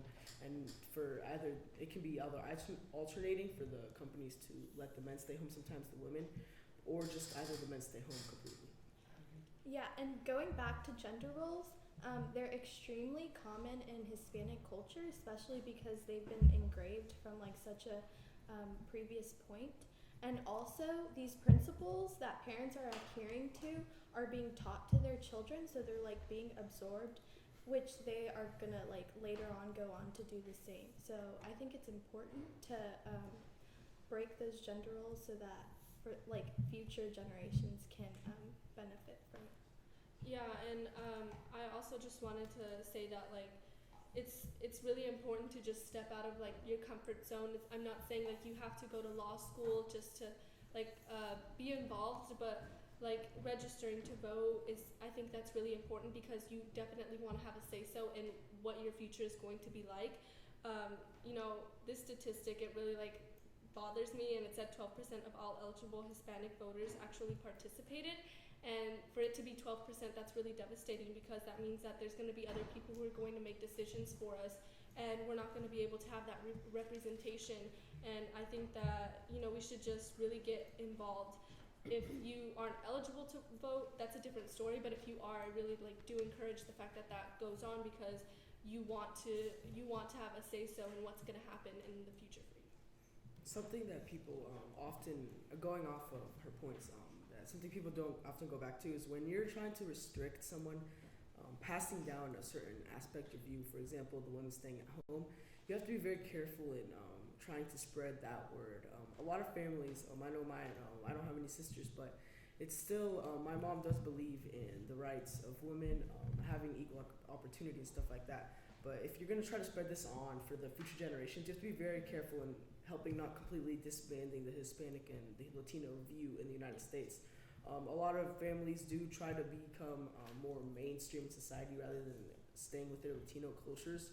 But if we're trying to make it so women do have the completely equal opportunity, you have to make sure that you don't abandon some of the core Latino values that often the people in the United States don't follow as well as we do. Going back on what Jamie said, that 29% of the Hispanic women will stay at home. 1/3 of them are in poverty, and they're missing out on the reason they came here, which is giving opportunities to their kids. And I don't think that women should stay at home.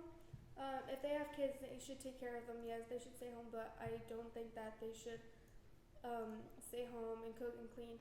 I think they should be able to work if they want to. A lot of times when women stay at home, like you said, that they do have kids, but a lot of times women don't have as much experience, especially immigrants. A lot of them do not speak as well English as others, because there are a lot of American schools in Mexico, from what I know, but a lot of the women don't speak as well English as they should to, let's say, work a job. Most jobs that if you don't have such a good education, they will be minimum wage. A very high percentage of those are restaurant jobs and stuff like that. And English is a core necessary value in making sure that you have a sustained job, because even if you can speak Spanish extremely well, you always need to learn the basics of English. a lot of Mexican and Hispanic women do know English, but for those that don't have kids but they're forced to stay at home, a lot of times they don't have the ability to go out, and that's something that has to be recognized. There has to be a way to help the women learn English in order to have the ability to get out of the house. Yeah, and going back to what Alex said, a lot of women who come as immigrants and can't speak English, they either like stay at home doing the housework, or they also join the labor force and like do labor-related jobs. And to bring a personal experience into this, so my mom is a perfect example because she went to college in Mexico and she pursued in a career that was like she was passionate about, as opposed to working in something that was going to be solely for the purpose of bringing income into the family. And I just think that my mom has shown an amazing way of breaking the gender roles, because she's like really independent and she's instilled that hope and power into me and all of my sisters. So another thing that community fails to, or a lot of times stereotypes, is that if there's a gender role, it speaks to a lot, like a very mass majority. But the reality is that a lot of times women are working, whether it be in labor force, like you said, or in Mexico, just because there are a percentage of women that do not get the highest education possible, there are still a vast amount of women who do get the education necessary. A lot of times, accounting, that's a somewhat good example of a way a woman who does not speak such good English can get the work done. Math is a universal language, and accounting pays well. So women in poverty who did get the education necessary, they have the ability to go back and help benefit the society and the companies we're still with. And even then, like for those women that do decide to go into like the labor force, I would like to point out that like women in the United States earn about like 70% of each dollar that men make, but it's even lower for Hispanic women, and that's 54%. And so I think that's just really unfair. And I think we should really just put ourselves out there so that we won't even have to deal with the discrimination. Also, another statistic that shows that's like similar to yours is that a group of Hispanic women tend to have less favorable outcomes than Hispanic men when looking for a job. So even if they go out there and try to look for a job, they won't be accepted as easily as other people. Okay, so I think we can generally agree that the concept of women not having the same rights through our ancestors' values and cultural traditions should be changed, especially now that Hispanic young women such as y'all have the opportunity to change that. And for future references, I think it's going to be much easier for y'all to at least set that standard. And generally speaking, I think we're soon to be on the right path to changing these gender roles and kind of creating a more equal system where women don't just have to stay at home. I agree. I think that especially with NHI, they're teaching everyone to be leaders in our communities and to speak out our thoughts, and I think that'll help us get a better gender role for women. I would like to introduce a new topic. Yeah. So I think that the Hispanic community is one of the best examples of what a community should be, but there are also some problems with the community, and I would like to start off with a story. So this is a story that my father told me. So there's a story that goes, if you put crabs and you pretend that they're like from people from like different nationalities, and if you put those crabs in a bucket, they'll all get out because they're all gonna like help each other go out. But if you put Hispanics into a bucket, they'll never get out because they're always trying to go up themselves. And so I think this is a great example of one of the problems in the Hispanic community, which is like trying to advance yourself and putting yourself before the community.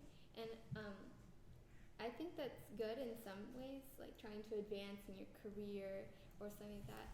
But I think that we should just, as a general whole, put our community, if not before ourselves, at the same level as ourselves. Yeah, I agree to that because one of the examples that my dad gave me is that we've known a lot of Hispanic families, for example, that will see a sign that says, "Come to White Rock Lake to help perform some service hours," and well, not necessarily service hours, just service in general to the public to help clean the lake from trash and stuff like that.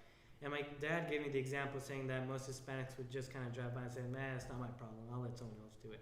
And even though it's true, I mean, we aren't forced. We don't have to go to, let's say, a lake and clean up the trash. But if we start realizing that these are little kind of small things that we can help to kind of build up to a better community, then we can realize that we can be much more than just some ethnic group. And just like you said, it's very clear the story that you told. You know how as Hispanics we kind of have a hard time working together.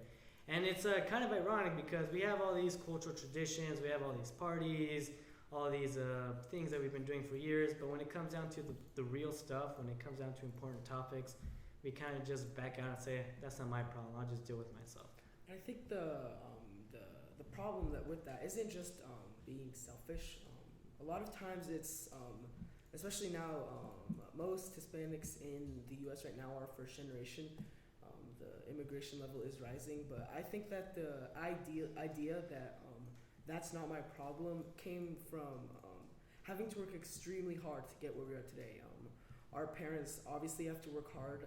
Having kids is not inexpensive, but the idea of coming here and having to work, especially before our time where it was more equality, it's extremely difficult to get anywhere if you're trying to help everything you see. It's not being selfish because you are trying yourself to just not get yourself higher above, but try to sustain yourself.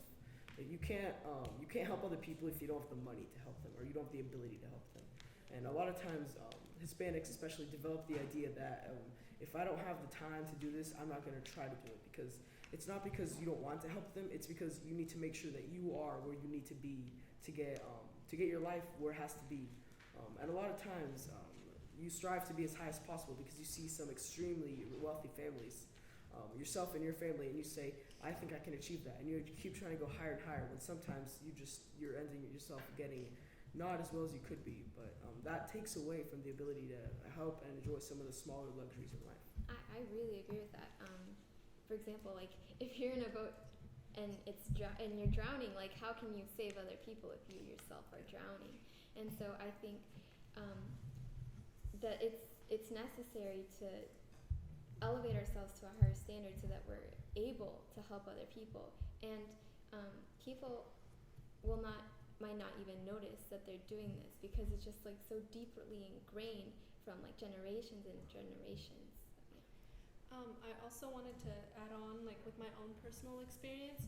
So I am like first generation, and so with my family, I don't think we're like, as in like my tios and my tias and stuff like that, I don't think we're at the best stance. And I think the reason for that is because we tend to have that competitive mood, and like that's what we really like, that's what they focus on.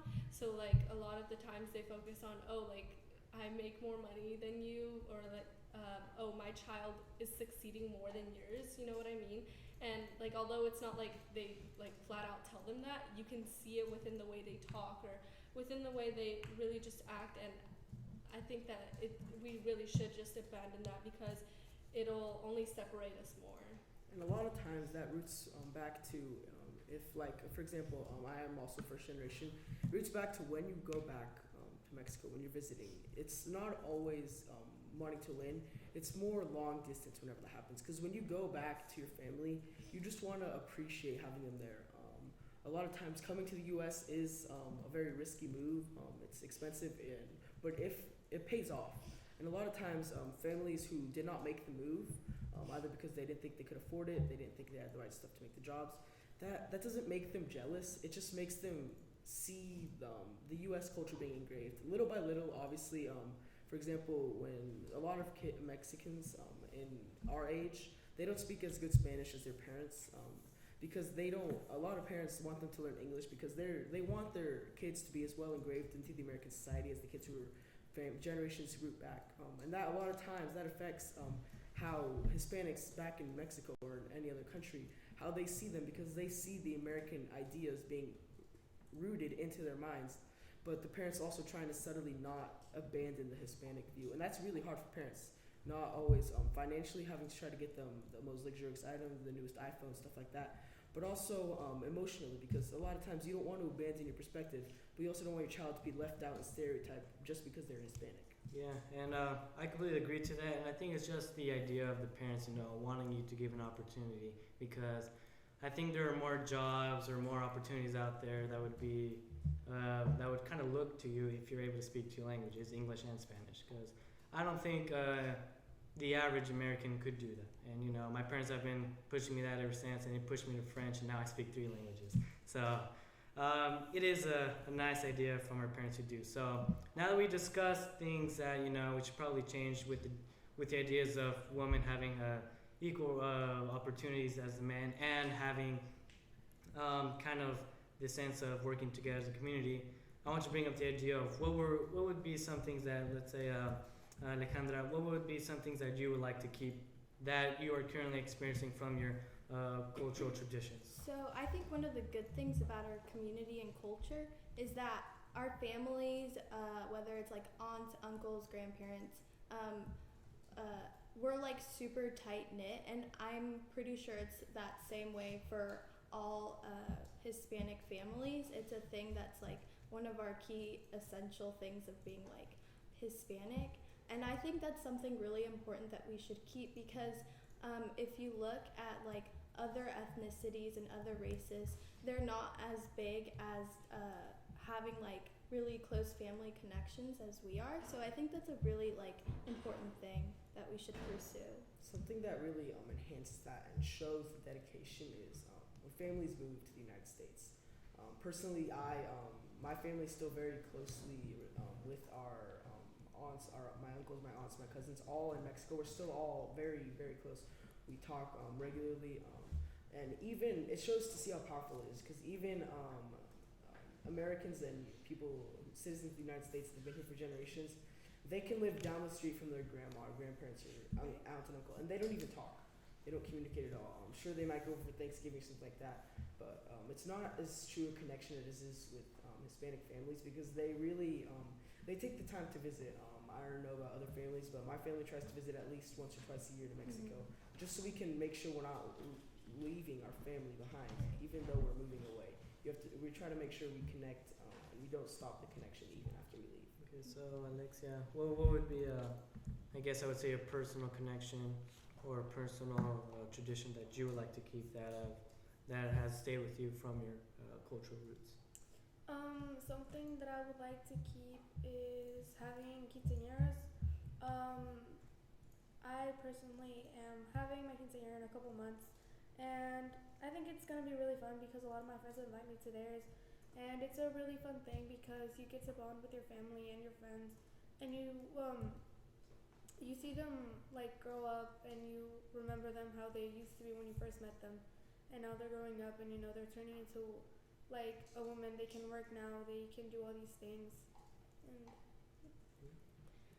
to add on to that, I just also wanted to talk from personal experience. I think that it's just really good to keep on these traditions that we should come together at one point, and that could be in a way of the quinceañera, because that way you get people from like times you haven't, like in such a long time that you haven't seen, to come, and then they like you spend time with them. You can just really have a fun time with them, and you just invite people that you haven't talked to in a while, family that you haven't met before and stuff like that. So I think it's really good to keep on that tradition, because I think it's really amazing to be like family oriented, and to just get that true connection within your family.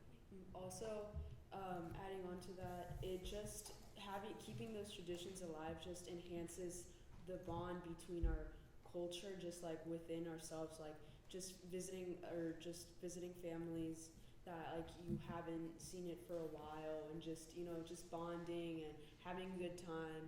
Yeah, so it's just keeps the bond closer. And I agree with all of that, like keeping the traditions alive for our community and, you know, keeping quinceañeras and like doing all of the things that traditions that we do. But along with those things, Hispanics are known. Well, they're not known for it, but like it's very common that alcohol usage is like extremely.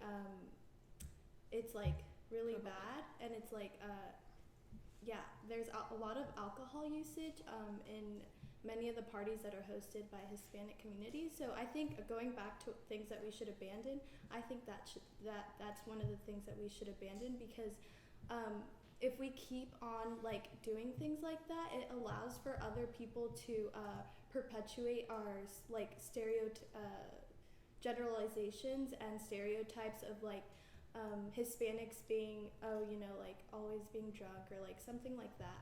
But I think that's one of the things that we should abandon. I really agree with that. I have personal experience with that because basically all of my mother's family has struggled with alcoholism, and I know several Hispanic people who have struggled with alcoholism, and I think that's a serious problem in the Hispanic community, especially because with alcoholism, if you go into that, you're just putting up a wall and you're letting yourself go down to a level where you should go up and meet a level, so people don't take advantage of it. I think something with that, speaking on a logistical sense, not even not trying to make any generalizations, but with alcoholism, although it is a very there's a lot of Hispanic people with this, it does it's not always a problem. My grandpa, he drinks up to 4 beers a day, sometimes more. But one time he had to go on medication, so he couldn't drink alcohol for 3 months. And he left it like that. It did not affect him in any way, shape, or form. He moved on with his life. So although a lot of times it may be a rash decision, it may sometimes ruin people's lives, I don't think that means we should completely abandon it. It just means we need to help put more regulations on it to the point where we can make it so we don't, because being real, a lot of alcohol is purchased by Hispanics from this and from in general, because a lot of parties happen. That does create a lot, but we need to make sure we don't abandon everything completely. We just try to keep it on a moderate level, so we're not drunk, and we don't make the stereotype that we're drunk, but that we just keep it like that. Yeah, I agree with that because putting regulations on alcohol is a good thing. Because alcohol, like tequila, there's a lot of places in Mexico where it's like a tradition, and it's a very like traditional thing, like to go to tequila places. And like where I'm from, Jalisco, my grandpa has a liquor shop, so it's like a super traditional thing in Mexico. So I definitely think that we should put regulations on it but not abandon it, because it's got a lot of culture and traditional values. So to all the viewers at home, thank you very much for watching this panel of the Sam A. Moreno annual LEAD Talks. Please donate. It's for a really good cause, and we hope to see you soon. Thank you.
Good evening, everybody. We are back with our next panel. We're going to go ahead and quickly introduce ourselves. We'll start with this side of the table and make our way around. My name is Callista. I am a freshman at Uplift Heights Preparatory. My name is Amber Miranda, and I am a freshman at TAG Townview. My name is Bernardo Gonzalez, and I am a sophomore at Jesuit College Prep. My name is Tatiana Brown, and I'm a junior at the School for the Talented and Gifted. My name is Alexis Espinosa, and I'm a freshman at Uplift Heights Preparatory. My name is Matthew Sharp, and I'm a freshman at Townview SEM. My name is Lau Huey, and I'm a freshman at Townview of SEM. Very good. So I'm going to quickly read out our topic and give a little bit of context as to what's going on, so we can start discussing that. So it does say here, in chapter 14, Nieto describes responsibility for the new. What responsibility do we have when the turmoil of change conflicts with our sense of security or our position in society? So I'd like to quickly start with the turmoil of change.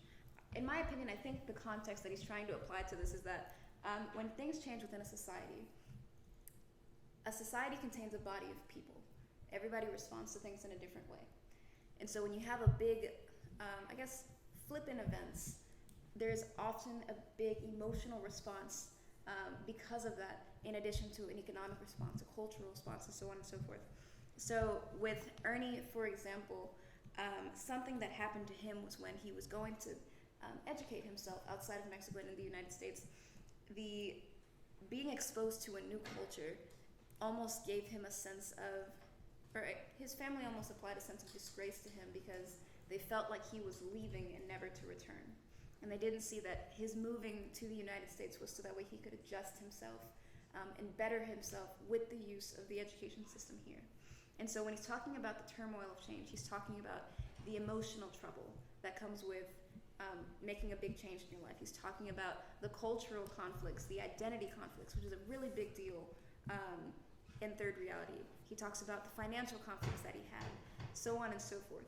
And so what they're asking is, instead of it just being Ernie in the Third Reality, they're asking for us, what do we do when there's a big change and we have to deal with the turmoil of change? What do we do when it affects our sense of security in society? So I can kind of give a personal story about it. Anything that usually causes for a big emotional change or social change in our family, because of our big belief in faith and religion, usually anytime that there's something that's really bad, usually what we do is pray. Because as a family and as part of the Catholic religion, we know, or at least we believe, that we are all under one big plan of God that is basically His will to fulfill, and we're just here to execute it. So really, to start anything off, it's kind of to calm ourselves down, realize that, there's a plan for everything, and kind of realize that, we're all under the will of God. On the more logistic part, let's take, for example, the election of Trump and how automatically he signed not only the executive order to ban refugees coming to a country, but also a recent law that he signed, which is that now, at least here in Texas, in the cities, I believe, of Lubbock, Austin, and I can't remember the third city, but 3 cities in Texas have now passed a law that a policeman, if he stops you or he or she stops you for a driving infraction, they can now ask for your social security or your an identification of residence. Yeah. And sooner or later, we do fear that it may happen here in Dallas soon enough. So kind of what we realize is that on a more logistic part, because of these changes that may affect us as a family, we have to realize that, okay, we have to be a little more careful in everything we do, because one little mistake and, it's going to affect our family, and not only our family, but everyone else. So we realize that, kind of just quickly recap, we realize that, there's always a plan for everything. And 2, if things start getting out of hand, we kind of have to be a little bit more logistic, be a little more careful with our actions, and kind of limit the risk of mistakes that we will make. I'm glad you brought up the recent election because I think that's a good example of emotional conflict within the community. And I'm gonna branch this question out to you guys because I want to hear your opinions on it. But at least in my experience, I remember the day of the inauguration. A lot of people of Hispanic descent did not come to school because their families were too distraught and they were afraid of immediate retaliation because of the spirit of his campaign being so prevalent in the community. And so a lot of them came to school, either they came to school in tears or in silence, or they stayed at home. Because there was so much anger and frustration against all of the false narratives that have been created about the community and all of the retaliation that was bound to happen. So I want to ask, during the election, I don't necessarily think that we should discuss like size, but more specifically, the emotional environment after the election. How did that affect you and your family? How did the election affect you and your family as a Latino or Latina? And this is open to the table. I think that there was a sense of maybe like insecurity about like being on the streets, you know, driving, or like you said, the people like were more conscious about what they were doing, you know, making sure everything they did, like their driving was okay. So maybe they took a little more precaution about everything they did. So that's it. After maybe like a day or two after the election, I saw lots of like stories about people that had like already been discriminated against, like children in school were being called names by other students, and like many things that were happening because of the election. And I guess it kind of made my family and I kind of scared and, like she said, insecure about how this stuff could be happening to us just because of the election. Yeah. Well, I don't think people as a whole like change, especially when it's not to your favor. And Trump obviously is not very in favor of Hispanics in general, especially in the United States. And so I think that impacted Hispanics significantly, especially during the inauguration. And I think that our responsibility, going back to the question, during those turmoils of change is to be leaders and to respond to those kinds of action, not in violence or in anger, but uniting the community. And I think that NHI is a great example of a program that is helping students like us express our opinions and be leaders in our community so that we can change stuff that we feel strongly about. Absolutely, Amber. I completely agree with you, and I'm glad you segued back towards that our responsibility as the people, not necessarily as just Hispanics, but as the people that are conflicted by the recent events. And I want to ask, I guess specifically to this panel as young people, what have you done or what do you plan on doing to deal with all of the changes happening because of the new political climate? Like, what are you planning to get involved in? What are you doing at your school? Who are you talking to say, hey, this is what's going on, and I know you feel afraid, but this is what we're gonna do? Well, I think that joining NHI was really a big part of why I joined it, because NHI is bringing together the Latino community and to let the people know what we think. So NHI is really important because it basically voices the Latino community, and that can help impact like in Congress or anything. Like they will listen to us, and maybe that will help, I don't know, impeach President Trump if it comes to that. How about you, Leo? What are you doing? I have gone to a couple protests. Really? Yeah, I have. I went to one in downtown on a couple days after the election. The Women's March? Yeah. And that was really impactful for me because it allowed me to see how much people, how much they fear Trump and how, like all his views and the way he treats people and how women will be affected in the future because of him. And it really it showed me how much like the people in like the Dallas community, they really have passion for the protection of that. I'm glad that you brought that up because I think that having a different perspective is very important. So I want to ask this to you personally.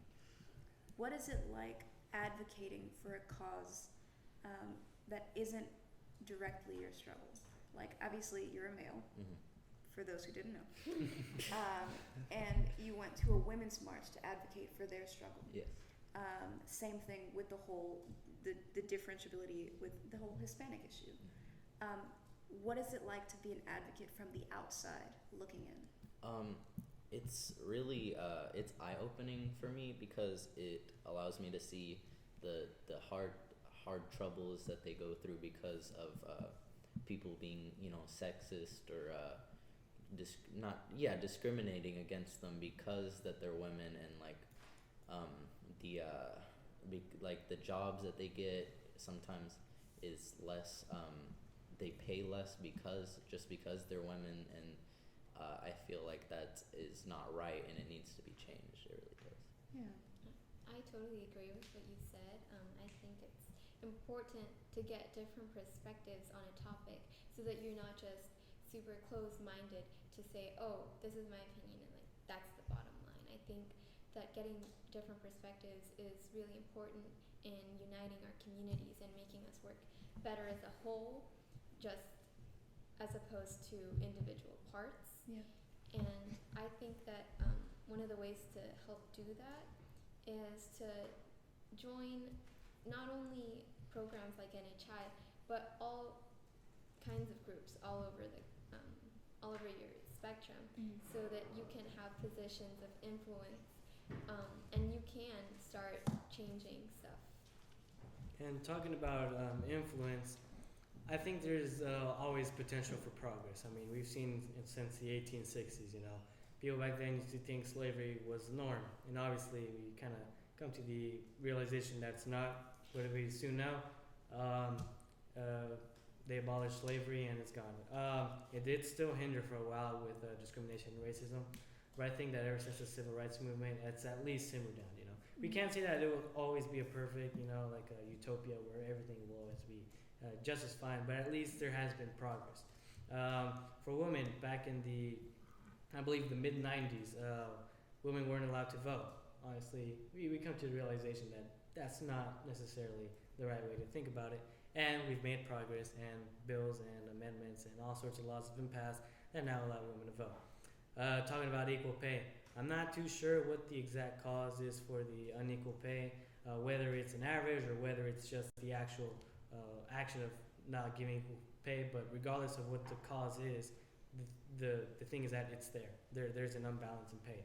So I see in our history that throughout these experiences of history that have been now seen as ridiculous, I believe that in the near future, the people from, let's say, the 2100s will later say, wow, they wouldn't pay women the same thing? Well, that's stupid.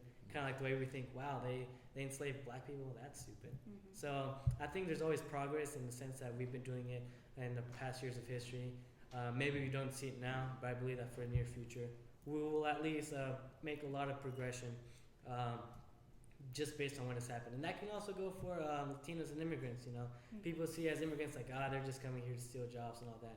100 years from now, they're going to say like, wow, they thought that about them? Wow, they're crazy. So there's always potential for progress that we've seen throughout history, and I think that in the near future we will come to that realization. Well, that's a great point from our local history book. No, but I actually think it's very valid, because if you look at it in context, being pretty specific in terms of the whole thing about slavery. Slavery was to be ended before the Articles of Confederation were signed.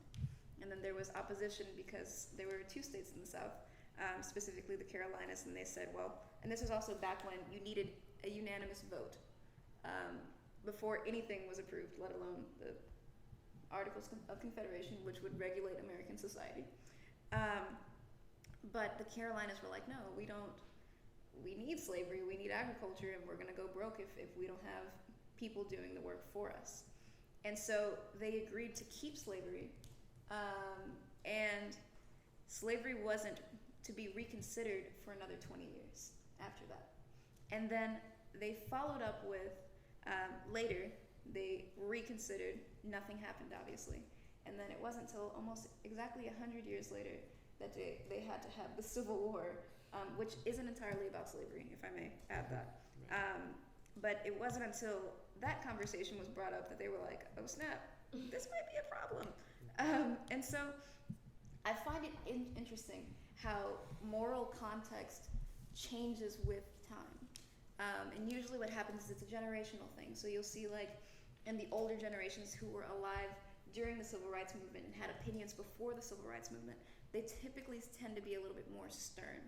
And relating it back to the topic, I think it becomes our responsibility to educate ourselves not only on the issues that are going on, but also in finding the common ground between the people who are stern and the people who are refusing to agree or at least consider what you're trying to propose. So we have to educate ourselves on what's going on, what has happened, and what should happen. And we also need to understand their perspective and where they come from. So as young people, in my opinion, and I'd like to hear other opinions on this because obviously opposition is a great thing in NHI, but I feel that we need to, in a pretty exact context, if you're going to be a good advocate for politics, you got to listen to Fox News just as much as you listen to CNN. And you got to listen to CNN just as much as you listen to NPR. And you got to listen to Pod Save America and Pod Save the World. You have to listen to different perspectives before you can make your own. Because you can't consider yourself an informed person until you hear all the sides. And so I think as young people, being informed is probably the most important thing that we can do. Because you have to be informed before you try and convince somebody who's uninformed to be informed. You can't be uninformed and ask somebody who's more uninformed to do better, because that's being hypocritical, in my opinion. So I would like to put another question on the floor that's sort of unrelated to that. We talk about our sense of security, and I want to better understand how you guys feel about what gives you a sense of security in society, whether it be your home, whether it be your family, whether it be that your culture is represented here. If you agree with the politics, whether you think the government is stable, what gives you a sense of security here in the United States or within your community? Well, I'd like to say what gives me security, or what makes me feel secure, is my family and being around them, because they really embrace the things I believe in, and they help me with what I'm trying to do. Like if it be a project or my opinion, or going to a rally or something like that, like the women's march, like that. They really embrace what I believe in, and they help me to go through with those. Good. How about you, Matthew? Well, I think for most people, having a sense of security is really about like how you, like what you wear maybe. That's like really important in today's society, which is kind of stupid because, you know, you could be wearing like a t-shirt and some jeans or something and be like a billionaire, like Mark Cuban. That's true. He goes to every game with like a Mavs shirt and some jeans, but he's still a billionaire. So, but a lot of people don't look at that. They just say, hey, I have Gucci on, so I'm so cool. But it's not really important, but in today's society, it seems to be important. So identity security, based on the things you own. Yeah. That's actually a really, really great point, and I'm glad you brought that up.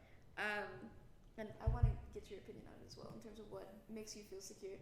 But I think it's interesting that in society, instead of feeling like you need your family, or you need God, or something along those lines, a lot of times people say, I need money, and if I have money, I'm good. And a weird reference, but a rapper by the name of J. Cole had a really great discussion in an interview, and I know this seems like an awkward source, but he had a great discussion in an interview where he talked about how he was happier when he had less. And that a lot of times people get so confused that they keep on going and going and going and going and going to the top financially, and then they get so much more lost at the top that they want to sink back down. And so I think identity without things is one of the most important things we could have in order to be secure. And I want to hear what makes you feel secure Well, in society? my sense of security is knowing that I'm a part of my community. Mhm. So like knowing that I have a voice or that I have a part of something. So like maybe like I can like agree with something or disagree, like not just be listening. Mhm. So I think that's my sense of security. Very good. Right? I think what gives me security is the fact that I know that my family, you know, my parents and my brothers and myself, generally speaking, we're good people. You know, we're not. My parents aren't any kind of criminals or stuff like that. You know, they're just good people with virtue that use their talents and time and effort for other communities, such as our community at our church, at our schools. It's just a sense that we're good people, and I think knowing that we're good people, we like to experience that with other people as well, such as the examples I gave. So that gives me security, knowing that we're a very grateful family. We're a very thankful family that that we just don't keep everything for ourselves, but rather, in a way, experience it with other people as well. What's your number? For me, everything starts with my family and my religion. Those two, they make me feel like I'm supported, like I am loved, and they give me the confidence to go out in the world and then interact with other people and then get feedback from them and then feel more secure in myself because I know who I am and what I want. And I think my parents and my religion have helped me instill those values and that confidence in myself so that I am secure. Very good. I think that I really feel secure depending on the peers that I have. So if I have a friend that is just as weird as I am and like accepts that and knows that that's who I am, I feel really secure and safe around them. Like I don't have to be afraid of being myself or expressing my own mind. That's a really good point. I'm glad that you brought up the sense of friendship, because I think friendship within a community is extremely important. And we were talking about this in a previous panel about how communications have changed, and how a lot of times friendship is maintained through wires instead of arms and arms. And so, you're like, okay, well, I haven't seen this guy in 4 years, but I mean, he likes my pictures on Instagram, so obviously we're cool. And in reality, like, you see them in person and you're like, oh my God, you have a kid? What is this? And so it's a completely different world. But sometimes the maintenance of friendships and relationships with your family, and I feel like everybody has a family friend that they value, and they just, those kinds of things help us remember who we are and why we're doing what we do. Religion also is a really, really big deal in the Hispanic community. Regardless of what religion it is. Obviously, Catholicism is dominant, but it brings us a very holistic sense of morality, and kind of brings us all back down to earth, I think. And I think it's interesting how that's been a net that keeps us all together lately. And I know Bernie has extensive knowledge on everything religion, but he's, even last year in his explanations in all of his debates, he was always like, well, first of all, I'm a Catholic man, and second, I'm a debater. So, I mean, it's a very valuable thing. So I guess that's one of the last things we can talk about is how has religion, whether you're religious or not, how has religion played a role in providing a sense of security in society? I think the fact that acknowledging, because let's be, religion can be seen as, a set in stone piece of rules that, was imposed by, let's use Catholicism for example, that was imposed by Jesus and his teachings. But to me, religion isn't just following a set of rules. To me, religion is basically keeping that tradition of what Jesus preached and proclaimed during his time here and putting it into practice, because one misconception that is seen about Catholicism is that, as long as you pray, you'll be fine. And that's completely nonsense. That's completely just crap. Really, it's about not only having prayer and faith in your life, but also doing good works. And that's one thing that my family has strived to do a lot. I'm part of the lector, I guess you would say, group at my church. I'm a lector, I'm an altar server, and I'm a catechist teacher on Sunday mornings. So, and it's not only like I'm doing it just so I can say that I do all those things. It's because I truly enjoy it, and I found my calling in those regards through the parish and all that. And knowing that, through our religion, that we are supposed to put this into good practice, that's also a good way for us to motivate ourselves in a way to saying, okay, we're not just here to pray and say all these things, but we're also here to act upon our actions and put them into practice. So with that being said, I know we're short on time, but I would like to thank all of you for your participation in the panel. And also thank you all for watching. Please keep donating. We're very close to our goal, but excess is never a bad thing, because we do have a lot more kids this year, and we do have a big mission that we're trying to achieve. And so making the NHI experience all the more accessible only serves to better our community. So we thank you again. Thank you, panelists, for being involved, and we will proceed to our break. Thank you.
Hello, my name is Athena Bruce, and I am a sophomore at Ursula Academy of Dallas. This is my second year at NHI, and the question we will be discussing today is, how do we measure a president's leadership, and what standard do we evaluate a president regardless of any one issue? And to begin, we are going to have everyone introduce themselves by saying their name and what school they go to. My name is Alexis Espinosa, and I'm a freshman at Both Heights Preparatory. My name is Al Gonzalez, and I'm a freshman at Imagine International. My name is Brian Mars, and I'm a freshman at Dubisky Career High School. My name is Leslie Campion, and I'm a freshman at the JBS Law Magnet at Townview. My name is Callista, and I'm a freshman at Uplift Heights Preparatory. Okay, thank you. And to begin our discussion, we will ask, what qualities do we look in a president today? To start off, I just wanted to say that being very stable with your opinion is really important, because people kind of rely on you to represent them. So if you're like for something, the people that also agree with that are kind of relying on you to do something about it. And you should stick with your position. And obviously, you should be able to, like, a president should be able to be convinced a little bit, but not going back and forth constantly, because it really just confuses the minds of like everyone, because you're representing people nationally, and so there's like millions of people looking up to you. And so like with our like past president, I feel like the fact that he got elected was a little bit like strange, just because he kind of like went everywhere as to like what party he was on. And so like in 1987 he registered as a Republican. In 1999 he said he was in the Independent Party. In 2001 he was a Democrat. In 2011 he said he was unaffiliated with a political party, and then in 2012 he went back to being a Republican. So I just really think that it's kind of like really difficult for you to rely on that person to stick with something, and for you to rely on them to help out people in need, because they can't stick to what they're doing, and they can make contradictory statements. And I think that's really unacceptable, just because you're confusing the crowd a lot. And that's obviously not what we want for our nation. We want someone who can be true to what they really believe in. Another point in that is you have to have a president that's completely unbiased, having a clear mindset, because without a clear mindset, not only are you gonna you're not just gonna regret your decisions and have to go back and fix them. This is an entire country you're talking about. So if you make a wrong decision, or if you want to take something back, thousands of people have already been affected the second you enact into law. And being unbiased is also just as effective, because yes, it's understandable that there is a lot going on as president. You have a lot to keep up with. You have to know what's going on in your country, but you have to make sure that you don't leave anything behind information-wise. Because if you're looking up a topic and you have to issue a press release, or you have to have something ready in an hour or something like that, you have to know you're getting all the right evidence from all the right sources. Because if you don't, you could completely ruin something in the economy or anything within people and homes like that. Like you said, being biased, I think that can like really be a tricky subject. I think sometimes the former presidents, people are told that they're biased and stuff like that, but sometimes I think that there is a difference between being biased and bringing attention to something. So like for Barack Obama, a lot of people didn't like, there was a couple of people that didn't like what he stood for, and I think that it wasn't that he was biased. I think that he just really considered the fact that attention needs to be brought to something, like for like Black Lives Matter, or for like students in general, like getting public education for them and stuff like that. I think that there's a pathway, and like I don't think he like crossed the line to the fact that he was biased. I think he just really stood for something that needs attention, because it's something that could go very at risk. Well, if I could add on to that, I think that a president must actually have the ability to make an impact in not just the community, but in the country in general. I mean, if you think about President Barack Obama, back in 2011, Obama did a lot of great things, but one of the main things that stood out during his presidency was when he ordered the troops to eliminate bin Laden back in 2011. I think that was one of the biggest impacts he did as a president. And as a president, I believe that you must have the ability to make an impact in the world, to show that you're a true leader and that you're not afraid to take those risks to help make a better tomorrow for your country. And another key point with that is the president has to be completely and fully understanding. You have to know the consequence for your actions, but not just that. You have to understand how people really think. A lot of times it may seem like the right thing to do. On the surface, it may help X amount of people, but if you really look into it, you may be ruining the future for everyone, not just short-term, long-term. Knowing the limits of your power also. A lot of presidents may seem to think that they have unlimited power. A lot of presidents try to veto and overrule vetoes and stuff like that, but they really need to understand that if an entire Senate or the House does not want something to pass, he should not be the one to stop it. He should listen to everyone in there. The president, knowing the consequence of your actions, like I just said, is most important, because if you just go around thinking what you may think is best at first glance, it could ruin people's lives for the rest of them and the generations to come. And going along with what he said, we want a president who's very open-minded and listens to, like he said, what everybody wants, and is able to come to an agreement, and he can think things through his head and know what's best for everybody. So I know I said that like a president should be stable, but at the same time, like there's a barrier between that and being flexible. And I think being flexible is really important too.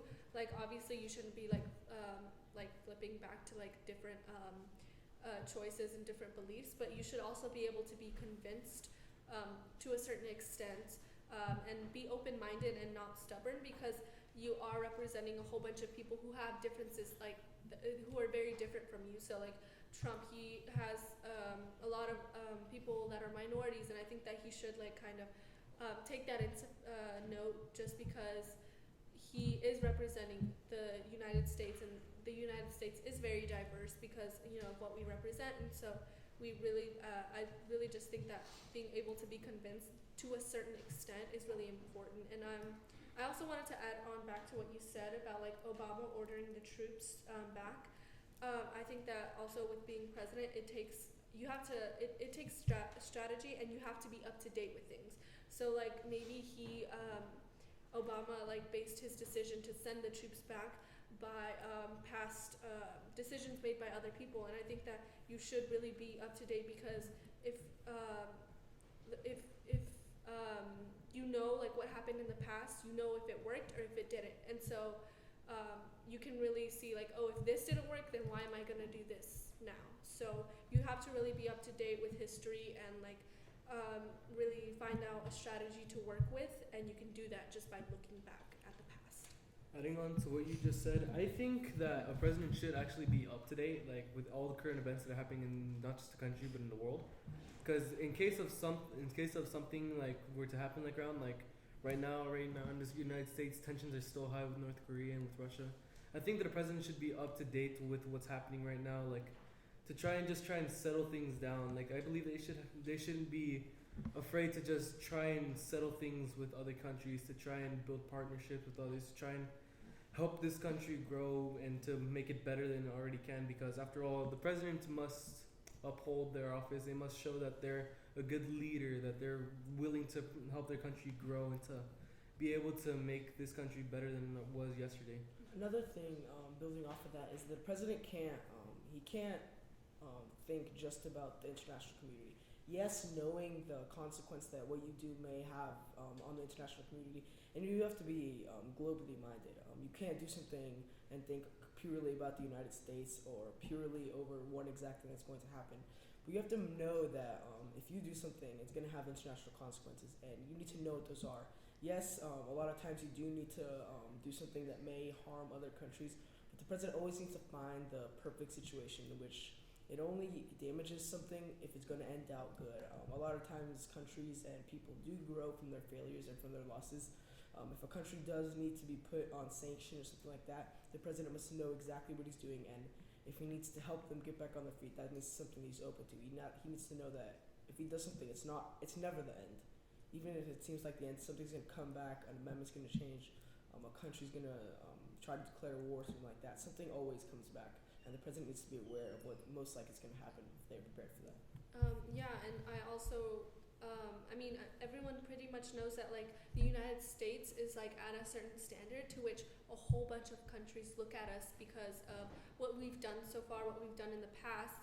So I think that really the United States is like the leader of a group, and so we have a lot of people looking at us, so we should really pick and choose and elect someone who really has these standards and is able to make these decisions in order for us to be led, in order for us to set that standard for other countries, because what we do is going to reflect what other countries do, regardless of if we do it good, if we do it bad. So really we need to have someone who knows what they're doing, who knows the past, who knows the future, who has a strategy, who really stands for something and knows how to really implement other people. But when the president's doing that, building off of that, they can't. They have to know what everyone wants, but they have to be able to make the best decision. A lot of times, and I know this is somewhat cheesy, but it's still true. The majority is not always right.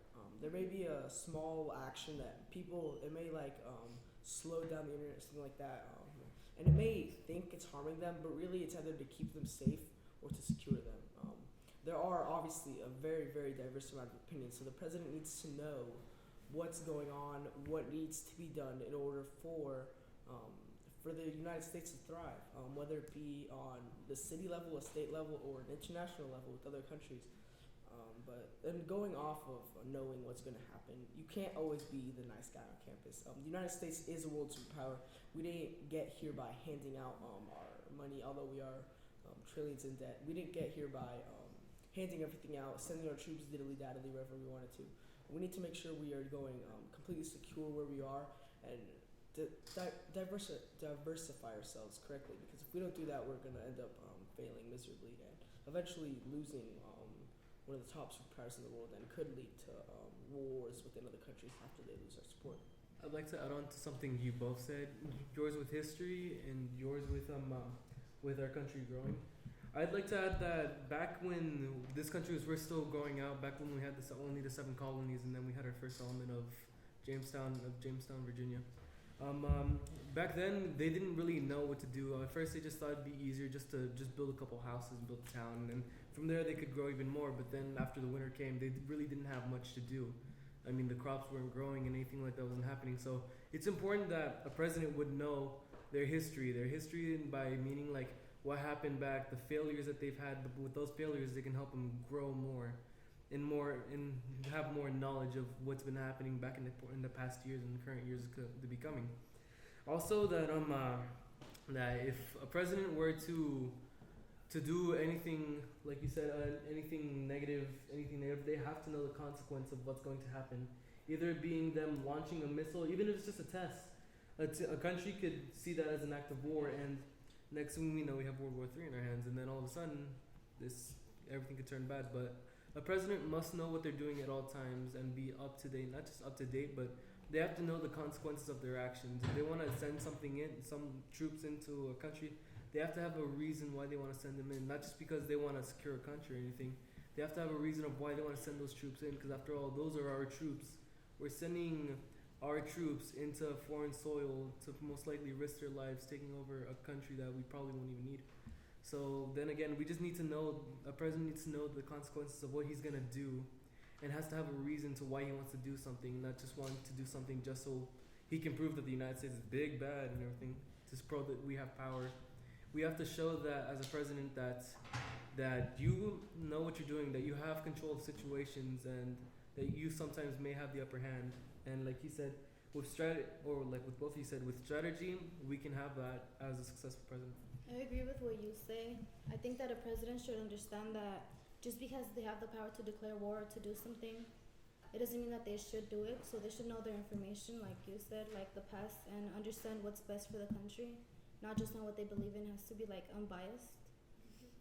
I did want to bring this up, although I don't think it's a necessary thing. I think it's just really a bonus to have, and this is often overlooked. And I think it's really important for a president to have a sense of humor, just because it kind of clears the elephant in the room if there is even one, and it like doesn't make competition seem so serious, doesn't make it feel like you're against, like the president is against the society. I think it just makes it like stress free, and it keeps the public intact. And I know there are like certain instances in which like policies pop up that are extremely substantial, but having a sense of humor, like it allows for the public to relax a bit, especially considering how like the public could easily panic. So I think right now, like there's probably things that the public isn't exposed to, and the reason for that is because we'll panic if we find out, you know. And I think that if the society panics, it's really bad for our country, because then we'll be like urged to do things that we don't want to do, or you know, we just do things out of like instinct, and sometimes our instinct isn't our only like it isn't our best decision to make. And also an example, I think that sense of humor could kind of like clear things up, is like Trump and many others claimed that Obama was from Kenya, and at the 2011 White Correspondents' Dinner, he cleared it all out. And I thought it was just really funny, is because he was making the speech and he was like, well, here's my birth video, and then he presented a clip from The Lion King when like he raised like the thing. Yeah, I think it was just so funny. So that's why like I really am for having a sense of humor, because I think it really does, one, it allows the people to be on your side, and two, it can keep us calm. Well, I think that's the thing as us, the people should understand, is that we can't just judge on what we see. A sense of humor does help clear that up to society. We see a sense of humor as something that empowers a person, but when you're looking at a president, you can't just take what you see. Obviously, it is a very, very stressful job having the entire fate of a country in your hands, but we need to understand the consequence of ourselves either hating on a president or trying to spread word about a president. Although a lot of times it doesn't get out of hand to the point where it reaches him, but we need to know that if we do support people that try to take someone down, the consequence that really has, movements and stuff like that, riots, that all has consequence somehow. Although we may not see it now, in the future we will go back and say, we're seeing how much was going on. Even a lot of information isn't revealed, and that knowing that information in the future is going to help us look back and say, what were we thinking? this was obviously a very tough situation in our hands, and this was the best we could have done. So we need to be thoughtful in what we do and know that a president most likely has a reason for what he or her is doing. They know what they're about to do, and it's not. There's always no reason.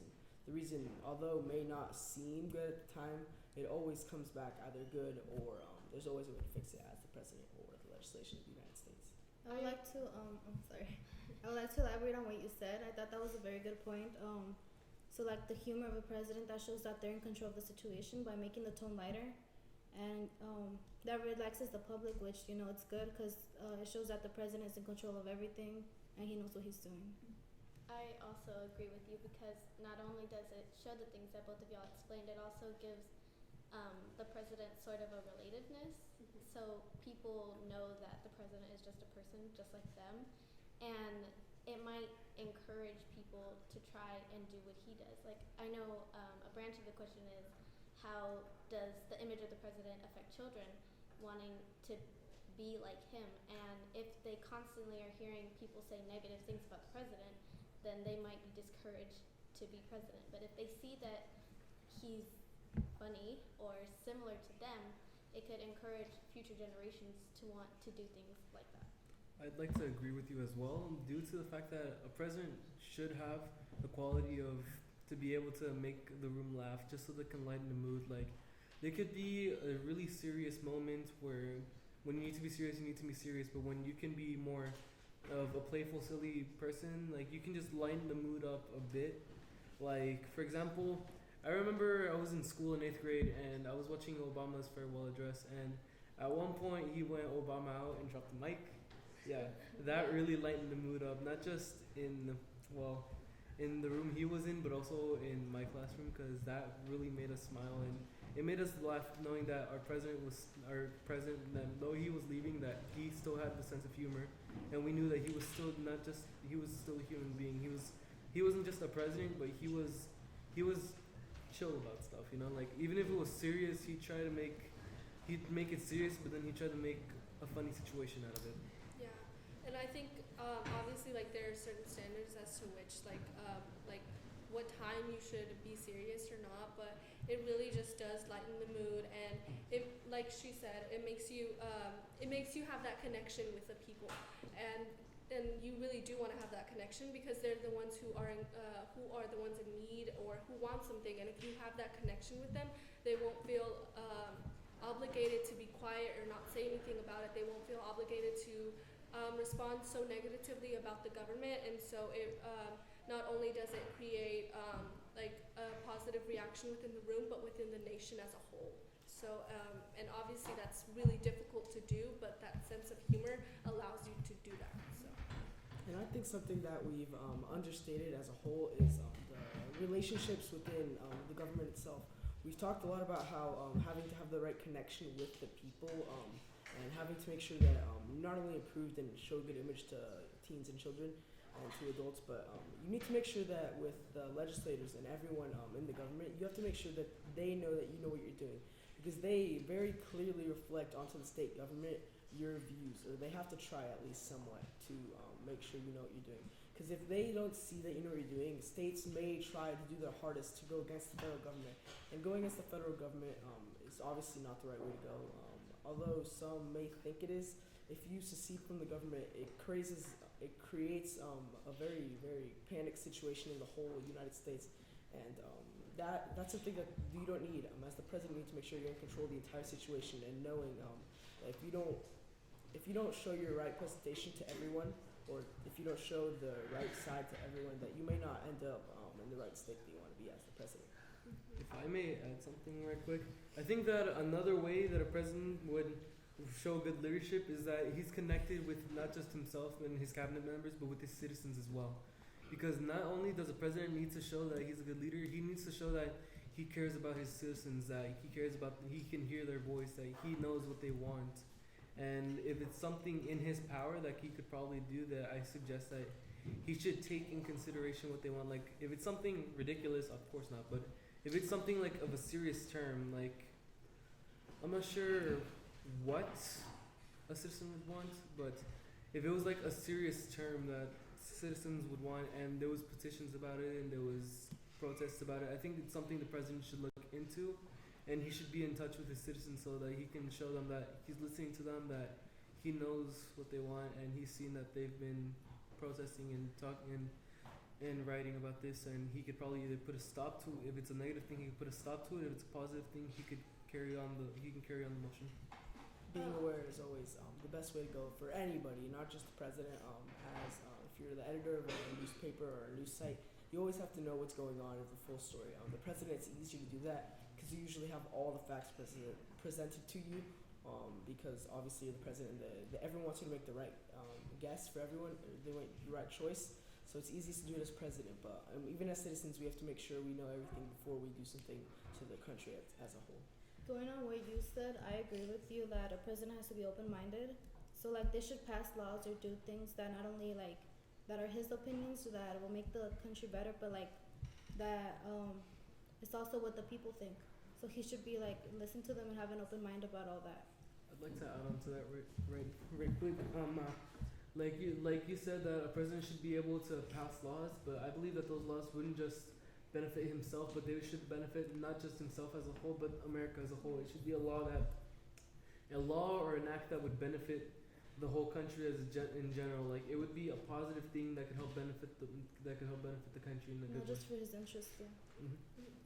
And I wanted to elaborate a little bit more on making connections. I think that kind of relates to being respectful, because when you're respectful to someone, and I know it's a really like basic thing to say, but like being respectful is obviously really important, because I remember when Trump had a certain conference or something, he was asked a question by a reporter, and like I guess he didn't like the question. He kept saying something like "you're wrong, you're wrong, you're wrong, you're wrong," and it was public. It was on TV, and I think that really just kind of that little connection that you had with the public became even lower. And so like that's why like I had so much respect for Obama, because he always made something good out of anything. So like I said, he made that good out of people claiming that he was from Kenya by like just clearing it up by showing a clip of like The Lion King and saying, yeah, this is my birth video. So yeah. You have to make sure you don't create the wrong image, not just for the public, but for yourself. Yeah. Because if you don't, confidence is always key, not just for the president, but for anyone here at NHI, or if you're a legislator or something like that. If you don't know exactly what you're doing, and if you're not confident in what you're going to say, you're going to either mess up or you're going to say the wrong thing. And especially as the president, that could have extremely disastrous consequences. You could cause riots, you could completely, or even worse, you could lose your credibility as a president if you say something that contradicts yourself.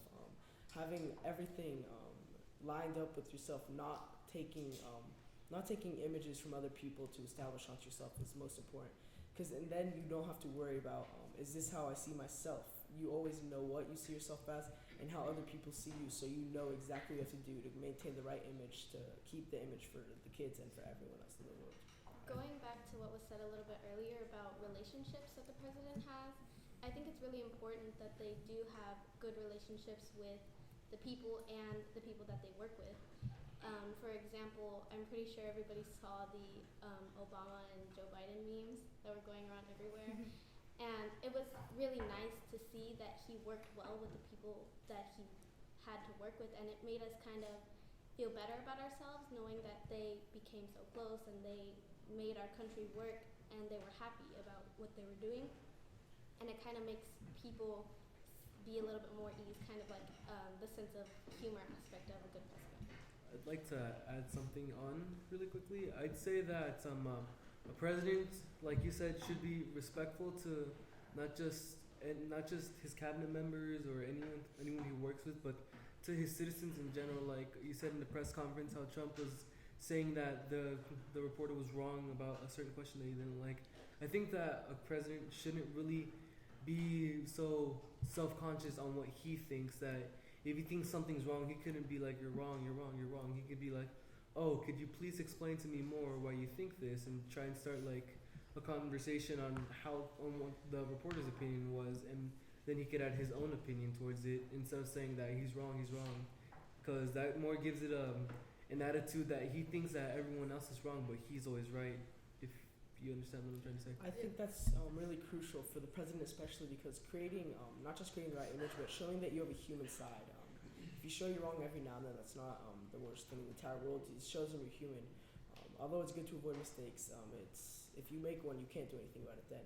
But if you try to show, a lot of people see the government as the big bad person, the person who's gonna confiscate your house if you don't pay. People, if you're gonna sue you if you do something wrong. But if you really show that if the human side of the government, not just as yourself, because obviously you don't see the legislators getting up on TV, releasing press, stuff like that. But the president really shows how human the government is as a whole, because he's the head of government, obviously, and he really helps demonstrate how much time and effort goes into trying to make everyone happy. Yeah, and I just really want to elaborate a little bit more on that. And I like how you said it, that they have to show like the human side of the government, because in reality, the people are like the government. You know, the government is comprised of people who have ran for president, who are just like us, who went to school. And so really showing that human side and making those connections, and it really correlates to how people view you. So you obviously want to have a better view, and in return, people will continue to support you and continue to give you positive feedback. And so I think that's really, really important. I'd like to add one last thing. I think that a president should elect people to work with alongside him. I think he should elect people that he knows will help benefit the country, not just in a way that more likely withstands with him, but that will help his country grow as a way like, let me think right quick. I'd say like Trump, the way he elects his people. I think he should have elected someone that would have more likely benefited his country. We had an amazing discussion today about the president's leadership and what we see in a president. And I want to thank our panelists for discussing their opinions and their views. And I also want to thank our viewers for watching it. And please don't forget to donate, because this truly, your donations are helping amazing future leaders in our society. Thank you so much.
Hey guys, we're back. So here's the deal. What do we use these funds for, Eddie? We use all of the funds that we can towards tuition, which is $595 for each participant of the Great Debate. And for those of our staff members that are going to the LDZ program, that is $795 that they have to come up with. And we help with those costs, George. That's fantastic. Guys, this is the time to pitch in. It's already 7:30. We've only got about an hour and a half left. We need you guys to donate. I got to give a big thank you again to Todd Thorson and Winston and Strawn for their $2,500 donation, first donation of the day. I got to thank my brother Humberto Sainz, who pitched in $2,500. He is a board member, a lifelong NHIer, the famous SOS, which learned everything he knows from me. So, by the way, Beto, still time. You can pitch in a little bit more and you can beat Winston and Strawn.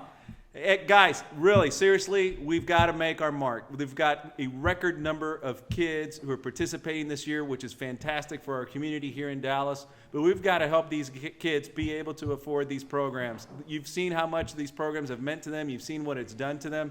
So if you can, pitch in. Again, $5, $1, $10, $25. It is all appreciated, and it all goes towards tuition or some of our costs, which are like the t-shirts and the bus and our bonding programs, like when we do a program where we only charge them 50% of the actual cost. Even this fundraiser costs money because we've got to have the cameras, we've got to have the tripods, we've got to have all the electrical stuff, all the software that is necessary to put this together. So there's a lot of costs involved in putting a successful region together. There's many regions throughout Texas, but right now we need your help. We want you to reach into your pocket, write a check, get your credit card, donate through the internet. Thanks, guys. Stay tuned. We've got some great panels coming up. We're all very excited about the next panel.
GreaterDallas.com. You can see us live. You can also donate directly right there. Just press the button that says donate, red button that says lead. Love to have you guys donate and help these guys contribute to NHI Greater Dallas. It's a great cause, does a lot of great things for our community and for all these kids.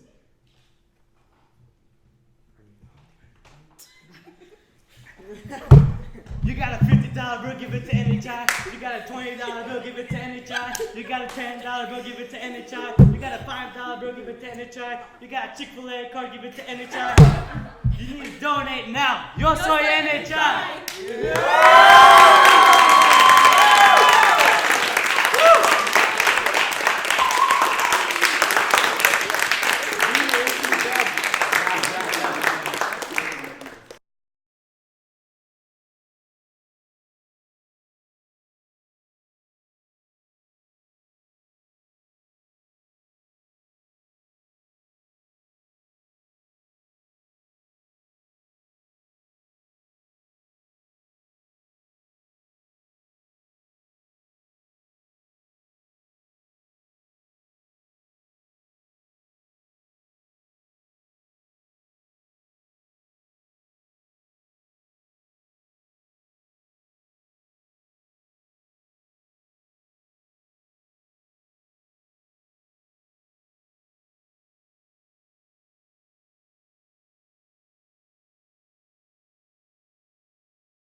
Hi there, Eric Ponce here with our next amazing panel. So guys, let's go around and introduce ourselves before we get into the topic.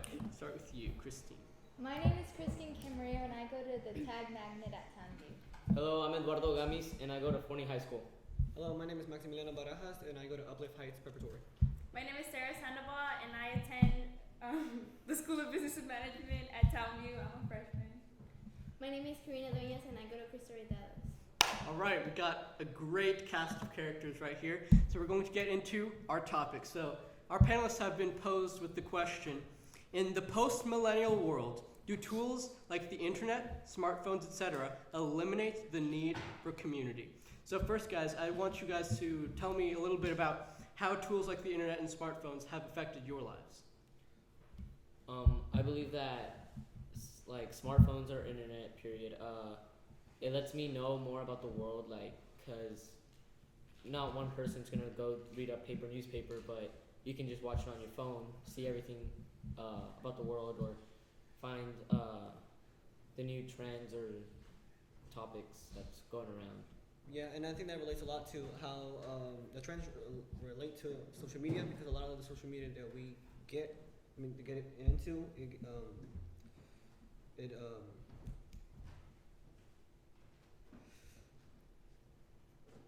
Social media is pretty great. Yeah. I think that technology, it's both positively and negatively impacted me in many ways. I mean, positively because without technology, we wouldn't be able to do the things that we do now. It makes life easier. It makes homework easier. You're able to, like, with a click of a button on your phone, on your computer, your laptop, whatever it might be, you're able to search the World Wide Web, and you get instant answers and responses. But negatively, because sometimes I do find myself just spending most of my time on the internet, which I believe is not really, it's not healthy at all. I mean, you could be doing so much more with your life than. And I think it's pretty great now with technology that we can just watch this live stream with the push of a button and donate as much money as you want with the push of a button. Yeah.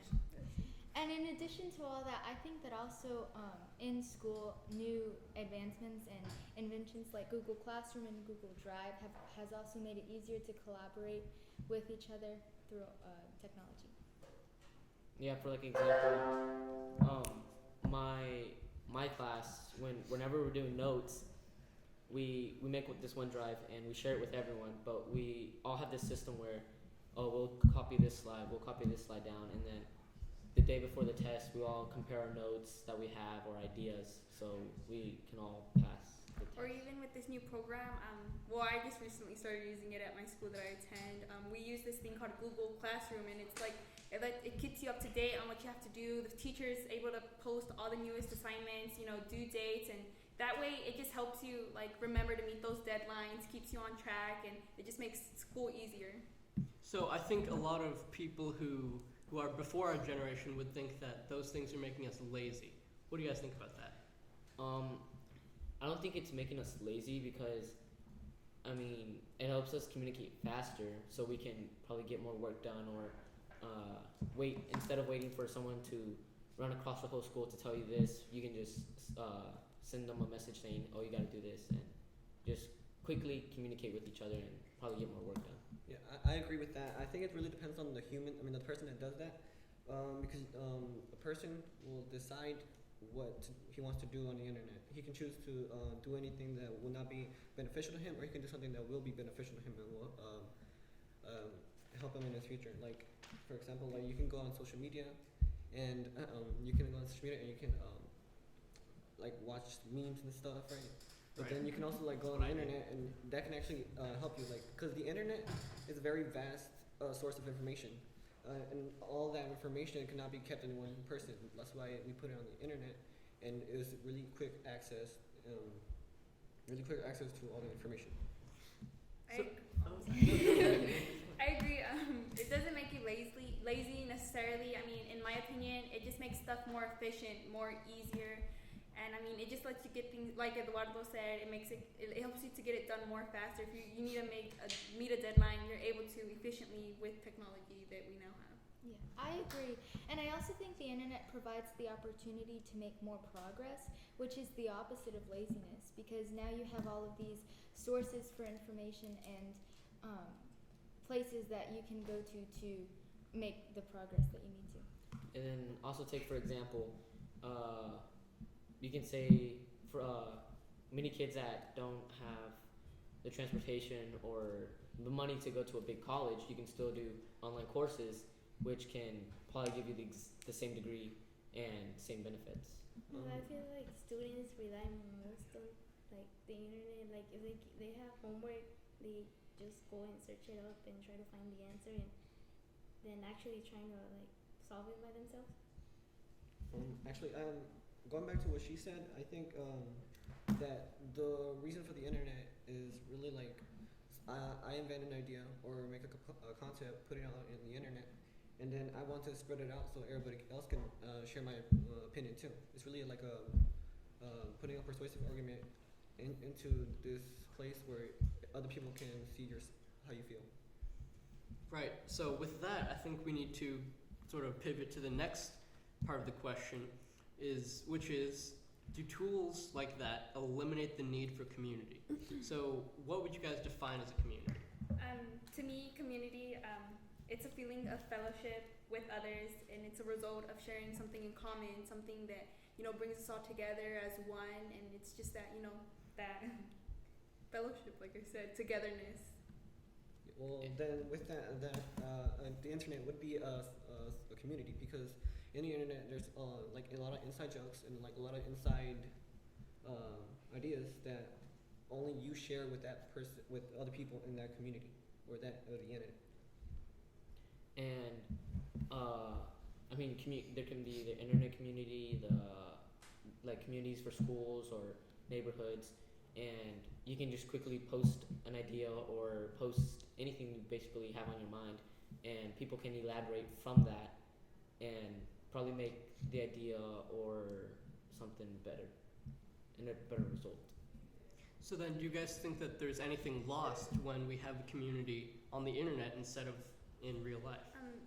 I think, like they said, the internet can be a community. It is a community because it's many people going online, sharing stuff with each other, learning new things. But the loss that I see that is being taken away with new technology and innovations is, rather than meeting up with a friend, having some coffee, asking them about their day, you're texting for 30 minutes straight, going, "What'd you do today? Yeah, what are you doing now?" And I mean, it just loses that connection. Instead of going to see your professor with a question that you have, you email him, not really getting that clear explanation that you wanted to get, that you can get in person.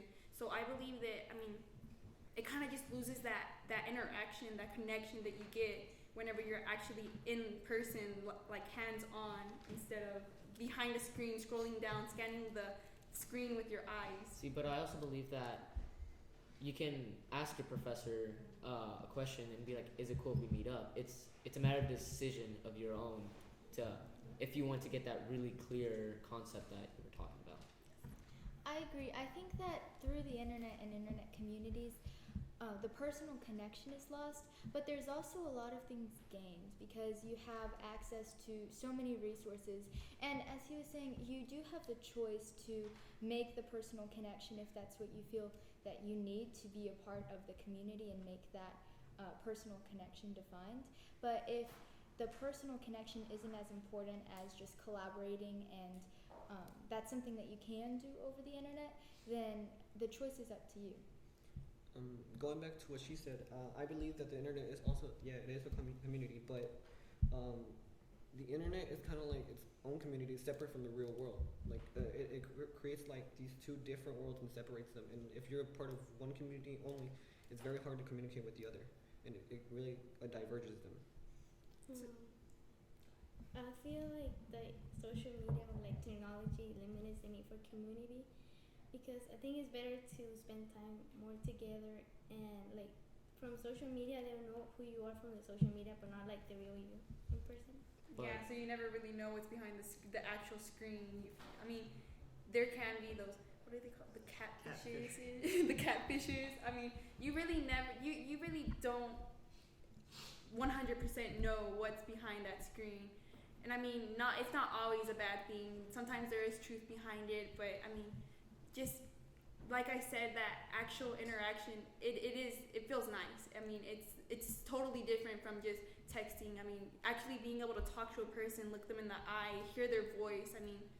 It's just a totally different experience that I think is very important. Also, for example, there's many I follow these YouTubers that they're fishermen, and every now I like to fish. Catfishes or fishermen?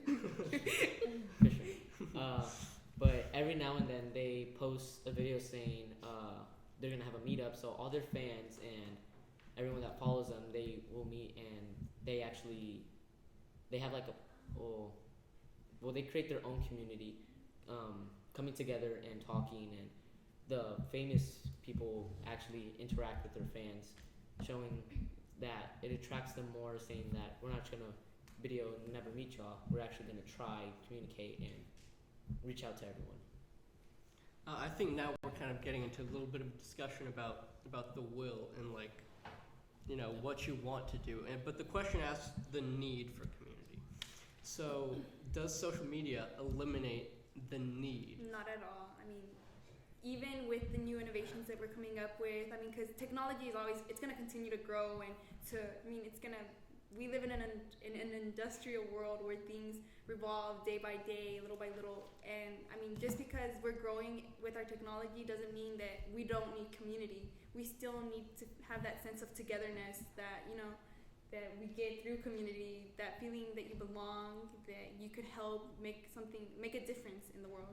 I mean, yeah, technology is good and all, but it doesn't eliminate the need, because even at that, the internet is a community. So saying that it eliminates the need of a community, it's just contradicting itself. And furthermore, I kind of think it emphasizes the need of community, because when the internet develops the communities based on common interests, ideas, or perspectives, you see the feeling that you need to belong, and I think that in that it emphasizes that feeling and the need for community. Yeah. Well, like you said that, I'm sorry, how it emphasizes, I mean, like you could go on a social media and you'll go to the search page and it'll pull up things and people that share things in common with you based on, you know, things you've searched. And through technology, through the internet, through social media, you're able to discover new things, meet new people, which is great for community because you get to expand, you know, your connections and networking. Yeah, I'd like to bring up the point that technology also mostly improves like how we communicate to each other, because we can do it more efficiently and from longer distances. Like if we did not have technology, it would be very, very difficult to communicate with other people from other countries, long distance relatives, and trade deals, which would also hurt the economy and would cause a lot of loss in like a world communication. So now I think let's launch into a bit of a hypothetical. Okay, say there was a social media introduced that was kind of like Pokemon Go, where it was a mix of real life and technology. How do you guys think that would affect community? Well, what type of effect are you talking about? Like, say we all had a social media where in real life we could meet and I could see how many likes you get on your pictures, what your average score is.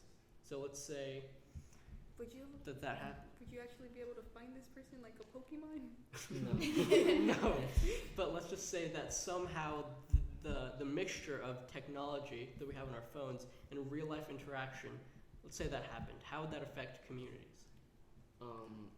I feel like for, like you said, Pokemon Go, there's major rare Pokemon out in the world, and many people try to find them.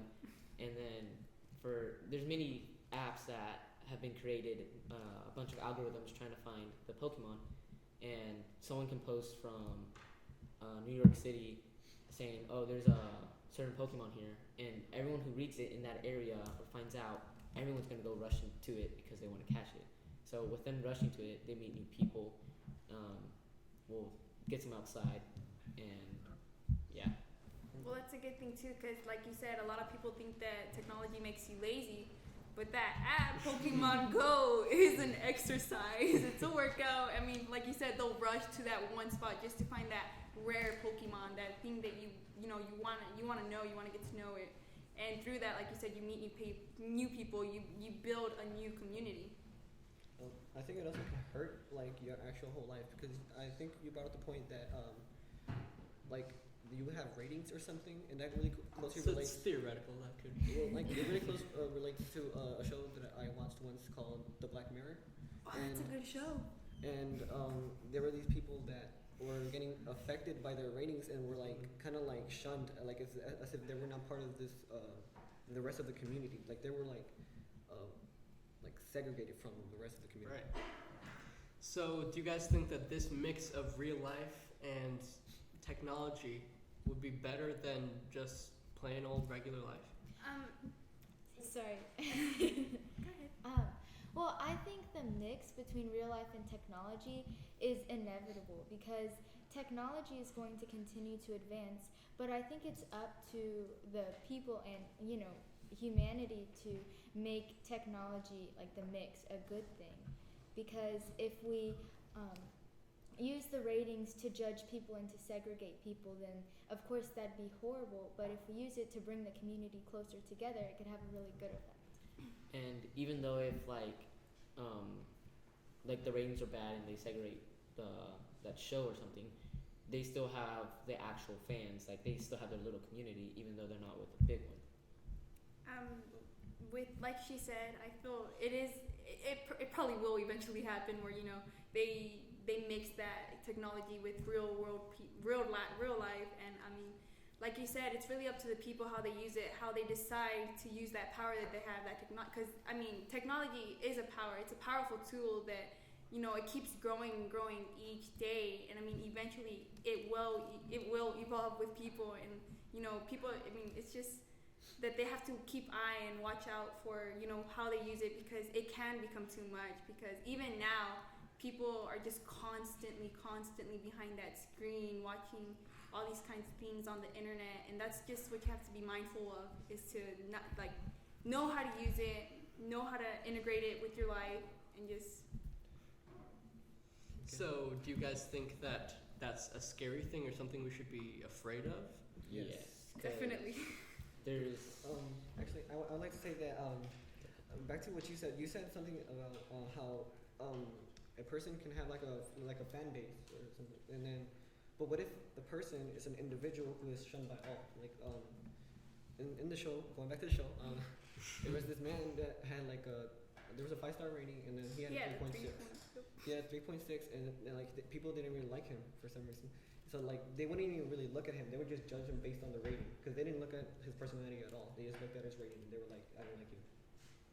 So then, I guess to get a bit critical, do you think that would sort of weed out the bad people in our society, like evolution? Well, I don't think anybody really bad. You can't really put a statement on someone that they're a bad person just because they have a different opinion from you. That's how things like the Holocaust occurred.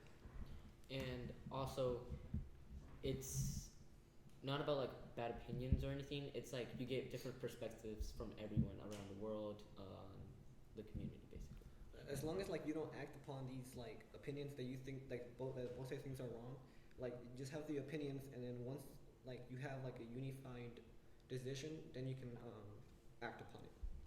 And going back to the ratings and judging people, seeing if they're bad, if they have a 3.6 out of 5, I think that at some point humanity would kick in and people would understand that you aren't a score, or you are more than just numbers or stars. You see, how that's what needs to happen, is that humanity would need to kick in for them to see that, but don't you think that in some way humanity can be lost because people are so into that technology and they're just going to get lost in that?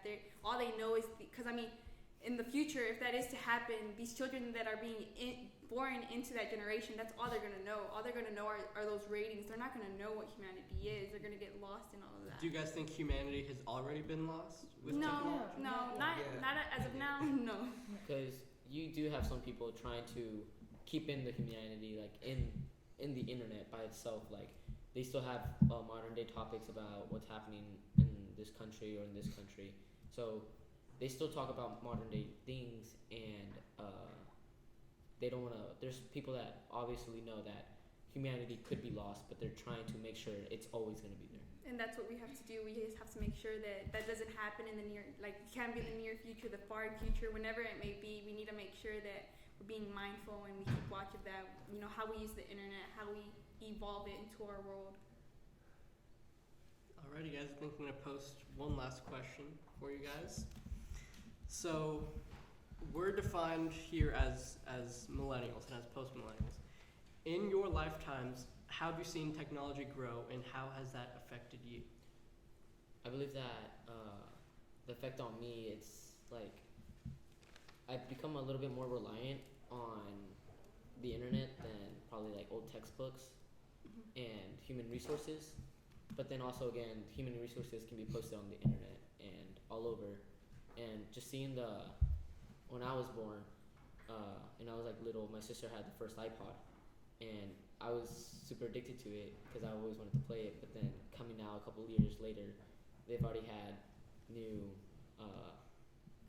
new phones, new. It's just grown so fast. Yeah, I agree, and I want to say that when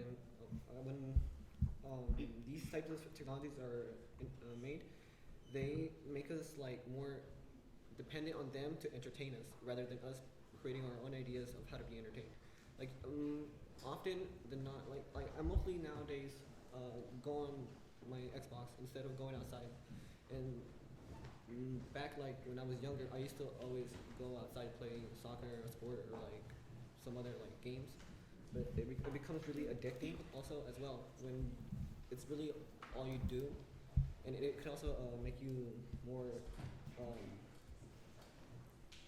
alienated to the rest of the world because like whenever you're in that game all day, like in my family personally, I'm on my Xbox all day. My mom's on Netflix, and my brother's on their Xboxes as well. So we don't really talk to each other as often as we used to before. It becomes like more individual. All right, well, that's our panel brought to you by 6 humans who are still humans, thankfully, and we're not cyborgs yet. That was our panel. Thank you very much.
everybody. My name is Tatiana Brown. I'm the head coach of NHI at Greater Dallas, and we come to you with an update on our recent fundraising. The grand total is now $9,361.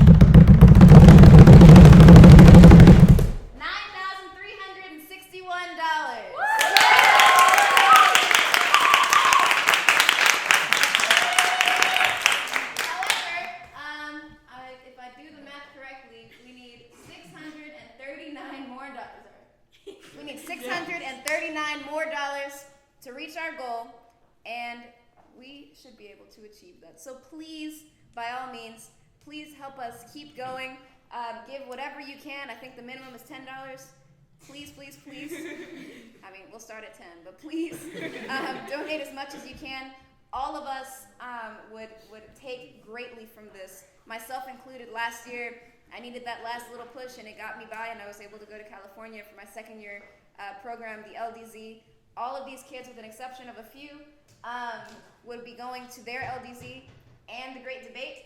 And so it's very important to us that we make sure that everybody has a chance. So please, keep on giving. Text your grandmothers and your uncles and your friends and their dogs and their cats and everything in between, and make sure that they give something, okay? So we appreciate it. Thank you.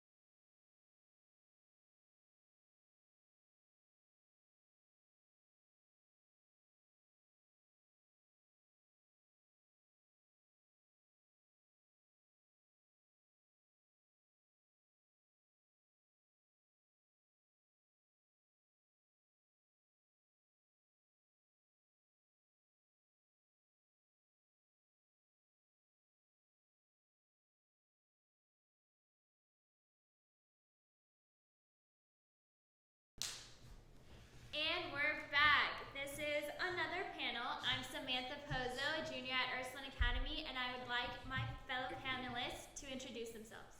Hello, my name is Maximiliano Barajas, and I am from Uplift Heights Preparatory. Hello, my name is Adrian Barajas, and I go to Uplift Heights Preparatory. Hi, my name is Alexia Reyes, and I go to Division Curie High School. Hello, my name is Sarah Sandoval. I'm a freshman at School of Business and Management at Townview. Hello, my name is Karina Duenas, and I go to Christopher Dallas. My name is Leslie Blas, and I'm a freshman of Uplift Williams. The topic that we are going to be discussing in this panel states that we hold these truths to be self-evident, that all men are created equal, that they are endowed by their Creator with certain unalienable rights, that among these are life, liberty, and the pursuit of happiness. What does this mean to you all?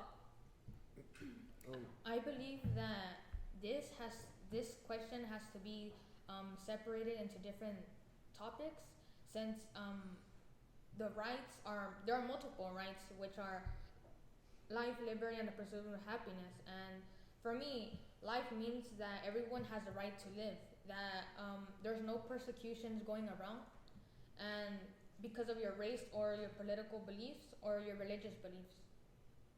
You had something to say?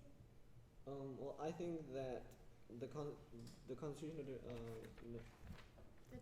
the Declaration of Independence really states that we all have the right to pursue our happiness, to live our lives, and to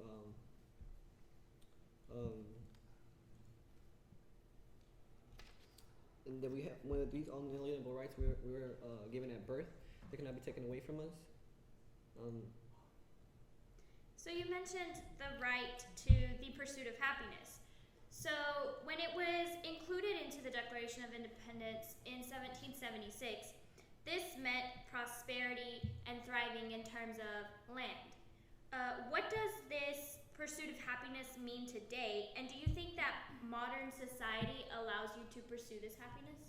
Today, I see, pursuit of happiness for me, it really can't be defined.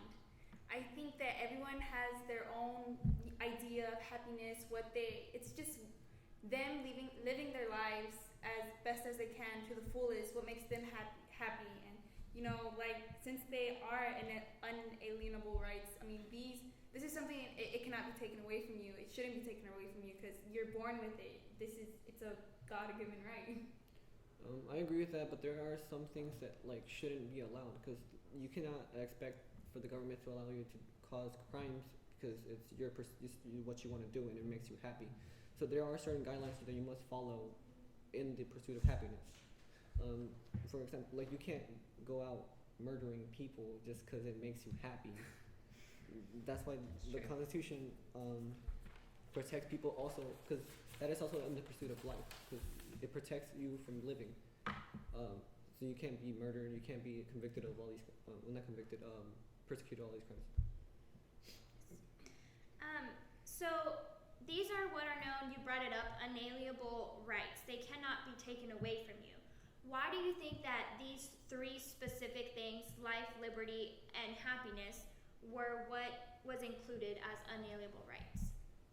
I think these three were the most broad terms that you can like, they contain so much. So like they can just say that that's part of your life, that's part of your liberty, that's part of your pursuit of happiness. So it really holds more than just that, but it's like the big three general terms. Well, yeah, and I mean all three terms are each in their own way extremely important in our world. I mean, life, I mean, it's the existence of a human being. It's what makes you you. It's, you were born in this world for a reason, and no one can take that away from you because you are an existing individual. You have your own quality, your own character, your own little trait that you bring into this world, and that can't be taken away. Liberty, it's freedom. You're born, obviously there's been a lot of trouble in the past with that. Freedom, not everyone knows freedom, and that's, in my opinion, something that should change. The pursuit of happiness, we just discussed that. It's, you living your life the way you want to, as long as, like you said, it's legal. I feel like these were created because like they can make laws that are gonna that make them happy because not what makes them happy are gonna make us happy. So they created this because they cannot control what makes you happy. You mentioned something really interesting. You said that not everyone knows freedom, and that maybe even though that these are unalienable rights and they cannot physically be taken away from us, are there instances when you feel that you cannot exercise these rights? Well, a lot of the times there's a lot of controversy. I mean, liberty. We're free, physically. We're not held back by chains and restraints.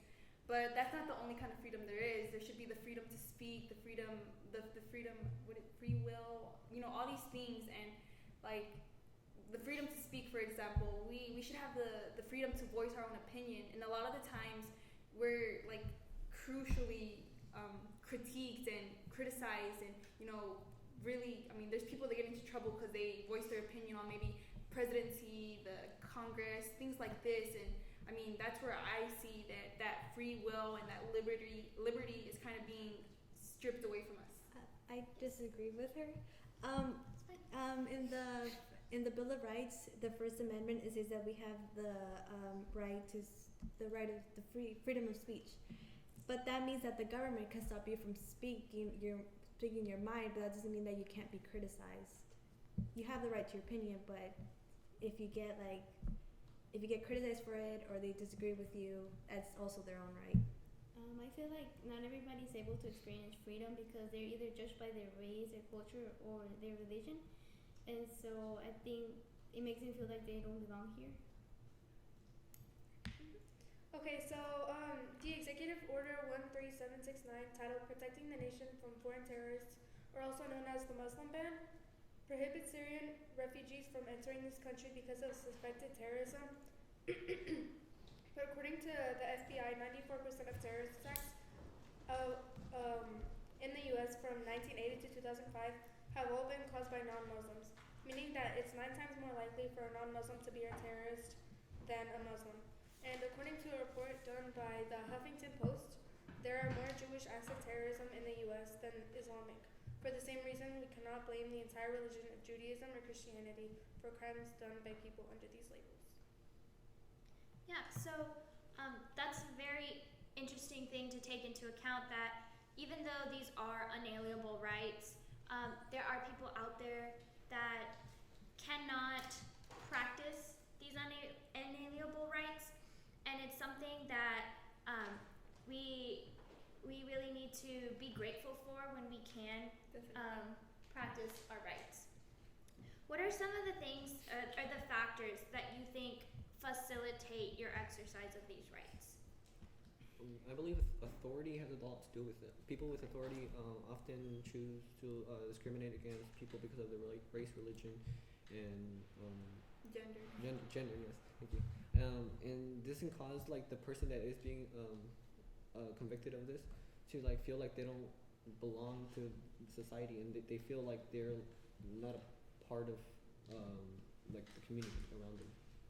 I agree with him, but I also think that our morals also affect how we act, because by using our morals, we have the ability to either like use these rights or not use these rights, because some people came to this country not for these rights but for other reasons, like for money, for jobs, for education, and for some people like these rights don't exist. How do you guys, as young Latino leaders, see these three unalienable rights play out in your community? In my community, I mean, I live in a community where it's a majority Latino, Hispanic, you know, that's what my neighborhood is. It's all I know. I mean, well, not all I know, but it's where I grew up. And I mean, I see it's hard because a lot of the times these people that I know that I've grown up my whole life with, they're not able to really voice their opinion because they're too scared. They fear what could happen if they voice their opinion, because, you know, some of them, you know, they're not necessarily from here, you know, all they know is, you know, where they came from. So they're here in an unknown, not really unknown, but unfamiliar place, and they don't feel welcomed necessarily sometimes by many, and that's where that fear kicks in, is they don't know what will happen if they try to express these rights that they're given.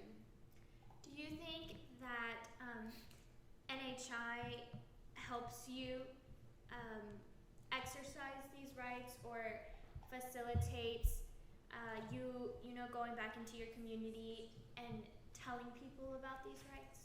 Definitely, because even right now we're practicing our freedom of speech by talking about some controversial topics, and it teaches us to be leaders and to give back to our community.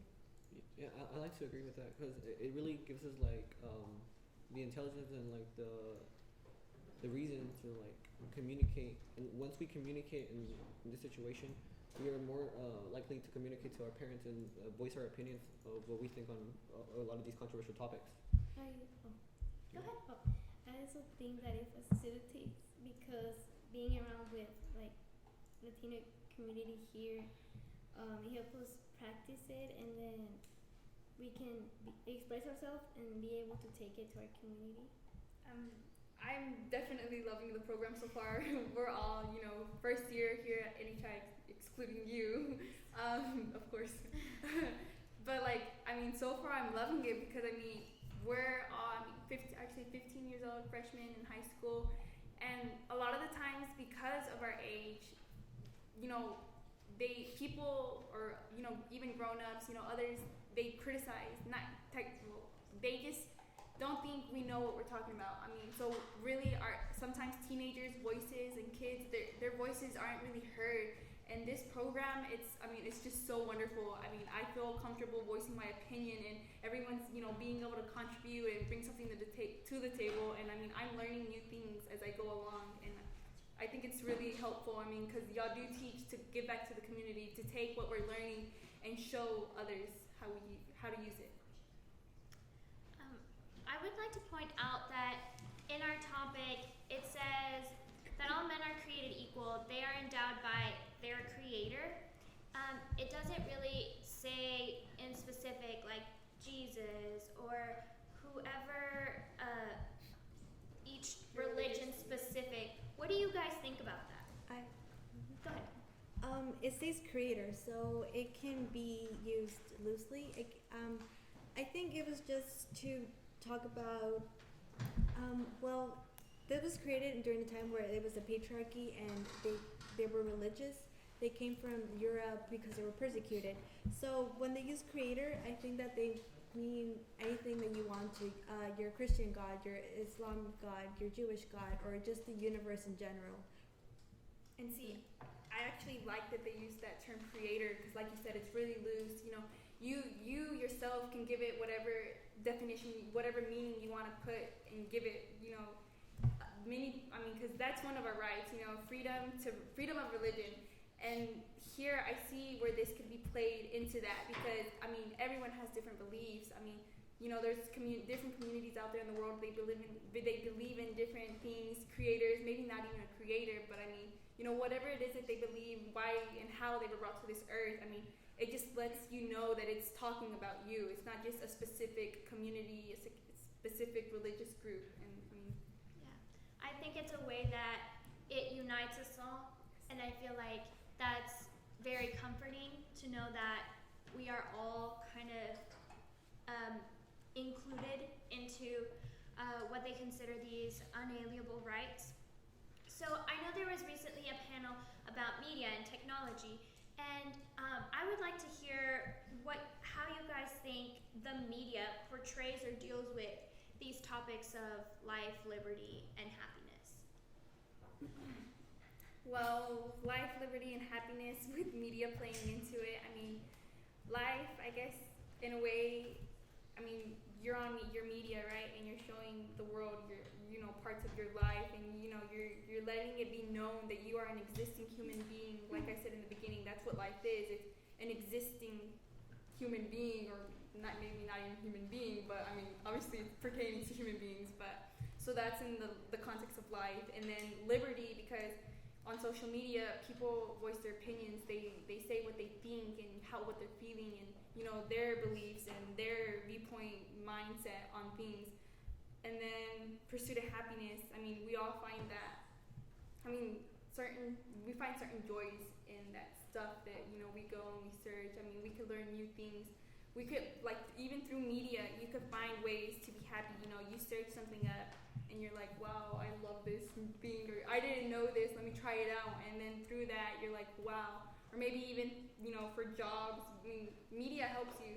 You could find an occupation, a job, something that, you could get into, and it really helps you out in the future, and that's gonna push you towards that happiness, that place that you want to be. I also like to say that I think the media also unifies us a lot. So that with that, I think it makes it so you can voice your opinions and it can be more accepted. Like when these opinions are voiced, you can let it be known how you think. So it'll be more like socially accepted in regular day life. I definitely agree with what you guys have said. I do think that when used properly, the media could be a very useful tool, to advocate for these unalienable rights. And for a second, I would like to go back, and I know that you said that not everyone knows these rights or can, practice them. And I would like to hear what you guys think, how this is going to play out in our near future, in the future of the Latino community. How do you guys see these rights, play out? Would you like to see a change?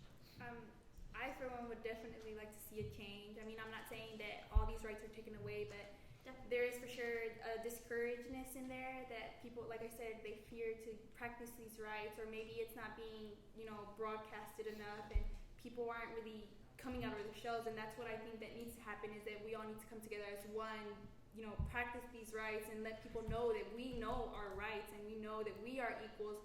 Because like in the quote, it says that we were all created by the Creator, equal or whatnot.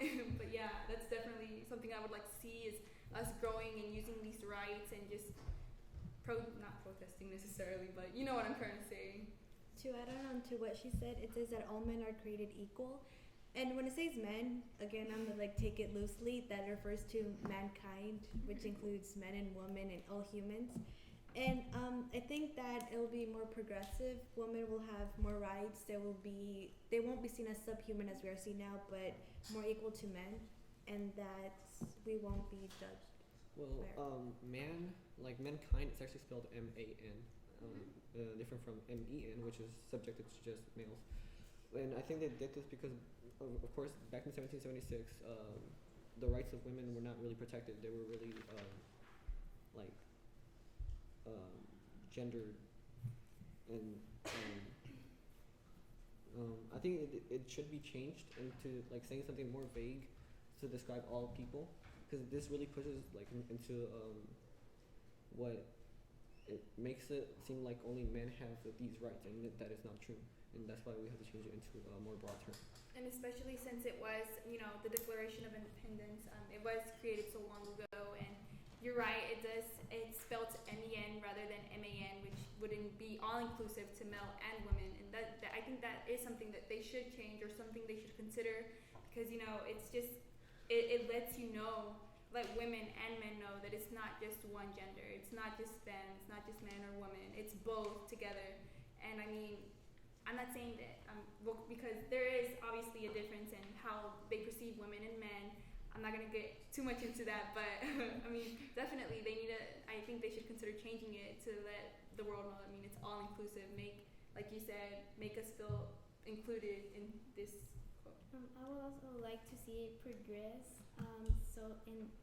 I would even like it to be universal if we could, because like it says all men are created equal. So then why can't like everybody be equal, even though they have like different perspectives? We should still feel like we are all the same. Yeah, you brought up an interesting idea that this should not only be, in the American Declaration of Independence. Do you believe that, like do you think that we should extend these unalienable rights to make them universal for everyone? Definitely, because I mean, it will be tough, because there's a lot out there in the world that, I mean, people are closed-minded. A lot of people are closed-minded, and they don't really see the bigger picture. I guess they see like a ladder, and they see certain types of people down here, certain up here, and that's something that needs to change. Like you said, it would be wonderful, it would be amazing, a miracle if it was universal, but sadly that's not reality right now, and that's something we should definitely push for. Yeah, because since you said, people are very close-minded. In other states, wouldn't like their citizens to be open-minded and all be able to communicate their opinions, because this would cause rebellion against their government. And that will cause them to break free from it, and that's what the governments don't really want from. Other governments don't really want from their citizens. But that's why I think we should really push for voicing our opinions, and with our opinions, change the minds of those other countries. Definitely. As young Latino leaders, what are some concrete ways that we could push for the advocacy of the life, liberty, and the pursuit of happiness? Well, I mean, I think for one, this is actually a good way that it's getting it out there on social media. Like you said, this is a way that media would also play into this. Is we're here all together as one, voicing our opinion on this topic, and I think it's great that we're doing this, because there's a lot of people out there that they don't really know what it means to be free, what it means to be equal, all these things. And that's what we're here for. We gotta voice our opinions, spread the word, and just let it be known that we are equals. We were created here all by one creator, or whatever.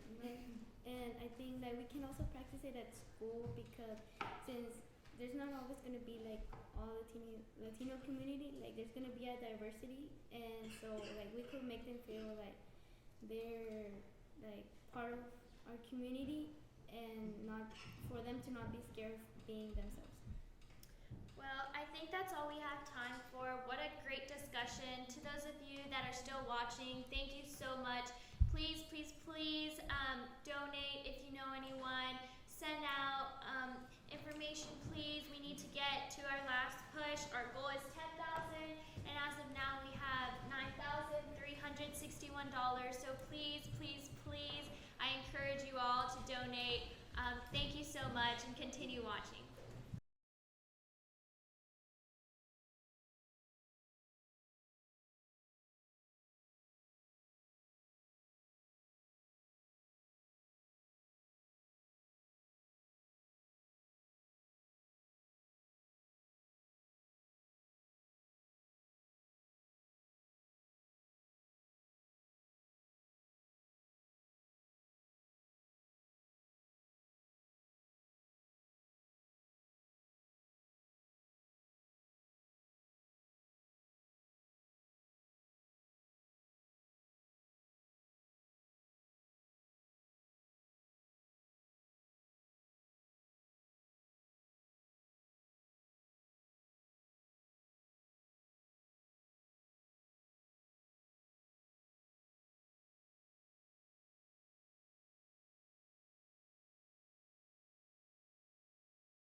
Hi, and welcome back to the Lee Talks this April 1st in 2017. This is finally, we've come to the end. It's so sad to see you leave, but this is finally the last panel of the day of our 12-hour fundraiser. Thank you so much for everyone who's donated thus far. So let's just get straight into it. So the question that's being posed today is, does the Latino community's support of immigration reform promote criminal activities such as illegal entry into the U.S., have a drain on resources such as education and hospital services, and affect the loss of jobs? So does anyone want to start? So technically, it is widely believed that that the support of immigration reform, that supposedly immigrations take jobs, even though it's not technically true. And then there's also the belief that as more immigrants come into the country, the crime activity increases. But technically, from scientificamerican.com, a research done from the past 20 years, they chose 200 different cities ranging from the years 1970 to 2010. And it was found that as more immigrants came into the country, instead of the crime rates increasing, they actually decreased because of fear of deportation. I'd like to bounce off of what Paulina said. And there was research showing that between 1990 to 2013, the immigrant number tripled, but violent crime and property crime, the rate declined. And we can see that this shown in sanctuary cities, right? Here, there's around 35.5 less crimes per 10,000 people compared to a non-sanctuary city. So I feel like that really shows a good comparison of how immigrants don't necessarily bring more crime. Okay, now, so you mentioned sanctuary cities. Does anyone by chance want to just briefly mention what that is exactly? A sanctuary city is one that doesn't necessarily perform or does anything to capture illegal immigrants. Instead, they actually support them and don't deport them or anything like that. Yeah, so just adding on to what Paulina said, a sanctuary city, as you know, by the U.S. government, these orders are given by ICE, which is a federal institution. And there is the separation of power between the state and the city and the federal government. So a sanctuary city, as you said, doesn't specifically deport these people. So they're not specifically listening to the federal government, but they can do this. Although it is federal law, you know, in the entire United States, that you have to deport them, they have it in their own right to keep them in the city, but just specifically stay hush about it and not say, yeah, we do, no, we don't. They just keep them there. And, you know, they have been recently targeted by the new president, and if anyone would like to talk about this new targeting, you can go ahead. Okay, so we kind of briefly went over the criminal activity. So what about the drain on resources? Is that necessary? Hey guys, wait! We have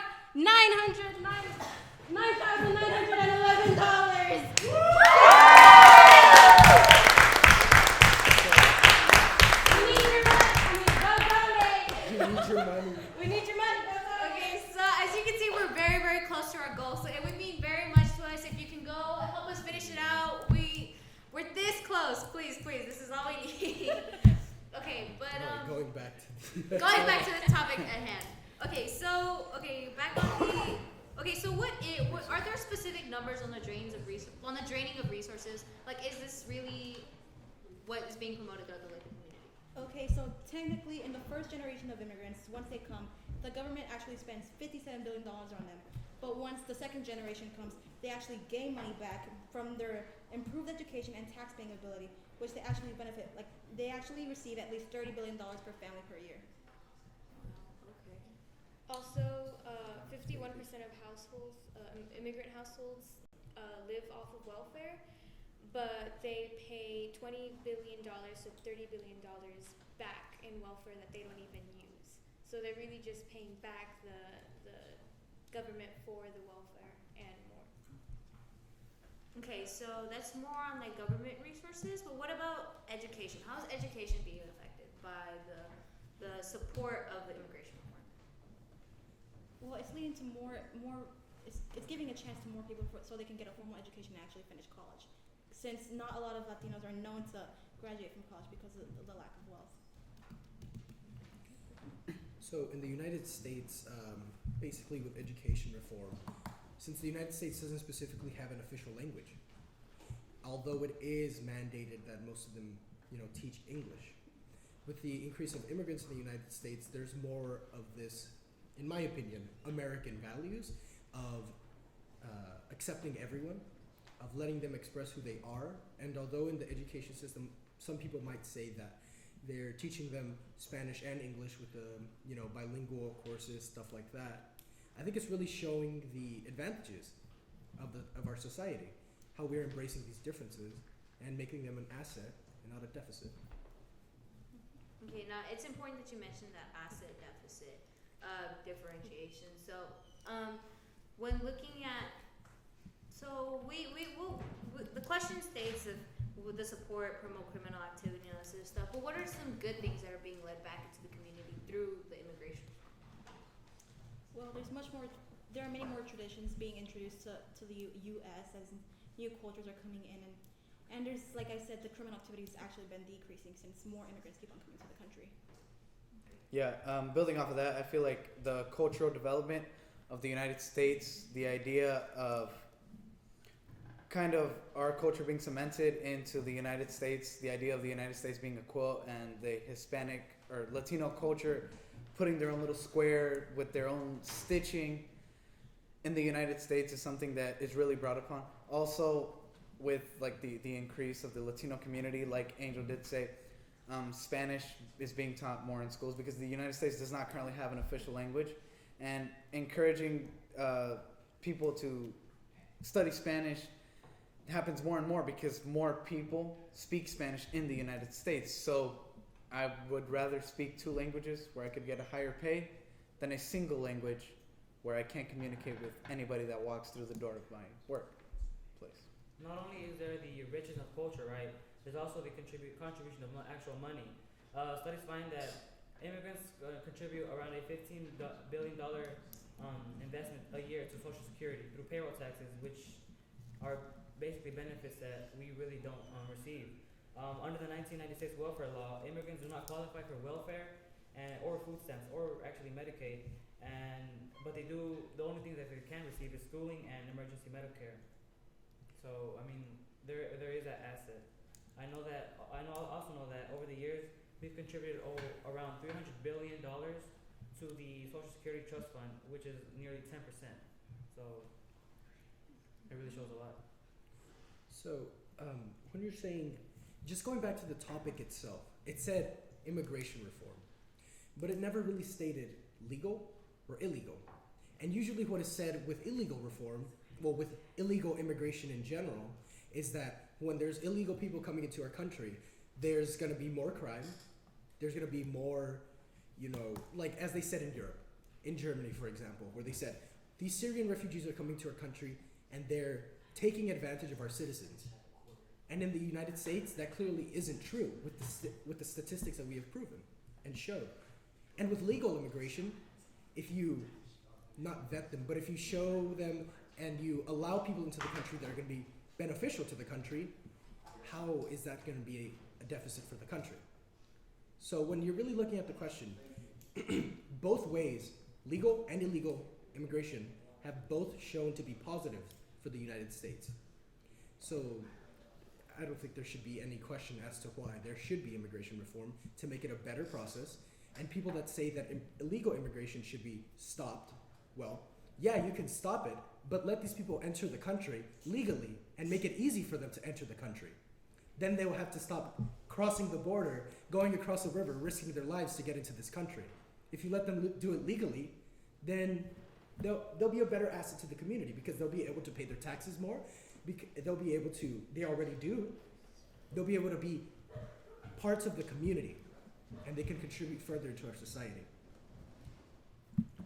So when you say like the change of legislation and how people are permitted into this country, exactly what is it? Is it how they get visas, how long it takes? Like what exactly do you want to change the process? I just think the whole process needs to be reformed.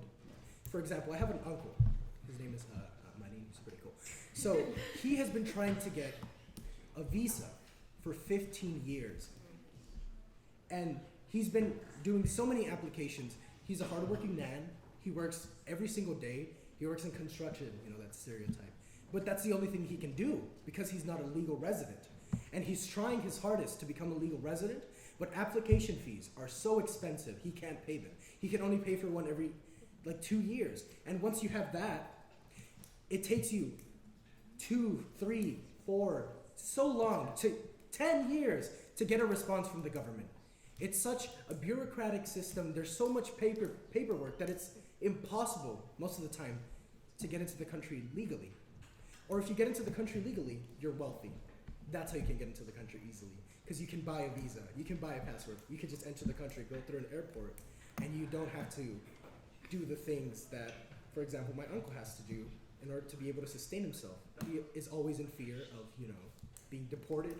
And it's not like he's here just sucking the blood out of the United States. He's a good worker in the United States. He pays his taxes. He does everything. He's a loving father.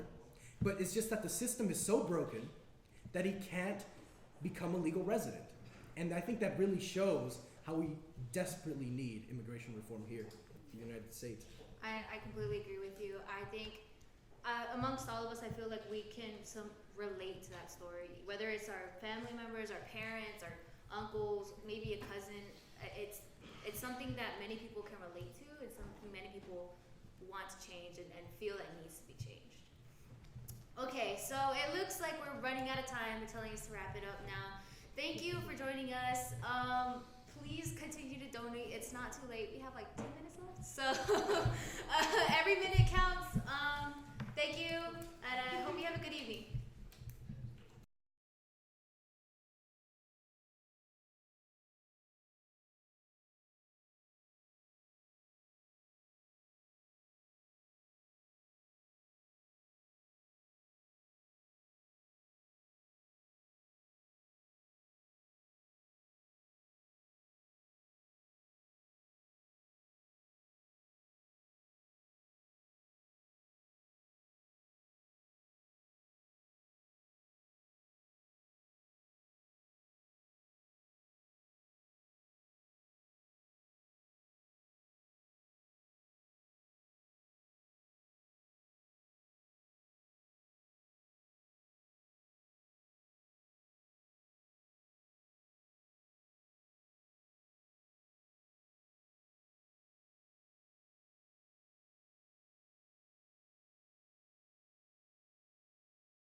All right, guys, we're back. It's the end of the night. It's almost 9 o'clock. You still have time to donate.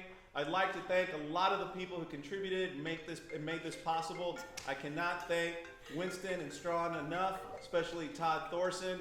I have to thank Madison Reese, who's part of our group. She's a sophomore in the Uplift Preparatory College system. She's been behind the scenes, working the panels, making sure people are up here doing what they're supposed to do.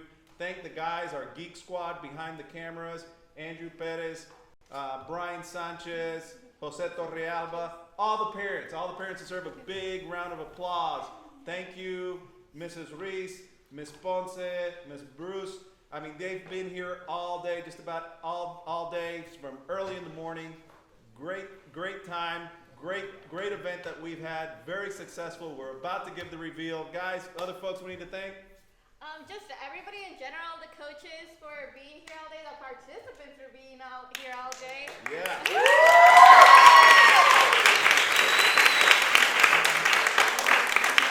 I also really want to thank the graduating class of 2016 that's tuning in really late and they're donating $25, $30, $10, anything they can. They're in college right now, so I understand money's tight, but thank you guys for donating.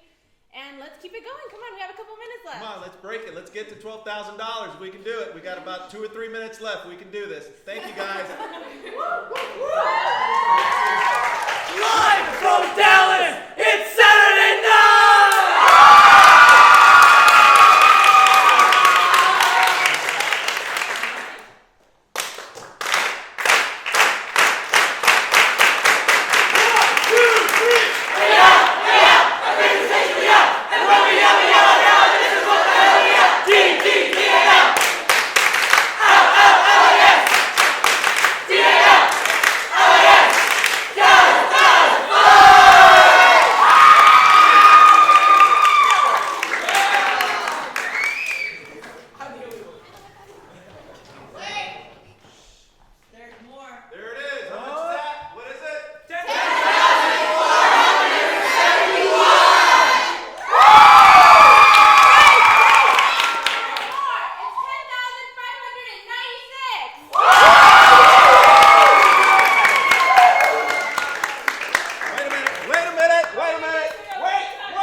Jose, Brian, and Andrew have been working behind the scenes, doing the camera work.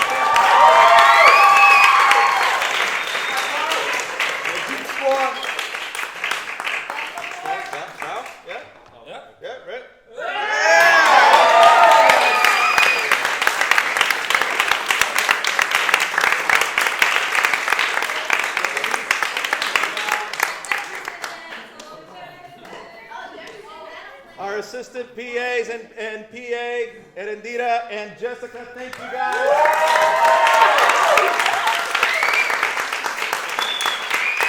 And let's not forget our head coach, Tatiana.